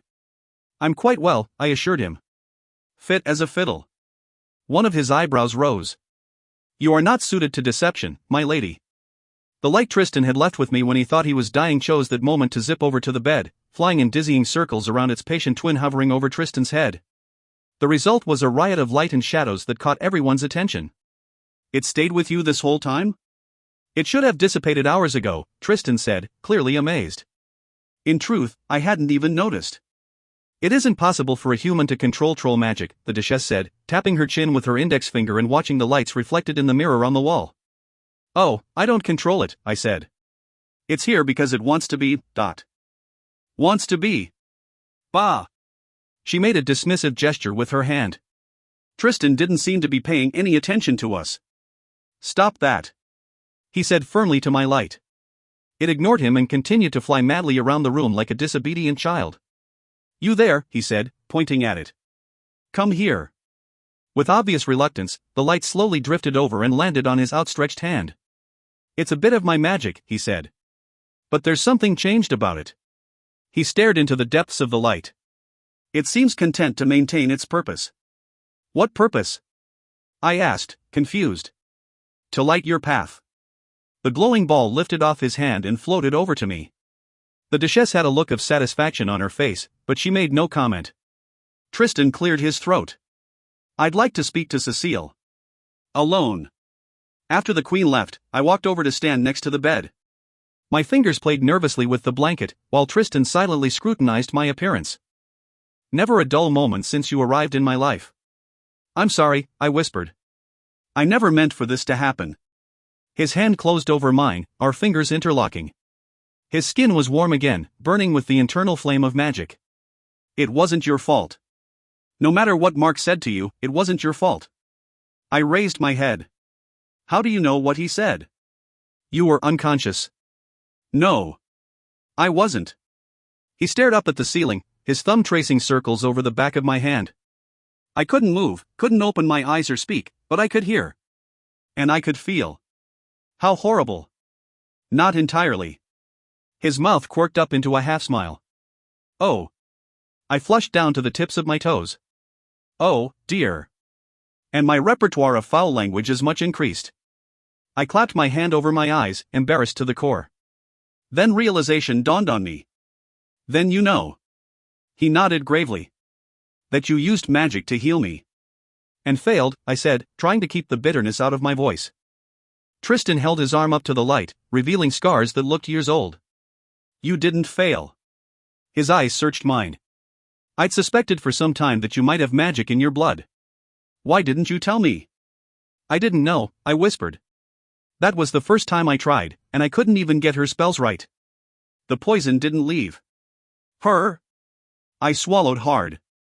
Letting go of his hand, I retrieved the grimoire from its hiding place and handed it to him. It was clear from his expression that he recognized it. You can open this? Yes. Does it tell you anything about breaking the curse? No, but there are spells to use on trolls, I admitted, watching as he relaxed fractionally at my answer. Tristan nodded and handed the grimoire back to me. Keep it hidden, he said. No one must know about this. I stored the book back in its spot in the garderobe and came back over to the bed. I felt nervous. Would knowing I was a witch change the way Tristan felt about me? I could hardly blame him if it did, given what Anushka had done to them. Are you angry? I asked softly. He shook his head. You saved my life, Cécile. Not many people would have had the courage to do what you did. He sighed. They brought me back to Trollis. I could hear them talking about what my father intended to do to you. They were acting as if I were already dead, even though they knew I wasn't. And there wasn't anything I could do about it. I could barely breathe, and then he broke off, his eyes growing distant as though he were trying to remember something. And then the venom's power over me lifted. It was a close thing. His gaze rested on my throat. Too close. I felt magic brush across my cheek and hairpins fell to the ground all around me. Magic teased my hair out of its knot and it cascaded down my back, still damp from my bath. You left a part out, I said, my voice shaking. The part where you died. Tristan's eyes closed. I'm fine now. Now, I said, my whole body shaking. But not before. I felt you die. It felt like my heart had been torn from my body. It felt like I struggled to keep calm. You were gone, I said, misery filling me. But I'm fine now, he said, voice firm. He pulled on my hand, and I willingly clambered onto the huge bed and tucked myself into the crook of his arm, head on his chest. The spot I had wanted to be in for so long, I could scarcely believe I was there now, with Tristan in his arms. How? How what? How did you come back to life? How is such a thing possible? He was quiet for so long, at first I thought he'd fallen asleep. Someone with a great deal of power did me a favor, he said finally. I owe her a very great debt. I started to ask him who, but an icy wind smelling of frost blew through the room. A woman's voice whispered, it is not for her to know. We have a bargain, you and I, Prince of the Accursed Ones. My head went fuzzy, and I pulled a blanket up around us, pressing closer against Tristan to ward off the icy chill. What was it I had been thinking about? I couldn't remember. Tristan gently stroked my back, and I listened to his heart beating strongly beneath my ear. But I couldn't relax. The king and most of the trolls hated me, the half-bloods most of all. I had jeopardized all of Tristan's plans and put lives at risk. I was supposed to be the key to the freedom of Trollis, but I was completely in the dark about what I was supposed to do. And to top it all off, I was fairly certain that Anais was plotting my murder for having stolen Tristan away from her. I felt Tristan's exhaustion finally take over and he drifted off to sleep, but it was a long time before I was able to do the same. I could not hope for a long life if I remained a pawn constantly manipulated by those around me. Learning to play Gare had taught me that, if nothing else. I needed to take action, and soon. I began to form a plan, but eventually my mind grew heavy. I clung to Tristan as though it was our last moment together like this, which maybe it was. But there was nothing to be done about that now. Only the morning would bring answers. When I woke many hours later, it was with a start. Dreams of Sluag, darkness, and Tristan dying plagued my sleep. Again and again I'd relive the moment when death sliced through our bond like a scalpel through flesh. The loneliness, as though there was no one left in this world but me. I didn't know how anyone could survive it, what sort of strength it took to live on after the loss of the one you'd been bound to for years, decades even. I thought about the black lines tracing over Mark's hands, how he rarely removed the leather gloves hiding them and could not tolerate even the mention of her name. My light had woken up with me, and it shone dimly as though it were still sleepy. In its glow, I gently traced a fingertip over the golden filigree inked across Tristan's left hand, more intricate and delicate than the finest lacework. Gold, because I was a child of the sun. The first human to ever be bonded to a troll, much less a troll prince. Tristan sighed, his breath warm against my cheek. In his sleep, he'd curled around me, his arm tucked tight against my stomach. My perpetually cold feet were warm for once, tucked as they were against his shins. My body complained mightily as I extracted myself from his grip, but despite my attempts not to wake him, his eyes opened. "You need to rest," I said. "You're exhausted." "No time for it," he replied, crossing the room and quickly dressing. "I need to go make reassurances to a few individuals. And there is the tree. Can't it keep for one day?" "Possibly, but I'd rather not risk it." He buckled on his sword. "Don't leave these rooms unless Mark accompanies you. Certain individuals misunderstand the cause of yesterday's events, and I don't want them going after you because of some misguided sense of loyalty." He kissed my cheek. "Try to stay out of trouble." After he left, I tried to find ways to occupy myself in our rooms, but my mind wouldn't focus. So much had changed in so little time, going back to how things were before I'd fallen for Angoulême's trickery would be impossible. Tristan was worried and upset, his uneasiness crawling down my spine like a spider. I wished I knew what was going on. What was he telling the half-bloods? Would they be able to forgive me for what had happened, or had I irreparably damaged my relationship with those who needed our help the most? Tossing aside the novel I had been trying to read, I went through the doors and out onto the balcony, down the steps to the courtyard where my piano stood. The stack of music sat undisturbed on the bench, and after shuffling through it, I chose a lengthy piece and sat down. I had no great talent, my short fingers prevented that, but I played well within my limitations. I sat at the piano until my fingers ached, but I refused to sing. I would not call him. He would come to me when he was ready. "You are a talented musician, but I must confess, I prefer to hear you sing." The keys jangled harshly beneath my fingers and I froze. Slowly, I looked over my shoulder. The Duc d'Angoulême stood at the base of the stairs, his gold-tipped cane held horizontally between his hands. "Perhaps you'll sing for me, little bird." I shook my head. "Pity." He walked towards the piano, and I scrambled to my feet, wanting to keep some distance between us. Not that it would matter. If he'd come here to kill me, there wasn't much I could do to stop him. "These are my private gardens," I said. "You have no right to be here." "True." He ran a finger down the shiny surface of the piano. "But there isn't much you can do about it, is there? What do you want?"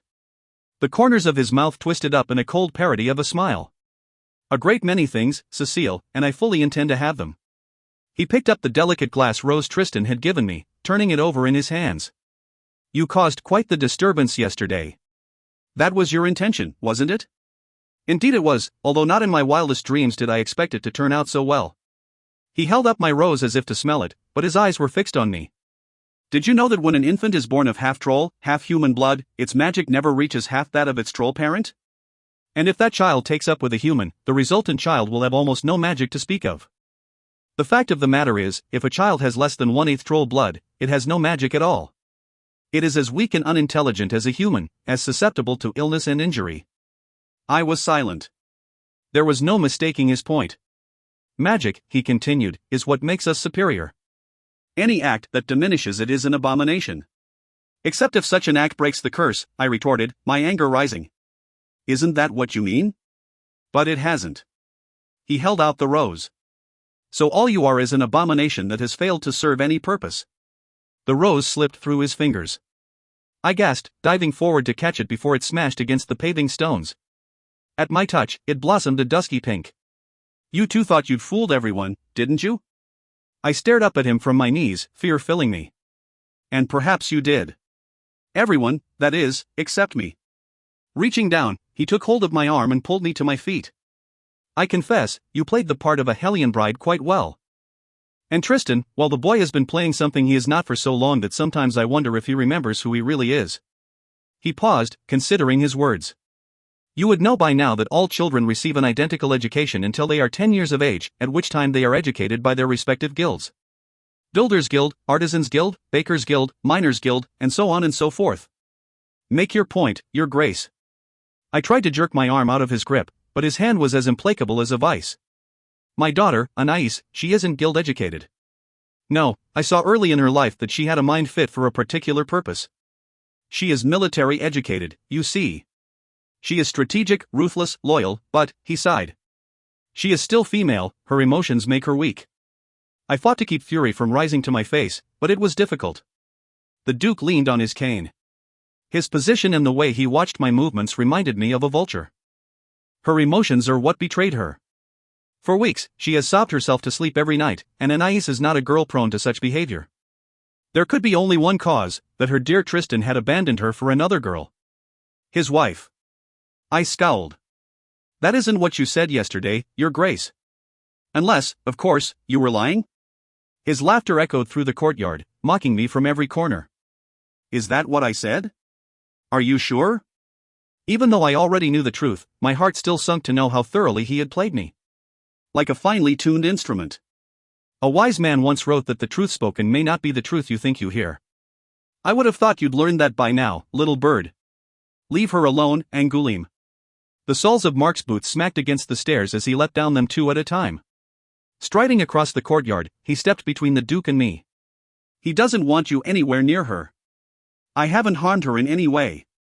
I am well aware of His Majesty's laws. That doesn't mean you don't intend to. To my amazement, Mark shoved Angoulême backwards. Leave, now. The Duke's face darkened. You dare lay a hand on me, you twisted wretch. I outrank you. In more ways than one. I'm under Tristan's orders not to let you anywhere near the Lady Cécile, and last time I checked, Your Grace, the heir to the throne outranked you. In more ways than one. I felt the air around me grow hot, their magic manifesting and drawing together. I'm not afraid to die, Angoulême, Mark said softly. Are you? You think you can best me, boy? Mark laughed. No, but I think I can hold you back long enough for Tristan to get here. And I know he can best you. He'll tear your body into so many pieces that what's left won't amount to more than a smear of blood on the street. Angoulême paled. He wouldn't dare. Are you sure enough to tempt fate? Mark's voice was chilly. Without another word, the Duke spun on heels, hurrying up the steps and out of sight. I tried to calm my racing heart. He won't forgive you for this, I said. I'll add it to the list of things he'll never forgive me for, Mark muttered. Are you all right? Fine, I think he was just trying to scare me. And send a message to Tristan. He was expecting it. Mark shoved his hands in his pockets and stared silently at my piano for a long moment before speaking. Cécile, I want to apologize for what I said to you in the labyrinth. How I behaved. It's just that. I held up a hand. There is nothing to forgive. Slipping my arm through his, I sighed. Let's walk. I need to be away from this space. We wandered aimlessly through the glass gardens, which never ceased to amaze me, the detail blown into each plant, the thorns on the rose bushes, the pine cones and seed pods artistically scattered beneath the trees, the tiny drops of glass dew suspended beneath the tips of leaves. Unlit, they were a thing of beauty, but flooded with troll light, they were magical, ethereal even. How long did it take to create?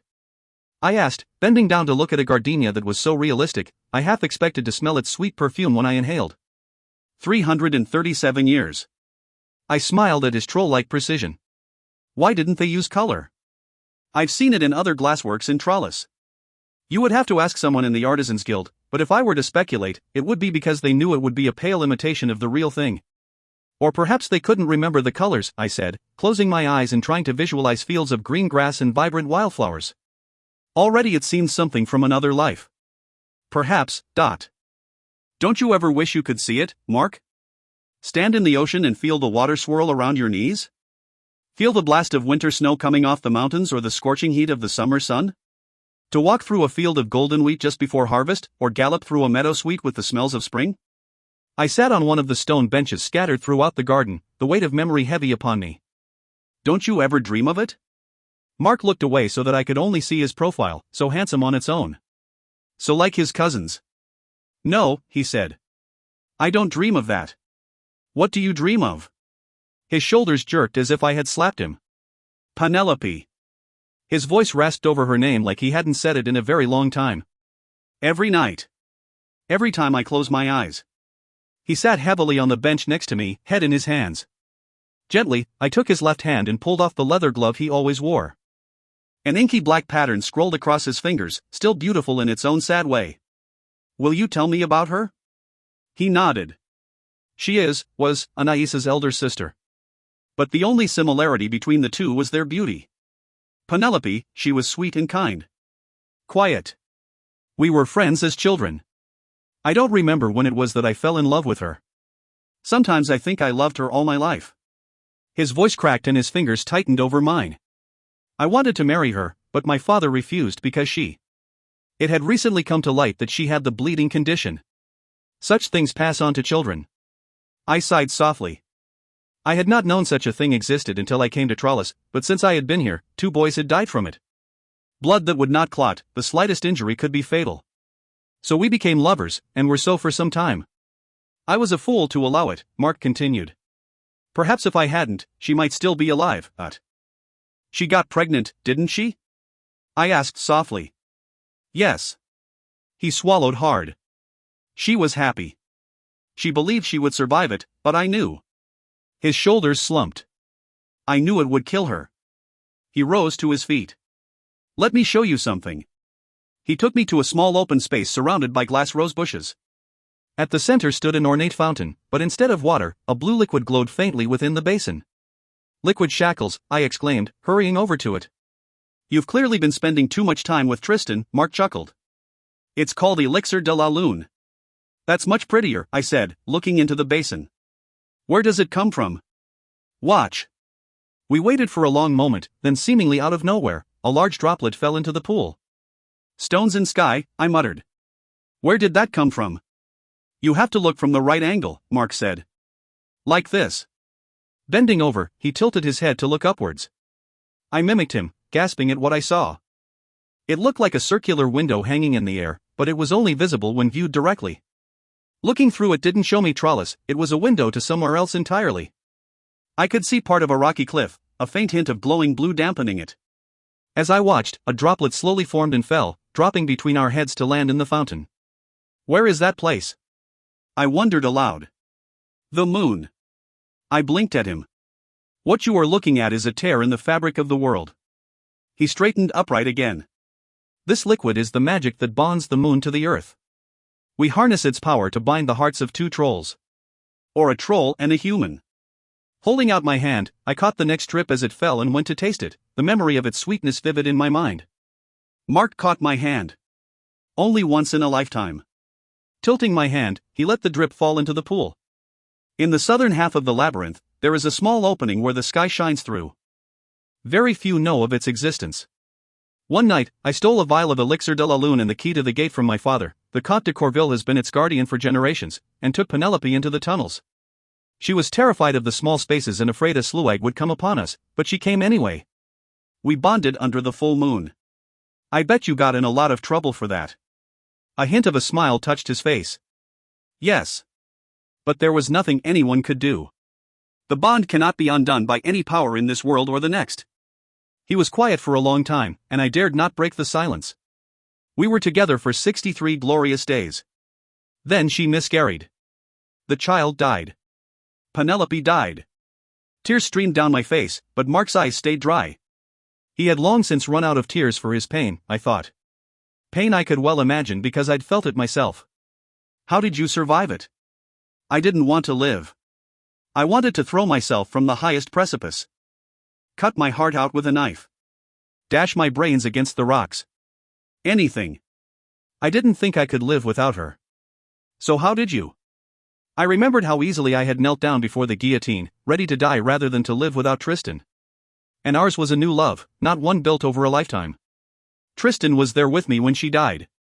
The instant her heart stopped, he tied me up with magic so I couldn't move. I fought him with everything I had, but even at 15, he was one of the strongest living. In the few moments he took to sleep, it required both the twins to hold me. He kept me tied up for weeks, forcing me to eat and to drink when I tried to starve myself. When I'd finally calmed down enough, he made me swear that I would live. Said I was his best friend, and his family, and he needed me alive. We were quiet for a long time, Mark remembering and me trying to take in what he had just told me. Does it get better? I finally asked. The pain? The feeling that a part of you is missing? Mark shook his head. You just learned to live with it. Fresh tears flooded my eyes and dripped down to stain the silk of my skirts. He had known she would die and the pain it would cause him, but he had bonded her anyway. It was the most incredibly brave and selfless thing I had ever heard, a love story such as songs were written about. Would you do it again, knowing what you know now? He smiled, eyes growing distant. In a heartbeat. We sat in silence for a long time, both of us lost in our own thoughts. Cécile, you asked me if I dreamed of the outside. I nodded. Everything I have known and loved has been in Trollis. All my memories are of here. I belong here, in the dark. But you, he took my hand. You don't belong here, Cécile. This place is no good for you, you belong in the sun. And so does he. Coming around the fountain, Mark gently kissed my forehead. You must find a way. Then he turned and walked away, leaving me to struggle with a burden that seemed to grow heavier by the hour. How much of that did you hear? I asked, once Mark was out of earshot. Tristan stepped out from around a glass fir tree. A fair bit, he admitted. It's rude to eavesdrop. I know. He walked over to the fountain and looked through the window to the moon. You were afraid before. Angoulême paid me a visit. I turned my back on the fountain and smoothed my skirts down. Mostly, I think he wanted to boast about the trouble he had caused. It seems he has known for some time that our behavior was an act. That vile malignant pustule. Tristan hissed. He's a craven, dog-breathed, interfering weasel of a man. I waited for him to finish cursing before asking, so, do we carry on as before? Is there any point? I don't know. Tristan rubbed a hand through his hair. I don't think I can go back to it, though. I nodded, feeling much the same way. Another strategy then? Yes. He was feeling conflicted about something. He opened his mouth and then closed it again. I frowned. And whatever it is you are not telling me, now is the time to come clean. We can't have any more secrets between us, Tristan. He sighed heavily. I know, but we can't talk about it here. Come with me. I want to show you something. With a mind to evade my guards, Tristan led me to a well-hidden gate at the rear of the gardens and then down a meandering path to the river, where we crossed one of the many small bridges. It was a long walk down the valley, and by the time we reached the fork in the river, my feet were sore and aching. The soldiers guarding the river road eyed us from the opposite bank, but despite our lack of escort, said nothing as we turned to follow the water branching off to the right. The tunnel we entered was loud with the sounds of rushing water, and soon the faint glow of Trollis faded away, leaving only my little light and Tristan's larger one to illuminate our path. Where are we going? You'll see. We walked a little further until the cave walls fell away and Tristan pulled me to a halt. The river water spilled down an incline worn smooth by the current, but to either side of its banks it was terraced with large steps. The structure was entirely flooded with water, forming a large, dark lake. The parade grounds. Tristan's light shot away from us, growing brighter as it traveled until it shone like a minute sun. Stones and sky, I whispered, trying to take it all in. I'd never seen a building so huge. Designed like a vast, circular theater, tiered seating rose up from all sides, the topmost barely illuminated by Tristan's magic. The history books say that before the fall, you could see the stadium from leagues away. It held 50,000 people at capacity, and is the largest structure we ever built. Most of the army was here when the mountain broke, which is the only reason it wasn't crushed. A great deal of magic and pride. When King Xavier broke the hole the waterfall came through, he had not estimated the level of flow accurately enough and the river road couldn't contain the water. Trollis flooded and he ordered a path blasted through so that it would flood the parade ground instead. The water seeps through the rocks at the far end, but I doubt anything much larger than a river trout could make it all the way to the ocean. Taking me by the hand, he led me down the steps to the edge of the dark lake waters. A small boat was tethered to a stone pillar, and once I was settled, he untied it and jumped in next to me. The gentle current soon caught hold of the boat, and we drifted slowly across the lake. It might have been romantic, if not for our mutual anxiety. He had brought me here for a purpose. I arranged the piles of pillows around me, waiting for Tristan to speak. I come here when I want to be alone, he finally said. To think, or to sleep, sometimes. And because it is a good reminder for me. Light flared, illuminating the structure and revealing walls carved and painted with scenes of war. Time had faded many of the images, but not enough to completely wash away the pictures of destruction and carnage. I stared at the legions of troll soldiers, men and women, their faces beautiful but cruel. Toppled cities, piles of corpses, humans groveling at the feet of their troll overlords. Humans in chains, bleeding and emaciated, their eyes downcast and devoid of hope. I shivered, wrapping my velvet cloak tightly around me. I read those history books you showed me, Tristan. I am not unaware of your dark past, and I realize that you think the curse is the only thing preventing history from revisiting itself on the world, but if you know all of this, he gestured at the walls, then why does it feel like you are pushing me to find a way to break it? Bloody stones, Cécile, if we are set free, all you will be accomplishing is replacing those faces with those of your friends and family. Is that what you want?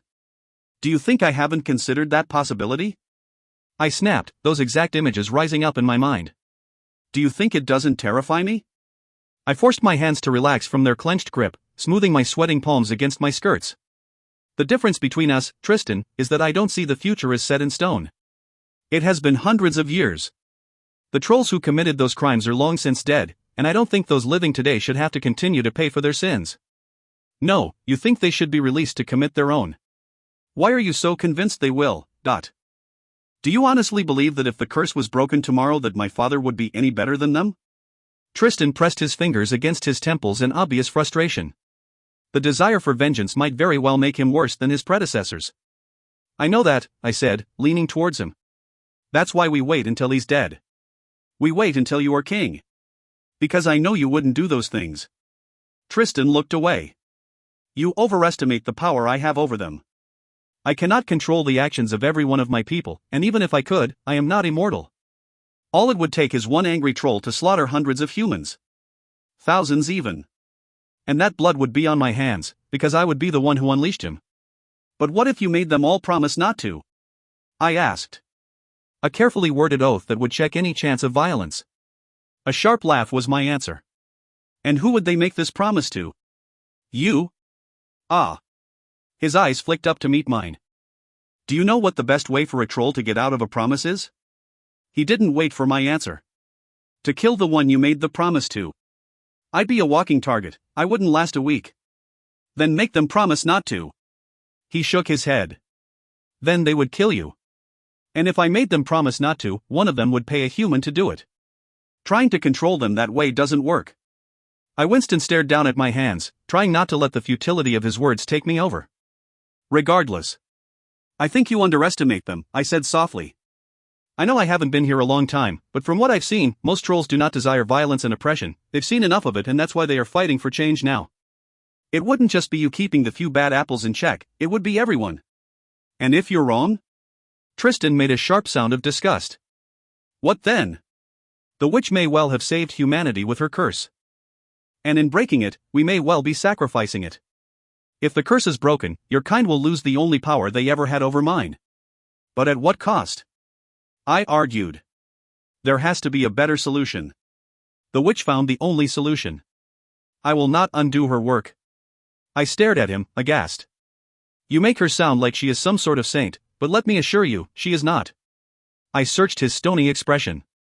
Why do you insist on believing trolls are so evil? And why did he seem so bent on proving he'd been painted with the same malevolent brush? Tristan twisted away from my scrutiny, and the lights surrounding us blinked out, leaving only my own to light our passage across the lake. I think it is in our nature to be selfish, and in our capacity to do a great many evil things, he eventually said. There are evil humans, I argued. And I don't see you suggesting we be all locked up in a cave. How much damage can one human do? Even the regent of Trianon, who commands a great army, could do nothing compared to one of us. One troll could reduce Trianon to rubble and kill all of its inhabitants. His magic could protect him not only from blades, but stop a bullet shot directly at him. Not even a cannonball has the force to break through our shields. But why would a troll want to do those things? My words sounded pitiful in the face of his logic. He was right. Trolls have the potential for great destruction. But I did not see evil as part of their nature. Not all of them are Angoulême. But enough of them are, he said, gently. And I can't execute hundreds of my people because of what I think they might do, Cécile. It's better this way. Once we gain control over Trollis and I can complete my plans, it will be possible to live here without magic. Perhaps as generations pass, the troll blood will become diluted enough by humans that the witch's curse will no longer be effective. He took my hands in his. We are too powerful for this world, it is better that we remain caged. Too powerful for this world because you don't belong here, I said, pulling out of his grasp.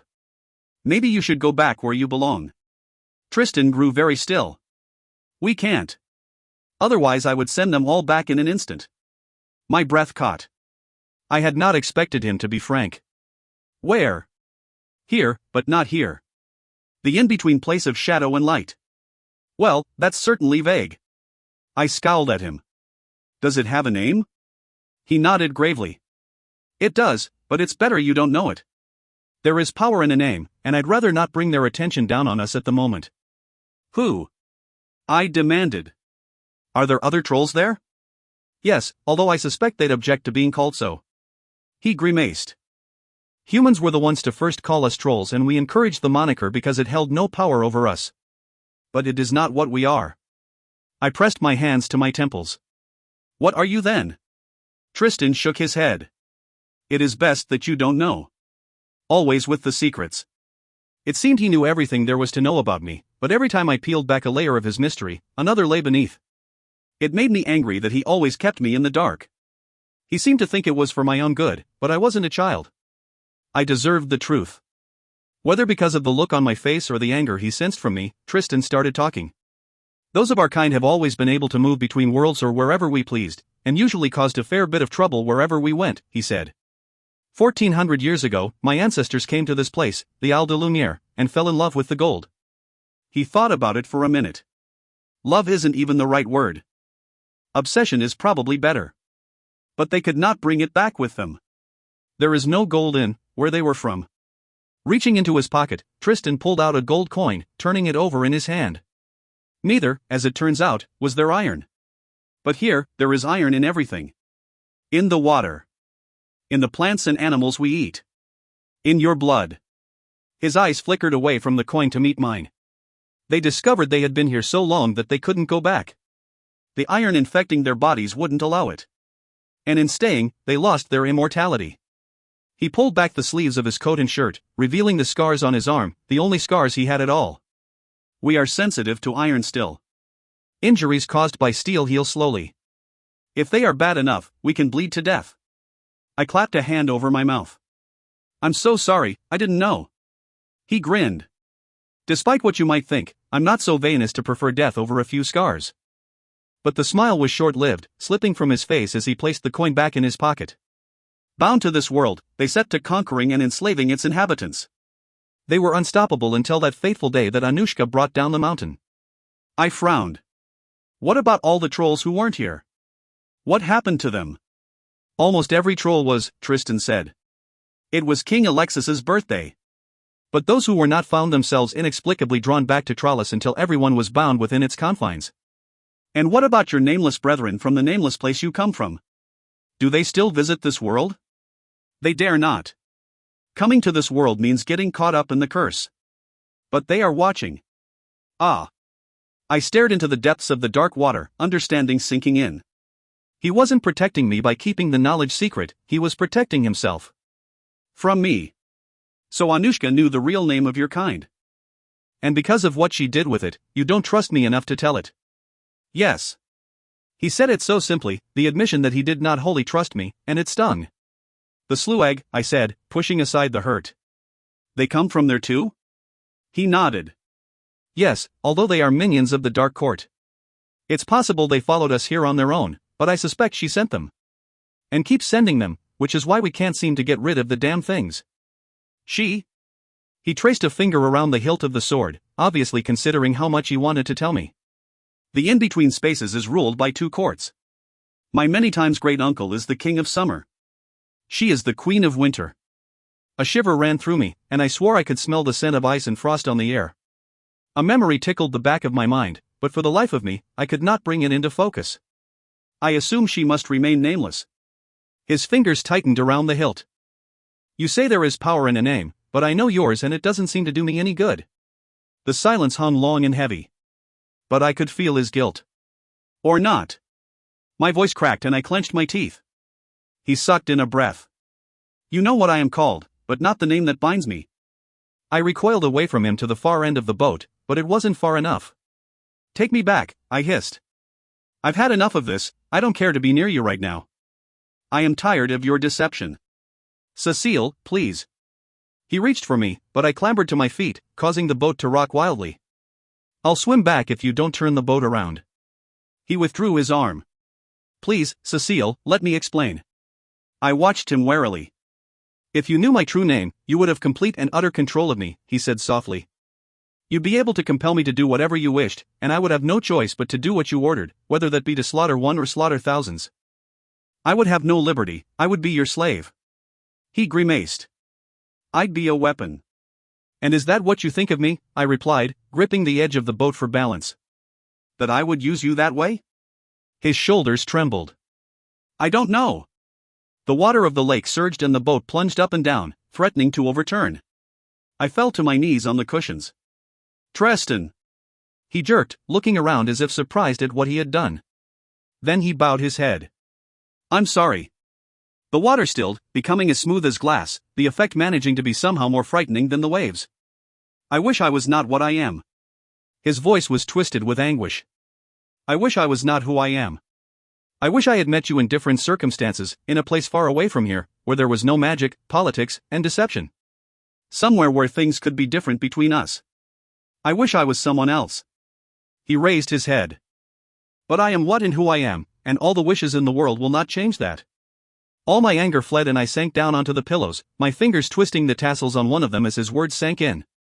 And with them came the understanding of the enormous responsibility that came not with his birth or position, but with what he was. And there was nothing that could change that. Yet still I had to ask. How do you wish things were between us? One corner of his mouth turned up. How can you ask that? You know how I feel, you feel what I feel. I shook my head. Sometimes it's hard to tell what emotions are mine and what are yours. There were times that I thought maybe I sighed. But then I decided it was my own wishful thinking. I did. His voice cracked and he swallowed hard. From the beginning, I wanted you. But that first night, you looked at me like I was a monster. You were terrified that I was going to make you, he broke off, his face tightening. And later. He sighed. Being around you was the sweetest torture. I wanted to touch you, hold you, kiss you. I wanted all of you. His shoulders slumped. But I was afraid of what would happen if I gave in to my desire. If I let myself love you. You were afraid it would break the curse? That was only part of it. I barely heard him speak, his voice was so quiet. I was afraid. I am afraid of loving you, knowing that someday you will go and leave me here. I shuddered, blinking fast to hold back tears. That's not how it's supposed to be. It certainly wasn't how I'd imagined it. In my mind's eye, I had always thought of us gaining freedom together. Walking out into the sun together. But that wasn't what Tristan envisioned. He saw me leaving on my own and never turning back. There were so many things I wanted to show you, I whispered. Things you have never seen. What sort of things? He asked softly. I thought about it for a moment. I wanted you to see the world as it changes through the year, not the perpetual sameness it is here. Describe it to me? Tell me about winter. I lay back on the silken cushions, closed my eyes, and remembered. My father's farm is far enough up the mountain slopes that in winter, the snow can pile so deep that only trees and houses stick out. Tiny flakes of ice fall from the sky and melt on the tip of your tongue. On the most bitterly cold days, the air is at its clearest and you can see for leagues, all around. The boat rocked as he shifted, my skirts pressing down against my legs as he knelt over me, his weight pressing my hips into the cushions. The clasp of my cloak opened with a click, the velvet soft against my skin as he pushed it back, baring my shoulders. His fingers trailed over my collarbone, leaving hot flames of desire in their wake. I felt his breath, warm against my throat, and I gasped, my heart beating so hard I was certain he could hear it. And spring?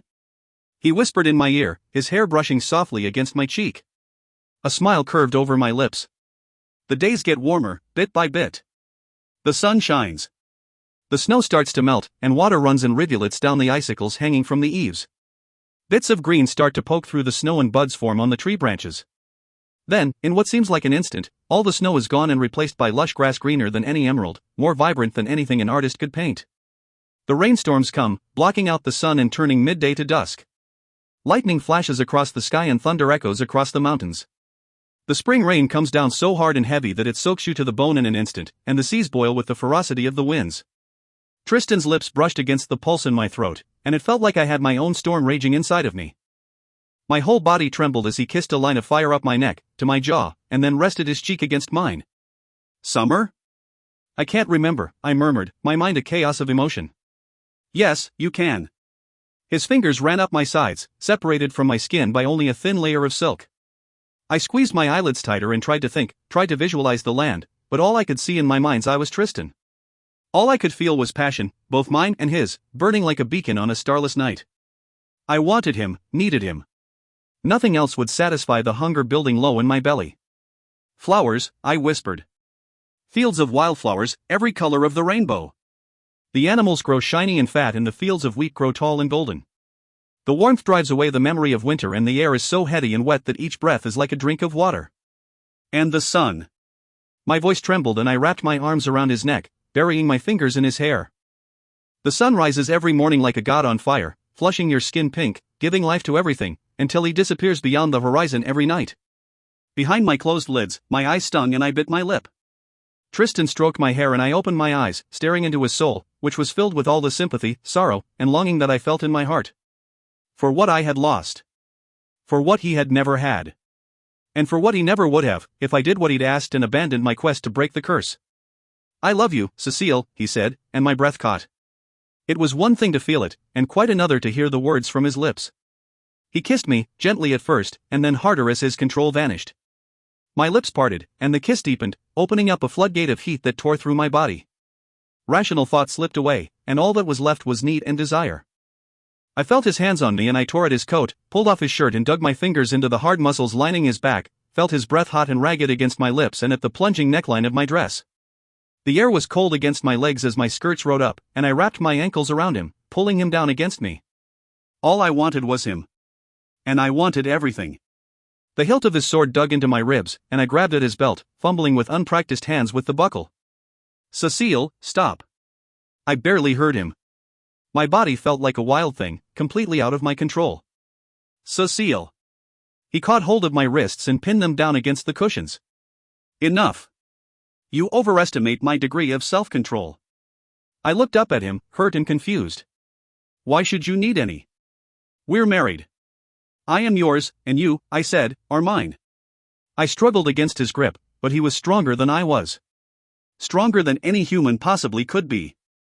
Have we not sacrificed enough, Dot? His lips pressed down, warm and sweet. He rested his forehead against mine. "I want you. I've wanted this for so long." He bit his lip. But there could be consequences of that. The chaos retreated from my mind, replaced by the cool feel of logic. "You mean a child?" He nodded and let go of my wrists. "If we had a child, it would be as bound to this place as I am." Smoothing back the hair from my face, he said, "Then what would you do? Stay out of obligation and give up life on the outside? Or be like your mother, and only visit when the mood strikes you?" I jerked away from him.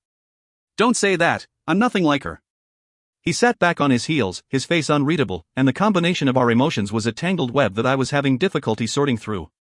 I stared at him, and eventually it came to me: anticipation. But of what? What did he want me to say? "You need to decide what life you want," he said, his eyes searching mine. I covered my face with both hands, frustrated. "I can't do this, Tristan. I'm not like you, I can't plan out every moment of my future, every decision I'm going to make." Silence. "Of course not." His voice was cold, but the shock of his grief stung through me like an icy spear. "After all, you never chose to come here. Never chose any of this. Who could blame you for wanting to leave? And what sort of fool am I for wishing that you would stay?" A chill swept through me. "Tristan, that isn't what I meant." But he was already pulling his shirt over his head, the boat moving swiftly under an invisible force back to the tunnel entrance. "I love you," I pleaded, but the words sounded weak even to me. "I wouldn't leave you here alone." "So you say." His voice was emotionless, posture stiff, but the pain I had caused him made me sick. "But you're human, Cécile, so why should I believe anything that comes out of your mouth?" "Tristan." I reached for him, but he turned away, moving to the front of the boat. "We need to go back. They'll be missing us by now." The boat bumped against the steps, grinding to a halt, and Tristan leapt out. It was magic, not his hands, that lifted me out of the boat, and it was magic that steadied me as I climbed the slippery steps back to the tunnel.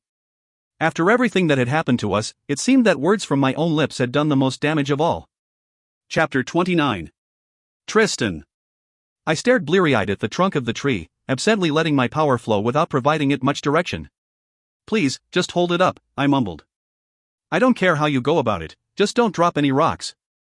It was the wrong way to manage the magic. The structure was architecturally complex, and with the amount of activity in the earth as of late, it required my full attention. Which was rather difficult, given that Cécile was the center of my every thought. Every day, every hour, every minute. Every bloody waking breath, which was a substantial number of breaths, considering I'd rarely had more than a few consecutive hours of sleep in the time since she'd arrived. Which had clearly caused me to lose my mind. What other explanation could there be for my hoping she would stay? We'd kidnapped her from her family and forced her to marry someone she didn't even know. Something that wasn't even human. I treated her dreadfully for nearly our entire marriage. And still she'd saved my life. Told me that she loved me. But what did that even mean? Cécile could lie. I'd watched her do it countless times. The tiny little mistruths she employed without any real intention of being deceitful. It wasn't in her nature to be manipulative or devious, but it was in mine. How many secrets was I keeping from her? Layers and layers, I thought. Many were those of my people, but some were mine alone. She knew it, too. Knew that I kept her in the dark, and still she trusted me implicitly. I could see it in her eyes, a blind, unfaltering faith that I would never hurt her, despite my having done exactly that on so many occasions. She lived in the present, always running off in the heat of the moment and saying exactly what she thought, rarely considering how the things she said or the decisions she made would affect the future. I was the exact opposite. Almost every action I took or decision I made was designed to affect circumstances months, years, even decades down the road.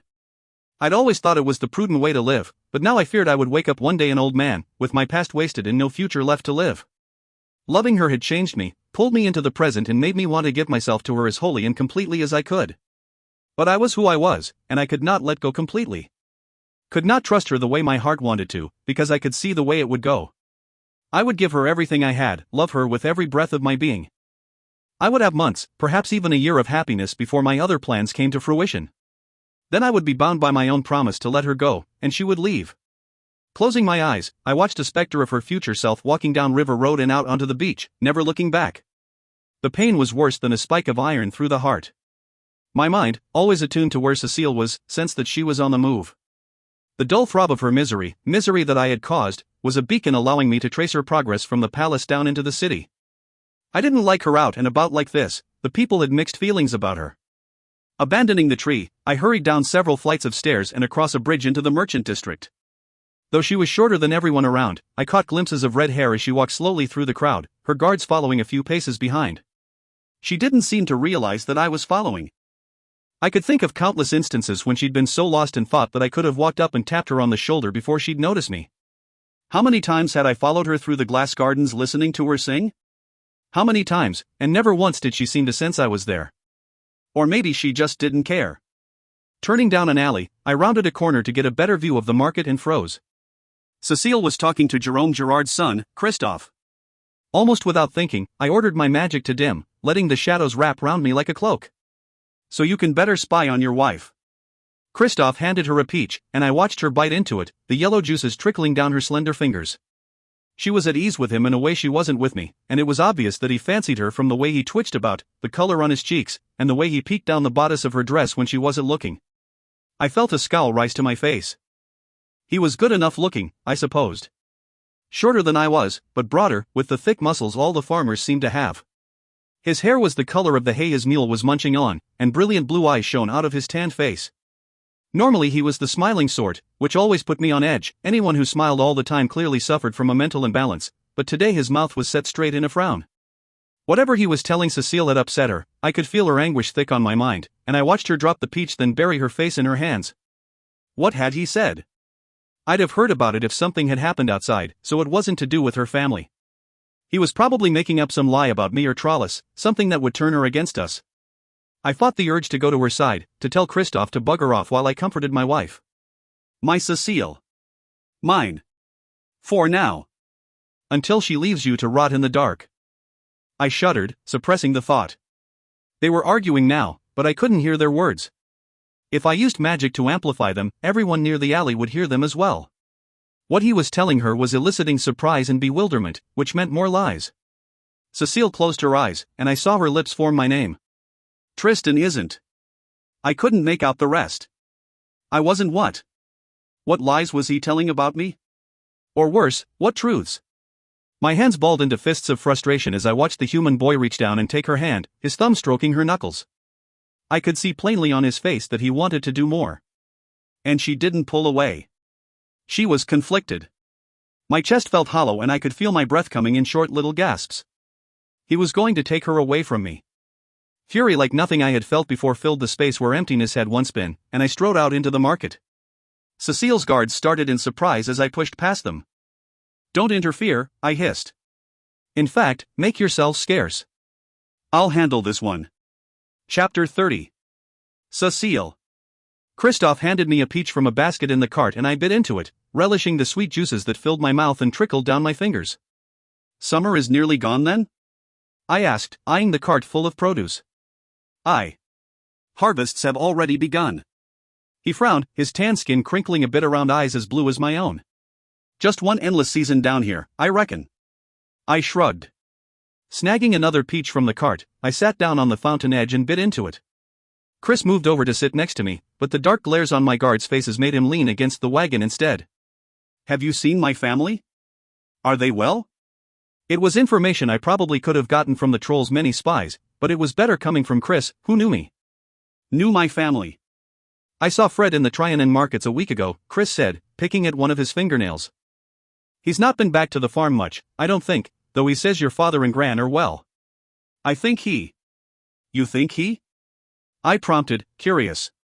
Chris sighed, letting his hands fall to his sides. I think he blames himself for not being in Goshawk's Hollow, thinks if he'd been riding with you, nothing would have happened. And it's been so long now.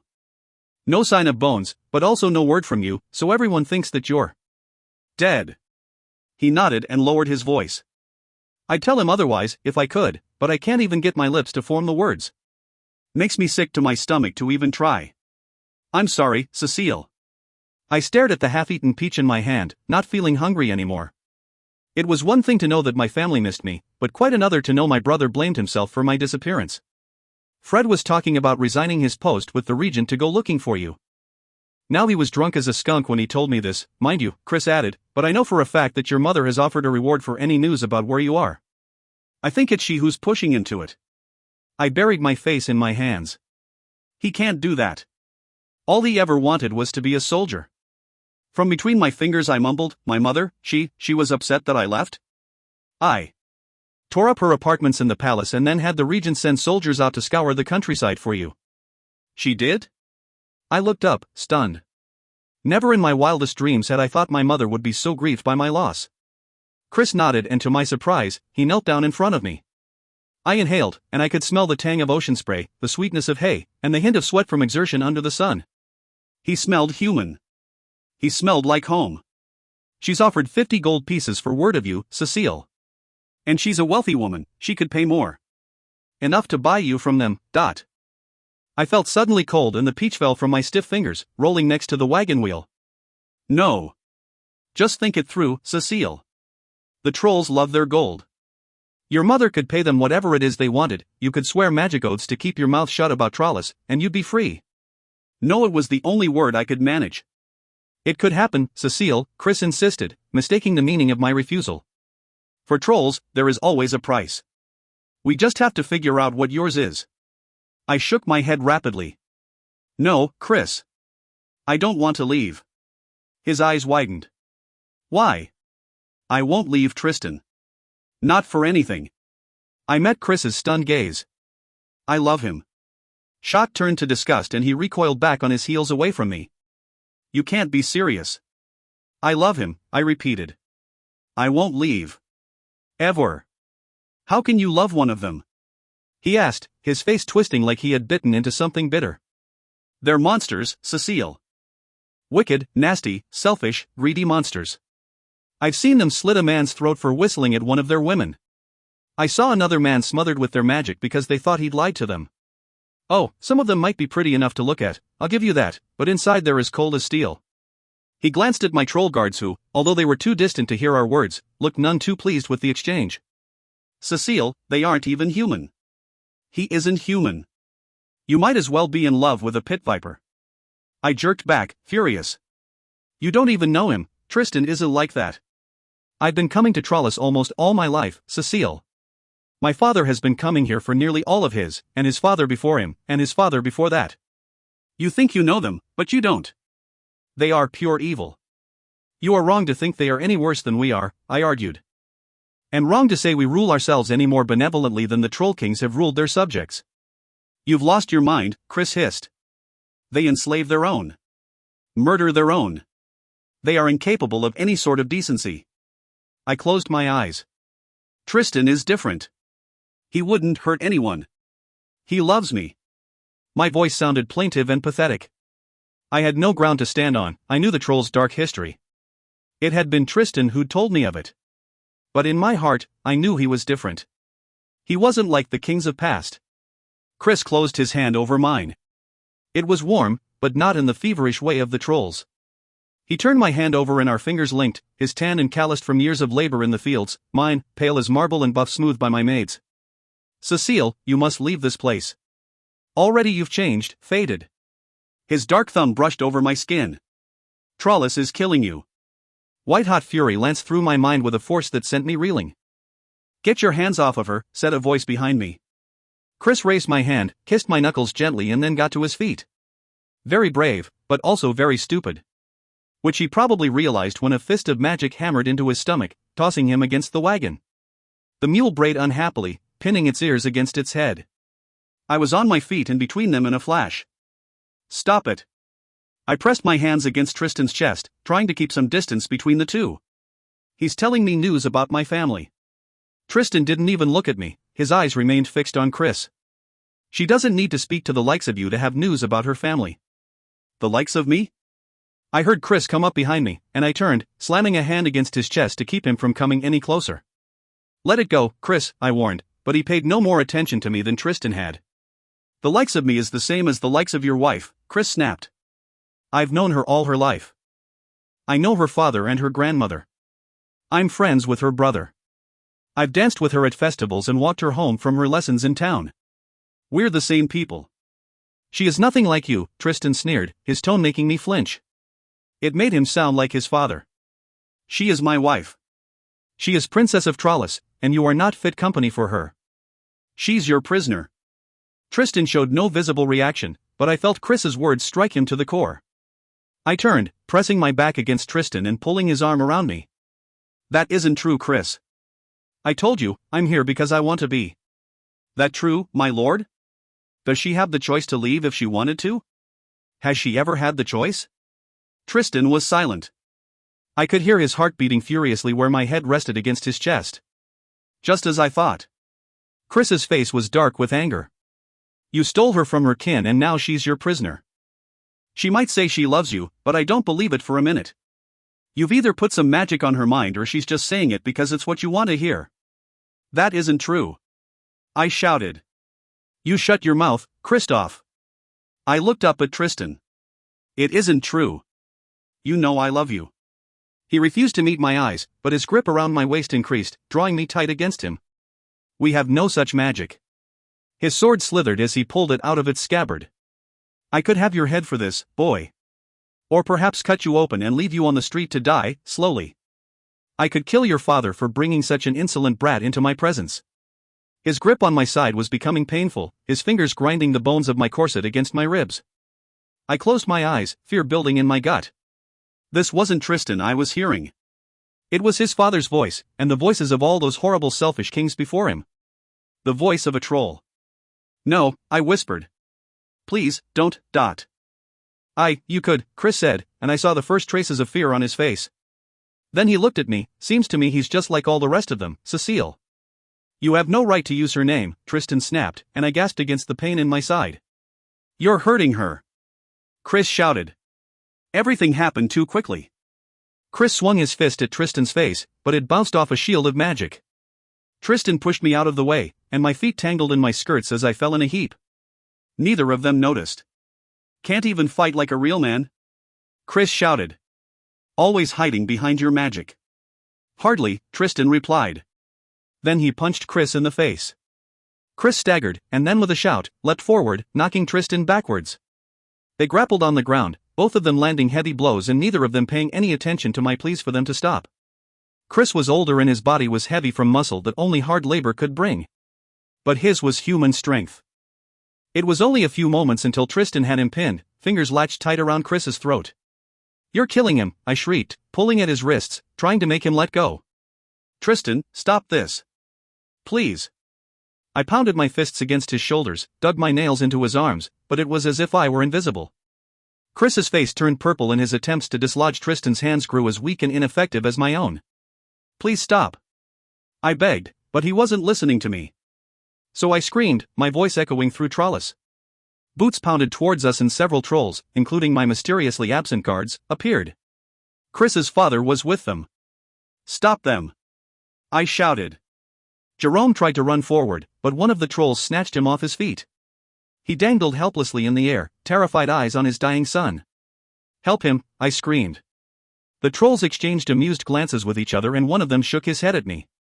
They wouldn't help. If their prince wanted to strangle a human boy, why should they stop him? I grabbed hold of Tristan's shoulders again and pulled with all my strength, but it wasn't enough. Chris was going to die, and I was powerless. Dropping to my knees, I pressed my lips to Tristan's ear. "I will not forgive you if you do this. I will never forgive you if you kill him." I felt realization click in his mind, rage fleeing in the face of horror and guilt. His hands jerked away from Chris's neck and he stared at them as if amazed at what they'd been doing. Then he rose smoothly to his feet. Chris rolled on his side, gasping for breath, redness receding from his face. "Are you all right?" I asked, touching his shoulder. He jerked away as if I'd burned him. "So strong," he rasped out. "How can anyone be that strong?" "They all are, you idiot," I whispered. His eyes flickered up, looking over my shoulder at Tristan like a sheep watching a wolf. "Then the witch was right to lock them down here, nothing could ever stop them." "He's right." I looked at Tristan, who stood with his arms crossed, his face bleak. "No, he isn't," I replied. I made my voice firm, but it would be a lie to say I was as confident about that fact as I had been an hour ago. Tristan refused to meet my gaze, instead, he gestured to the troll holding Jerome. "Let him go." Jerome staggered as the magic released him and hurried over to his son. Chris was on his feet now, holding onto the edge of the wagon to keep his balance. Jerome cuffed him hard. "Blasted fool. What were you thinking?" He turned to Tristan and bowed. "My deepest apologies, Your Highness." The lad is young, impulsive. Tristan didn't reply, only watched me in silence. Reaching into his pocket, he tossed a gold coin through the air at Jerome, who caught it. "For the peach she ate." Jerome looked at the coin glittering in his palm. Then he tossed it back. "We've already been paid for the load, my lord. Market rate, not a penny more, not a penny less." He inclined his head to Tristan. "We know your rules, and we follow them." The last bit I was certain he directed at his son, but if Chris heard, it did not register on his face. "You're a good man, Jerome," Tristan said, voice heavy as he turned away from us. I watched the trolls make way for him as he strode out of the market, and then I glared at Chris. "You're wrong about them. You're wrong about him." Grabbing up my skirts, I ran after Tristan, guards hot on my heels. I found him in a tavern that did not normally cater to noblemen. Not that it was rough or run down, nothing in Trollis was, but it carried the less expensive products that appealed to the working class, the half-bloods. Noon had not yet passed, and the room was empty except for Tristan and the proprietor, who was drying a glass with the vigor of an anxious man. "Something to drink, my lady?" he asked as I made my way through the tables. I shook my head and sat down across from Tristan. A glass with amber liquid sat in front of him untouched, the sharp scent of whiskey rising up to assault my nostrils. A dark bottle sat corked next to his hand. "My gran always said that drink might make you forget your problems, but it doesn't solve anything," I said. "Besides, I've never even seen a drunk troll." "Your gran had a lot to say." Tristan swished the liquid around the glass and tossed it back. "Most grandmothers have a lot to say. And they are usually right. Perhaps I'd be wiser if mine were still alive to fill my ears with such helpful proverbs." He reached for the bottle, but I pulled it away. "No." His hand dropped to the table. "You should go, Cécile." No, every inch of me felt cold beneath the weight of his misery. "I hurt you. I nearly killed your friend for speaking the truth. For touching you." He rested his chin in his hands. He was right. Everything he said was true. "Not everything," I whispered. "I love you, Tristan. I want to be here with you." "I should have distracted your guards and let him steal you away in his wagon," Tristan said, his eyes blank and distant. "He fancies you, has for a long time, I think. He'd make a good husband. You could live on a farm with golden wheat fields and have golden-haired babies." He sounded almost wistful. "No." Tears trickled down my face, my misery magnifying his until I felt overwhelmed. "Under the sun, with your family. That's where you belong." Every inch of me hurt. I couldn't think, couldn't breathe. Tristan was going to send me away because he thought that deep down it was what I wanted. He would think he was doing it for my own good, that I would be happier. But the thought of never seeing his face, or feeling the heat of his skin against mine, his lips against my lips, caused greater pain than any torturer could devise. I was planning on leaving them anyway, and besides, I struggled to articulate myself. Even if 10 years passed between now and the time I saw my family, they'd still be my family. They'd still love me as much in the same way as they always had. But if Tristan and I were parted for 10 years? What was between us was new and fragile. Time would not leave it unscathed, and the thought of losing it broke my heart. "You're more important to me now," I finally said. My words finally snapped him out of his miserable reverie, and his eyes focused on me. "You don't mean that." "The distance would diminish the bond. You'd think about us less and less until one day your time in Trollis would seem like a bad dream that left a strange mark on your hand." I wiped the wet streaks off my face with my sleeve and met his eyes. "And would you forget about me? Would the memory of the human girl you married and loved fade away until it seemed like she was just a bad dream, but?" His eyes darkened and he looked away. "No. Never." "Then how can you believe I would forget?" I reached for his hands, but he pulled them off the table. "I love you, Tristan. Given the choice, I would stay. You must believe that." "I can't." His voice was so quiet I barely heard him. "Why?" I slammed my fists down on the table. "Why can't you believe me? Why don't you trust me?" "Because you're human, Cécile. You can lie, even to yourself." I wrapped my arms around my torso, trying to ward off the sorrow and misery like it was the cold. "Go, Cécile. I need to be alone. I need to think." The bench scraped against the ground when I pushed it back, but that was the only sound in the room. I walked to the entrance and opened the door, but it was as far as I could stand to go. From round the corner, I heard Tristan ask the tavern keeper for paper, pen, and ink. I stood frozen in place, desperate to know what he was writing. A note to put in my pocket when he shoved me in a cart destined for outside? Or something else? "Take this to Lady Anais," Tristan said, and I felt as if someone had punched me in the gut. Shutting the door softly, I hurried down the street so that the troll delivering the message wouldn't see me. Wanted to be alone, did he? More like he didn't want to be with me.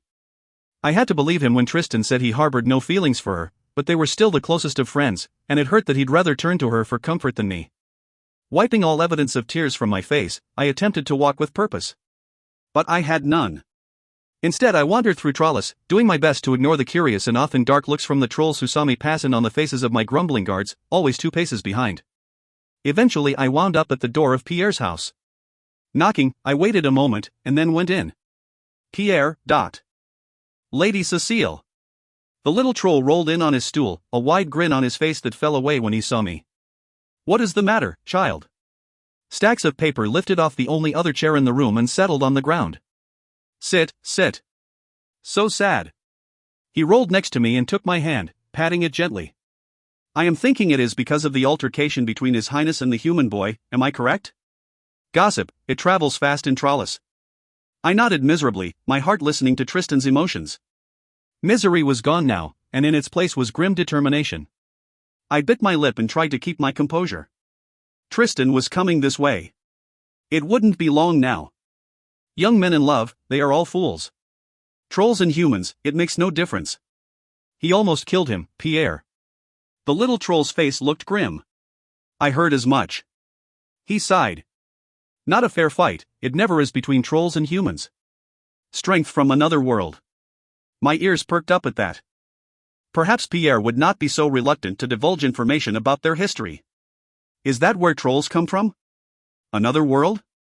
I feigned ignorance to see what he would say. He smiled and pressed a finger against my lips. Some things are better left a mystery, non? The little glass balls representing the planets and moons rose up in the air and began to circle the glowing sun. I watched with fascination as they circled round and round, wondering to which one trolls might belong. Then they all fell away, until only the moon and the sun were left. They circled each other, both equally bright, one silver and one gold.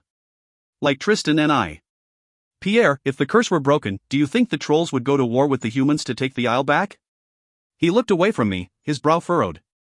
Yes, he said. With Thibaut as king, I think freedom would mean much bloodshed for humanity. But what about Tristan?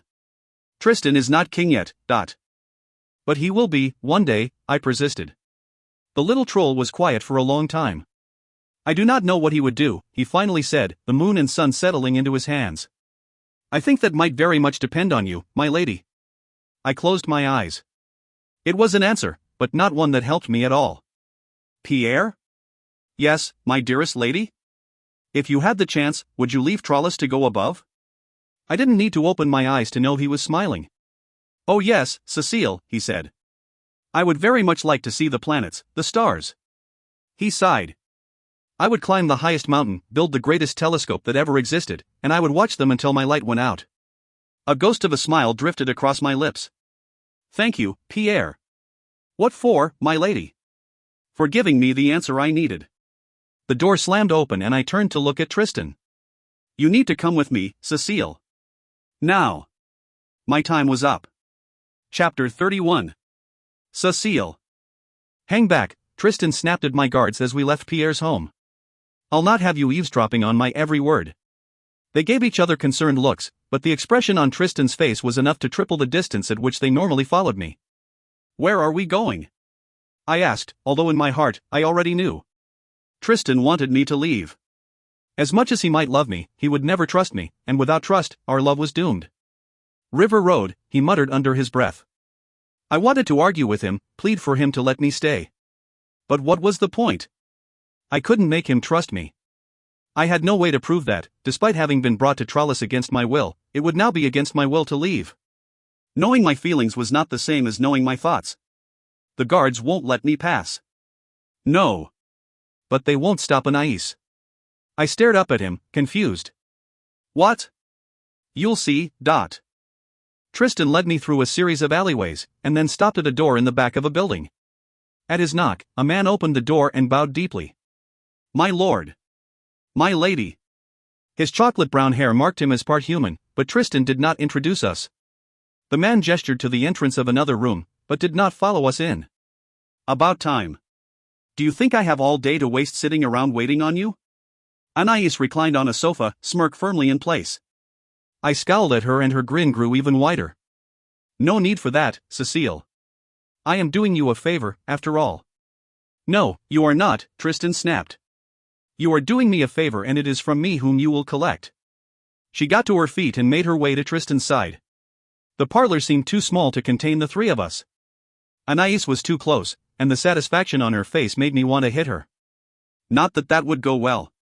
You don't do anything that doesn't benefit you in some way, Anais. I felt too drained, too tired, to deal with her today. Even at my best, she was better. This is no favor. As you like. Anais laughed. Turn around, Tristan. I'm not your wife. Yet. A wink accompanied this last bit, and the urge to strike out became almost unmanageable. Get on with it, Anais, Tristan said darkly, but he turned around. Help me, she said, turning her back to me. We need to switch dresses. I'd never wear something like that. It's going to take more than a dress for anyone to mistake the two of us, I replied. But I began undoing the gold buttons running down the back of her gown. Her skin felt soft and overheated beneath my fingers, the lace of her undergarments reminding me of the tattoo on Mark's fingers, black against porcelain white. When she was unbuttoned, I pulled off my own dress, needing no assistance to extract myself from its forgiving design. When she turned around I flushed, profoundly grateful that Tristan had his back turned. Fully clothed she was the most beautiful girl I had ever met. Half naked, I was certain she was every man's fantasy. Beside her, I felt like the troll. Shorter, plumper, with a smaller chest and a bigger behind. We put on each other's clothes, her dress so tight I could hardly breathe and mine hanging off her slender frame. Then she pulled off her shoes and as she settled onto her bare feet, I realized she wasn't all that much taller than me after all. You're short for a troll. She raised one finger to her lips and then handed me the shoes. No one needs to know that. I put them on, wobbling on the high platforms and wondering how I would get more than 2 steps without falling. In the meantime, Anais pulled a black wig out of her bag, along with a golden-framed mirror. Hair is tricky, she muttered. It took a bit of doing to get all of my red hair tucked beneath the wig, and my ribs began to ache from my extra-tight corset. Sweat trickled down my back as I took one shallow breath after another. Anais held up the mirror and examined her face. Now for the illusion, she said, and her brow furrowed in concentration. I watched in amazement as her black hair turned red and her features shifted until the girl looking back at me was my mirror image. Now, for you. Warm magic washed over my face, but otherwise I could feel nothing. Done, she said, my face smirking in a way that betrayed the girl lurking underneath. I'd never make that face. She handed me the mirror and I held it up to my face. An unhappy-looking Anais stared out at me, silver eyes and all. You shouldn't frown like that, she said. You'll get wrinkles. I lifted my hand and made a gesture that was extremely unladylike. Blue eyes widened and Anais as me shrugged. Just saying. Tristan, you can turn around now. He turned and looked from one of us to the other. It will do. He took my hand and squeezed it in a way that was probably meant to be reassuring. But it wasn't. All this costuming and deception was just a step in the process of us being torn apart. Please don't make me do this, Tristan, I whispered. I don't want to go. He shook his head. I have to know, Cécile. He bent to kiss me, but I turned away, not fond of the idea that he'd be kissing Anaïs's face, not mine. This is all very touching, Anais said, interrupting. But my magic tends to grow bored and wander if unattended. You've got maybe half an hour with my face and then it will fade. Tristan nodded. Where will you be? In the glass gardens, wandering around and looking forlorn. Are you certain you want to do this, Anais? Tristan and Anais stared at each other for several long moments. I flinched at their familiarity. It was something he and I had never had. He won't let you off easily for helping me. I've never said no to you, Tristan. Never denied you anything. She lifted her chin defiantly. And I never will. They exchanged more long looks, and then Anais turned and walked out, comfortable in my flat shoes. Tristan waited a few moments and then took me by the arm, leading me back into the city and down the valley towards the river road. I walked blindly, not seeing anything or anyone. It took every ounce of control to keep my face serene, my steps even on Anaïs's impossibly high shoes. Don't say anything, Tristan muttered. They'll recognize your voice.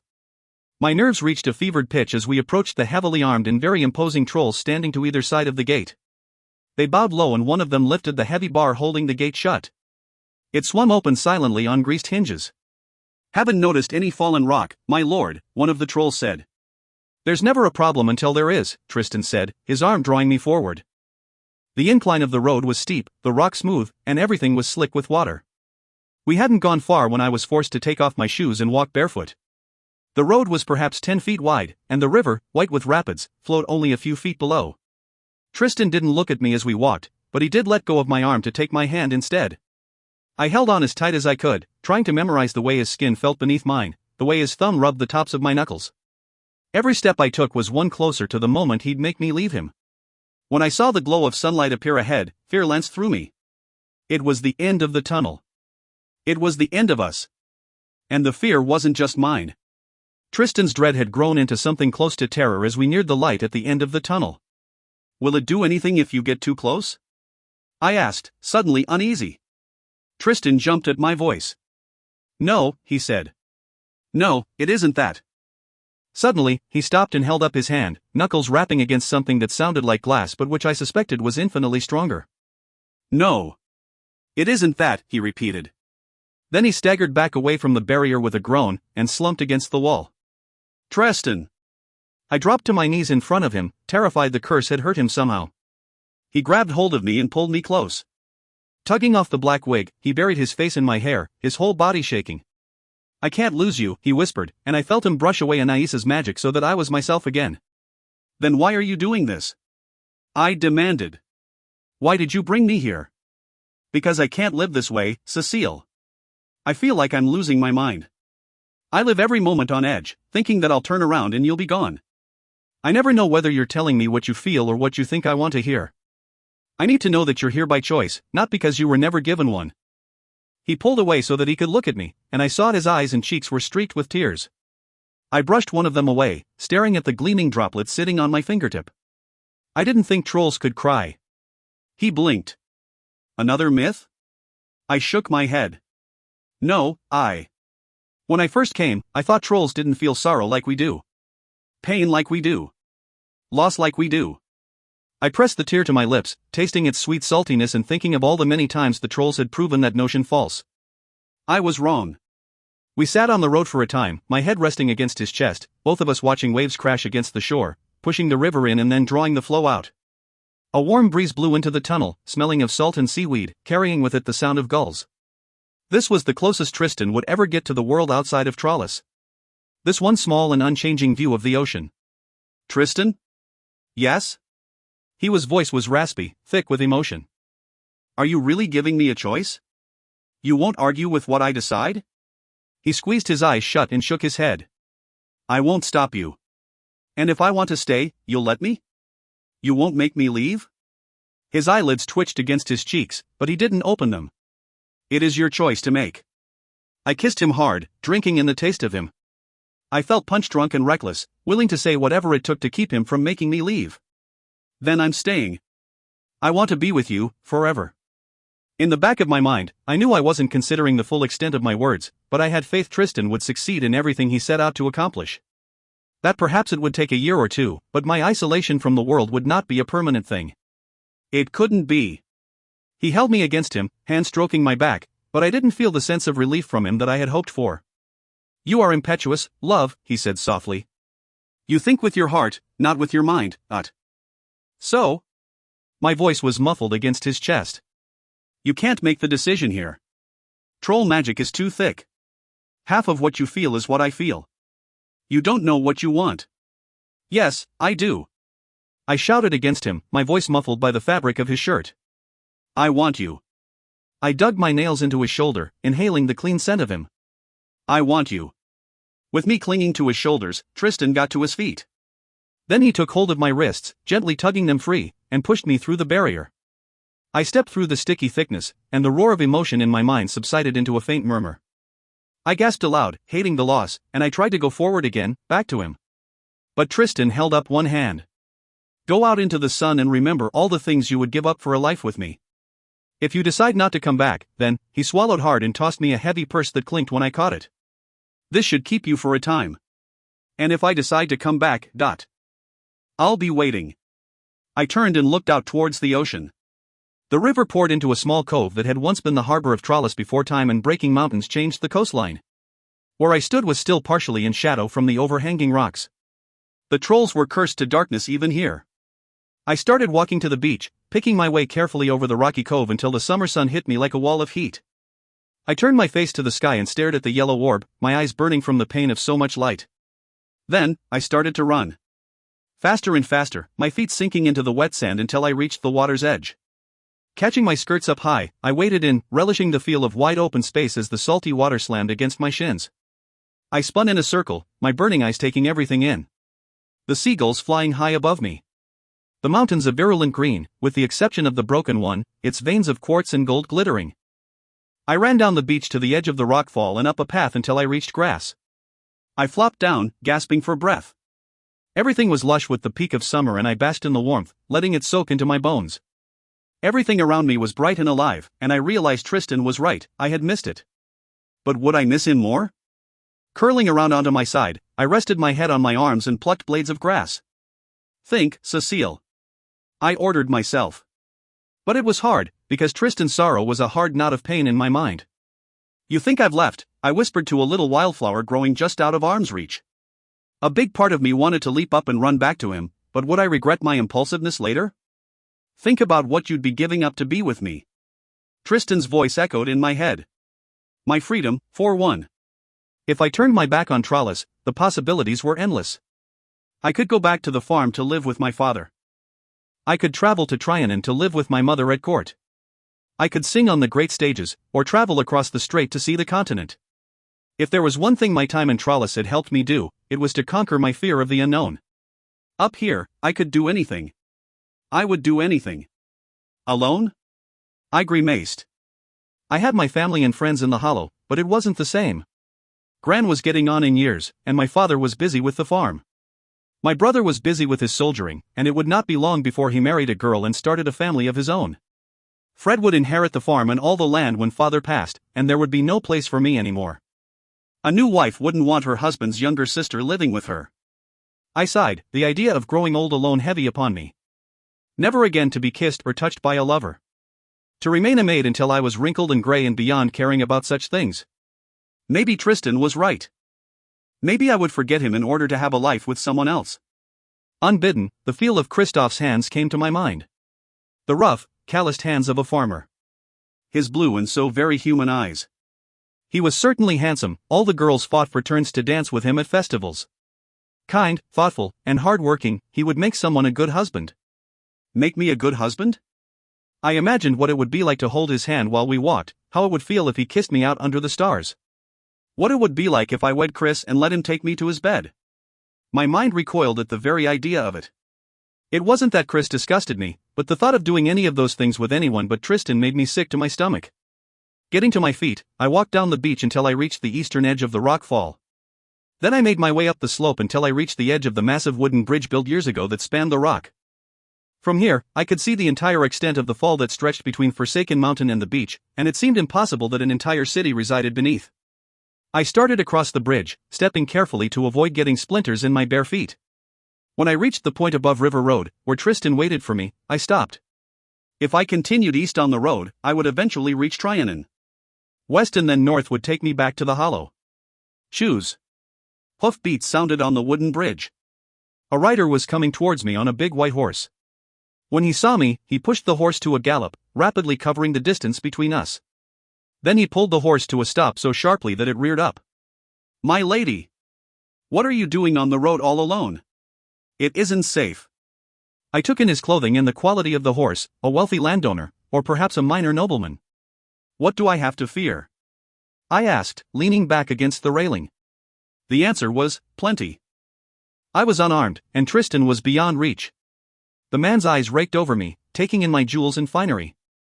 A beauty like you, my lady? He smiled. Ravishment, at the very least. I raised an eyebrow. Surely a man of your quality would never consider such a thing, sir? He inclined his head. I'd take off the head of any who tried, lady. He reached down with one arm. Let me take you back to the city. I stared at his hand. This was my chance, if I wanted to take it. Once I was in Trianon, there would be no turning back. I shook my head. Someone is waiting for me. The man laughed. Lucky man. And good day to you, lady. He clucked to his horse and cantered down the road. I waited until he was out of sight before walking back along the bridge and down to the beach, where I sat in the sand for a very long time. There were so many things I would be giving up if I went back to Trollis, but there was a lot I would be leaving behind if I didn't. Not just Tristan, but Mark and the twins, and all the other trolls I'd met and befriended in my time beneath the mountain. Trollis had its dark side, but there was so much about it that I loved, a world of opportunity in one small city, and once Tristan was king, he'd wipe away the darkness, leaving only light. And there was the matter of the half-bloods to consider. I felt I owed it to them to try to enact the change they so desperately needed, to give them a chance at having lives worth living. The thought of leaving the miners in their current circumstances filled me with guilt, especially given that they already thought I'd tried to abandon them once. I poured sand from one hand to another, weighing and measuring, but it was hard to value matters of the heart. When I finally stood, the choice was clear. I started back towards the mouth of River Road. Tristan must have heard, or at least felt, my coming, because he got to his feet and leaned against the invisible barrier. This place, like twilight or dawn, was a bridge between darkness and light. A place where both fought for domination, but neither ever truly won. Here, Tristan looked more human than I had ever seen him. His troll light had disappeared, and his eyes, while still unnaturally silver, did not glow. The otherworldliness had diminished. I wondered, as I walked towards him, if out in the brightness of the sun, he would seem as mortal as me. He was still beautiful, handsome, like something out of a dream, but the coldness of that perfection was softened by anxiety, fear, and hope. Painful, painful hope. As I reached the edge of the barrier, I stopped and looked back. The waves crashed towards me, the tide coming in, and even in the shade, the sun warmed my bones with a heat never felt in Trollis. My world. My life. My choice. I cleared my throat. I've made my decision. Chapter 32. Cécile. My love. I choose you. I stepped through the barrier, pushing him back and away from it. The second I was through, his emotions hit me like a tidal wave. Relief, happiness, and most of all, love. I drowned in it. We both did. Cécile. He pulled me into his arms, kissing me hard and without any reservation. We both slipped to our knees, and I gloried in the feel of his lips on my lips, my cheeks, my throat. Golden buttons rained across the stones as he lost patience with them and tore the back of the dress open, purple silk sliding down my body to pool at my waist. I pulled off his shirt and tossed it aside, so there was nothing between us but the silk and stays with which Anais had so cruelly laced my ribs. The frenzy of Tristan's kisses faded, his lips pausing on the spot above my frantically beating heart. I felt his fingers trace down my silk-lined body. How do you breathe in this? he murmured. I can't, I gasped. Take it off. A cough echoed through the tunnel and both of us froze. Looking over my shoulder, I saw a young troll guard standing a few paces up the tunnel, his eyes fixed on the ground at his feet. A squeak of horror escaped my lips, and I jerked the dress up around my torso, trying to reclaim some vestiges of my modesty. Your timing is dreadful, Tristan said. Sorry, my lord, the guard said, hazarding a peek at me. She really isn't supposed to be down here. And you really weren't supposed to interrupt, Tristan said, the corners of his mouth turning up. I'm willing to forgive the latter, if you pretend you never saw the former. Yes, my lord. Now how about you start walking back up the tunnel, and we'll be along shortly. The guard shot an anxious look at me. She won't leave, will she? No, Tristan replied. She is coming back with me. Anais won't be happy about this, I said after the guard had departed, examining the torn gown. Likely not, Tristan agreed, pulling his shirt back on and eyeing the dying glow of the setting sun. We need to get back. I put the torn dress on as best I could, and with one hand gripping Anais's shoes and the other Tristan's hand, we started back up the river road. Despite being uphill, the journey back to Trollis was much pleasanter than the descent towards the beach. An enormous weight had been lifted off Tristan's shoulders and his happiness mirrored mine. Everything was going to be all right now that he knew I wasn't secretly searching for a way out. He trusts me now, I thought, and I found that I valued this gain as much as his love. When I saw the glowing orbs of the guards ahead, I only felt a little bit nervous. They won't be terribly angry, will they? I asked Tristan. He frowned. Hard to say. The lights started towards us. The young troll guard was waving his hands about as he explained what was going on to his fellows. Sorry about the bit of deception, boys, Tristan said, throwing a companionable arm around the shoulders of two of them. No need for anyone other than the six of us to know about this little adventure, is there? The older trolls grumbled a bit, but agreed to keep silent. The younger was staring at me hard. But if you're here, then, his gaze drifted back to the gate. Then that's, he grimaced. I don't think it's us you need to be worrying about.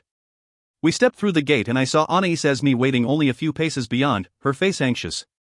The anxiety fled when she saw us, as did my features. Red hair became black, round cheeks sharpened, and blue eyes became silver ones, filled with rage.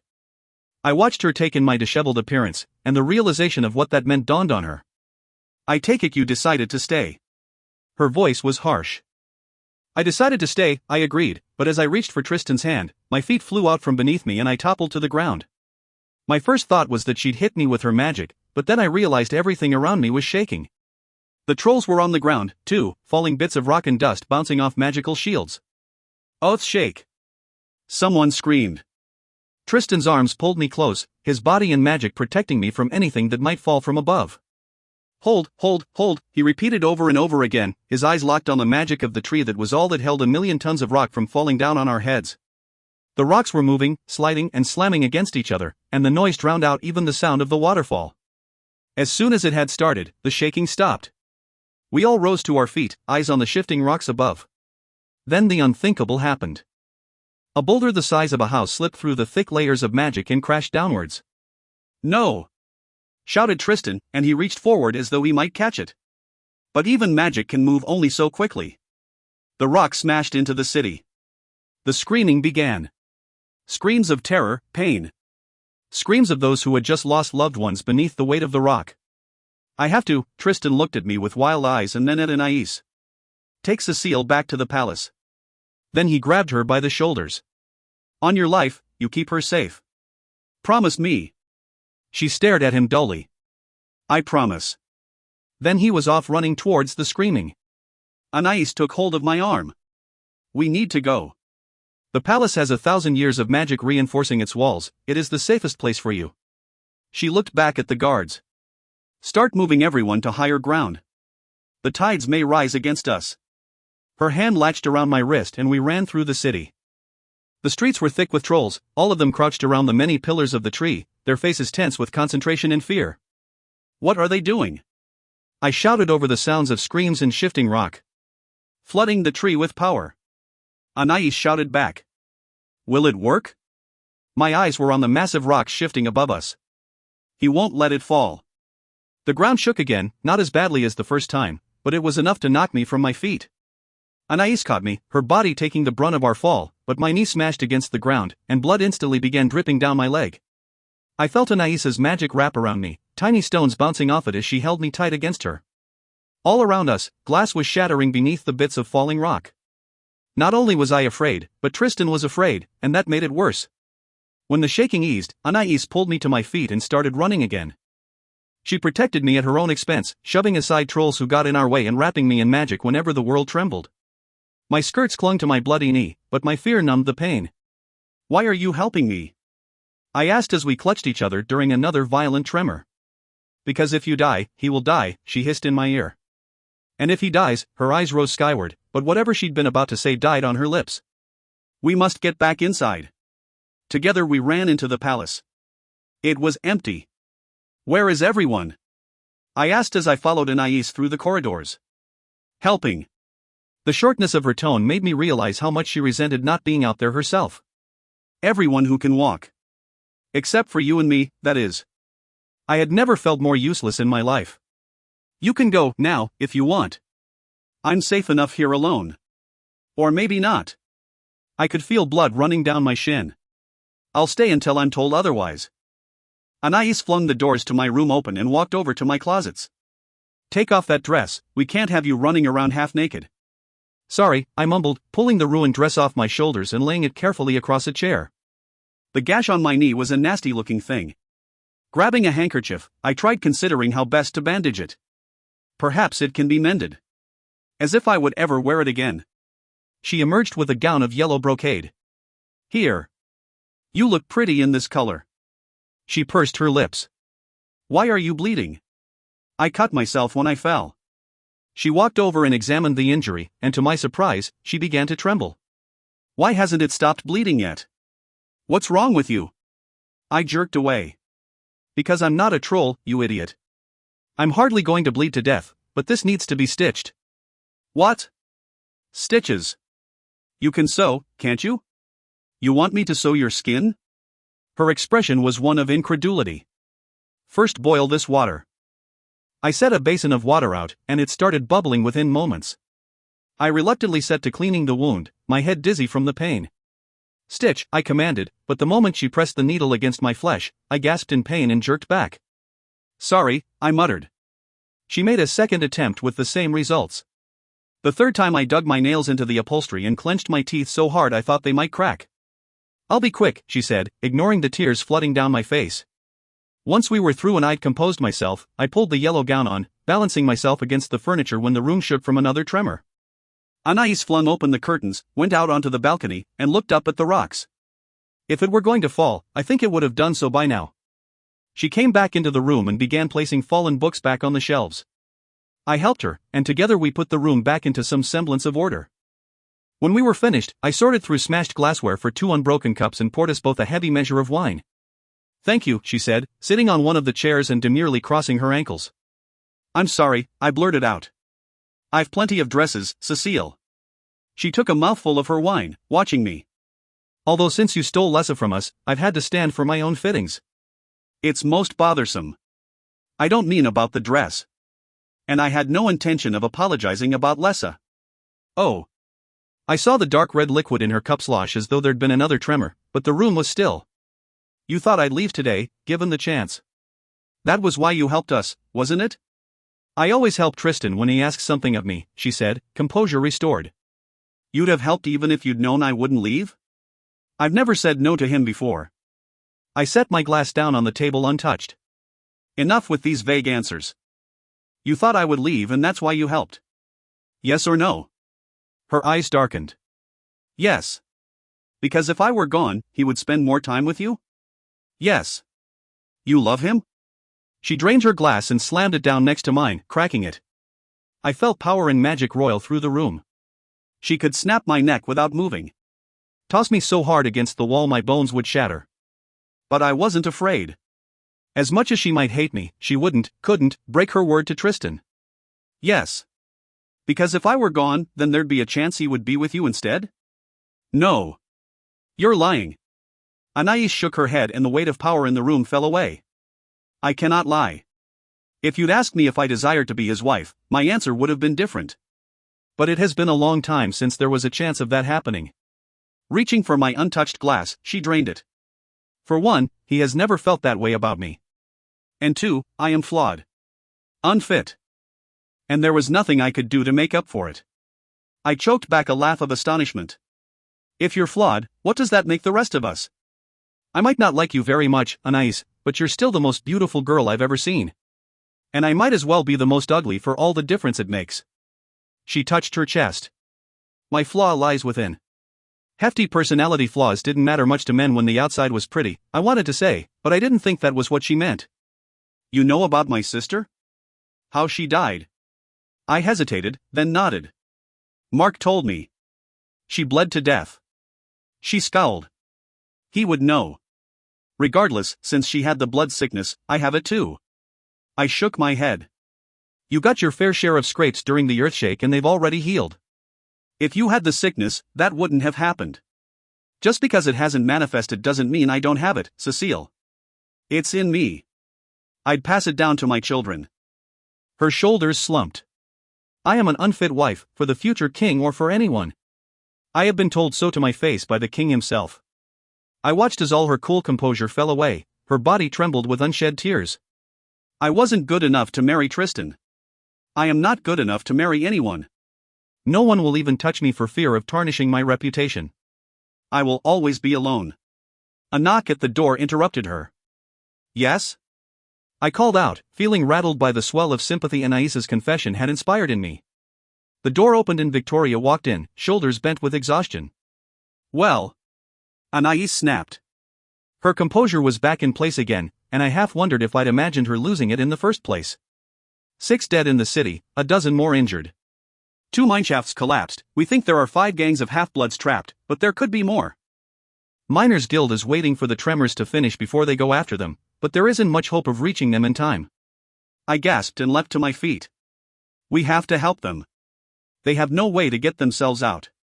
She's right. Anaïs got to her feet and began pacing back and forth like a caged animal. They may not have much time. No sense risking more lives. We don't even know if they are still alive, Victoria said, picking through broken glass, trying to find an unbroken cup and eventually giving up. It's worth the risk, Anaïs argued. I'd do it myself if I didn't have to stay here to mind the human. Go then, Victoria said. I'll stay with Cécile. You're probably the only one left in the city who isn't nearly drained, and no doubt she will prefer my company to yours. She didn't need to be told twice. Without a backward glance, Anaïs bolted out the door and I watched resentfully as she went. She could move rocks the size of horses with the flick of a finger, dig out miners buried beneath the mountain. She could save lives, and all I could do was sit here and wait. Worse yet, both Victoria and Anaïs could be out helping, but instead their magic was wasted on minding me. I feel so useless. No one is expecting you to help, Cécile, Victoria said, her voice sympathetic. This is work for trolls. I sighed. Let me find you an unbroken glass, then. I can do that much at least. With my little ball of magic in tow, I wandered from room to room, picking my way through overturned furniture, fallen items, and broken glass. The entire palace looked like a dollhouse that someone had picked up and given a good shake. Spying an unbroken goblet on the floor, I called out, I found you, but then trailed off as I looked through the doorway. My friend was leaning back in a chair, mouth open, the sound of gentle snores filling the room. Glass. Walking out onto my balcony, I looked down at the city. It was darker now. The trolls were all spent and had retreated to their homes. The tree was flush with power, the pillars, arches, and canopy visible even to me. It was up to the builders now to direct the magic to best balance the load. Up to Tristan. I could feel him, so I knew that he was well enough. Anxious and tired, but unharmed. Mine ached unmercifully, but I tried to ignore the pain as best I could. I didn't want Tristan coming back here because he thought I was hurt when his people desperately needed him. I racked my brain for what should be done to treat it, berating myself the entire time for not paying more attention to Gran. Why couldn't I be strong like a troll, not fragile? Human. Tiptoeing around Victoria, I extracted Anushka's grimoire from its hiding place. Flipping through the pages, I found her healing spell, but the plants were not native to the isle. Turning to the last page, I stared at the word curses. Once again, I hoped for inspiration to come. For some answer that would save all the good in Trollis while protecting the world from the bad. But as before, there were no answers. Victoria, I said quietly, deciding it was time to wake her. She didn't even twitch, so I walked over and shook her shoulder. One eye opened and regarded me blearily, and I watched as realization struck and she leapt upright. Cécile. My apologies. She looked around wildly. Has something happened? Nothing, I said calmly. The last thing I needed was for her to overreact like an ice had. I cut my knee during the earthshake. It isn't that bad, I added quickly when her eyes widened. Anais stitched it up, but I need some herbs to clean it properly. I listed off several. What I really wanted was an opportunity to go to the library. There had to be more grimoires in that vast collection of books, and maybe there was one with a spell I could use to fix up myself. Victoria nodded uncertainly. The kitchen, perhaps? Anais stitched you up? The kitchen is a good place to start, I said, pulling on my cloak. And yes, she did. Opening the door, I walked out into the hallway. It turns out she isn't as awful as I once thought. Victoria was utterly useless at helping me find anything in the kitchen, not that I was overly surprised. What about this? She asked, holding a sprig of rosemary. Smells nice. I shook my head and took the sprig from her. Sit over there and wait, I said, scanning the shelves filled with spices and herbs. The palace's kitchen seemed to have everything but what I was looking for, most likely because what I was looking for didn't go in a pot for flavor. Elise, where are you when I need you? I muttered as I moved deeper into the kitchen, which was devoid of life. Everyone was out helping fill the tree with power, including both my maids. I could hardly begrudge them their absence, but they would have been useful in my search. They both had minds like steel traps. If they'd ever seen comfrey or calendula or any of the other herbs that I could use, they'd remember. Remember. I glanced down at the sprig of rosemary in my hand, the smell of it triggering my recollection of a spell in Anushka's grimoire. Making sure I was out of Victoria's sight, I motioned for my light to come closer and flipped through the pages until I found what I was looking for, a spell for retrieving lost objects. The incantation can be performed to help retrieve the memory of where the object was last seen, I read softly. The memory is pulled into the mind of she who casts the incantation. Neither of my maids had precisely lost what I was looking for, but I thought the spell might do. That is, if earth magic worked on them at all.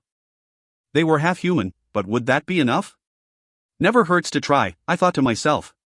Firstly, I tracked down paper, pen, and ink. After giving it a bit of thought, I wrote clove oil on the paper and then rolled it up. Next, I needed something belonging to one of the girls. I looked myself up and down. Elise had lowered the neckline on the dress I was wearing, that meant the work was hers. I hoped that counted. Carefully, I pulled loose the piece of thread and wrapped it around the bit of paper, followed by a twist of rosemary. Water, I mumbled, finding a basin and filling it to the brim. From what Martin had told me about human magic, I understood that a witch drew power from the four elements, in this case water, but I didn't understand why. Nor did I know why certain herbs were used in certain spells, but not others. Her grimoire was like a recipe book that told me how to perform certain spells, but I had no idea how or why they worked. And I didn't have time to figure it out now. Looking over my shoulder, I checked to make sure Victoria hadn't moved from the spot where I left her. But my friend was slumped in a chair, chin resting on her chest. I could faintly hear the sound of her snores. Speaking in a quiet but firm voice, I recited the strange incantation, substituting Elise's name and clove oil in the appropriate spots. 11 times, I repeated the phrase. On the 12th time, I threw the rosemary-wrapped package into the basin. On the 13th repetition, I touched my finger to the water. The sound of waves roared loudly in my ears, and the package began to rotate around the basin. Faster and faster it spun, and with each turn, I felt magic flood up into me. I pulled my hand from the water and the contents stilled. Nothing. I could see nothing. Either the spell hadn't worked because Elise wasn't completely human, or she had no memory of what I'd asked for. Or maybe the thread I'd included didn't count as hers. There were so many factors, and I had no way of knowing which one had interfered. Sighing, I reached for the basin, but pulled back when an image appeared in the water. It wasn't my reflection. I watched wide-eyed as a pair of hands folded linens and stacked them on shelves. The same hands then picked up a dark bottle and carefully tucked it in next to the folded sheets. This was a memory. This was Elise's memory. Clapping my hands together, I crowed with delight. What's going on? Victoria shouted, the chair she'd been sitting on clattering to the ground. Snatching the water-soaked package out of the basin, I shoved it in my pocket and spun around. Nothing, I said, wishing for a moment I could be truthful to my friend. I just remembered where to look. In the laundry room. Victoria tilted her head slightly and pursed her lips. And when, precisely, was the last time you visited the laundry? Never. I grimaced. Do you know where it is? Of course I do, Victoria replied. But I'm not going to show you until you tell me the truth about whatever it is you're lying about. I wiped my hands on my skirts and stared at the floor. Tristan had told me to keep my magic a secret, that it would be dangerous for anyone to discover I was a witch. But this was Victoria, and I couldn't imagine a circumstance where my friend would ever try to harm me. It was Tristan who never trusted anyone, not me. For me, it was second nature to have faith in my friends, to believe they'd do right by me no matter what. And maybe that was stupid. But I didn't want to live in a world where I couldn't trust those closest to me. I did a spell, I said, handing her my water-soaked package. It told me where to look. So, you're a witch? Yes. I hazarded a glance up to see how she was reacting. Victoria had a smile on her face. Well, she said, pausing for a long, dramatic moment. There are worse things to be, things that rhyme with witch. And at least you aren't one of those. A wave of relief passed over me. I certainly hope not. She slung an arm around me, squeezing me so tight I wheezed for breath. Rhyming is as good as alliteration, you know. Possibly better. Now let's go find what you're looking for. Chapter 33. Cécile. The next morning, I set out to see if I could learn anything more about the nature of human magic. As much as I'd been successful the night before in lifting the memory from Elise's mind, I didn't understand anything about what I was doing. Trollis was a mess. Broken glass and pieces of rock littered the streets, and enormous waves from the ocean had pushed the river back, causing its banks to flood. Trolls were busy at work trying to clean everything up, but it would be a long time before the beautiful city was back to its usual glory. With Elise at my side, I headed to the library. I hoped that Martin would be there, because I would be at a loss to find anything in the massive building. Oh dear, I said, looking around with dismay. There were books everywhere. My lady! Martin came around the corner, an armload of books floating behind him. I came to see if you had any other, grimoires, I said, casting a backwards glance at Elise. The girl was already asking one of the other librarians if she could help. But I can see that you are rather busy. Not at all, my lady. I had set some aside for you, but I haven't had a chance to send them over. My apologies. I'll go get them for you straight away. He bowed to me, but I noticed his eyes were on Elise. You'll keep her occupied while I read? I asked, trying not to grin. Certainly, my lady. Miss Elise is always a pleasant conversationalist. The corners of my lips twisted up despite my best effort. Elise was as quiet as a mouse, but perhaps that made her well suited for a librarian. Mostly, I was pleased to see that Martin was willing to overlook the fact she was half human. I settled down at a table and picked up the first of the 3 books.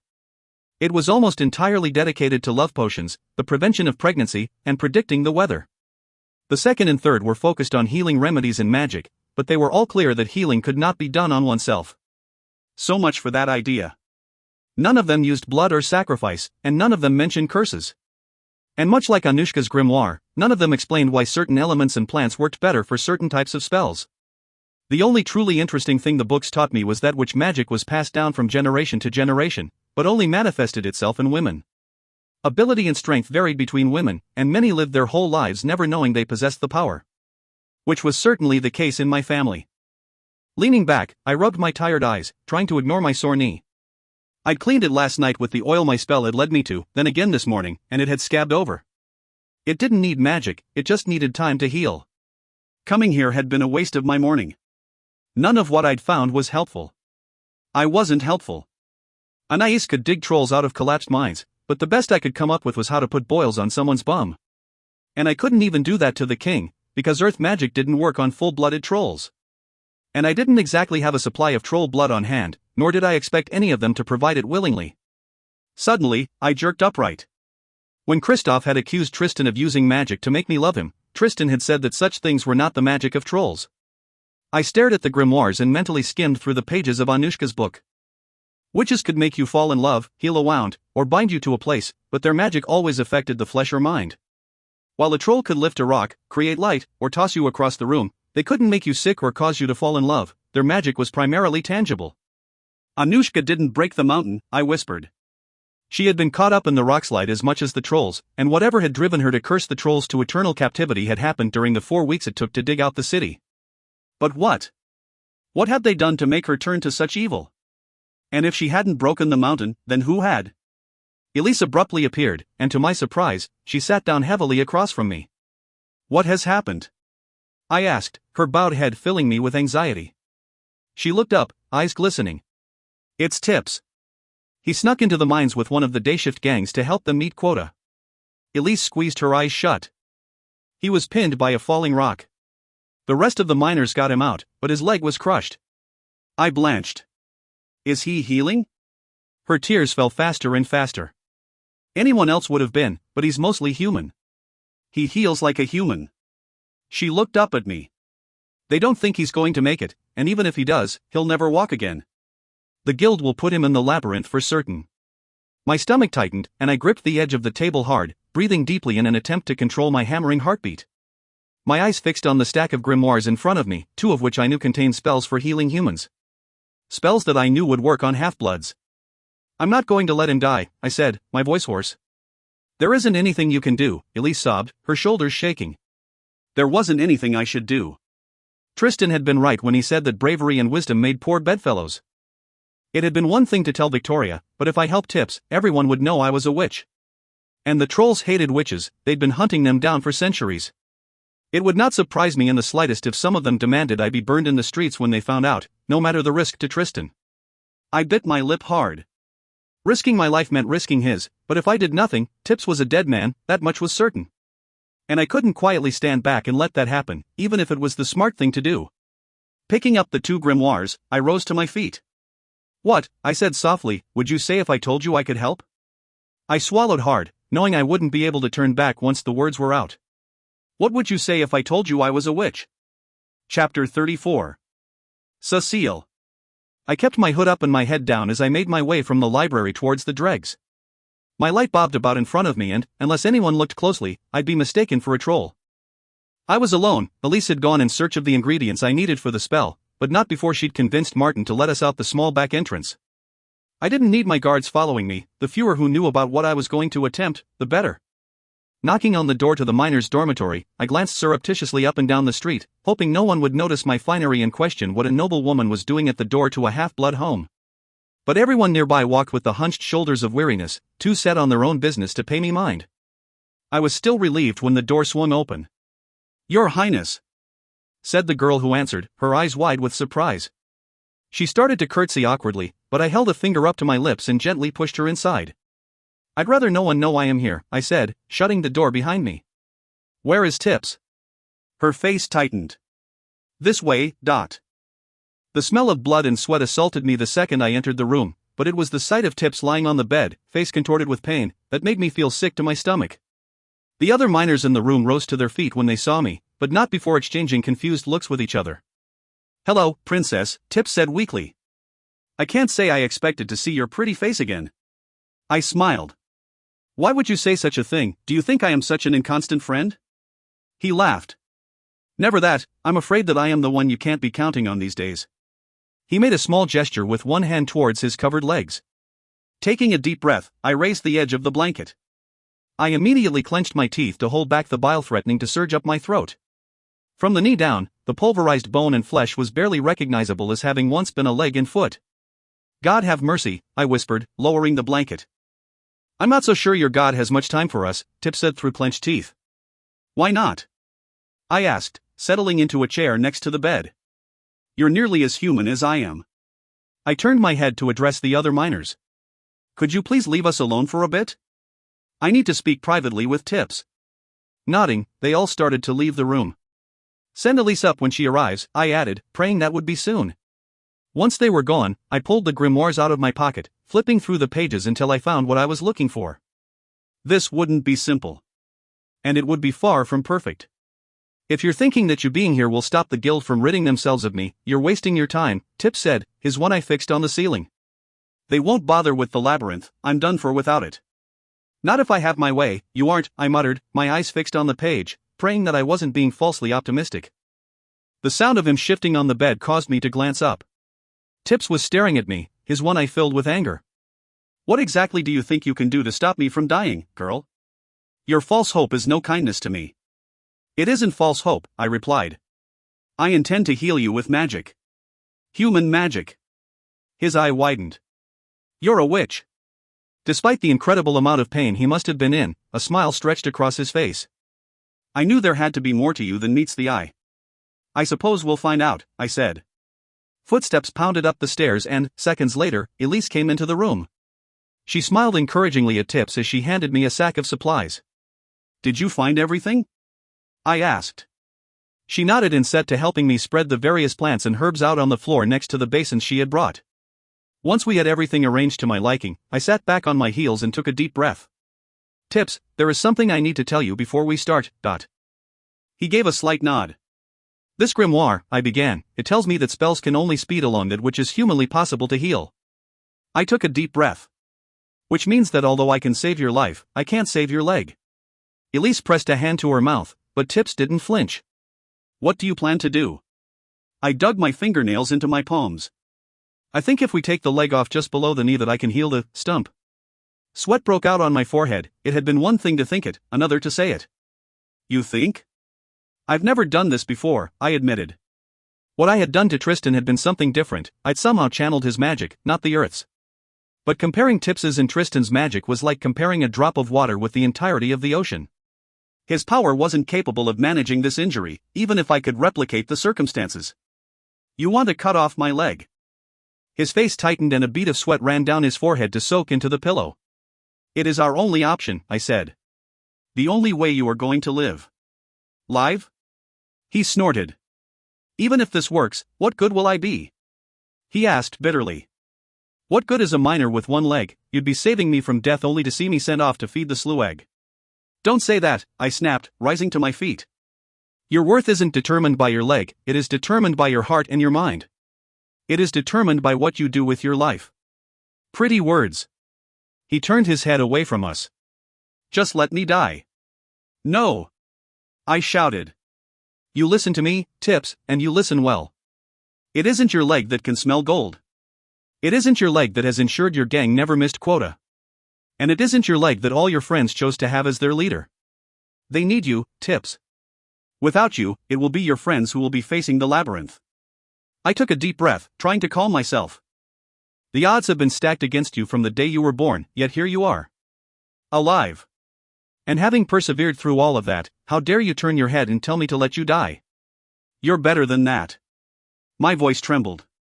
You once told me that power doesn't determine worth. Well, neither does a leg. He kept his head turned away from me, and the silence hung long and heavy. You make a compelling argument. His voice was choked, and when he turned his head, I could see the gleam of tears on his cheeks. Do it then. I nodded and looked at Elise. I'll need your help. It seemed my mind stepped back and away from what it was witnessing as I carefully mixed the spell's ingredients into the basin, following its instructions to the letter. I need fire, I muttered, and Elise held out her hand, silver flames blossoming from her palm. I stared at it for a minute. Real fire, I said. Tearing a blank page from the book, I rolled it tightly then held it to her trollfire, nodding with satisfaction as it flared up with yellow and orange flames. Holding the burning paper above my mixture, I turned my attention to Elise.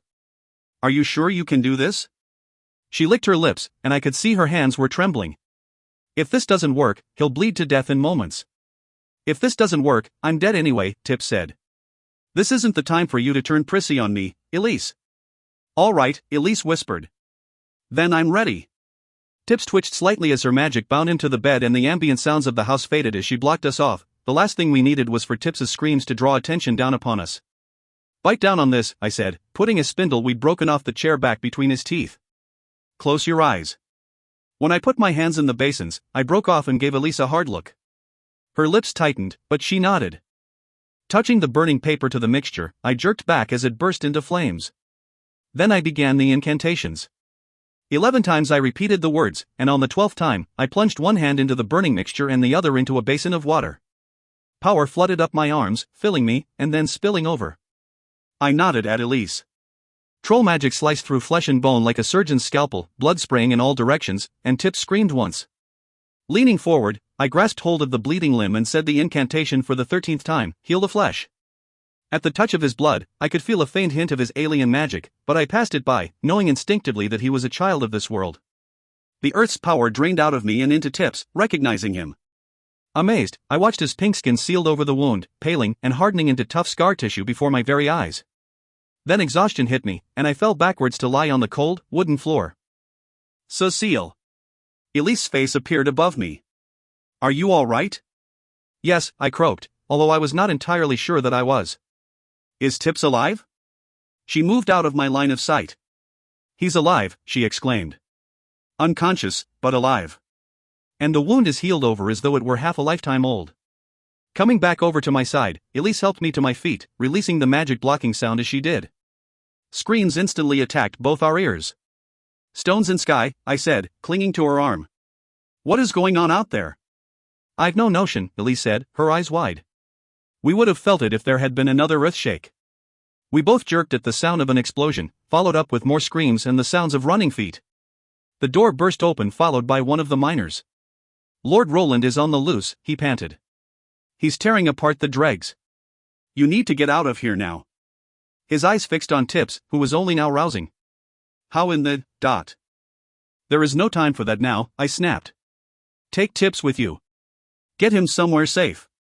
Elise, you help him. Not waiting for their answers, I bolted down the stairs. Roland was hunting half-bloods, I knew it. And who knew how many he would kill before someone powerful enough arrived to stop him? I needed to distract him, buy Tristan or Anais enough time to get here and for the half-bloods to flee. Roland wouldn't hurt me, insane or not, he'd know that harming me would harm his brother. I was the only one close enough who had a chance of stopping him. The lower level of the house was empty, but the streets were full of panicked half-bloods running for their lives.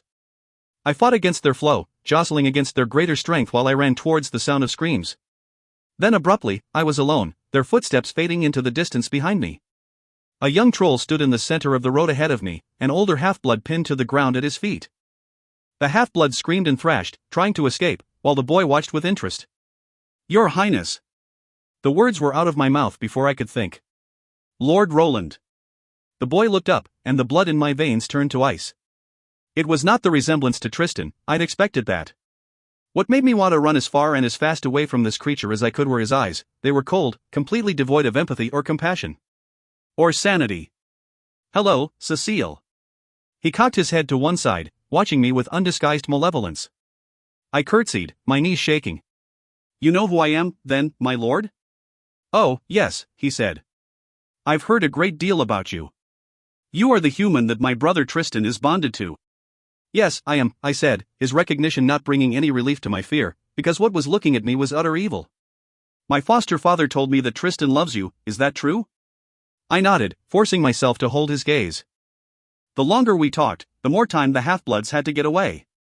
And I love him. Roland scrunched his face up as though he had smelled something foul. Well, of course you do, that makes perfect sense. He shook his head, his brow furrowing. It's him that I don't understand. This creature didn't understand love at all. During our exchange, Roland had released the half-blood, and the man was now trying to crawl away. His motion caught the prince's attention, and his face twisted. Vermin, he hissed. Raising one hand, he brought it down fast, and the man collapsed against the street with the sound of crunching bone. I swayed on my feet. Where is my brother now? Roland asked, stepping over the corpse and walking slowly towards me. Very near, I lied. Tristan was indeed coming this way, but it would take long minutes before he arrived, and that was time I was beginning to suspect I didn't have. I am sure he will be pleased to see you. I doubt that. He bolted towards me, and before I could move, he had me by the wrist. Even though he was shorter and slighter than me, with one twist of his wrist he had me on my knees. He ignored my groan of pain, carefully inspecting the silver tattoo on my fingers. He is near, you say? His childish giggles filled the street. Not near enough, I say. If you hurt me, you hurt him, you know that, I pleaded. But what did that mean to this remorseless creature? He didn't care about his brother, he didn't care about anything but himself. I know that very well, Roland said, shoving me back. He closed his eyes and, for a moment, he was a beautiful little child. Then he opened them again, and it was like looking into the eyes of a devil. And when I am king, I will be certain not to bond something as weak as you. Or anything at all. I clambered to my feet. Roland, stop. It was Anaïs's voice, but she was too late. As I turned to run, magic slammed into me, crushing the wind out of my lungs and sending me flying through the air. My body slammed against the ground and, after that, all I knew was pain. Chapter 35. Cécile. When I awoke back in the palace, it was to an agony that told me instantly my injuries were grievous. Mortal. It hurt to move, it hurt even to breathe, and I was so very, very cold. Cécile? Tristan was sitting at my bedside, his eyes rimmed with red. I am so sorry. I licked my parched lips. It isn't your fault. Yes, it is. His voice was bitter. Anais warned me something like this would happen. She told me to take care of Roland before he got any more powerful, and I refused. You couldn't have known, I whispered, unable to manage anything louder. I knew he was dangerous, Tristan said sadly. I was just too much of a coward to do anything about it. He pushed my hair back from my face. But I won't make the same mistake twice. I'll deal with him and, when you're better again, Trollis will be safe for you. Tristan, I said. I think I need help. From a doctor. It hurts to breathe. He bit his lip. We don't have doctors. I knew that. Trolls didn't need them. It hurts. His jaw tightened.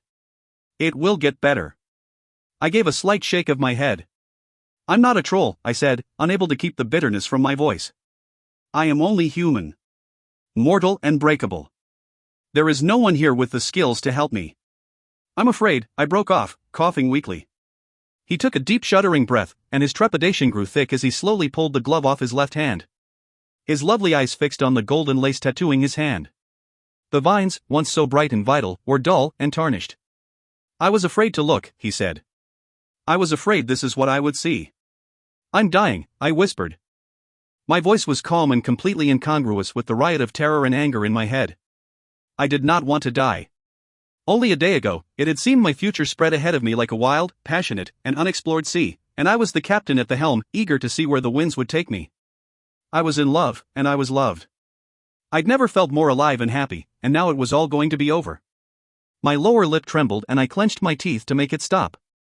It wasn't fair. Trollis was full of magic, magic capable of doing the impossible, but powerless to help me in this. An angry noise escaped my lips. It isn't bloody fair, I swore. This wasn't how it was supposed to be. My chest spasmed, and I hissed in pain. I'm sorry, I said through clenched teeth. Because that was the worst of it. Not only was I going to die, I was going to bring Tristan down with me. No, he said, rising to his feet. No. He picked up a decanter and threw it, then backhanded a vase off his desk. I watched in horror as he set to destroying everything fragile in sight. Tristan, stop. He froze, turning back towards me. A shard of glass had sliced open his cheek and one drop of blood trickled down his skin before the cut sealed over. There isn't anyone here with the skill to help you. But somewhere else there is? He turned. Could other humans help you? I don't know. Possibly a surgeon could. There is always hope, I thought, remembering Pierre's words. Hope that I might live, and that my future with Tristan wouldn't be cut short. But my hope was diminishing. There are always humans coming and going. They're always wanting to sell something. Always wanting our gold. His face set in determination. One of them will be able to help you. Anais must have been waiting outside, because she came in right after Tristan left. Tristan said he was going to find you a surgeon, she said, sitting next to the bed. And medicines to help you heal. I said nothing, but something in my eyes must have told her what I was thinking. They can help you, can't they? She pleaded. I gave a slight shake of my head.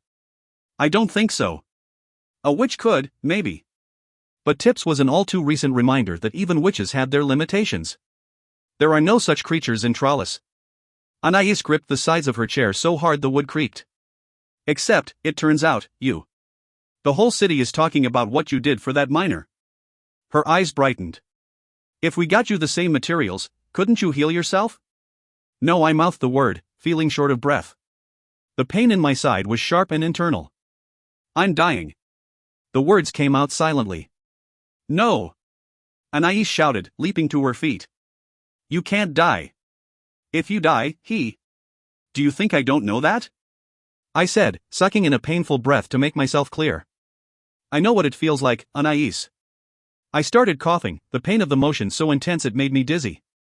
It was a long time before I could speak again, and Anais was forced to lean close in order to hear me. I need your help, Anais. I don't trust his father, and the twins told me you're the only other one as powerful as Tristan. You have to keep him alive. I know he did it for Mark, so can't you do the same for him? Her shoulders slumped and my hopes fled. She shook her head. There is a reason they have ruled us for so long, Cécile. There are none in this world as powerful as the Montigny family. I wouldn't have a chance of stopping him. Only his father could restrain him, and even then, it would be a struggle. I tried to take shallow little breaths, but I could taste blood on my tongue. Is there no other way? Anais grimaced. With iron. I frowned. She hesitated as though the information was a great secret. Perhaps it was, if it were something that could control their magic. It is a method usually only used to bind prisoners until the time of their execution. Sometimes it's used as a punishment, she said. The troll is physically restrained and iron spikes are driven into the body. The metal interferes with our magic. If enough are used, he might be controllable. A shudder ran through me. She'd have to torture him to save him. He'd have to agree to it beforehand, though, she said. And he won't. I bit my lip. Is it the only way? Yes. She closed her eyes, but glittering tears forced their way through her black lashes. Except for one thing. He has my true name. I squeezed my eyes tight, giving her a slight nod so that she would know that I understood the implications of that knowledge. Tristan had complete control over Anais, and in this situation, he would use it. The same goes for Mark and the twins, she said bitterly. He has the name of anyone we dare ask who is powerful enough to do it. But what if I could handicap him enough that a less powerful troll might be able to control him? Could I do it? Did I have the strength? There's a book hidden in the garderobe. Frowning, Anais went into the side room and came back holding the grimoire. What is this? Anushka's grimoire, I said. There are spells in here for use against trolls. Anais recoiled. Blood magic. I nodded and explained the spell that would cut a troll off from his magic. Can you make it work? She asked, eyeing me warily. Using my blood? I hope so. I prefer certainty to hope. She made a face. What makes you think you are even capable of subduing one of us? And not just any FA, she broke off. Not just any troll. The most powerful troll in this world. I blinked. I could test it on you, I suppose. My eyes met her metallic gaze. If I can cut him off from his magic, a less powerful troll could restrain him. Stick him full of metal until he is sound enough of mind to be set free. She looked ill. You'll help me, won't you? I asked, trying to keep my voice level. I will do what it takes, she said. Whatever it takes to save him. Relief flooded through me. It doesn't need to come to that, though. Anais squared her shoulders. We can get you help. Get you another witch who can fix you with magic. If the king allows it, I replied. I think he might rather see me die than allow another witch in this city. He wouldn't dare, he knows the risks it entails. There is always Roland, I said softly. Magic prickled over my skin as Anais's anger rose. If it comes to that, we are all of us doomed. When Tristan eventually returned, it was with Jerome and Christophe trailing along at his heels.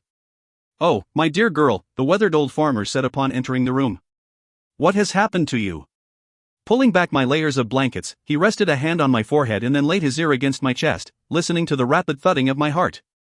Then, very carefully, he felt along my side, quickly withdrawing his hand when I squealed in anguish. This is far beyond my skill, or that of any of the others who do business with you, my lord, he said. Her ribs are broken, and I suspect she is bleeding internally. She needs a skilled surgeon, and soon, for there to be any chance she'll live. She needs her grandmother, Chris said from where he stood in the corner. He pointed a finger at Tristan. I told you this place would kill her. You bring her grandmother, then, Tristan said. Just name your price, I'll pay. Only a troll would try to put a price on something like this, Chris said, not bothering to hide his disgust. Shut your fool mouth, Jerome snapped at his son. We'll bring her grandmother, my lord. If we ride fast, we should be back here by morning. Or not. The door clicked shut.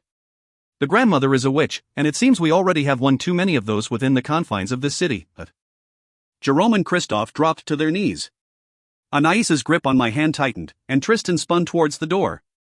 As soon as I heard the king's voice, I knew my time was up. He wanted me dead, and this way it would happen without him even muddying his hands. I would be just another human who succumbed to the darkness of Trollis. Have you lost your mind? Tristan shouted. She's injured. If we don't help her, she'll die. Thibaut sced through his fat lips. Tragic, to be sure, but such is the way of life. The strong flourish, the weak perish. It is not our way to interfere. He walked over to the bed and leaned over, cold eyes taking in my weakness. I felt like a small, injured creature under the eye of a hungry vulture. Pathetically weak, he said, turning away. I am sure we can find you something stronger. Tristan's eyes bulged with fury. She is my wife, he howled at his father. Your Majesty, you must reconsider, Anais gasped. If she dies, her eyes flickered to Tristan. The king chuckled. Never fear, Anais. I won't let my boy die. If I have to tie him up for months and force-feed him gruel myself, I'll do it. Even though he was discussing my impending death, I felt relief at the king's words. He wouldn't let Tristan die. Tristan wouldn't have to endure torture in order to survive. But while this knowledge relieved that anxiety, it did nothing to quell my fear of what was to come for me. I did not think I could stand it if the pain got much worse, but the thought of losing consciousness was worse. I didn't want to lose my last moments. I wanted to live. Clenching my eyes shut, I prayed for a higher power to intervene and keep this hour from becoming my last. No, Tristan said, the word ripping me out of my reverie. I won't live without her.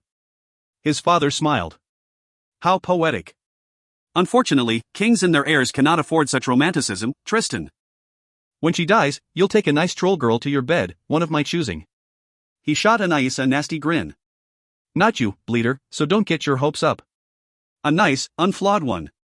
Once she produces an heir or two, you, Tristan, can drown yourself in the river for all I care. It won't matter. You won't matter. You're a monster, I said, my words barely loud enough to hear. Thibault leaned down over my bed, his breath hot and smelling of garlic. Yes, but you knew that before you even came, didn't you, Cécile? I cringed away from the creature above me, for the king was like a thing of nightmares. The beast hunting in the midnight spaces, beneath bridges and in forest caves. Always watching and always waiting for the chance to strike. He pressed a hand against my forehead. You are in a great deal of pain, I think. He looked at Jerome, as if noticing him for the first time. Do you have something you can give her? No need for her to spend her last days in agony, but... Jerome's face was white from fear. Yes, Your Majesty. The king turned his attention back to Tristan. You will do nothing to interfere, do you understand? I hear you, Tristan said. But I far from understand why you are doing this. All that matters is that you obey. The king strode from the room, slamming the door shut behind him. I'm sorry. My voice was quiet, even in the silence of the room. I won't let you die, Tristan said, the words almost a groan. In 2 strides, he was next to the bed, his forehead pressed against mine. Magic enveloped us, blocking our words from the others in the room. I can't lose you. His words were muffled against my hair. I won't. There isn't anything you can do, I said. Except to let me go and promise me you'll live. It took every ounce of control for me to keep my voice calm and reasonable. I wasn't even certain why I bothered, because I could see my anguish reflected in his eyes. He felt it too. No.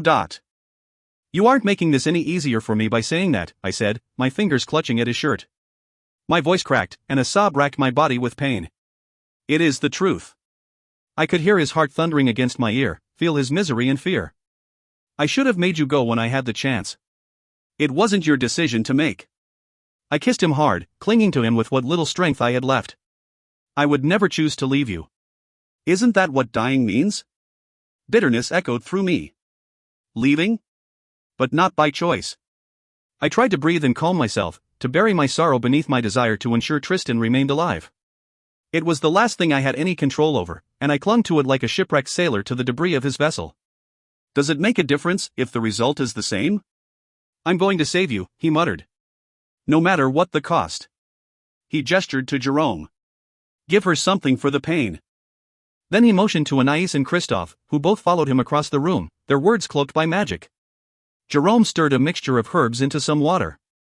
Lifting my head with one hand, he poured the liquid into my mouth. It tasted foul, and I struggled to swallow it back. This will help you rest easy. What are they talking about? I asked, my eyes fixed on Tristan. He was writing something on a piece of paper. I don't know, Jerome said. I'll leave these herbs for you. Take as much as you need to numb the pain. His eyes met mine. Take them all when you feel you cannot bear it any longer. My attention flickered back to Tristan. He handed Chris a folded and sealed letter, which Chris tucked into the pocket of his coat. They both wore grave expressions. Chris nodded at whatever Tristan was saying, and to my astonishment, they clasped each other's shoulders. Tristan turned to an ice, and I watched them silently argue, she shaking her head while he gestured wildly.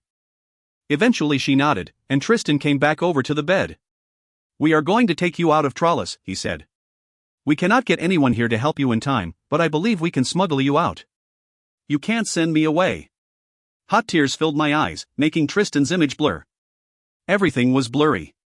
Jerome's medicine was taking its effect, making both my mind and body numb. You can't, I repeated, searching for words to convey what I was feeling. "He's going to come with you, Cécile," Chris said. "You don't need to worry. We've found a way that he can leave." "What? How?"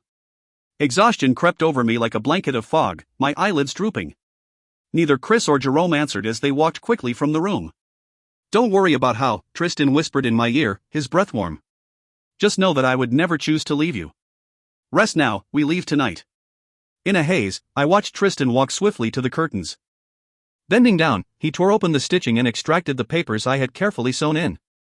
All this time I had assumed he'd moved them to some secret place. He tucked the plans into his coat and, without a backward glance, hurried from the room. Chapter 36. Tristan. I walked swiftly through the streets of Trollis, but in truth, it took every ounce of control not to run. I could not risk showing the urgency of my situation, my desperation, or they wouldn't give me what I needed. The city was dusty and littered with debris, and the faces of those tasked with the cleanup were equally filthy and exhausted. But that didn't stop them from noticing my signal when I paused to light the lamps that marked the outskirts of the dregs. Several of them stopped their tasks and walked briskly in opposite directions. It would not take them long to convene those I needed. But first I needed to take care of those who were following me. I wandered slowly through the dregs for a good quarter hour, pretending to examine the damage my brother had done, before deciding I had given everyone enough time. Turning a corner sharply, I stepped into a doorway and waited. Moments later, I heard the steps of Angoulême's men scraping across the stones. I coughed as they passed and tipped my hat as they turned. "I need a bit more privacy than usual today," I said, and immediately trussed them up with magic, depositing them in the house behind me. It took me only a few minutes more to reach the familiar tavern. "My lord," the proprietor said, bowing low before bolting the doors behind me. "How is the princess?" "She will be fine," I said. "She would be, I just needed to get her out of Trollis to someone who could help." "That is good news," the man said, smiling. "We owe her for what she did today." "Yes, they did." "Is everyone here?" I asked, walking towards the stairs. "They are." "Good. Keep watch." I started speaking as soon as I entered the room, there was no time to spare. "Thank you all for coming," I said. "I am gravely sorry for the actions my brother took today. I see now that he is a menace that will soon grow out of the bounds of control, and it is my intention to deal with him in a permanent fashion as soon as it is expedient to do so." They all stared at me silently, showing no reaction to my declaration, so I continued. "But that is not why I am here. As you all well know, the curse remains in effect. No one with troll blood in his veins may pass the boundaries of Trollis. Yesterday was a demonstration of our most immediate and urgent peril, the thousands of tons of rock balanced above our heads with magic. Montigny magic. Without our power, our skill Trollis and all its inhabitants would be doomed." I was at the front of the room now. Slowly I turned around and stared down the dingy cellar full of half-bloods. And it is this unfortunate truth that has always been the limiting factor in your cause. You need us. Their faces darkened and the room filled with angry whispers. A truth we hardly need reminding of. Someone shouted, "You promised a solution," yelled another voice. "Indeed I did," I said. "And I am meeting with you today to offer you that solution." Slowly, I withdrew the plans from my coat. These documents contain detailed plans for the construction of a physical structure that would eliminate the need for the tree. It would eliminate your need for us. Silence. I will build this structure for you, but it will have a cost. We've already promised safety for those on your list, the half-blood called Tips snarled. His pant leg was knotted below the knee, and he had an arm slung around one of his friends for support. He was the reason Cécile had been in the dregs, he owed her. "What more do you want?" I hesitated. They knew she'd been injured, but not how badly. If any of them knew the dire straits Cécile was in, no one would agree to my proposition. But it was the only chance I had. "You did not promise my safety," I said. "Understand, by leading this revolution, by building this structure, I will be gaining many powerful enemies. If it were only my life I were risking," I stared down at my carefully constructed diagrams, the result of years of research. But circumstances have changed. If my life is in jeopardy, so is that of the Lady Cécile. And that, sirs, renders our prior agreement unacceptable in my eyes. I need assurance that she will at least be safe amongst you and yours. That girl saved my life today, Tip said. Saved the lives of countless half-bloods by going up against the devil of a creature you call a brother. Do you think there is anyone here that would lift a finger against her? I wasn't concerned about any of them harming her. What I was concerned about was whether they'd risk their own necks to save her. I did not trust them enough to take the chance. That's your price then, Tip said, his hand balling into a fist. To put your life and Cécile's on the list of untouchables in exchange for some papers. To ensure her safety amongst your comrades? I did not miss his emphasis on the final word. He shook his head angrily. No, I said. I want something else from you. My gloved fingers contracted slightly around the roll of paper, and in my mind's eye, I visualized the blackening bonding marks tracing across my skin. I had to save her. There was no cost too high. In exchange for these documents and my promise to do everything in my power to ensure their construction, I want the true name of every half-blood in Trollis. I would have asked for the name of every known sympathizer, but I didn't have that kind of leverage over those of full blood. The half-bloods would have to do. Silence. You would have complete control of us, Tips finally said. More control than even your father has now. I tilted my head to one side as though considering his words. I promise never to use your names except in the defense of Cécile. And you have my word that I will never reveal any of them, not even on pain of death.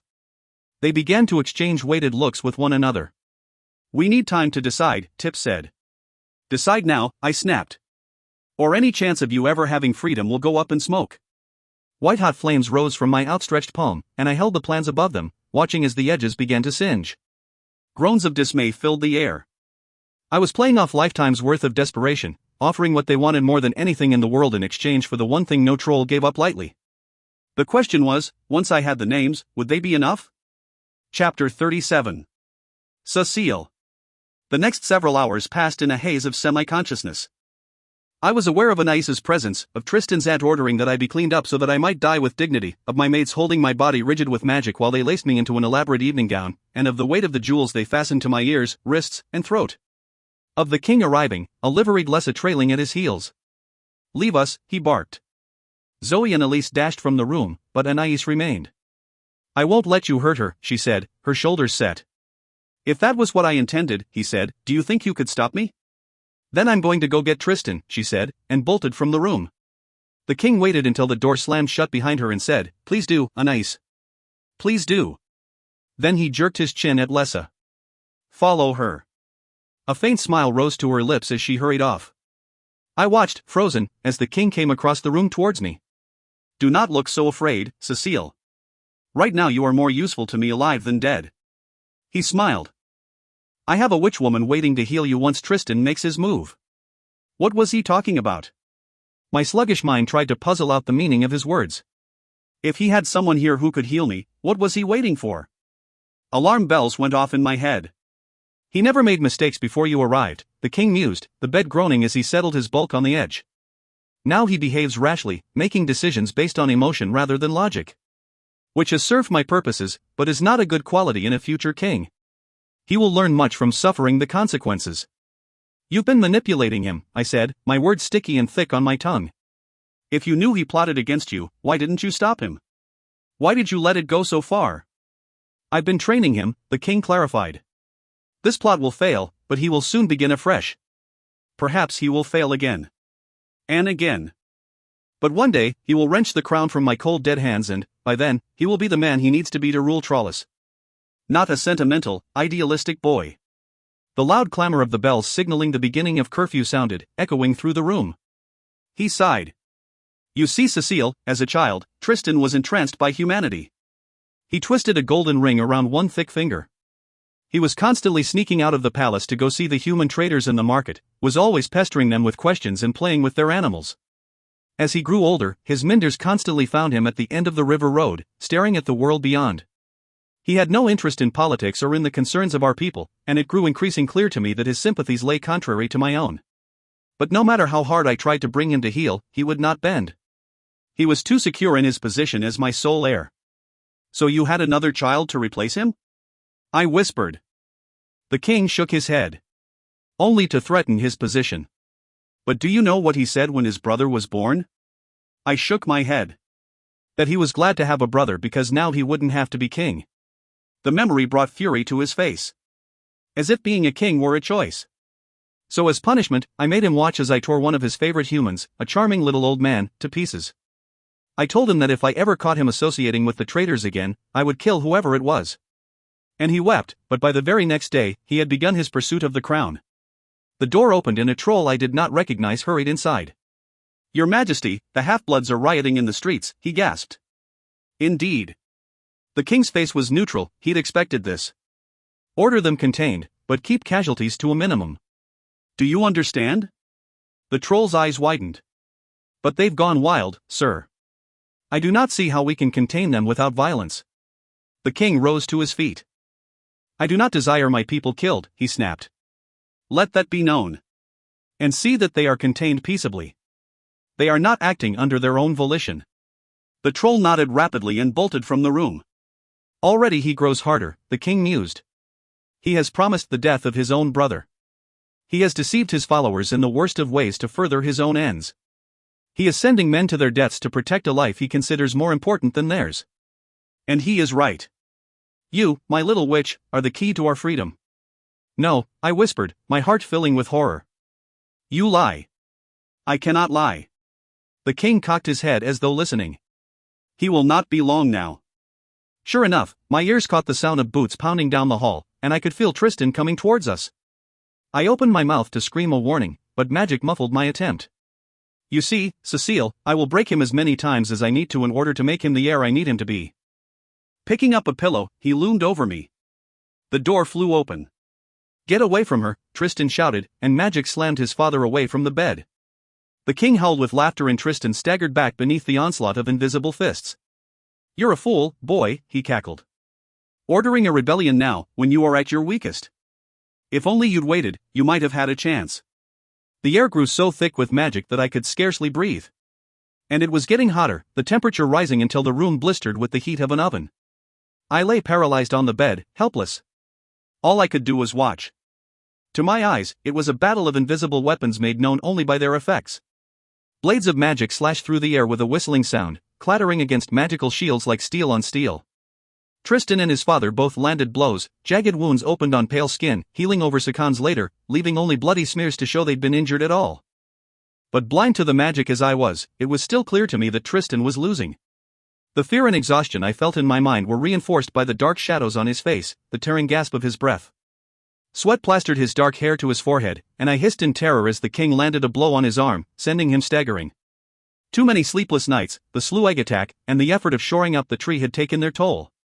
Enough of this, the king muttered, and the air around me seemed to compress as magic surged across the room, crashing against Tristan's opposing force like a thunderclap. I struggled to breathe, the air was burning hot, searing my lungs with every gasp I dragged in.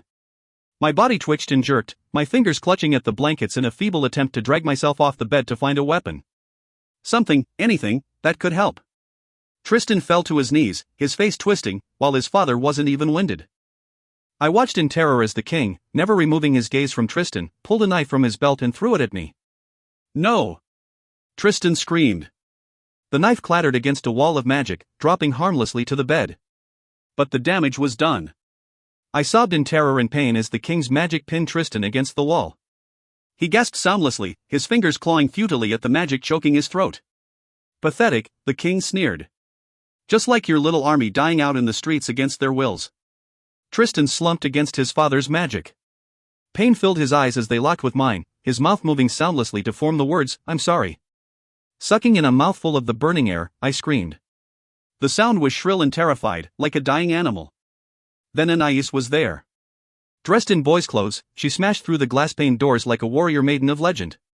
She rolled to her feet, the force of her magic sending the king staggering into the corner. Tristan fell away from the wall, his chest heaving as he sucked in precious air.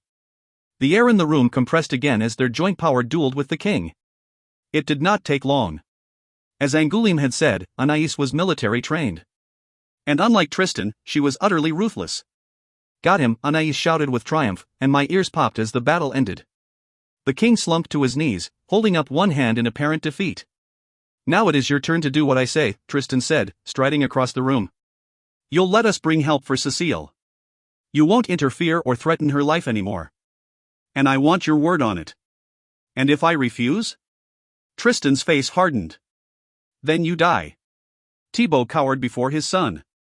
You won't kill your own father, he pleaded. That would make you a monster, not the sort of man your dear wife wants you to be. Tristan's face turned in my direction. I saw the king reach for something on the floor and shouted a garbled warning. The lights flashed out, including mine, and all I could hear was the crash of something heavy hitting the floor, a wet thud, and a soft cry of pain. One orb of light flickered back into existence, the king's. Tristan lay on the floor, conscious, but bound with cords that glowed when he fought against them. Anais lay against the far wall, a slew-egg spear embedded in her chest. It seems you are to face the same fate as your sister, the king said, walking over to caress the side of Anais' face. Pity. You were a lovely thing to look at. She spat, a glob of spit which flew through the air only to be brushed away by a bit of magic.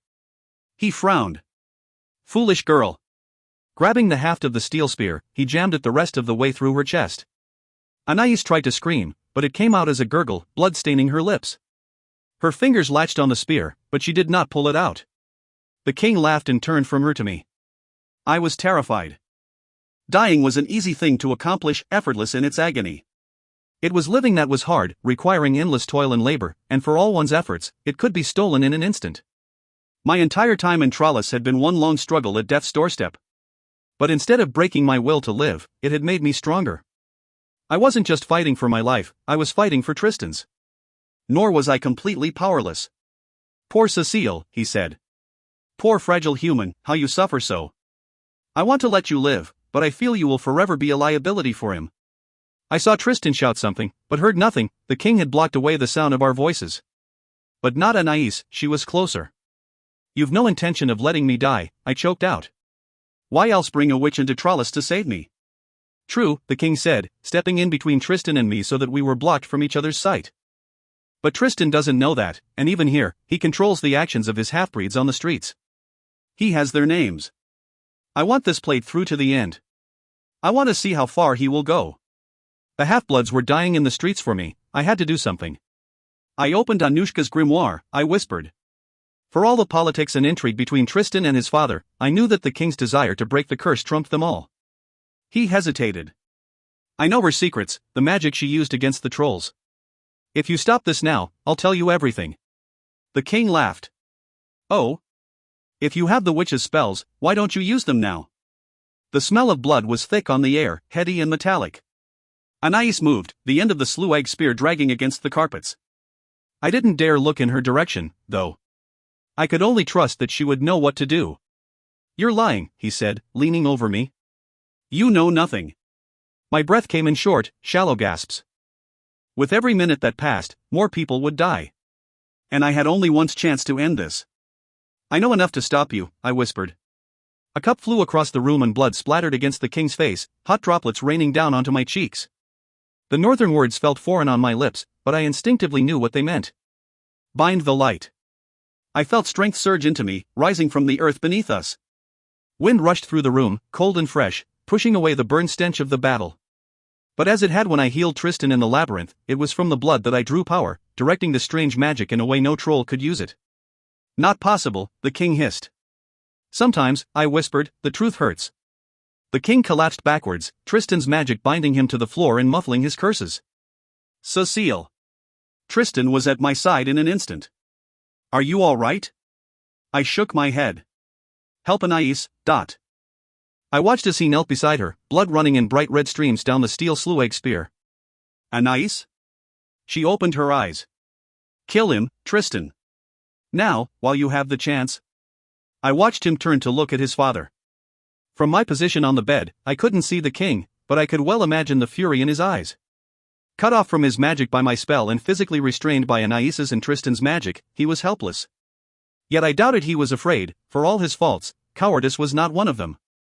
Tristan drew his sword, examining the sharp steel edge as though he'd never seen it before. I can't, he whispered. Not like this. He'll eventually break free, Tristan. You have to do it now, Anais argued, her voice strained. I closed my eyes, her words faint noise in the background of my mind. She was right, but I knew that Tristan wouldn't be able to kill his father. Not in cold blood while he lay helpless on the floor, no matter how much the king might deserve it. Then let me do it. Anaïs's words interrupted my thoughts and I opened my eyes. No, Tristan said, his voice resolute. You will not. Anaïs slumped lower against the wall. I need you to pull the spear out, then. It's troubling my magic. Her hand stretched out in front of her, fingers reaching for something invisible. You'll bleed to death, Tristan argued. I'm as good as dead, and if you think otherwise, you're a blasted idiot. She smiled, beautiful as ever, despite the gore. I'll keep him bound for as long as I can, buy you some time. Now go. Tristan remained frozen, face full of indecision. I can't leave you like this, he said. You owe me a good number of favors, Tristan, and I'm calling them in now. Get Cécile out of here, and leave the slate between us wiped clean. Tristan nodded slowly. You've never failed me, not once. And I don't intend to now, she whispered. Go, and live. I watched in silence as Tristan took hold of the spear haft. I'm sorry, he said. For everything. For not being able to give you what you wanted, his voice broke. For not giving you what you gave me. Don't, she whispered. He shook his head. You deserved better. I love you, she said, her tears turning the blood on her lips from red to pink. Tristan's hands trembled around the spear. Anastramaria, he said, the name spoken as though it were an invocation. Her pupils dilated, fixing on him with a preternatural intensity. No more tears, he commanded, and her eyes immediately dried. The words he spoke after that were in a language I'd never heard before, one not of this world. But I could tell from his tone they were a valediction, a final farewell between friends. When he finished speaking, Tristan leaned forward and kissed her. When he pulled back, the spear came with him. The keening wail of pain made me cringe. Go, she gasped. There isn't much time. Tristan came over to my side. He knew everything, I choked out. I tried to warn you, but a racking cough tore through my chest. He has a witch somewhere in the city. Tristan's eyes flicked over to his father. He'll never tell me where. It's better we leave Trollis now, while we have the chance. A small, satisfied little smile rose on the king's face. Tristan carefully wrapped my torso in magic to keep my ribs from moving, then scooped me up off the bed, my dying, drugged body limp in his arms. Thank you, I whispered to Anaïs as he walked to the broken window. I didn't do it for you, she said. I know, I said. Thank you anyway. Over Tristan's shoulder, I saw the king on the ground, held in place by magic. As I suspected, there was no fear in his eyes, but what sent a thrill of terror through my body was the calm thoughtfulness on his face. It made me afraid that despite how things appeared on the surface, the situation had still gone according to his plans. Tristan stepped out onto the balcony and through the sound barrier. Shouts and screams filled the air. I ordered the sympathizers to start the rebellion. I know, I croaked. You need to make them stop. Not yet, he muttered, hurrying over to the wall. Victoria? Vincent? Here. I rose up into the air and felt another set of magic hands catch hold of me, lowering me down until I was in Vincent's big arms. Don't you worry, Cécile, he said, grinning. We'll get you out of here. Tristan dropped down next to us and took me back in his arms. Mark's waiting? They nodded. Let's go then. The fighting's thickest down at River Road, Victoria whispered as we ran down dark alleys, making our way stealthily through the city. They think that's the way you'll try to take her, so we engaged them there to keep up the ruse. I heard magic break against magic, sword against sword. The screams of the dying hung in my ears, blood flashing in my eyes. Dying because of me. Dying because Tristan had ordered them to. But it all seemed to be part of a dream. My delirium. I saw Mark by the gate to the labyrinth, the key glittering in his hand. Come with us, I mumbled, trying to grab hold of him, but he seemed so far. Hush now, Cécile, Mark said. You know my place is here. But I don't want to leave you behind, I sobbed. I didn't want to leave anyone. The lights of Trollis gleamed in swirling blurs as I tried and failed to focus my eyes. Then the city was gone and we were running through the labyrinth, Mark's last words chasing behind us, goodbye, princess. The twins were with us, Victoria ahead, Vincent behind. I half listened to them talking as they navigated the dark tunnels and narrow crawlspaces, Tristan's magic clutching me tight against him with every step he took. Then I dreamed of above. Above, with Tristan. It will be warm, I whispered. I'll teach you to ride a horse and we will travel anywhere we like, you and I. No more monsters, nothing to separate us. We will be together forever. His lips brushed my forehead. Hush, love. You know you must be quiet here. I fell asleep, and when I awoke, we were alone. Where are Victoria and Vincent? I asked. I tried to look around, but it hurt to move. They're buying us time, Tristan said. Surely they'll come with us, I said. They'd like to go hunting and to travel about telling their jests to everyone. Perhaps they'll come later, Tristan said. I dreamed again, only this time it was of a place of such brilliance that my eyes stung if I gazed at any one thing for too long. The green of the grass beneath my feet, the red of the roses on the bush, the blue of the sky above. The colors were familiar, but somehow more vibrant than anything I'd seen before. The air was sweet on my lips, the faint breeze smelling of summer and spice. All around me danced folk with a beauty and grace beyond reason, their curious eyes glowing like jewels. Hair and skin of every color of the rainbow, their lithe bodies were dressed in mists that swirled with them as they danced circles around me. Who is she, who is she? They sang with voices so sweet they brought tears to my eyes. A mortal dreamer, one whispered, her fingers catching in my hair and yanking hard. They laughed and descended on me, sharp nails raking across my skin and driving me to my knees. I screamed, but when I tried to run, I found myself dancing instead. Dance with us, mortal, they laughed. Dance for eternity. Stop. A voice thundered through the meadow, and all the creatures around me fell to their knees. I turned and flung a hand up to block the brilliant golden light radiating from the man standing in front of me. Through my fingers, I saw a woman at his side, her skin pale, hair an inky black and eyes the color of verde light. She is consort to the mortal prince, the man said, and the meadow filled with whispers. Why are you here? I don't know, I whispered. I can't remember. The woman at his side laughed, her voice cruel. Come to beg a favor, but forgot what it is? The creatures in the meadow echoed her laughter. The golden man did not. Is it a favor when our purposes are aligned, wife? He asked softly. Yes. I cringed at the harshness of her voice. A favor given is a favor owed. But I don't even know what I need, I said. The man smiled and I fell to my knees at his feet. What you seek is the name of that which you most desire. He tilted his head in a way that was oddly familiar to me. If you choose to use it, then you will be in my debt. He bent down, the warmth of his breath like a summer wind against my cheek, and he whispered a single word in my ear. Cécile, wake up. Tristan was leaning over me, his eyes wide and wild. We're here. I blinked at him. I was dreaming. Of a place of endless summer, I trailed off, taking in our surroundings through bleary eyes. It was the entrance to the labyrinth that Luke had brought me through what seemed a lifetime ago. Water lapped against the rocks, but it was much lower than before, the heat of summer drying up the pond, making the cavern seem huge. Tristan sat at the edge with me cradled in his lap, my little light following his larger one around the rocky ceiling like a lost puppy. What are we waiting for? I asked. Dawn, he replied. Look. Faint light was glowing in the water, growing in strength with each passing moment. The lip of the cave wall was only barely submerged. I could see that now.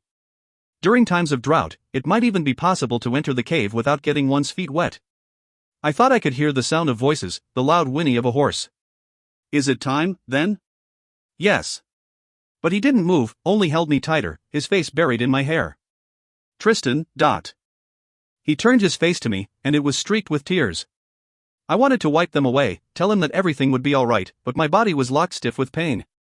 Promise me you'll get better, he whispered. Tell me you'll grow strong again. That you'll gallop on horseback through summer meadows. Dance in spring rains and let snowflakes melt on your tongue in winter.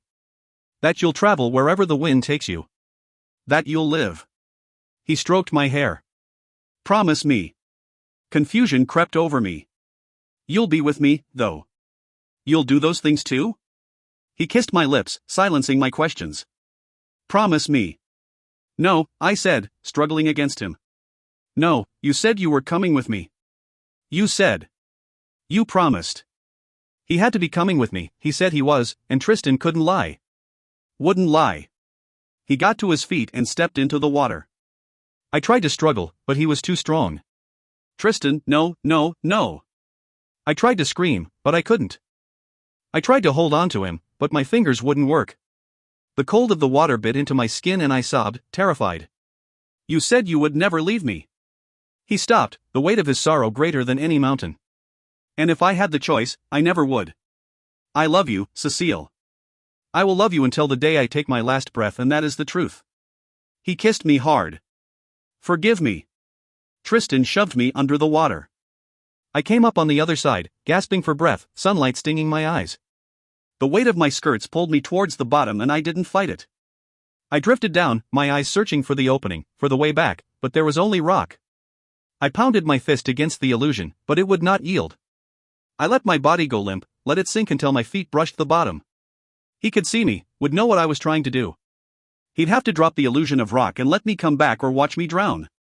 Then an arm closed under my arms, pulled me upward. My head broke the surface and I choked on water and blood. I've got her. It was Christoph's voice. No. I coughed. I have to go back, I have to go back. But my words were silent. I couldn't breathe. It's all right, Cécile. He was pulling me to shore, away from Tristan. I felt more hands grab hold of me, lifting me out of the water. I heard Jérôme's voice. He was trying to soothe me, but the words meant nothing. I had to go back. Tristan was trapped. He was in danger. Once someone washed the blood off the king, his power would return and Tristan would be at his mercy. I had to go back. Tristan. My lips formed his name and I reached out towards the rocks. I could feel him there, waiting. We need to get her home, Chris said. She hasn't got much time. Hands lifted me into the air, the sound of a horse whickering beneath me faint in my ears. Then I was moving, faster and further away. Chapter 38. Cécile. Burning light pierced through my eyelids, and I groaned, turning my face to the side. Rough homespun sheets rasped against my cheek, and the smell of smoke assaulted my nostrils. Something's burning. My voice sounded slurred, even to my own ears. She's awake. A familiar voice. Gran? It's your Gran, dear. You're home safe now. The mattress sunk beneath her weight as she sat next to me. Do you remember what happened? My memories came crashing back, Tristan carrying me through the labyrinth, begging me to forgive him, and then doing the unforgivable. A sob tore from my throat. Joss, go warm up some of that broth for your sister.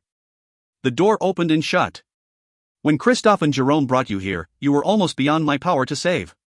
You've been unconscious nigh on 3 days now. 3 days. My heart leapt. The king had been far from dead when we left him, and there was nowhere in Tralis safe from his wrath. My breath came in short little gasps. I couldn't feel him. Tristan wasn't there. My mind was empty. Cécile, calm down. You're safe now. Gran's words barely registered as I fumbled with the blankets, my eyes stinging and watering in the sunlight.